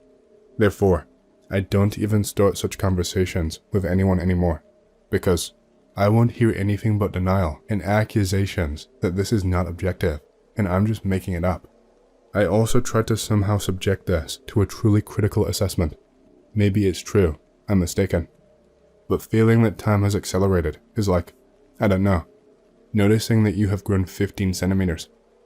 Anyone can tell you that you have always been like this, and you can even believe it and convince yourself of it. But this will not change the fact that you have grown up, and your sincere feeling will remain with you.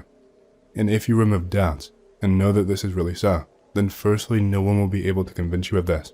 And secondly, it will become easier for you, because if you don't trust yourself, then why can you trust anyone at all? But wait, how can you check that it was the planet that was promoted? Was it not quantum processes that accelerated? I can take a picture of the sun at conventional time, then take a picture again at the same time.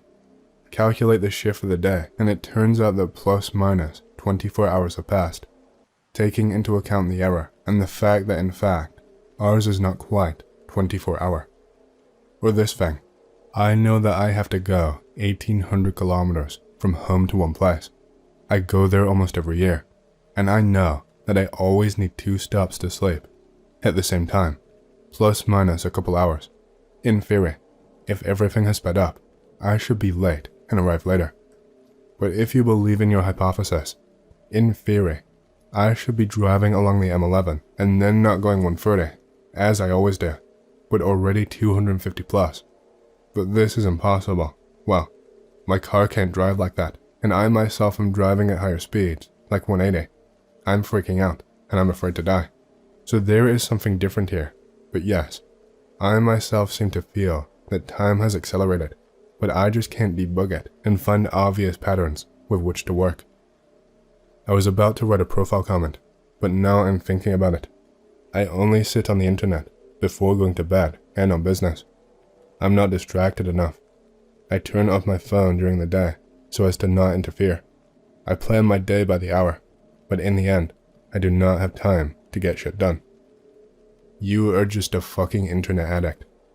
I spend from 5 a.m. to 12 o'clock only at work and still have time to eat and read a book for an hour. Is there a conspiracy?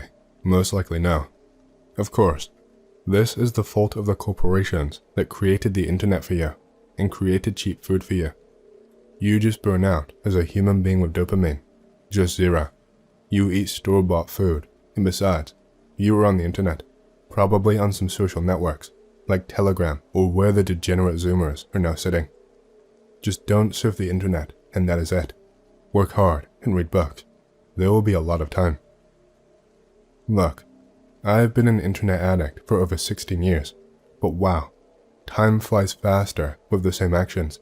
For example, farming herbs or ore, carrying instances with a tank. In the end, even leveling up, which was always difficult on quests, is now noticeably easier. Moreover, over the past 3 to 4 years, this has accelerated 2 to 3 times than I noticed 5 to 6 years ago, when I already started to notice that something was wrong. I've been playing since like 2007. The same applies to CAPTCHA or stupidly sitting on YouTube, or waiting for the next week for something to happen, which also flies by 3 times faster than it was 5 years ago, with the exact same actions. Winter, which makes me wildly depressed, somehow flies by quickly and unnoticed, and I haven't even had the time to taste summer yet, and it's already July. I don't remember May at all. Go dumber then, don't whine, because corporations have turned you into a stupid animal. You are already a stupid animal without life, including personal life. Stupid sitting on YouTube. You are a stupid beast, that is all. Eating like shit, plus addictions, and that is the result. Instead of your YouTube, go wash the dishes or sweep the floor. See how time goes by. You'll have to wait an hour. Or open a book. Start reading. See how your hour passes, and then look at your watch. Only 5 minutes will pass, and you'll have an hour to read. But you can continue to destroy yourself. Corporations only benefit from such infantile fuckers. You'll get more loans, if you haven't already. Maybe because back then, in 2007, you didn't have the experience of experiencing such long periods of time. In childhood, a week goes by for a very long time. There are many events, and each one was perceived as unique. Your brain is still developing, and time can be perceived completely differently. It remains in your memory, and now, after 30, you already have experiences of experiencing waiting for long periods. Do you know what it's like to live 5 years and wait for 3 years? I don't know if there are Anons here over 50 or 60. It would be interesting to know their opinion. Is there any difference from 30 and 50 plus? Another topic is to keep a diary. Just force yourself to keep it, for this is extremely important for understanding how time is perceived. I'm sure none of you are able to even remember what happened on April 21st, 2014. If there wasn't something worthwhile there, then the memory will simply be erased, and you will never remember this day. But if you write down, at a minimum, your ideas, feelings, events, and actions for the day, then looking at very old notes, you will be shocked by the fact that it was as if another person wrote it. Everything that had meaning and significance for you looks different in retrospect. And for those who don't understand why time passes by so quickly, I advise you to stick to time management. Make notes in Google Calendar for every hour or large intervals. For example, they started playing games at 12 and finished at 2. Then they noted it on the calendar. They played game, etc. I think the whole effect of quickly living through time is based only on the fact that we forget events. You remember, and there are memories at the level of getting out of bed, dick, and the end of the day. But what happened between the dick, who knows? It's enough to quit TikTok and Vatcha for a couple days. Complete bullshit. I tested it. Going out not even for a couple of days, but for a year or more. Does not work. You still spin like a squirrel in a wheel, like work, store, home, gym.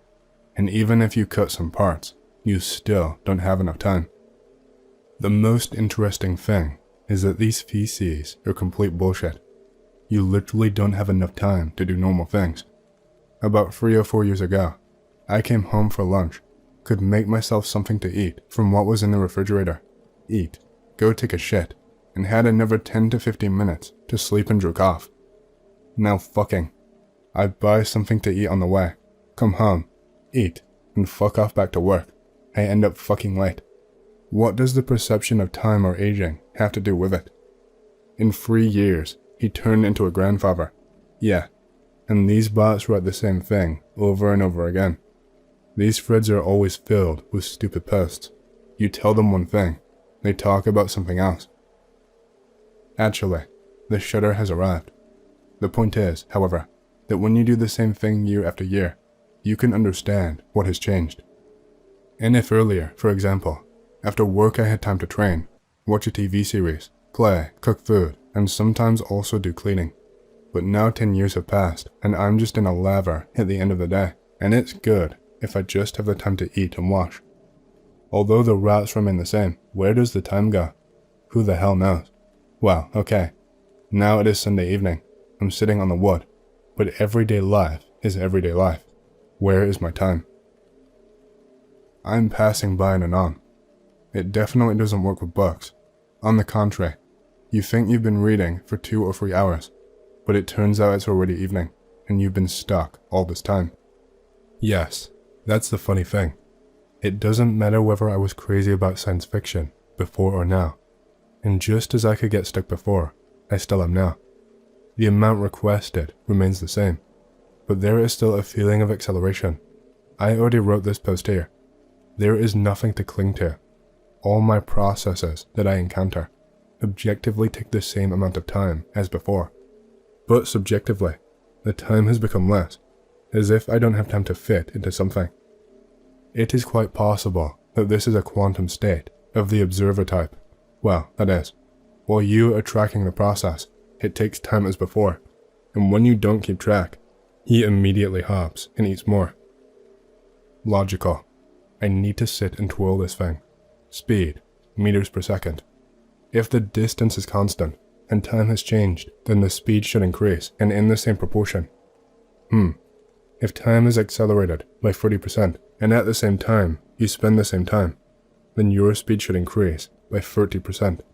Alternatively, I can assume that this is so, and you are driving 130 instead of 100 today, not paying attention to the fact that by speeding up, for some reason you waste the same time. This is if time has accelerated by 30% and there are 16 previous hours in the current day. What if 20? That's a 20% difference, and it is not that noticeable, but we will still need to find some other explanation related to the acceleration of the planet's rotation. The Earth is spinning faster. This takes less time, but it is adjusted to the usual 24 hours. How to check this? Everything electronic goes to hell because it is adjusted by software, and there is no trust in it. What to use? Mechanics? Like my father's good old watch, which he wore in his ass, and which today must be so fucking behind. What other options are there? The fact that everything has accelerated, and our reality is on fast forward. We don't seem to notice it, including our squeaky voices, because the adjustment is slow enough, and we adapt to this transformation without paying attention to the changes. No, there is something else here. Time has sped up 100%. I have no illusions or doubts about this. For example, 6 months have already passed, and the new year seems to have happened quite recently. The years fly by. Just another cycle. Spring, summer, autumn, winter, and then the next, and it's unclear how many of them have already passed. For the last 6 years, it's been a bit of a wild thing. On the one hand, I remember everything perfectly, and for me it was like yesterday. But sometimes you think about it, and it turns out that 6 years have passed. 6 years old. In general, time has sped up. The sun still rises and sets, but it happens faster. I cannot find any other explanation, other than the fact that the planet accelerated its waxing. For some reason, the laws of physics you talk about stop working. On the one hand, this is very strange, but on the other hand, what do we know about physics, if in our corner there is a force capable of spinning the planet? This means that there is some other quantity that we do not take into account. This means that the formula, V equals S over T, is not entirely correct, and there is some other variable in it. In any case, everything that is happening today is not some kind of mysticism, but what a fucking high-tech process, which includes algorithms and technologies that are kept in the strictest confidence all the way.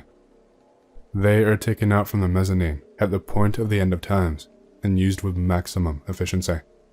And they don't fail. As always, with their help, a certain ritual is carried out, bringing the next civilization to the sacrificial altar, where it dies so that something new can arise, and which is worked out according to the same algorithms as all of the previous ones. And in this scheme, the acceleration of time is something unchanged. They do the same thing every time, maybe with some nuances, but there is something constant that no reboot can do without. Time has been sped up. It's not even like that here. If the time is constant, then we simply adjusted it to fit the required values. There is no way to hide the passage of time, and its most obvious transformation is observed in the seconds. They run, and so fast that you can't keep up with them. Once upon a time, they could be counted through hundreds of 121, 122, etc. Today it's just amazing at the speed of their running. We are at the end of times, this is clear. We are on the verge of something of truly biblical proportions. Algorithms and technologies have been extracted and applied to match the future events, which will be immediately removed to the mezzanine, and everyone who participated in their implementation will go to their forefathers as necessary witnesses to one of the main secrets of madness taking place here. Something is coming. majestic, large-scale, and terrible. Everyone who prepares this performance does not feel any remorse or fear, because they are dedicated to the future and are confident that they are doomed to success. Realizing what and with whom they are participating in their pranks, they do not have even a shadow of a doubt that their crimes will remain 100% unpunished. And this is some kind of fucking bullshit. Psychopaths create a cruel game, laying the scaffold for the entire civilization, and humanity looks at this preparation with complete indifference, traditionally performing everything is in order. It has always been like this. Fuck. Well, I'm 33 years old. I have a family and a son. I work a lot, occasionally sit on Vatch. There are no social networks, and time flies like crazy. I decided to remember the guitar here. I've been playing it all my life. I sat down, and didn't notice how the day flew by. Previously, I had time to play, take a walk, and meet with friends. They just poison you with sedatives and poisons, so you become more inhibited. It seems that time flies faster. Yes, we were slowed down. Drug addicts, especially gaming addicts, all say that, just like the dick leaving the casino before he stood for hours with a one-armed bandit. But now he woke up and doesn't remember how he even approached him, although a day may pass. You're a drug addict, that's all. Bad food with sugar, gambling addiction of all stripes, and internet addiction. So you're a drunk, a drug addict, including a gaming addict and some other kind, and you eat shit. This makes you crap and burns out your dopamine. Knowing that you were sitting here in the schizophrenia section, it's no wonder. I would take the child away from you altogether. The same psychopath will grow up. What social networks are you not on? Probably from morning to evening on your Telegram, YouTube, and Sucker. You are all bastards with fried receptors. That is all. This is still close to the truth. And then fucking quantum fucking holes are black. You are just schizophrenics. The air is fucked. Your stomach is fucked. The water is fucked. You eat literal carbohydrate sugar feces. Sit on strange alcohol and other drugs like cigarettes or whatever you smoke. And this is not counting your addictions to your TV and your bullies, degenerates as they are. They don't even need to spray anything. They act directly for the imposition of a lifestyle. I ordered pizza, and it's like I've already killed the hormones. The moron is always on energy drinks, and sweet water, and other shit that you eat there. Boil yourself some barley and eat. At least restore your food receptors. You're so funny. You have been told that everything is your own fault. You try little. You study little. You do something wrong. As a result, you live in a system of self-restraint and a lack of freedom. And you are eager for people who are not ready to blame themselves for everything and notice that this something is wrong with the world. Pay attention. Blaming yourself for everything and taking responsibility are two different things. As a child, your mother yelled at you for eating sweets. Your dad hit you with his belt when he caught you masturbating, and your teacher scolded you when you didn't study well. Now you have the triggers. I will be bad, and they will scold me if I do something wrong. And you scold yourself. For yourself, you have found the truth to be obedient, and the system is happy with such masochists who then organize a cult of dominance and self-restraint, making the meaning of life from the balance of dopamine. Aren't you feeling creepy about yourself? Better go eat some chocolate and drink some herbal tea. Calm your nerves. I sincerely wish you to stop torturing yourself like this and start living in pleasure. You don't have to beat yourself up if you eat a piece of fried chicken. And if you stop reproaching yourself, then you will stop being nervous. You will be healthier than if you live in such stress all the time. Degenerate. I'm eating stewed wild grouse right now. I don't give a fuck about your industrial chicken. They told you that you live like shit. That is why you're in shit. That's why you're a schizophrenic with schizophrenic thoughts. That's why time flies quickly for you.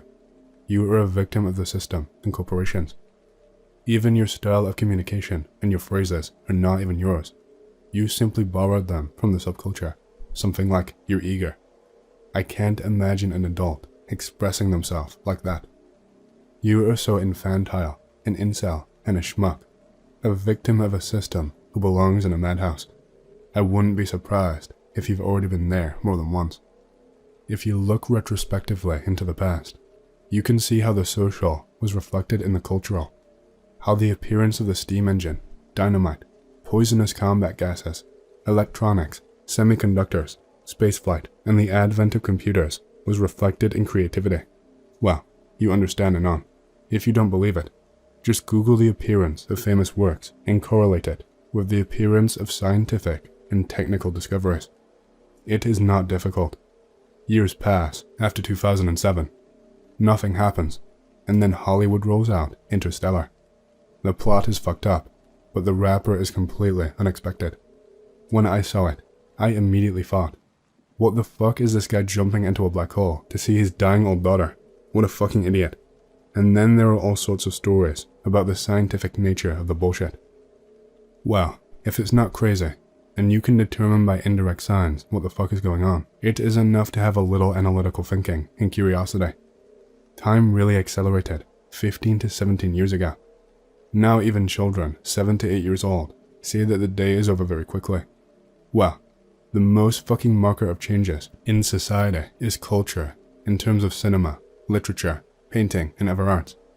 Anyone who was of conscious age in 2007 remembers this year. This is the last happy year of humanity. Since 2008, all sorts of bad things started happening all over the world. Time has also accelerated in the same year. Music has become crap. Movies suck. Literature is complete trash. Why? There have been studies, for example, on the topic that, due to early use of smartphones, their neural connections are formed differently. It's not bad, but it is literally different. For example, it's difficult for them to read or even watch something for longer than 5 minutes, and they lose attention. Plus the increase in all kinds of ADHD and other mental problems.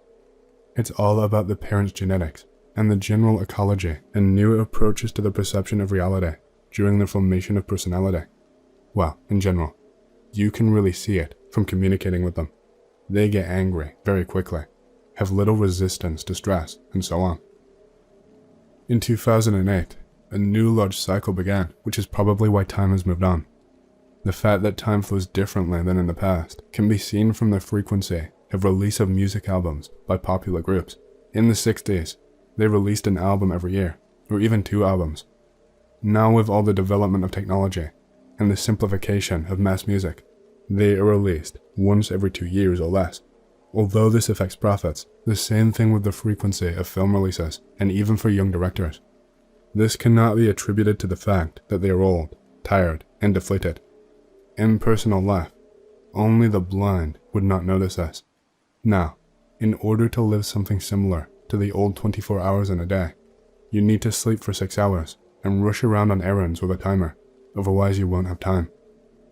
As for time, nowadays, hypnosis can take place through smartphones and simply via the internet. Regular 25 frame and so on. All output is known as is. There are already neural networks that know what you want to say. All this has been used for a long time. For those who I don't sit on social networks. You capture here, and you've already lost an hour or 2, even if you were just reading. Everything that is given to you is a result of hypnosis. This is not specific to a person, but in general. You are crazy, and that is it. During this process, time accelerates. It doesn't work on everyone, but on those who it works on, people who are weak in spirit and already have broken nerves. Such people will become maniacs, or just end badly, or something else. People are really getting burned out. Even your bloggers, they end badly. In reality, they are even more burned out. They were knitting some kind of deer. He had a pigsty at home, and another guy of yours also came out of the window, and there would be dozens of attention whores alone. Plus, and all of these are scorched people. Just on the flow, this is how MK Ultra works. If you feel that time has sped up, it means something really fucked up happened to you. These could be random events, some kind of programming via the phone or the internet, even a chance meeting, fright, a panic attack, even a trip to the doctor. In general, beware of doctors and any people in scrubs, anything. So the torpedo is launched, and that is it. It will only get worse. Therefore, I advise you to specifically look for a psychotherapist and do regressive hypnosis and shoot at the moment you were screwed. Everything is so. Summer has just begun, and June is already ending. I remember how slowly the second hand of the clock moved in childhood, and even 10 years ago, but now it's fucking fast. Time has started to fly like crazy, and it's not because you were growing up. It's really flying, and it's not because of gadgets either. The power was recently turned off. I was without light all day. It was boring, but the time flew by quickly. It feels like in the current hour, there are 30 real minutes that there were before, and people also start to look younger. Someone is 25, but they look 16, because they are actually 16. A guy is 40. He looks 25 to 30 because he has so much scientific knowledge. Of course they will say that I am crazy, but adequate people will think past age 45. Look how the bots are blocking.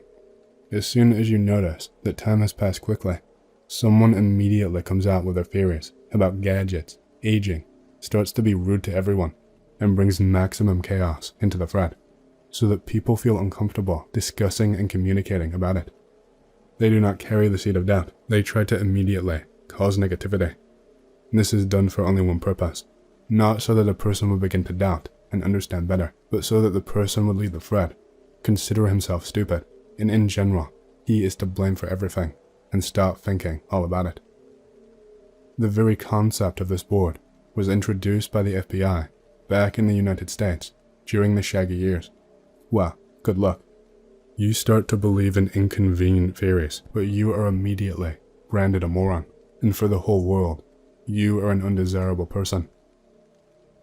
I have an explanation for this. Firstly, before, the flow of information and news was incomparably smaller. The conditional peasant lived without bothering himself, received news only from his village, city, maximum country, like, we were attacked, and sometimes such news reached them very late. Then, as radio, television, and newspapers appeared, everything was also mainly limited to the scale of the country, and very selective news from other countries. There was good news. Now there is a continuous flow of news from all countries, from all the remote corners of the world. In the village, the lower assholes dismembered the family and killed them. The house was blown up. A maniac is operating big dicks in the city. The good news is gone. It does not generate clicks. They almost show bloody violence on TV, albeit blurred. There is bloody violence on the internet. How can you not go crazy here? Secondly, people previously did not know how other people lived until there were televisions. No one wondered what it was like in other countries, and even if they did, only rich travelers could check. Then they saw what others had in movies and TV series, and even here, looking at such an artificial picture, burning began. Now people see the life of ordinary people from other countries. You can use Google Maps. Travel has become more accessible, and then, when they see their reality, and their life is better, and this puts pressure on the psyche. However, this is just my explanation. People disassociate. Whole chunks of memory disappear, and therefore time seems to flow faster. Again, fucked up with air, food and water. It's unclear how it influences there.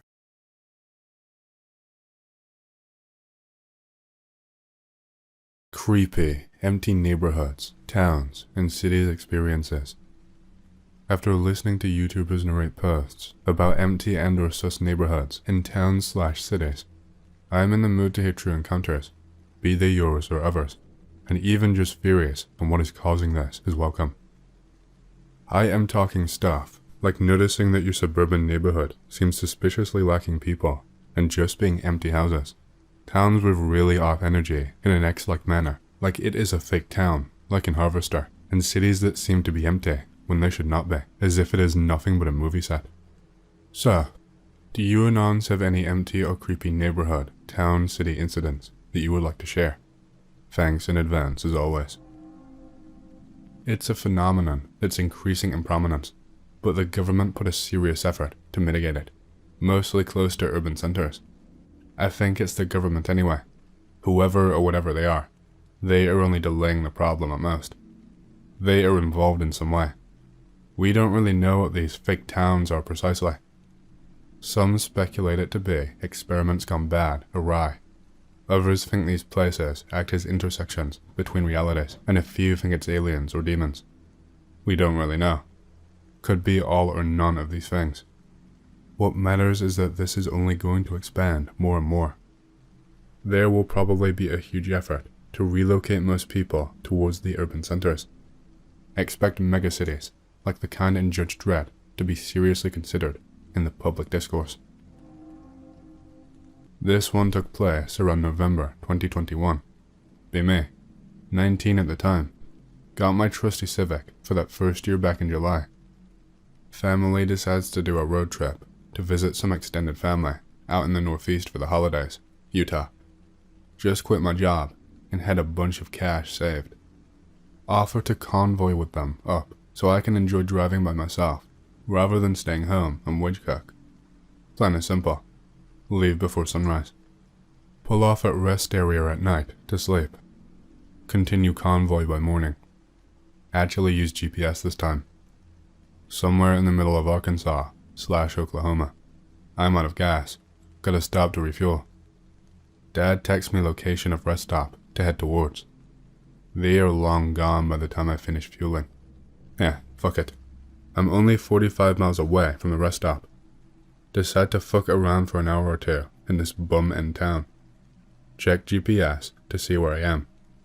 Gilbert, Arkansas, the smallest town in the state. Spend maybe 15 minutes driving around and snapping photographs of the Americana architecture before I dip. Leave Gilbert and spend the next 30 minutes in the middle of Nowheresville. Traffic is decent and it is still midday, around 1 p.m. See billboard for a flea market that is on the next exit. Shit. Decide to detour further because I don't really need much sleep for tonight. Turn off on the exit I need to. Spend about 5 minutes before I find the town. No town name sign. That's odd.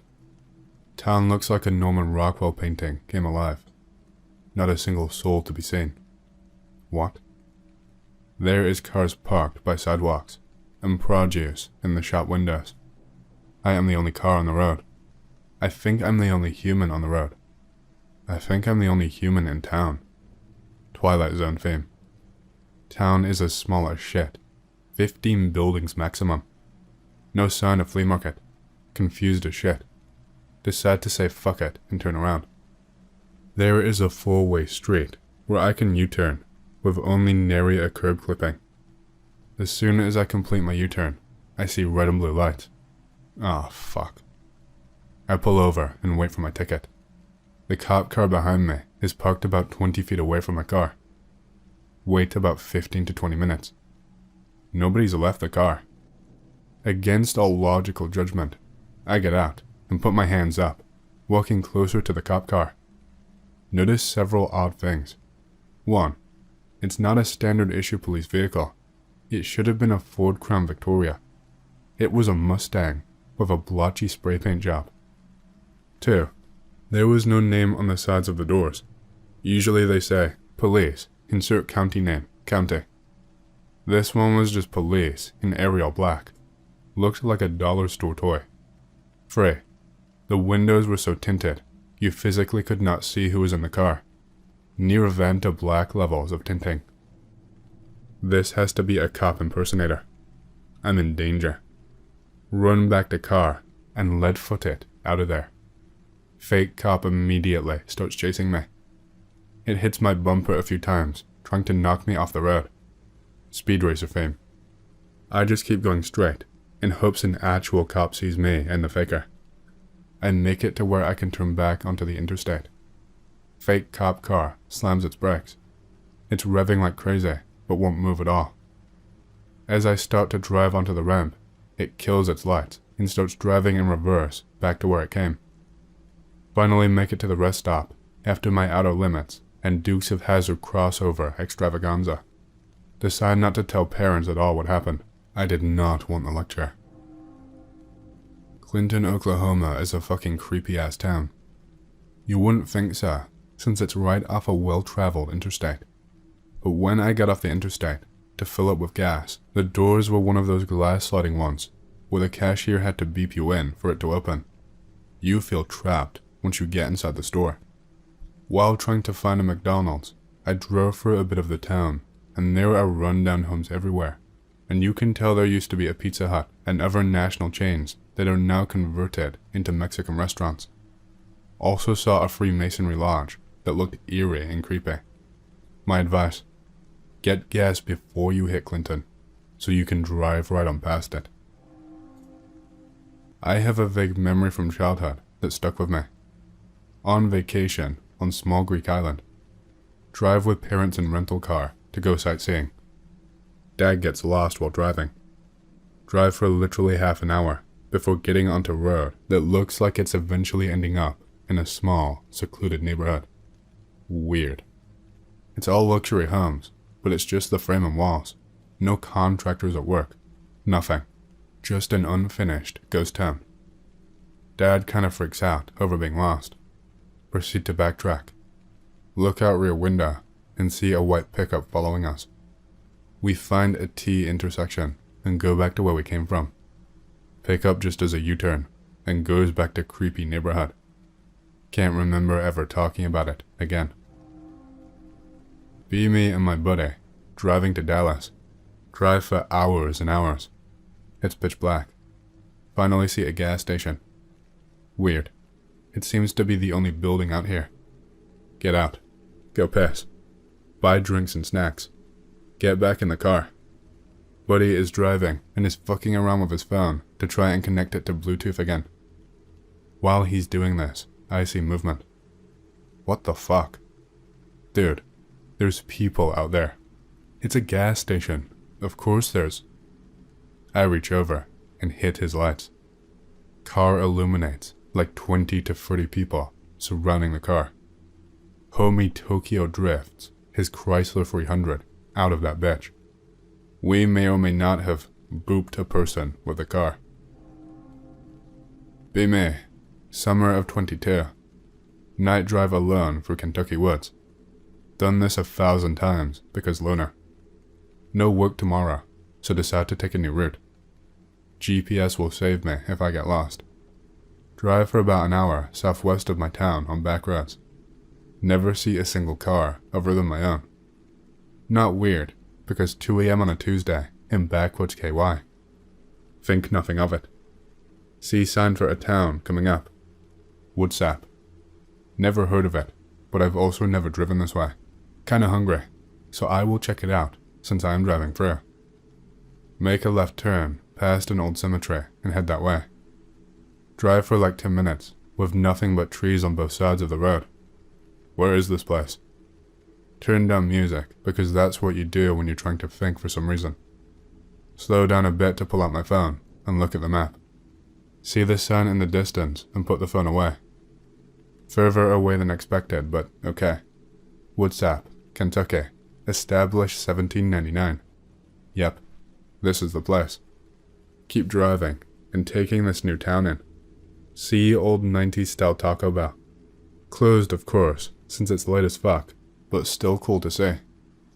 See an old school Pizza Hut and McDonald's.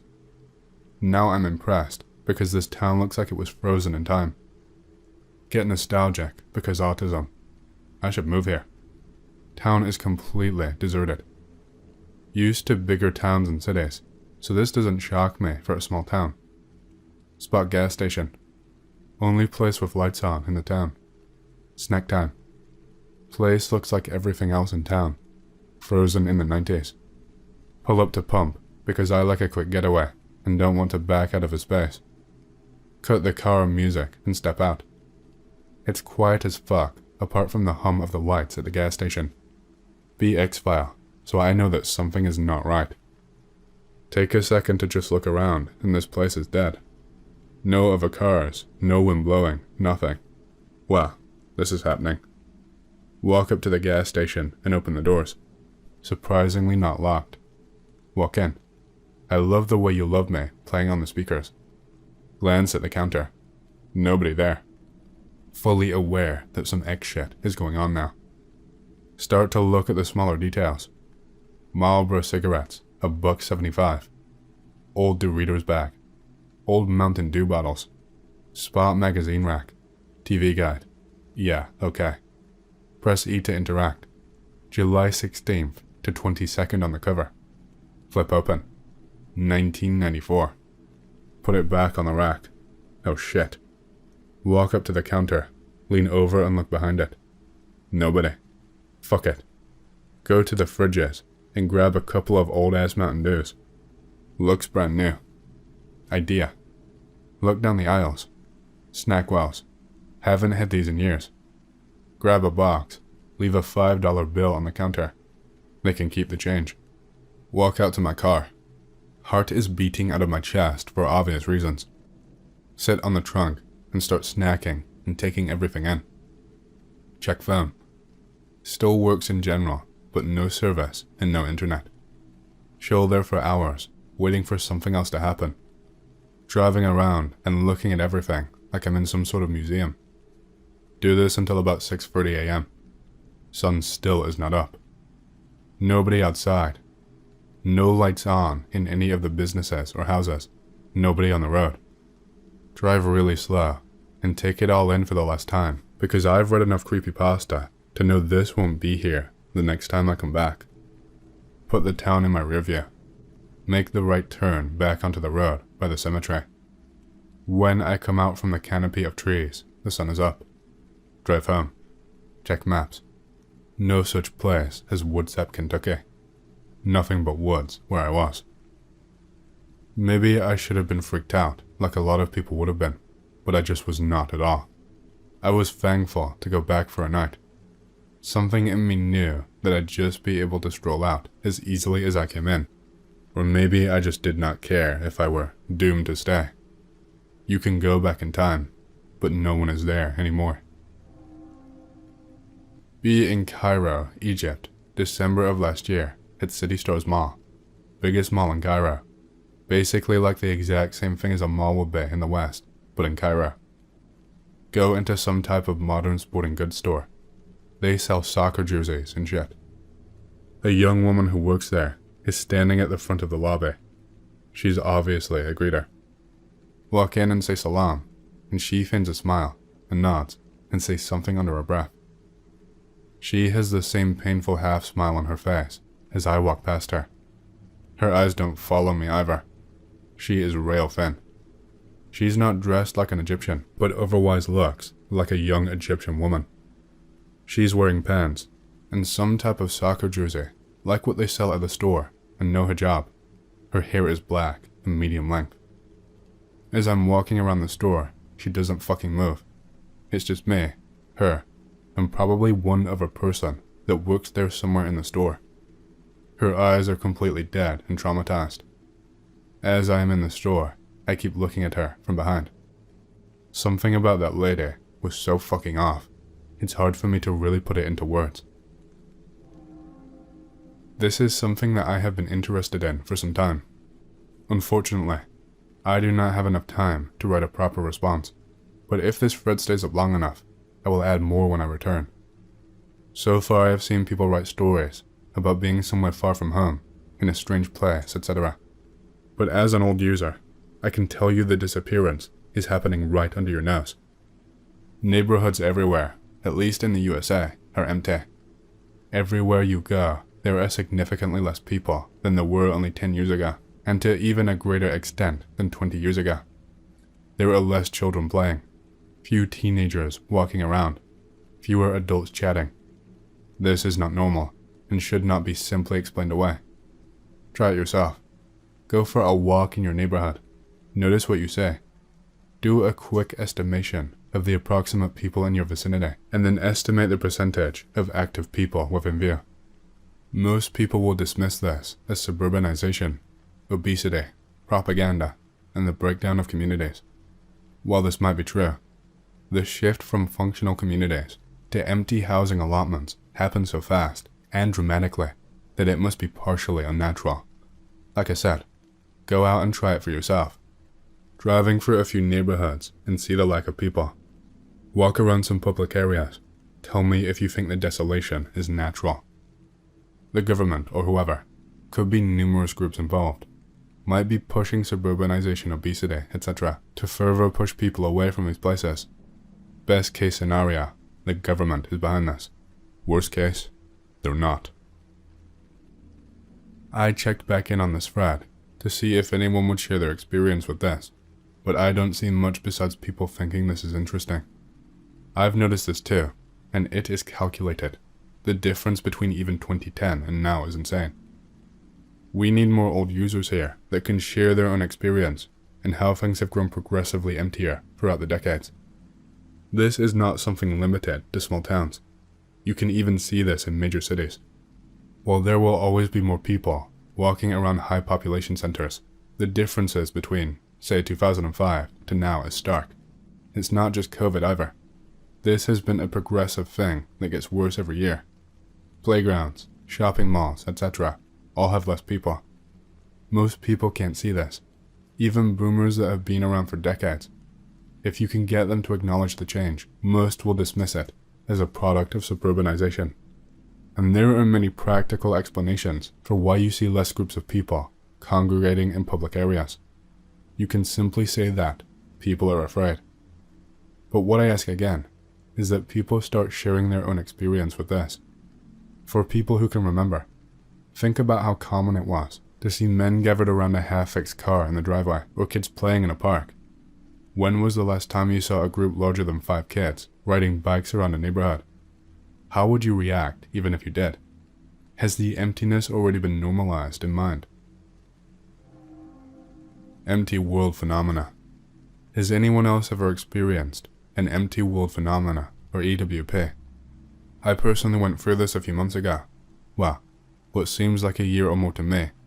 And ever since I have been obsessively researching other people's accounts of this, the details vary wildly, from time spent in the EW to how it was entered and left. But for now I'll give a brief account of my own experience. Be me. Wake up as on any other day this July. Get up and go about everything as normal, taking a small breakfast and returning to my room like a neat. It takes me about 2 hours to realize my family is gone. Search the entire house and yards. Nowhere. The car is still in the driveway. Call up several other family members or anyone I think they might be with. Nothing. Starting to get pretty panicked now. Walk up and down the street. No neighbors answering their doors. Walk into town. Nobody anywhere. A few cars empty in the middle of the roads. Getting really truly panicked now. Continue searching until the sun is almost down. Walk to the beach and break down crying as night falls. Walk back to my house scared shitless in the dark. Continue to sleep there for a few nights, still waking up in an empty town. I kid you not when I say the breadth of this experience is so wide that I hardly know where to start. Over what felt like a year, I lived in this EW, searching houses, scavenging, traveling across most of the continent in various vehicles. I went to sleep one night in an old church and woke up back in my room as normal, still that day in July. This has practically driven me mad since, trying to decipher the entire topic. I have an immense amount of stories to tell, enough to fill 1,000 pages or more, which I will, if anyone is interested. Please feel free to ask me anything about my experience and share similar stories. What happened to you when you tried to record this EW with photos/videos? Early on I did try this a few times. Everything worked just as it normally would. I don't retain anything I had or used in the EW. When I woke back up in our world, it was just as when I had gone to sleep the night before. If I did though, it would mostly just be a few pictures of the wilderness and empty landscapes, and admittedly, several schizo rambles. At my most desperate point, I filmed a several-minute statement of what had happened up until then, like a sort of goodbye for an empty world, as if anyone else might ever find it. Also a few handheld videos I took when in more eerie places, or feeling especially scared, taking some comfort in it. All over the lower 48 states and bits of Canada and Mexico as far as I know. I traveled far, mostly now knowing where I was going or paying attention, mostly by car.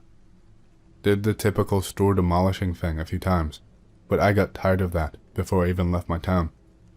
Went out on boats a few times, never brave enough to try a plane. One of my most vivid memories is sailing out in the bay, still near my town. The sunset draped over everything, the sea sparkling, empty town and apocalyptic in the biblical sense, shade of orange. The mountains half in shadow. It felt like I was standing at the end of all time, chosen I know not why, some grand in the year 2525 feelings. Yes, I saw a few monuments and more impressive things, but the little moments like that were the most memorably awe-inspiring for me, and lots of eerie and downright terrifying moments. Funnily enough, one of the things I did the most and found some comfort in was just going into random houses and seeing everyone's belongings. Every single house you pass has enough random knickknacks, strange things, and history of the people to live there to spend days exploring. Vegetation seemed normal, but no animals or insects that I recall. My sleep was relatively normal.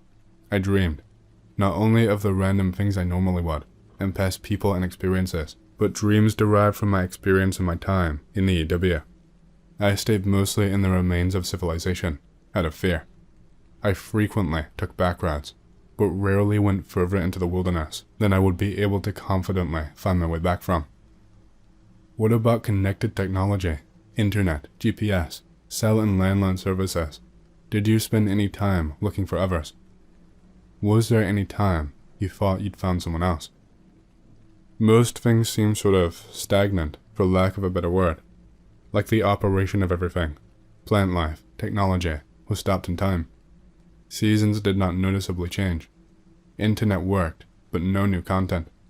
Nothing I did anywhere would get any reaction. Everything I looked at had nothing new on it from after I went to sleep the night before. Obviously looked for others at first, holding out hope it might be a dream, or any other crazy explanation, like a mass evacuation or war or something. But there was nobody, not the slightest sign. Empty town. Was reading some empty town creepypasta, and then a chill run down my spine. I'm probably just off my meds, but something does not sit right. Me, touring with band, Oregon. We played Christian music for churches, and toured around playing shows and sharing the gospel. Worship. We just finished a show, and we're driving to another town to stay for our next gig. We stop in a town to eat, probably around 7 p.m, getting dark. Chicken nugs at the Golden Arches. We have another 2-hour drive, so we get moving in a hurry. Everyone is tired, and we want to sleep. We start driving on one of those no gas stations for number miles roads. Oh shit, no gas. We'd been driving for 40 minutes before realizing we forgot to fill up. Band van, trailer, nearly a dozen people and instruments, and we were on fumes. Too far to go back, so we stop at what appears to be a boarded up gas station.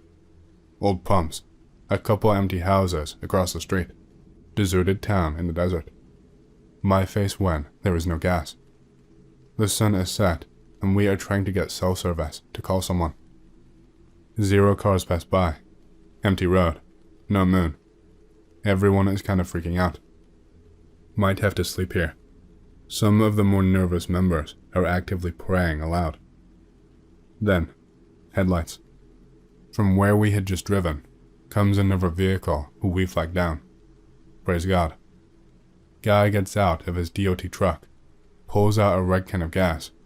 You guys out? He tops us off enough to get us to the rest of the way to the next town. We thank him profusely.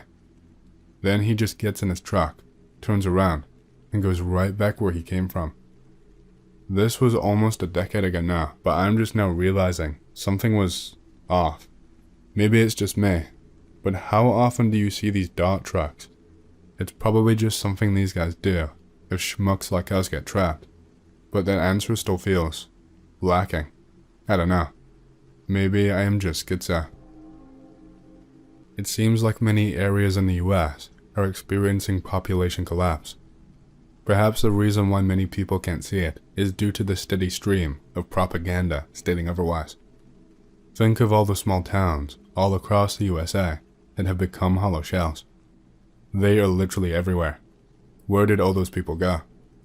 Even in areas that are not necessarily known for economic downturn, you will see entire neighborhoods that are essentially silent. You might see a few people mowing lawns or a couple kids outside, but tons of historical photographic evidence exists that proves people were more active in the past. I truly wish that more people could grasp just how dramatic the shift has been over the last 25 years. I am calling it right now. The next collective awakening people in the USA are going to experience will be the sudden realization that they are living in abject zombie communities. Keep in mind that there are still functional communities throughout the country, but many of these places are running on autopilot. Some are more protected than others, but the trajectory is still negative. I got a story. Got two in fact, but I'll share the other one if the nons are interested.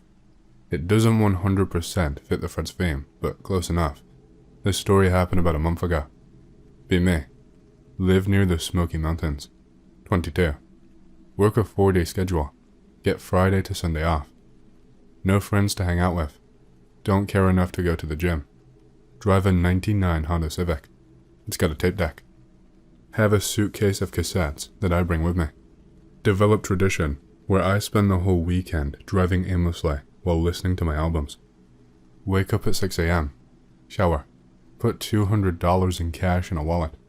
That's my gas, food, and bullshit money. My Civic is a sipper, so I can do about 35 miles per hour to the gallon. Barely worry about gas. Spend most weekends finding obscure antique shops and thrift stores. One weekend I'm heading towards Bristol, TNVA. See sign for an antique mall and mentally note my exit. No GPS. I like the sense of wonder. Go to merge to get on the needed exit. Some fuckhead won't let me merge. Spend next hour heading into 7VA. Finally find an exit. Took long enough. Prepare to circle back and make it back to Bristol. Road takes me through a part of the Smokies. Don't mind the detour. The mountains are pretty, and I still have my tapes. Get utterly lost in the mountains. About to say fuck it and cheat with Google Maps to get back to the interstate. Need to pay. It's the mountains. I'll whiz in a bush. Find a spot with enough level land to pull over without damaging car. It's about 2 p.m. at the time, bright as it could be. As I begin to empty the hose, spot something odd. It's a hand-carved wooden post. Think Red Dead Redemption 2. Big log shoved into the ground, with 2 slightly jagged planks shoved into it. Letters burnt into the logs, then painted in to make letters pop. Pepperdine Street, Longmire Road. Huh? Car is off-road, no activity for the past few minutes. Notice the signs next to a dirt road. Decide to walk this dirt path to see what is there. Lock car and begin trek. Spend about 20 minutes walking when I see an old log cabin, like the ones you'd see in Cades Cove. Wood is weathered. The glass has calcium deposit fog. Cabin has to be from the early 1800s. Mother Nature is beginning to reclaim it for herself. Shrubs engulf the back half of the cabin. Walk closer to it to snap backs. Notice a figure in the window. Oh fuck, oh shit, oh fuck. Turn around and book it. Stop for a sec. Turn around to see if anybody/anything is chasing me. Figure is still standing still. What the fuck? Wave at cabin. No reply at all. Muster courage to inspect further. Get onto porch of cabin. Still no movement. Adrenaline kick. Press face up to glass. It's a wax statue of William Henry Harrison. It belongs in a museum. Cabin is fully furnished. Carpets, paintings, furniture. What the actual fuck? Assume I somehow stumbled into some kind of a historical campsite thing. Go to snap a pic for funny. Phone is dead. Car charger cable was not plugged in. Horror movie moment. About ready to leave when I spot something. There's another figure in a rocking chair. It's a bit dark in the cabin, and the sun in my eyes is making it harder to see. Press face into possibly lead-lined glass. It is what I assume is another wax statue. Squint eyes to focus in. It's a fucking clown. Think the kind you'd see on an early 1900s Barnum and Bailey poster. Sudden sense of dread washes over me. Feel like I'm being watched? Absolutely not.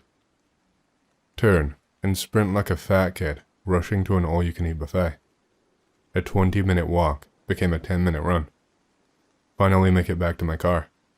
Throw myself in and lock the doors. Breathing heavily, I regain some of my senses from my adrenaline rush. Begin looking around to see if anything is coming my way. Connect charger to phone. Connect cord to the jack. Get phone turned back on to use GPS. Notice the time. I had been there for over 2 hours. Felt like 30 minutes at best. GPS starts, and I have to turn opposite to where I came from. Pull out and begin driving. Notice something odd. Slow down. Check all mirrors. Where is the sign? Throw car in reverse. Go further back, past where my car was parked. Start driving slowly. The Pepperdine Longmire sign is gone. What the fuck? It vanished? Surely not, but that log was drilled deep in the earth. Only someone like Andre the Giant could have moved it. Say fuck it and just go. No more questions. I just want to go home. Throw on a tape to keep myself cool. Spend the next 40 minutes driving back to civilization with the Alan Parsons Project soundtracking my journey. Get home by early nightfall. Decide to take a break on road trips for the time being.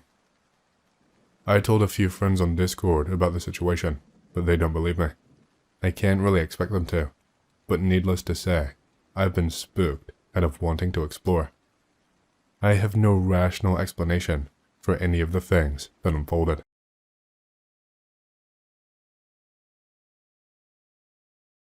Confessions of a Gangstalker. I am a professional gangstalker. Ask me anything.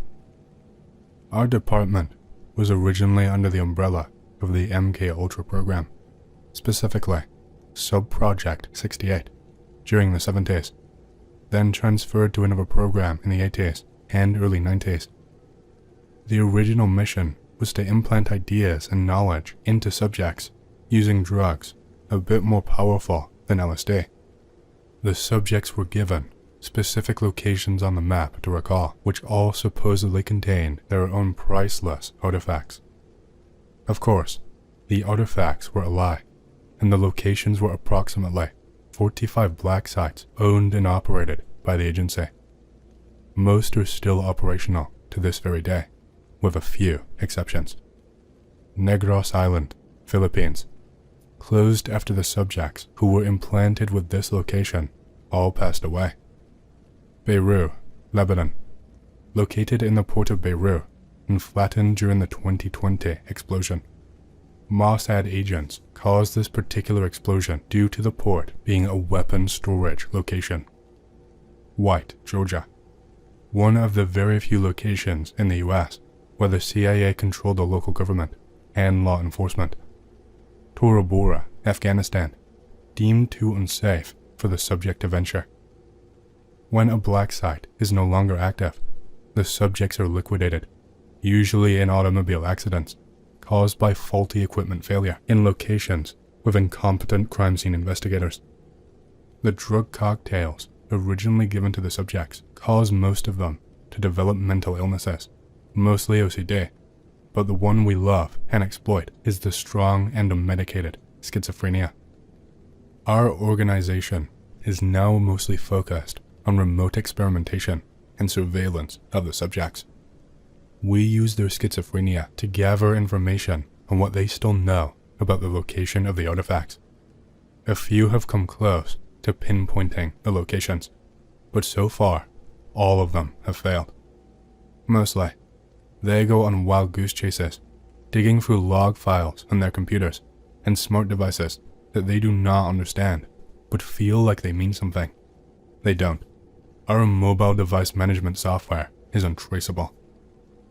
Using our stealth MDM, we randomly do things like deleting their contacts, cause their phone calls to go directly to voicemail, play short sound clips of someone breathing, or quietly talking over their speakerphone where they can barely hear it, and other triggering events. This helps us get them into the frame of mind conducive to recalling the memory of the black sites. Unfortunately, it never works. Mostly, what we have now are individuals who are going insane, and everyone they tell about it does not believe them because they never witness these things happening. They post their experiences on gang stalking forums in places like X, causing others who have hypochondria or just want to be special to copy their claims. Gang stalking is not nearly as widespread as the internet would have you believe.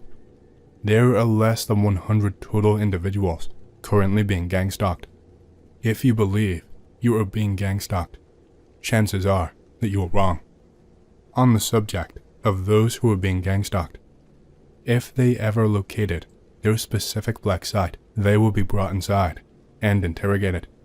Their brainwaves recorded via EEG to be analyzed by our version of D-Wave AI over the following 2 weeks, while attempts are made to trigger their memories through torture and hypnosis, then euthanized and cremated on site. I am writing this because I know that even with the very specific information that I am giving you, there is still nobody who will believe you. I almost feel sorry for you, especially since there is no known cure for what we did. The thing is, you are the most annoying part of my job, so at the end of the day, you are still just a paycheck and a fun toy to play with. You have no value that we found so far, other than this drug cocktail induces psychopathy. Sorry, just the truth. How do you deal with private investigators who specialize in gang stalking harassment? The majority of them work for us. The others see gang stalker victims as an easy source of income. They are like ambulance chasers, except for gang stalkers. They may not believe you, but they'll lie like hell to get your money regardless. Any feelings of guilt or regret for being a gang stalker? No. Do you or any other agents get high off your own supply of drugs/tech? Not to my knowledge. Are you trying to get the targeted individuals here riled up? None of the targeted individuals have ended up on 4chan at all. The people you have here, claiming to be targeted, probably have a form of schizophrenia or hypochondria. We don't study them, because they are either lying on purpose or lying due to mental illness. What else can you tell us about MKUltra? It was said that the majority of documentation of it was burned. Just how much of it do we not know? Ridiculous amounts. The main difference between our program and those of the Japanese, Nazis, and Russians were that we were more sterile with our environments, more advanced in our equipment and techniques, and way more thorough in our notes.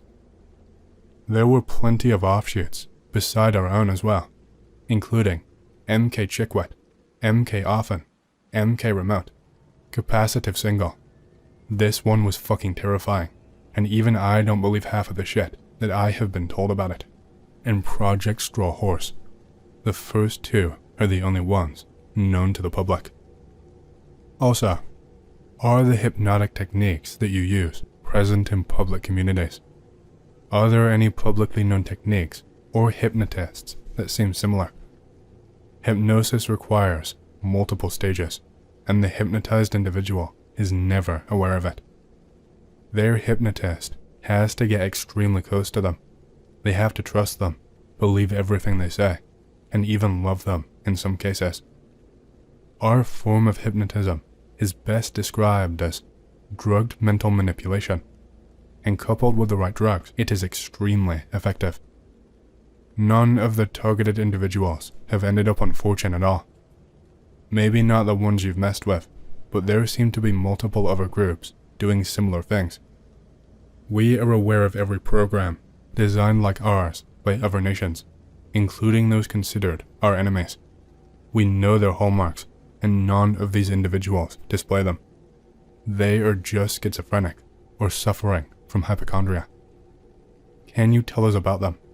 At least a little bit about Capacitive Single. The terrifying part of Capacitive Single is they use animal stem cells inside human brains. It usually drives the individuals insane, but not in a normal insanity. The worst side effect and tendency was cannibalizing their own limbs, literally chewing off their skin and fat from their arms and calves until they died from blood loss. What is the biggest crime or something that one of your TIs have done because of your harassment. Stephen Paddock. There is a good reason nobody knows why he did it, and why so little information was known about him. Yeah, this is a shit LARP. Just because he thinks there are so few targeted people. Correction, there are millions of schizophrenics and hypochondriacs. I know you truly want to believe you are special. We see it quite often. You are not. You have a mental illness, and therapy/legitimate medication can often help. As far as I know, black sites are defined differently. What you are describing sounds like targets for remote viewing. That doesn't really intersect with gang stalking lore. You are reading incorrectly. The location of the sites, including their coordinates, were attempted to be implanted in their minds. There is no need for remote viewing or anything paranormal to be involved. Define black site. A site designed for interrogation of suspects that require extraordinary rendition. The site is required either to be in a country where the torture methods are legal, or allowed by their government, or well hidden enough to where legality does not matter. In our cases, the black site operatives are aware of our program, and that certain individuals may show up one day asking for assistance, describe our activities, and they are to apprehend them and contact us immediately. What keeps you from taking your own life? I have a really good life with a lot of money. Are you a psychopath? Maybe. How can any of you live with yourself? I'm guessing you mean how, and the answer is, I have a really good life with a lot of money. I compare you to Stalin. Stalin wishes. Aren't you concerned that you will go to hell? No. Okay, I mean, you are claiming there are millions of targeted individuals, but you are wrong. There is no need for millions of targeted individuals. Millions would be a liability. Seriously, imagine how stupid it would be to run a government program like gang stalking, something you are trying to keep secret, and enroll millions into it. You're not that stupid, guy. Come on, use your broken brain. Always government. No one ever mentions the NGOs. Will therapy remove the documented posts, DMs, emails, photos, etc. from people partaking in stalking and harassment as part of a group? Gang stalking is a broad term.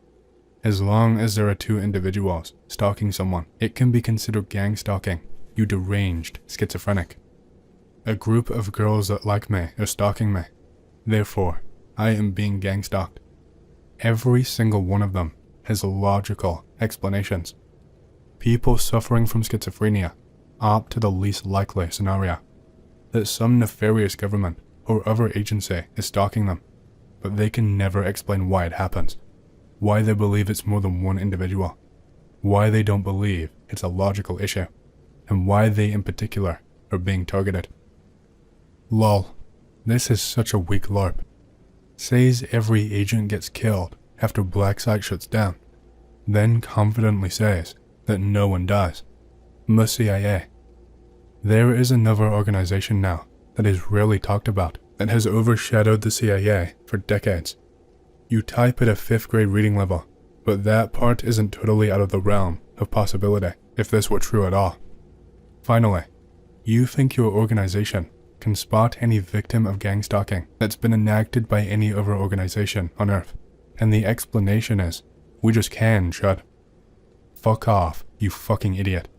Go play an anime RPG, and stop taking up space on the board. When a black site is no longer active, the subjects are liquidated. Subjects. I recommend reading carefully before making a fool of yourself. As for the other organization that you speak about, that overshadows the CIA, no, there is really not. It's called the Central Intelligence Agency for a reason. You are free to try and prove me wrong though. And also, yes, we can spot any victims of gang stalking, because we share intelligence with all of the groups that enact these methods. Even our enemies, in some cases. There is no reason not to. And the explanation is, we just can, Chud. Show me where I said that.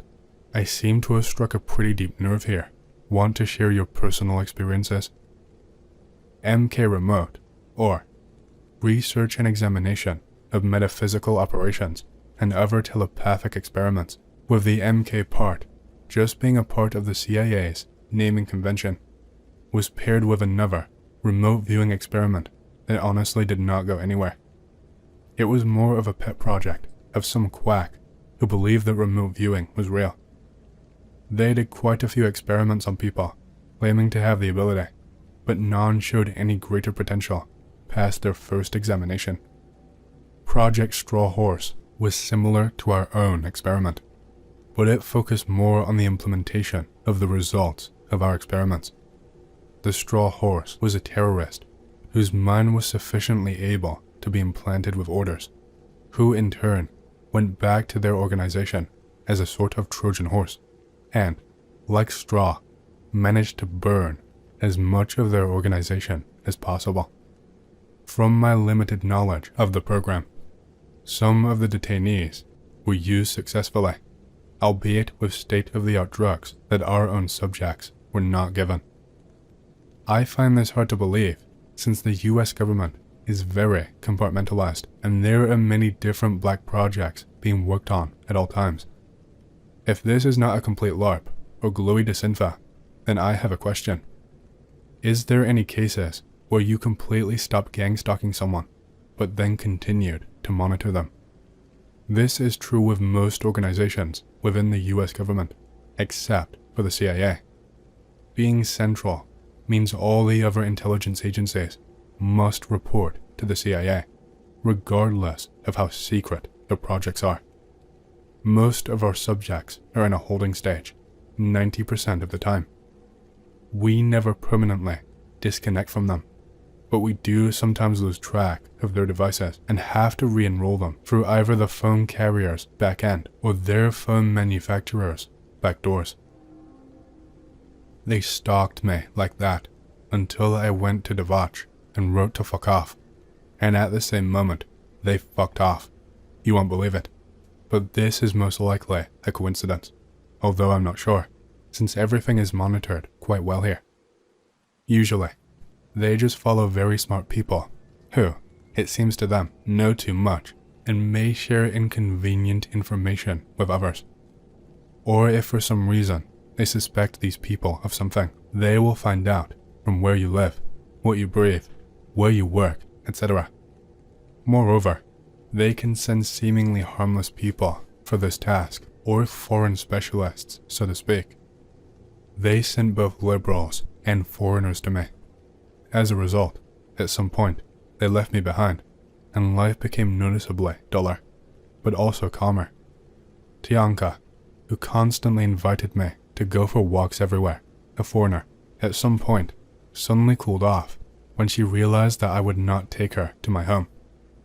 She repeatedly hinted to me that she would like to stay at my house for the night, but she did not let me spend the night with her, and she also flatly refused to let me rent a hotel room. She found out everything else, at the same time, and did not give up until the last. Even though I was in her kitchen, she did not let me into her room 3 times. 3 times, referring to various nonsense in the spirit. It is not cleaned, it stinks of a washed dog, etc. She found out where I worked. I randomly pointed my finger at her, at the horizon, literally into the darkness of the night, and she guessed the name of a company that no one else fucking knows at all. This is a very small company. Even the HR people of large companies do not know about it, not like all sorts of vagrants. She asked very persistently about my relatives, and when I very reluctantly told her everything, she was demonstratively flirtatious and offended.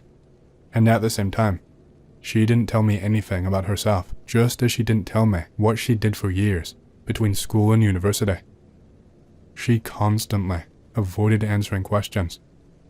As a result, after the second time I tried to find this out from her, saying that this was really important to me, and if she continued to remain silent, it would only get worse, she simply stopped writing to me.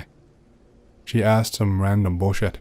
I answered her coldly, and she fell silent forever. So, Don't listen to your mother's reassurances. The eyes of the gangstalkers are big.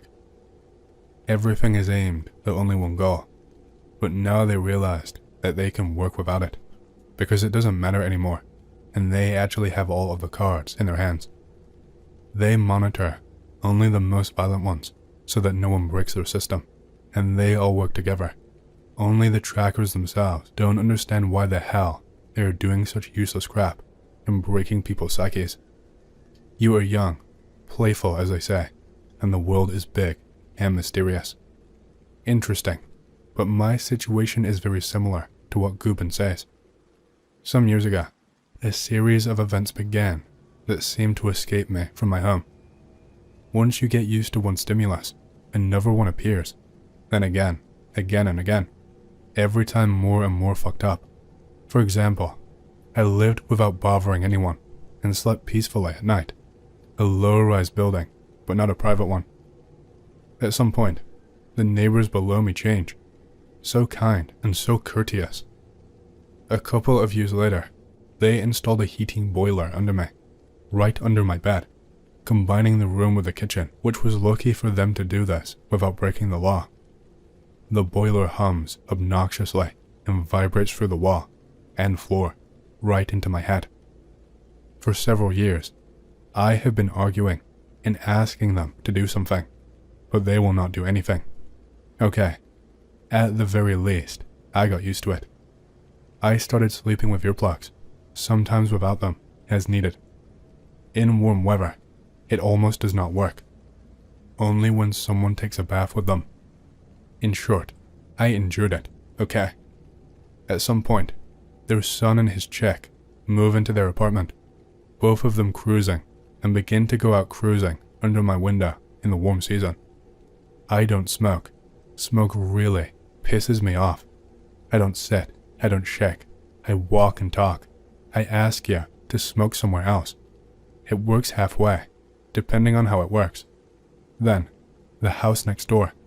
There are rich people there. 3-story bullshit. Rich people began to leave for the summer to live somewhere else, leaving the house to their grown daughter. Now in the summer, there are discos every weekend until 4 in the morning. Near my house, there is a vacant lot. On this vacant lot, there are old concrete blocks. In warm weather at night, drunks hang out there, yelling, fighting. There were none before. Sometimes cars come to this same wasteland at night. Sometimes the music is screaming. You can hear it. It feels like the only whore is from my house, because I didn't see anyone coming out and swearing. I'm starting to think something is wrong here. The area is quiet, mostly private, but I have the feeling that this is only the case near my house. The year before last, the refrigerator broke down. I bought a new one. Holy shit, what a nasty low-frequency noise it has. It's just fucked up. Of those I asked, everyone said, well, it's audible, but not critical. I'm getting dizzy. Fuck it. I got used to it. I learned not to pay attention. Last year, right opposite my house, on the territory of a former railway depot, cargo carriers rented a hangar. Now every day and night, trucks drive back and forth, and this is exactly opposite my house. 100 meters in any direction. There is nothing like that. Now they will call me a schizo, nervous, but I watched the movie with Gubin, and it is as if I am watching it to myself. Over the past 3 years, there have been 5 attacks by fighting dogs in different parts of the city. I am a person with all my heart who hates idiots who get themselves fighting dogs and walk them, especially without a leash and a muzzle. And the more angry I am about this, the more negative encounters I have with them. Are there any methods to combat this? I'm really going to go crazy soon. This started not long ago. Maybe 5 years ago. Maybe a little later. I just didn't notice it. I am haunted by human irritants. Just when I think that dog walkers are pissing me off, they start appearing out of nowhere. It is as if the whole neighborhood, the whole house, suddenly, one day, decided to get a dog. Just a day later, crazy thoughts came. You can't get into the elevator. Everyone is a fucking dog walker. Although, until that day, there was only one dog living in the house, and they were free in the area. If I walk and think how much I want to be alone, a crowd appears out of nowhere and will chase me. If I get on an empty bus, where will people sit who have even walked through the doors at the other end? Right next to me. I sit on a bench in the yard. Where will the fat woman or they sit? On any of the 10 empty benches? No, she will sit next to me. Of the 20 people at the stop, they will come up to me with questions about buses, even though I have giant headphones on. I decided to go to the horizontal bar today. No one had ever walked there before. As I approached, children, mothers, a grandfather with a book, a man with a cigarette in his teeth came running out of nowhere. The guy is climbing right onto my horizontal bar. I say, well, you need to climb on him precisely because I am here. He looks at me with an unclouded mind, and I would believe that this is crazy, but everyone I know is already crazy about me. They say that I really attract people. I'm about to have a real nervous breakdown. I am just ultra unsociable, and most people piss me off.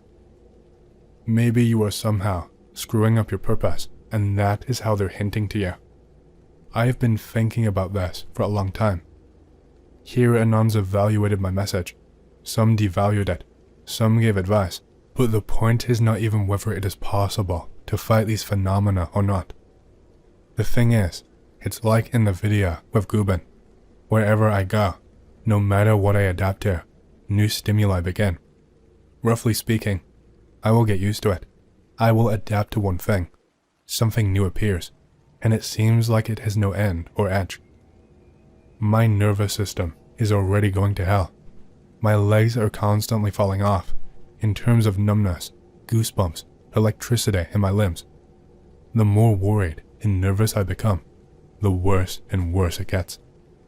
The point is not that I can poison the dogs near my house, as Anon advises. That's not the point. They are not running with the house. Over the past year, there were 2 attacks on me specifically by fighting dogs. One in a park on the outskirts of the city, the other in the city itself. I was just walking through a private sector. Something like a staff member just ran out of an open gate and attacked me. I can't counter this except by not leaving the house. These are major dog incidents. There are still a bunch of small ones, also attacks or similar things, but I do not even pay attention anymore. This happens more and more often. The more I think about it, and I hate dog walkers, it could happen every month. And so it is in everything. And no, I'm not an embittered piece of shit who hates everyone. Rather the opposite. It started about 7 years ago, when I was about 30, and it just keeps getting bigger and bigger. And before, my house was a quiet and awesome place. Anon advises contacting all sorts of authorities regarding neighbors, but I wrote in my post that I could not stand it and contacted them. They did everything according to the law after the fact. I repeat, the point is not whether to counter or not. The point is that it is as if something is surviving me from my house. You were the first to note this among those who responded to my post. Of course, about 2 years ago, the idea came to me that the apartment was clearly haunted and driving me out. I needed to move out, but the problem is that I can't move anywhere now. There is no way. The problem is that sometimes I think that I don't have much time left. I am just falling apart, even though I've always been athletic and strong. I can look at the book, but I feel hopeless and on. Most likely, I really need to leave, but firstly, I don't see such an opportunity for myself yet, and secondly, I am afraid that as soon as I move, new pressure factors will immediately appear. Already in a new place, everything is like Gubin says. Thank you for understanding my post. I am originally from Donetsk and graduated from the University of Trade and Economics in Donetsk in 1991. I worked at Siberia Neft Yugansk, and later as an expert in Abkhazia. From childhood, I felt like I was being watched and feared that others could read my thoughts. This eventually became a reality as I began seeing visions of the future that later came true. After divorcing my military husband, I entered a hidden, closed phase. He blacklisted me on the computer, and I believe I have become a target of man-made technology and dark forces. I have been living in Trento, Italy, for 25 years. Since 2009, after receiving a jab, I entered an open phase where I believe I was connected to sonic wave weapons and infrasound. This led to persecution by Latin American prostitutes and the Italian mafia. I managed to remove nanobiomicrochips that were introduced into my body I don't know when, some in Trento and others in Donetsk, with the help of a military doctor. From the start, I fought against this persecution, which I believe is a game of the special services. The microchips I had were from America, manufactured by the German company Siemens.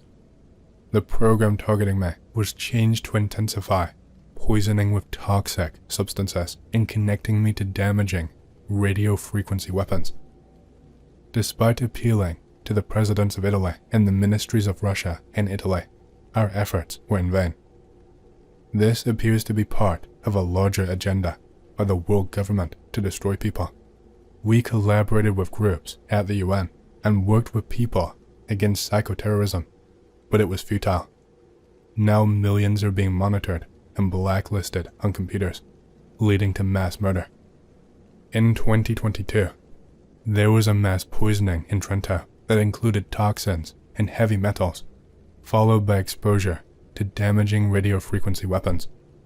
I was the only survivor, spending 9 days in a coma. I returned severely weakened, looking much older, with significant weight loss and partial paralysis. Despite some recovery, my left side remains immobile, and I have not been able to restore my teeth.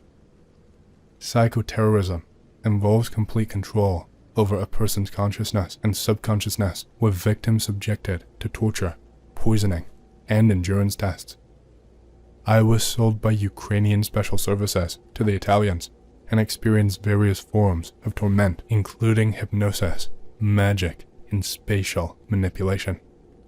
In 2022, I discovered that Ukrainian special services and terrorists were in my house, responsible for various attacks, including an explosion in Moscow. My belongings frequently moved around the apartment on their own, and items like money and cigarettes disappear. This includes pressing issues with housing, with millions like me suffering worldwide, in Russia, Belarus, Germany, Italy, France, America, and Australia.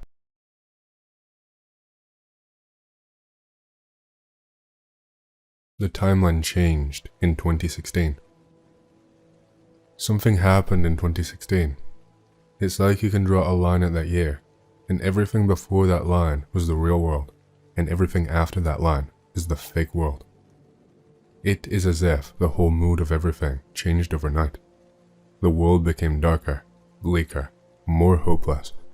People started becoming angrier, more divided, started freaking out over the dumbest shit possible. Everything became unstable, and you started seeing insane shit happening in the news, like wars, pandemics, tyranny, censorship, extremism, which never happened at this rate before 2016. Think back to how life used to be, even just a few years before. 2010 to 2015 felt like a completely different universe compared to post-2016. 2010 to 2015 felt like a fuller, more vivid, more real world, in which it was easier to make sense of everything that was going on in the world. Post-2016 just feels like chaos, and on top of that, it also just feels fundamentally fake. Every day I wake up and look at the news and read the headlines, and it just doesn't feel real anymore. Everything reads like some fake and stupid fiction.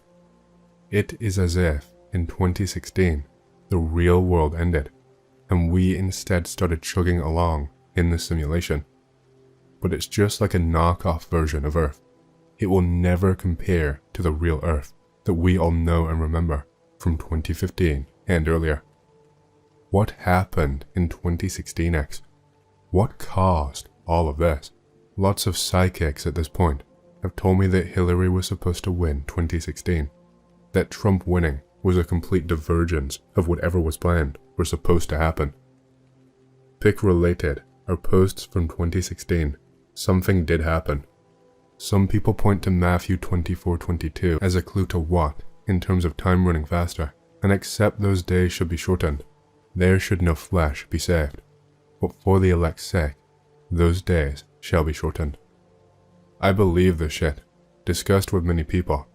All of them say that time somehow feels fast. Can we somehow prove it? I don't think you can. Some people say this is something to do with Revelation. I'm not really into the Bible, so I can't comment on that. You can go down that rabbit hole here. I do believe something though. I've always thought, and mostly still do, that the Mandela effect is mind tricks and faulty memory. However, when I was a child, I remember how I found it interesting that the Earth was on the Sagittarius arm of the galaxy, and my sun is in Sagittarius. What a funny coincidence, I thought. I also remember how I was obsessed with the constellation of Orion for some reason, not relevant. Later in life, I planned to study astrophysics, but changed my mind at the last minute, not relevant. Nevertheless, up to my mid-20s, I used to be a complete physics and astrophysics nerd. My point is, my knowledge of these things was not a passing knowledge. The Earth was on the Sagittarius arm of the galaxy, not on the Orion spur as it is now. This is the one Mandela effect I've experienced that I cannot explain. Some people say we moved to this other Earth. Perhaps the old one was on the Sagittarius arm. When that transition is complete, the 0 point time will end, and you will appear in your new game zone, planet. You will look the same, think the same, feel the same. In fact, it will be just like you all had some mystical experiences, and life will carry on as normal for you. Same houses, family situations, jobs, friends, lovers. Fuck. Did I undergo something like that around 2016? Maybe it's something a lot of people had, but it's simply not talked about. 2012 to 2016 was a physically fucked up time for me. No one believes me, but killing Harambe was the flashpoint that sent us down this way. For me personally, 2016 was a year full of some amazing opportunities that I didn't seize. I would absolutely love to go back, knowing what I know now. Stop it with this stupid timeline change in year X bullshit. Reality just chugs along, and things change at different rates. I started noticing Mandela effects as a kid, maybe 5 to 6 years before they were a meme. I noticed Berenstain and Fruit of the Loom IRL as a kid, and it kinda messed with me. I remember telling my mom, and she was like, "Oh, that's weird." 2016 was the year I nosedived into the void, and purposefully manifested chaos in every area of my life and the people closest to me.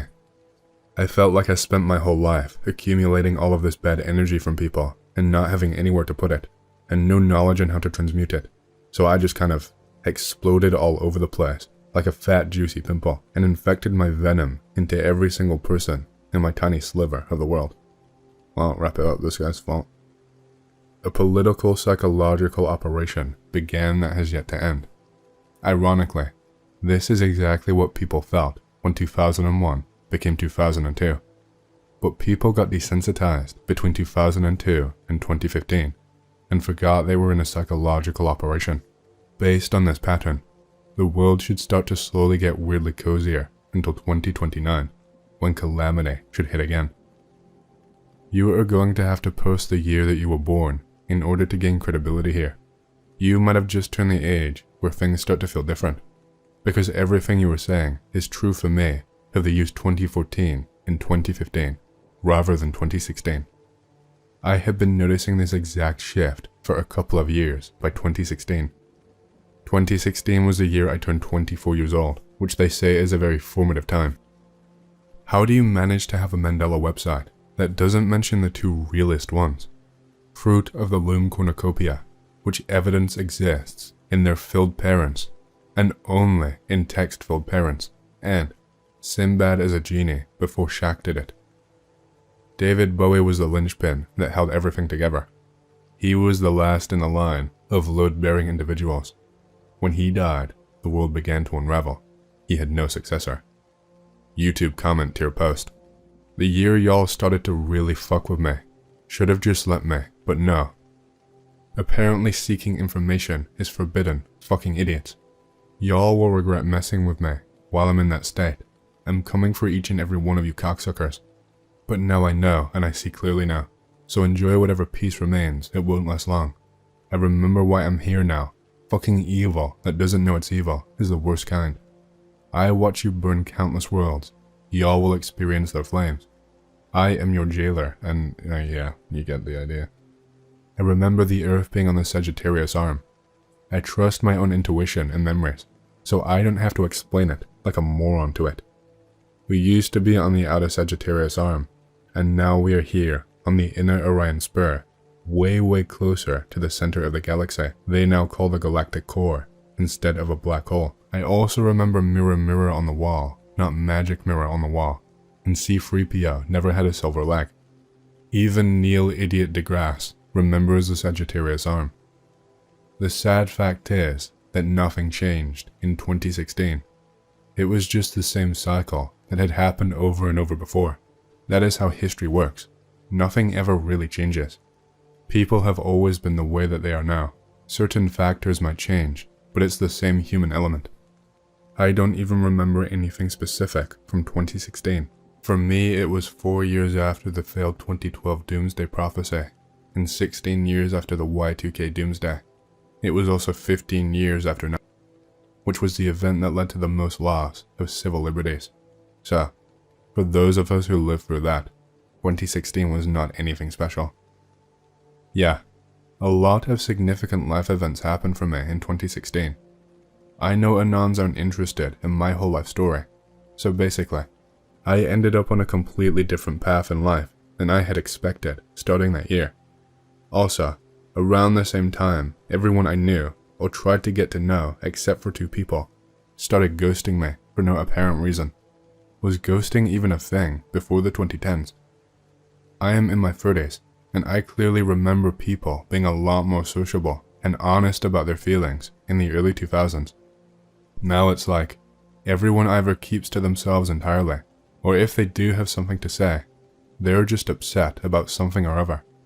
Even the last people I know have been acting weird and more distant, not like they used to, and I'm just over here trying my best to enjoy my life. I stay off social media for all of the reasons above. I think it's a part of what's wrong with people these days.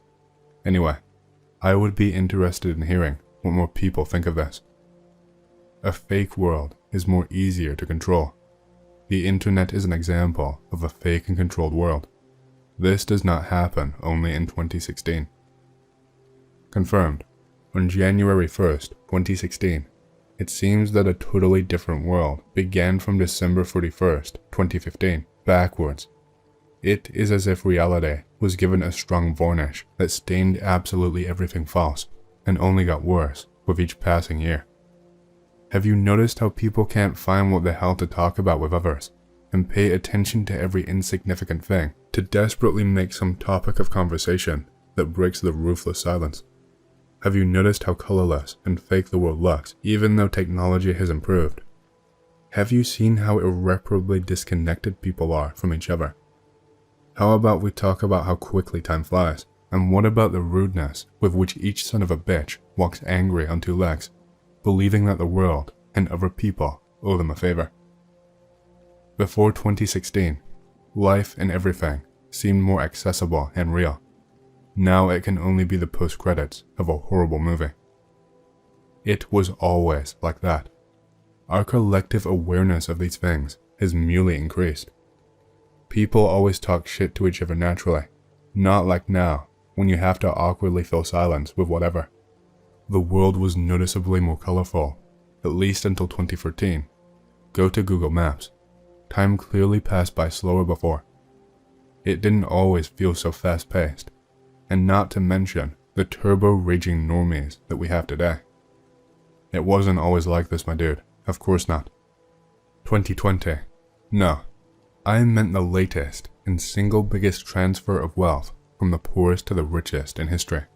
And also, the resignation almost overnight of thousands of CEOs of the biggest multinational corporations, and an unprecedented push to revert civil rights, an attempt to establish a new standard for authoritarian governance in the name of public health.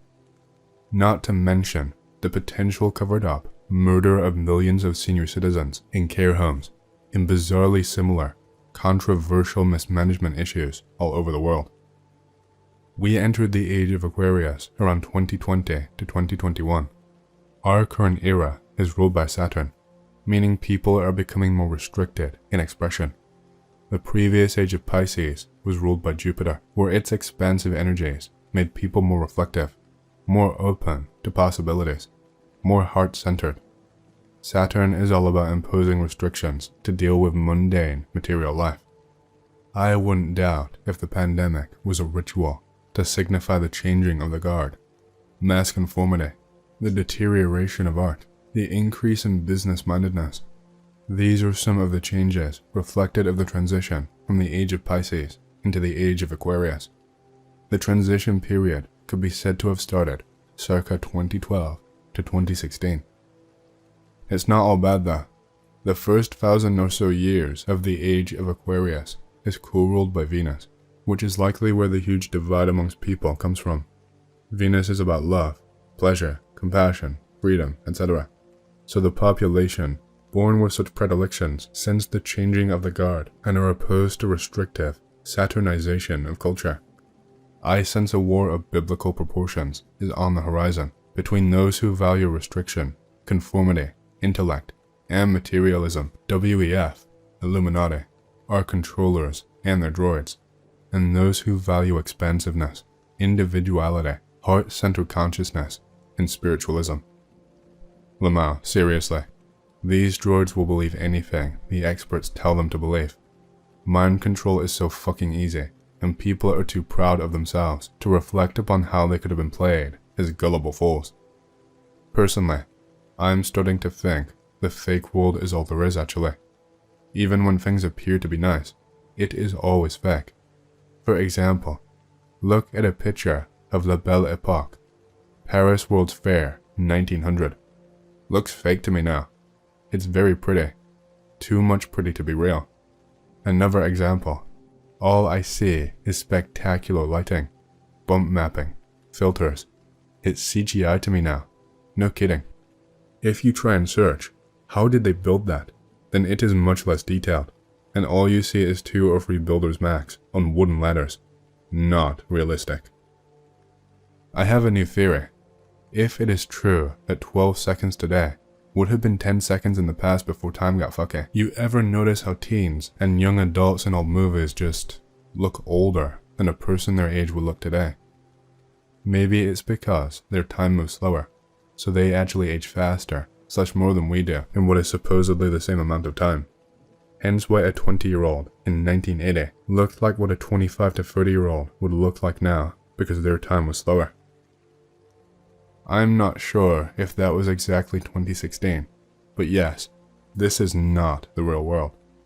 More like some backup version or simulation.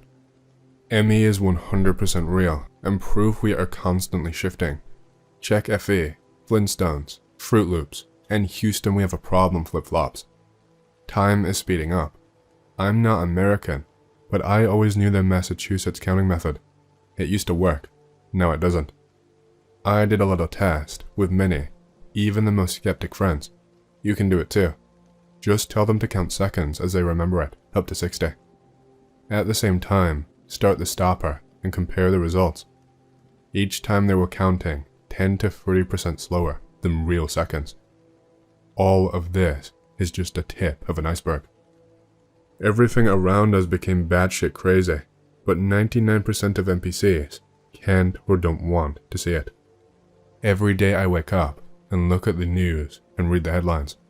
Well, there's your problem. Humans are naturally inclined to focus on negative shit. It's a survival instinct. An individual who focuses only on the positive will be blindsided and less likely to survive when bad shit happens than someone who focuses on the negative, as they will likely be more prepared. Mass media has taken advantage of this instinct for their own personal profit. They know that doom and gloom sells, so that is why it's all you'll hear about. Stop watching the news and notice how much, and focus on the small things around you, and notice how much happier you'll feel after a few weeks. I've slipped into this unconscious habit of thinking to myself, I want to go home, periodically through the day, accompanied with a feeling of longing for something I can't name. Weird thing is, it happens when I am at my house/home. I don't know why I think it. I have nowhere else to go. Maybe it's the timeline shift you talk about. Maybe it's that I have always felt like I don't belong in this world. Who knows, but the feeling has only gotten worse. I've felt this way since I was a kid, more so recently. I'm not interested or inclined to achieve anything, or even participate in society, in this life, so I constantly wonder, what the fuck am I doing here? I used to think, what the fuck am I doing with my time, in a negative way? Like I was wasting my time or life and being lazy. Now when I ask myself, what the fuck am I doing? It's because I don't really see the purpose of going through the motions of this life anymore. I have nothing to get done, or achieve, or milestone to meet, nor is there anything else I feel like I need to do/see in order to feel good or better about myself. Nah bruh, really I'm good. I don't need any more. It feels like I've thoroughly gotten and understand whatever message I was supposed to receive in this life of mine, and now I live in the leftovers because I've just been left behind. Man, yeah, it doesn't feel like I was made for this world. I don't understand the whole carrot and stick rat race of having a career beyond the need to pay for land and materials. If I had my choice, I would work part-time and focus my energy on a mixture of homesteading and writing. But these days you have to work full-time to have a hope of paying a mortgage and saving for your future. I hate the degeneracy, both moral and intellectual, of the modern era. Find most people to be bothersome to talk to. So many of the shallow enjoyments that the NPCs love are lost on me, and when I engage most people in the deeper conversation that I like, it feels like I am trying to drive a nail through a steel plate instead of engaging with a peer.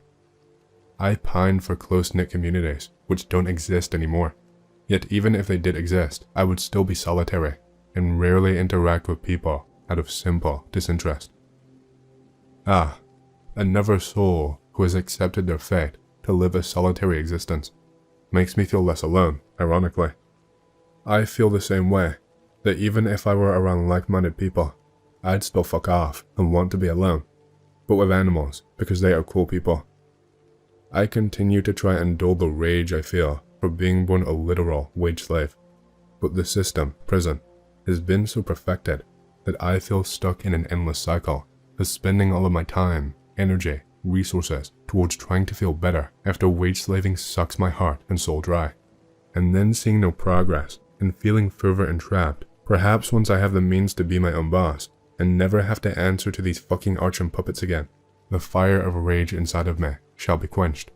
But I am so tired of playing, and I want the fuck out. It's so weird. I feel compelled to interact with people, and can even enjoy their company. But typically, when I seek them out, I just end up wanting to go do something else instead of interacting with them. And yeah, the endless cycle of work draining you so you don't have the energy to come up with a side hustle is something I really struggle with. I want to write a novel, but my prime writing time is 11 to 3. After 6 p.m., I am too sluggish to be creative, unless it's midsummer and I still have 3 hours of sunlight left. I hate how entrapped I feel. Another recurring thought enters my head almost as if it were injected externally. I have to get out of here, spoken with the same urgency as if I were in a burning building. What happened in 2016? The Mandela effect happened, but it was an event that spread into the past, and it spread all the way to Bill Haley and his comets. His name used to match the comet, it doesn't anymore, and before. The sun became white. The human skull became completely different, Just like the heart moved to the center instead of being to the left, and the kidneys moved up to the ribcage. South America moved thousands of miles to the east, and now if you turn the map counterclockwise, the American continent looks like a duck, for starters. It may be a cliche by now, but CERN remains the main suspect. I'd never heard about them until reading about the John Titor stories, but now they were the ones that created the World Wide Web. Very suspicious. No, it was 2012 because my Mayan calendar and the disaster movie. Nothing happened in 2012. What's usually attributed to 2012 actually started in 2007, like social media and smartphones causing a major decline in internet and life quality. This is also wrong. If nothing else, 2016 caused the current state of affairs, where everyone is at war with one another over trivial things like which political party you support or whether or not you believe you should be wearing a mask or not. Even the so-called men are now interested in idle gossip about internet celebrities and mildly strange people, as seen in internet blood sports. This very sight, every time someone decides to talk about some internet celebrity, mass psychosis afflicts everyone. People have become increasingly insane, more puritanical, and generally insufferable, killing off the freedom that one used to get, at least on the internet. This started in 2016. New Puritanism arguably started in 2014 and intensified in 2019. I keep having obsessive thoughts about death in the last few years. Can't stop thinking and fearing it, whether or not there will be an afterlife. I almost feel like the story of Adam and Eve was a symbol for all of us. We all were perfect and immortal in this life, where we slowly get sick and die, and watch everyone around us get sick and die. This is hell. We are fucked if this is true. It's too late to save us, holy fuck. Death will be the ultimate, most brutal suffering, the same as gore images when you look at them. That feeling of dread you get is because gored bodies is the end result. This is what we become, nothing else. I had a dream that the real world was a simulation, and people were basically controlled by computer scripts, and something rare happened to one of my scripts, and it changed the way I thought. After the script stopped running, my brain started to heal, and I started to see past the matrix in a sense. I started to feel more alive than usual, and time appeared to slow down. I calculated that the time perception scripts were currently set to run at 20 to 24 times faster, which means that people experience time 20 to 24 times faster than they should, but I was free of this now. I was looking for a newspaper because apparently the media was making fun of one of my female friends, but two strange people kept getting in my way, so I stopped looking for the newspaper, and then I saw a bunch of normal everyday people. But they were saying, I want to take my own life, I want to take my own life, over and over again, and I started having thoughts like, why are they all saying this? What kind of world are we really living in? What is happening here? And then I saw a red heart inside of a teal furnace thing, and the heart said, it is we who torment you all. We torture you the most, using the things you love the most. We hurt you the most by using the things that you love the most. Then I got more angry than ever, and I tried to tear the heart to shreds, but the heart could not be hurt. I felt urgency and dread because everyone on Earth was being tortured by some shady group, and nobody could stop the heart. I started yelling, take me to your leader, take me to your fucking leader, and a bunch of shadowy men started to get closer to me, and then the script turned back on, and I felt my emotions fade away, and I found the newspaper and gave it to my friend. She was playing video games. Then I woke up feeling emotional. Other changes to keep in mind. Exorcisms and demonic possessions are the highest that they have ever been, as per Catholic exorcists. Psychedelic use is at an unprecedented level, time speeding up phenomena. This one started probably in 2012 to be honest, desu. Grey alien iconography at unprecedented levels. Raid Area 51 lol. YouTube comments are increasingly unsettling and weird. Binaural beat / manifestation videos. The Grey Goop slop remakes of Lion King, Aladdin, etc. Fortnite. something really sinister about this game that's hard to pinpoint.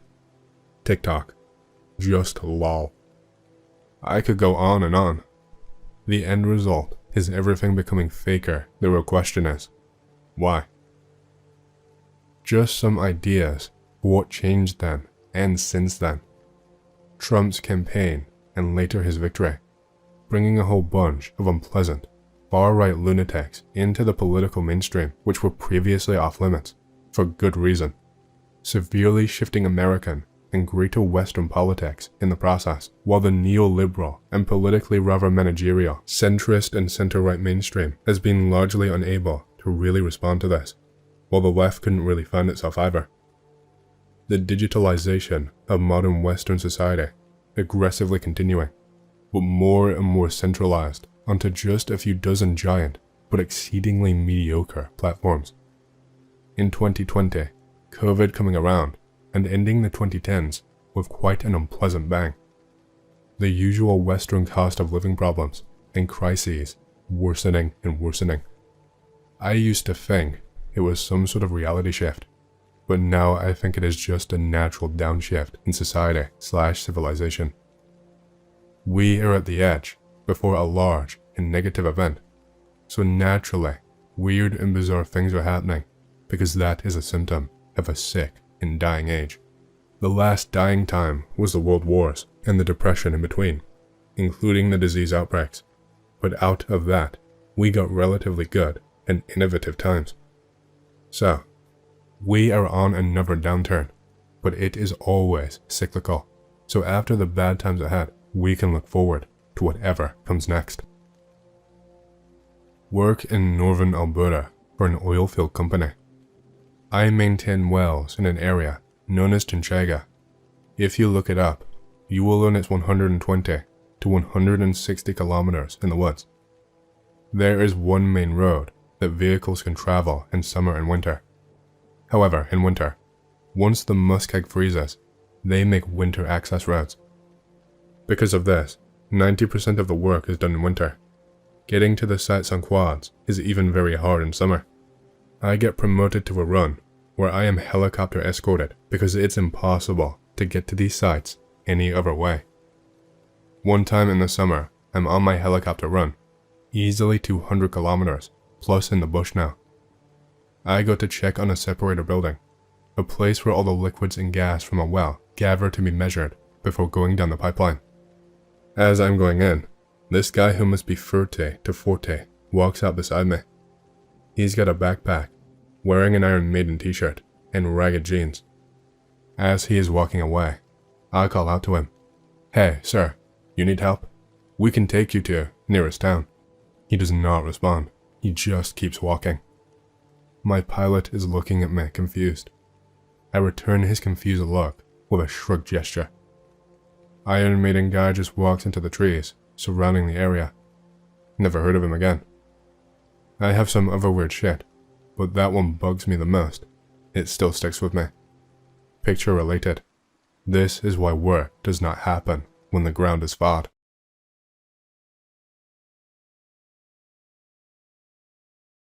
The greatest threat to mankind. Hello X. I am a biotechnology consultant.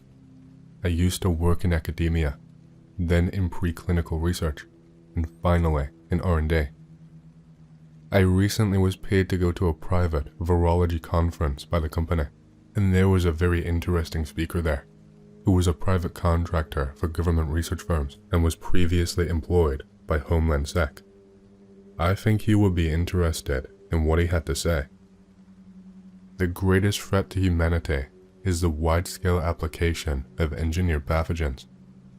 In 2012, federal oversight asked researchers not to publish the results of their study, which is completely unprecedented. The first time it has ever happened. What was so important? The research group had concluded that only 5-point mutations could greatly increase the transmission and virulence of H5N1 influenza, close to an ideal pandemic virus. They were stopped from disclosing the location and identity of those mutations. What did they do? Absolutely nothing. The influenza viral genome is not that large, and it was not difficult for independent researchers to ascertain where the clues were, or discover them just by trial and error. Those 5 are not even the limit. Influenza can be optimized far beyond. The death-to-dollar ratio for engineered bioweapons is ridiculously cheap. Anyone could easily culture naturally occurring Bacillus anthracis, anthrax bacteria, and weaponize it using cotton particles for under $5,000. The causative agent of the bubonic plague, Yersinia pestis, exists in huge numbers in animal populations, especially squirrels. From one captured squirrel, thousands of pounds of weaponized dry culture can be produced easily, without any kind of detection. Hospitals are a goldmine. In a hospital, the populations of endemic bacteria in patients and healthcare workers have exotic, episomal plasmids with resistance factors to the most effective, cheapest, and most available antibiotics and antibodies. Your point, Tope? Yeah, bioweapons are pretty gnarly, especially with the advent of alcohol-based hand sanitizers. Pretty soon, we'll have bred our very own individual superbacteria right in the palms of our hands, literally.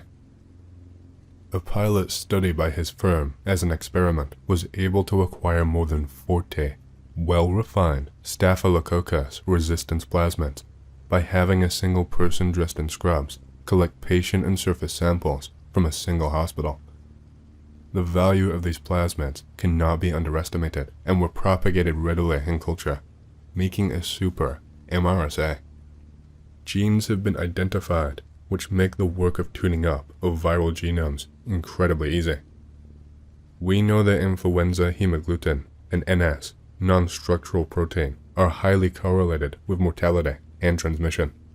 Many studies have been done which demonstrate synthetic zoonosis, mutations which facilitate the transitions from animal to human, or vice versa.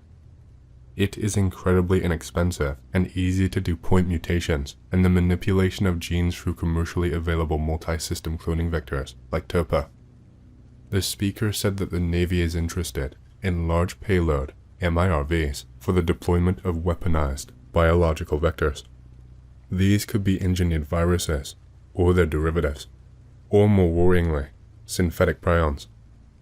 His firm produced a report that estimated a single 12-missile MIRV with optimized sporulating anthrax. Anthrax spores can last more than 100 years, by the way, would make a delivery footprint almost twice the size of Texas. On cotton particles, anthrax spores can travel hundreds of miles on the wind, and that's just ground zero.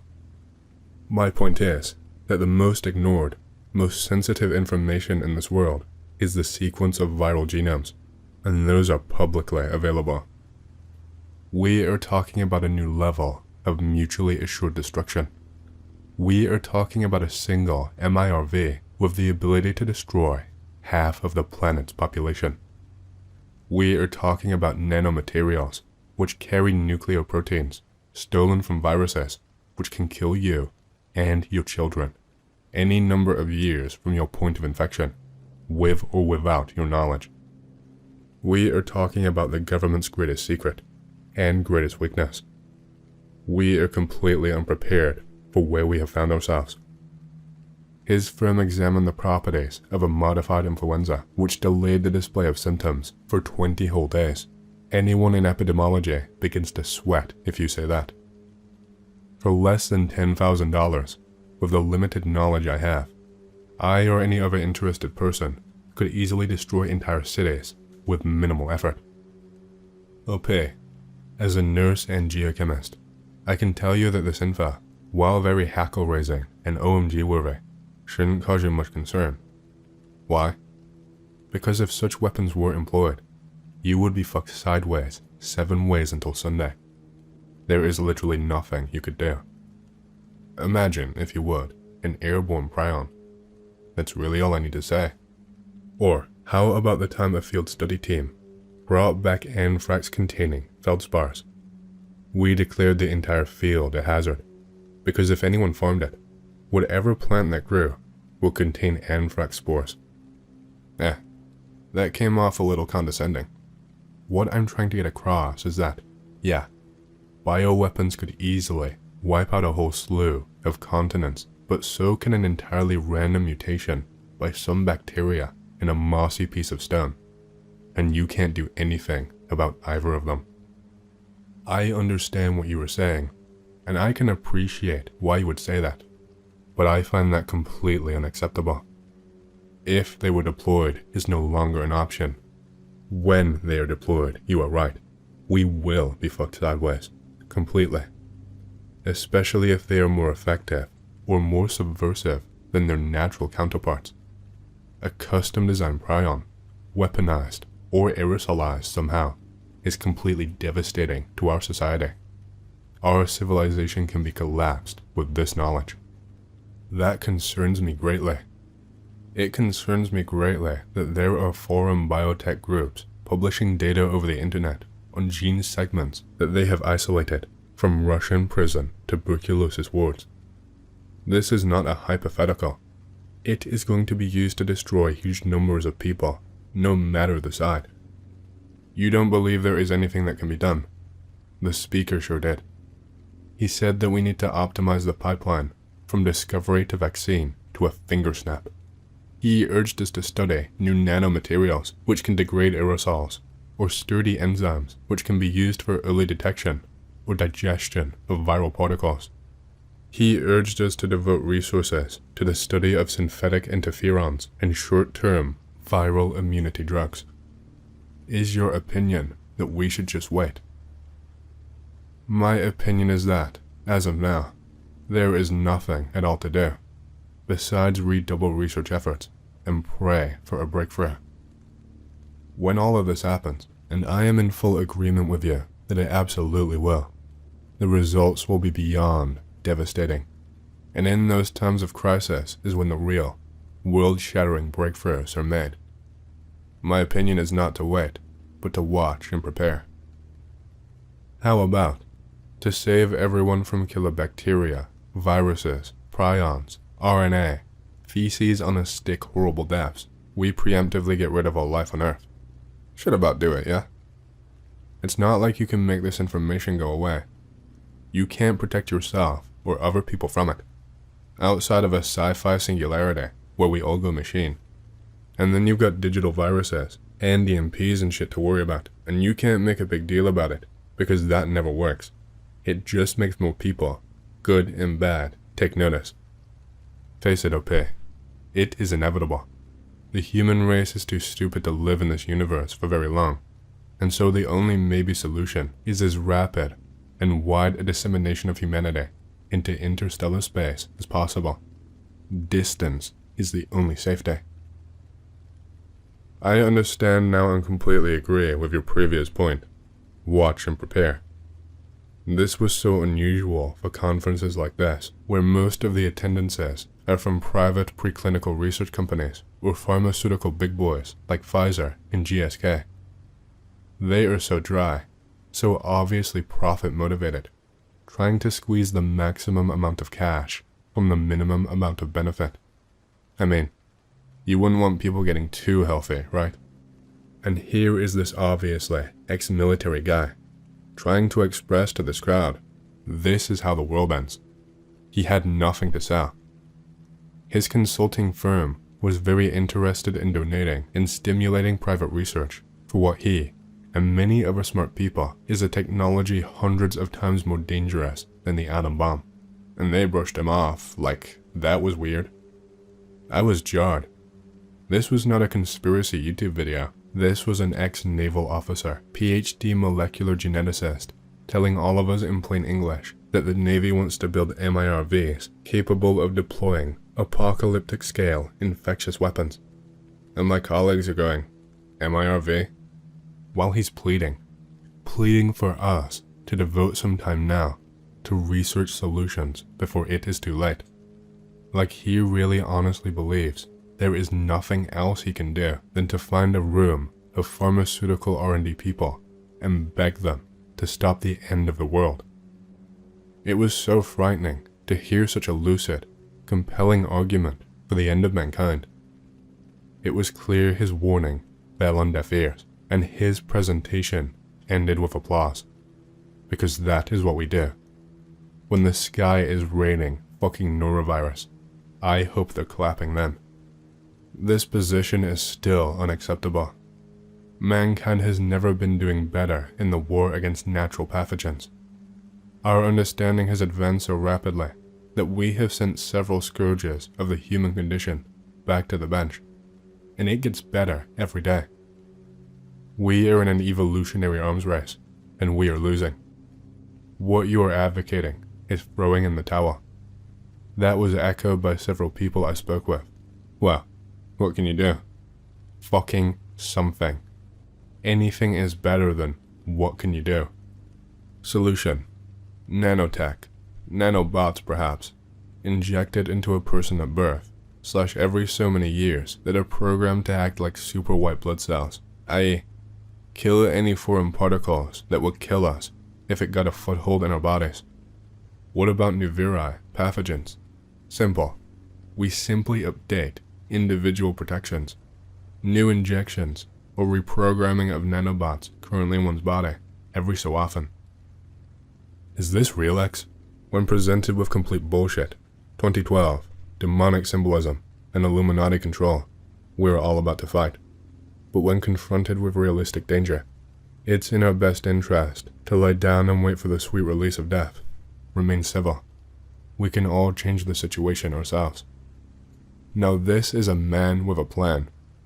Human adenoviruses have been used, primitively, to integrate recombinant genes. If we hit something which could readily infect lymphocytes, insert therapeutic or preventative genes without damaging the genetic integrity of the cell and giving you leukemia, cause a transient but harmless infection, and get out, that is a real solution.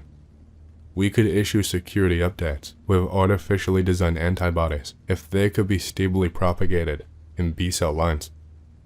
Maybe B-cell lines themselves could be taken from a person's blood, genetically patched, and replaced in the same person.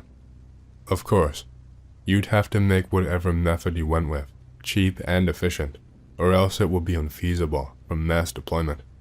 Sigh. Not so much giving up as focusing our attention elsewhere, more efficiently. We got rid of smallpox, yeah? But they've still got it stored, right? So what you were talking about in the posts is still true, for things we've supposedly gotten rid of. Like you say, naturally mutated versions of things pop up in hospitals and on animals all over the world. How are we supposed to stay ahead of nature when there are millions of species and trillions of living beings? Just keep putting out fires as they crop up? It just seems inefficient to me if the goal is to not have humanity eradicated. I don't understand how, if it's so easy to do, we can be expected to stop it. Sure, streamlining vaccines would be great, but how likely is it that we are going to break the global stranglehold the pharmaceutical companies have? Cheap to make a killer virus, but not cheap at all to find a working solution for one person, much less everyone. Okay, if space is not the answer, how about genetic engineering? Forget solving all the viruses and potential viri in the world and focus on just fixing one organism. Us. Goddamn. I feel like a disinfo. I'm a grill, by the way. Whatever. Last post. Good luck, OP. Use your knowledge for love and peace. Maybe rewrite HIV protocols to be harmless while conferring whatever protections you wanted them to. Then people could, possibly, spread those same protections via normal day-to-day activity. Feasible? Isn't putting out fires as they crop up what antiviral software does already? I agree. The nature of the arms race is stacked against us. You have identified the problem exactly. It is incredibly cheap, and getting cheaper to kill tens of thousands of people. It is incredibly difficult and expensive to research the methods which maybe someday could effectively protect even one person. I like your solution, but I fear it will be too late. I am not in the anti-transhumanist camp. I think genetic engineering can be used for good. Maybe the first step is that all first world societies will ensure you have the latest security package when you are born. Are you a cute girl? I mean, if the world is going to shit anyway. Yes, I am cute. Proof, please. In practice, engineered pathogens are much harder to pull off. Shinrikia tried to make some for years, but they could never pull it off, and eventually just moved to chemical weapons. The thing about the Navy is scary, because it is really stupid. If you launch an MIRV, you're gonna start a nuclear war. Firing an MIRV full of weaponized pathogens is like bringing a knife to a gunfight. That also is in violation of some big treaties, if it can be proven. Anthrax spores in outdoor conditions? I don't think so. About the nanomaterials, UV light will degrade it. And no, an engineered will not be able to kill all humans, because luckily we have self-sufficient colonies that are isolated from the rest of the world. This is perhaps the best argument for leaving uncontacted tribes uncontacted. We need to optimize the pipeline from discovery to vaccine in a finger snap. The answer is probably DNA vaccines. With DNA vaccines, we can essentially email a vaccine to a bunch of DNA synthesizers all over the world, PCR the fuck out of the synthesized DNA, and have enough vaccine to go around in a day or so.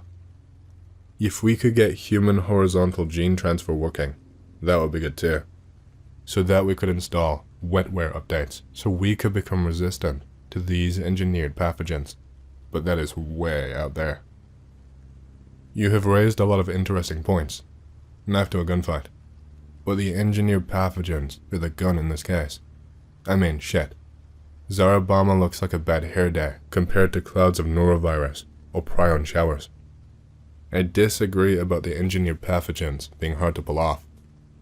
I could replicate the H5N1 point mutation study in my garage had I some avian flu to use. I think it would have been inconceivable, even in 1995, the level of understanding that we have reached. Flick of the wrist, PCR primer design, Quia gen kits. Not be able to kill all humans. You were right about this. I guess for me, the all humans are dead, and the all societies are effectively wiped out, sending us back to the Bronze Age at best, or the same future as far as I am concerned. Gene therapy is the tits. We need more of it, and we need to stop misregulating it out of fear. Engineered pathogens don't kill people and destroy infrastructure immediately, so they make a poor deterrent weapon. If you launch an MIRV full of virus, you're gonna get hit back with an MIRV full of nukes, and your infrastructure will be devastated. And with proper civil defense precautions, your enemy stands a pretty good chance of surviving your attack. There seems to be some intelligent people in this thread, so I have a few questions. Military speaking, unleashing bioweapons is suicidal and counterproductive unless you have some way to shield or immunize friendly forces against them. That being said, I am in no way a scientist. Is it possible governments would have cures, solutions, immunizations prepared to counteract any biological weapons that they might deploy themselves? Furthermore, is it possible these countermeasures could also be deployed on MIRVs or other delivery system? If the bioweapons can be aerosolized or whatever, what about the defense against them? Could we feasibly inoculate entire population centers via a similar MIRV system, or does it not work that way? At a job corps in the sticks, talking with others in a group on a b-ball court next to the woods. See a shadow of a person leaning out from behind a tree a ways out. The moon is bright as fuck in the country, and it was a full moon, so everything was well lit. It goes back behind the tree. I asked the guys if anyone saw that. I was the only one who did. They think I'm just fucking around with them. I tell them I'm not. Then I go out after it to prove that something is there. And making my way out to the tree it was behind, getting more and more nervous. I creep up to the tree and look behind it. Nothing there. I didn't see anything move from behind the tree on my way there, so what the fuck? Then I see it again, further into the woods and away from everyone else and the lights. I tell the guys, I see it again. It is further out. They can't hear what I said. I turn in their direction and repeat what I said. Then I feel the hair on the back of my neck standing up, like whatever it is was waiting for me to turn my back. And when I turn around, it's going to be right behind me. Actually, I'll turn around and be nose to nose with it. I turn back around fast. It's still peeking out from behind the tree, has not moved. I start on my way out to it, out of morbid curiosity or something, before I realize that it's actually trying to get me further out into the woods.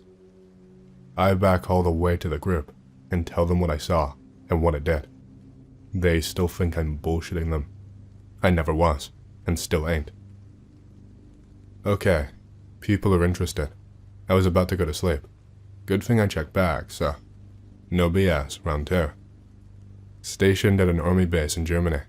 After Job Corps, obviously. We jog the perimeter every morning. We jog past woods that are on post, regularly. Every time I pass this one spot, I keep feeling the compulsion to look into the woods. I don't know why. I have been going for walks at night for years, and I don't stop now. Start going for walks at night on base, because I'm still unfamiliar with off-post. I always listen to music on my portable CD player.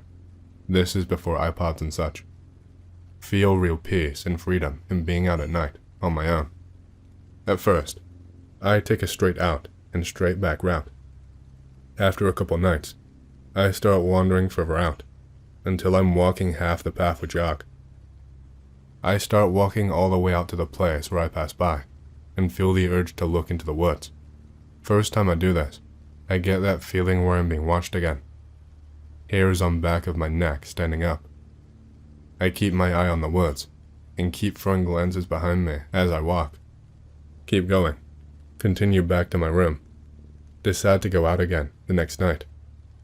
Partially out of curiosity. Partially because I don't like being made to be afraid. Same feeling as I pass by the spot. Repeat for a week or so. The feeling gets more intense each time I pass that one spot. Finally, I decide to be proactive about whatever it is. I try to, anyway. The next night, I walk up to where the spot is, stop, and turn off my music. Take headphones out of my ears and listen. The feeling is intense. It feels like all of the hair on my body is standing straight out. I say, come out, show yourself. Nothing does. Feeling is still intense as fuck. Get a little angry. Come out. Nothing. Now I lose my nerve, because I sense that whatever it is more powerful than I think I am. I make my way slowly past the spot, and this time, as I watch the tree/road border, I can clearly see that branches are moving, as if something is parting them, but nothing is there. Just like if someone was in the woods and moving through them, following me. Only the person is invisible. The branches are being moved around something, as it keeps pace with me, just back from the edge of the road. I move. The branches in one spot move, and the branches that move are always where it stops. When I stop. Meaning, every time I move, it's moving right along with me, and the branches in its path move. No other branches, because there is no wind. I'm seeing that the branches are moving around something, as it keeps pace with me. Just back from the edge of the road. I am now filled with terror at this point. I keep my eyes locked on where it last stopped, and I never turn away, as I make my way slowly out of the area and down the road. The branches stop moving once I'm out of that certain area. I get hardly any sleep that night. Fast forward a couple of days. I'm still losing out on sleep, and I haven't gone for a night walk since then. Tossing and turning on the third night, and now, I'm actually pissed, like, really fucking pissed. I'll be damned if I'm going to be terrified of something that won't even make contact with me. So, I get a bayonet that I bought online, the largest knife I have in my collection at that time, and put it down the front of my pants, sheath, zip up my coat, and I am out of the door, heading for the woods. I know, it's stupid, thinking that a physical object could do anything at all to something that most likely was impervious to physical damage. Shut up. I have my methods of taking care of shit that scares me, lol.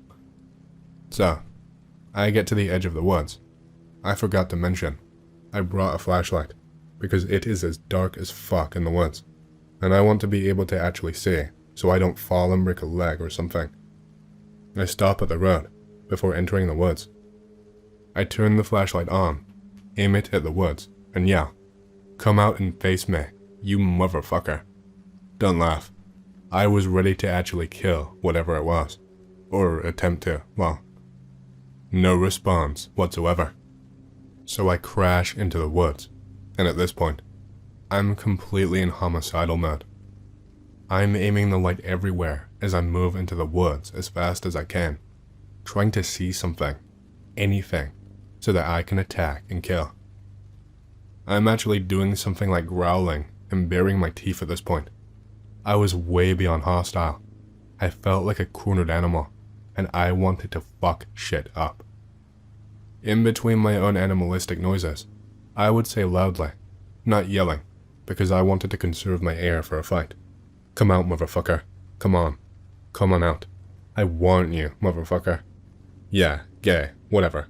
Fuck you." It was the moment. Keep making my way through the woods, trying to find whatever had been making me feel like a little bitch, instead of a man. I scared the living shit out of an orange cat and a gray rabbit. They both bolted when I found them. Saw nothing at all. Made no contact with whatever it was, whatsoever. Feeling intensely unsatisfied, I left the woods, and after some more thinking, eventually fell asleep. Whatever it had been, it was still there. I felt it every time I passed that spot. I gave up on trying to find it. You would think that I had scared it off, since it didn't meet me, but that malevolent presence was still there. It just didn't do anything. Very frustrating for me, because I don't like being afraid of anything. That I couldn't find it and kill it, or come to any sort of conclusion with it whatsoever, was extremely disappointing to me. I eventually gave up trying to communicate or something with it. Then we got deployed, and I pretty much stopped caring about the whole thing. I will never forget it though. Sorry if the ending disappoints anyone, because nothing was ever solved, but that is all true, at least. Creepy sighting in North Italy. Please X help me. You are the only ones I told the story. It happened 2 days ago. Be me. 9:40 p.m. circa. Northwest Italy, right near the Alps on the French border. Coming back from work in a summer camp surrounded by woods. There is only one road that connects to the camp, to the nearest town. 5-6 kilometers downhill. Missed the last bus to go home. Fuck. No signal.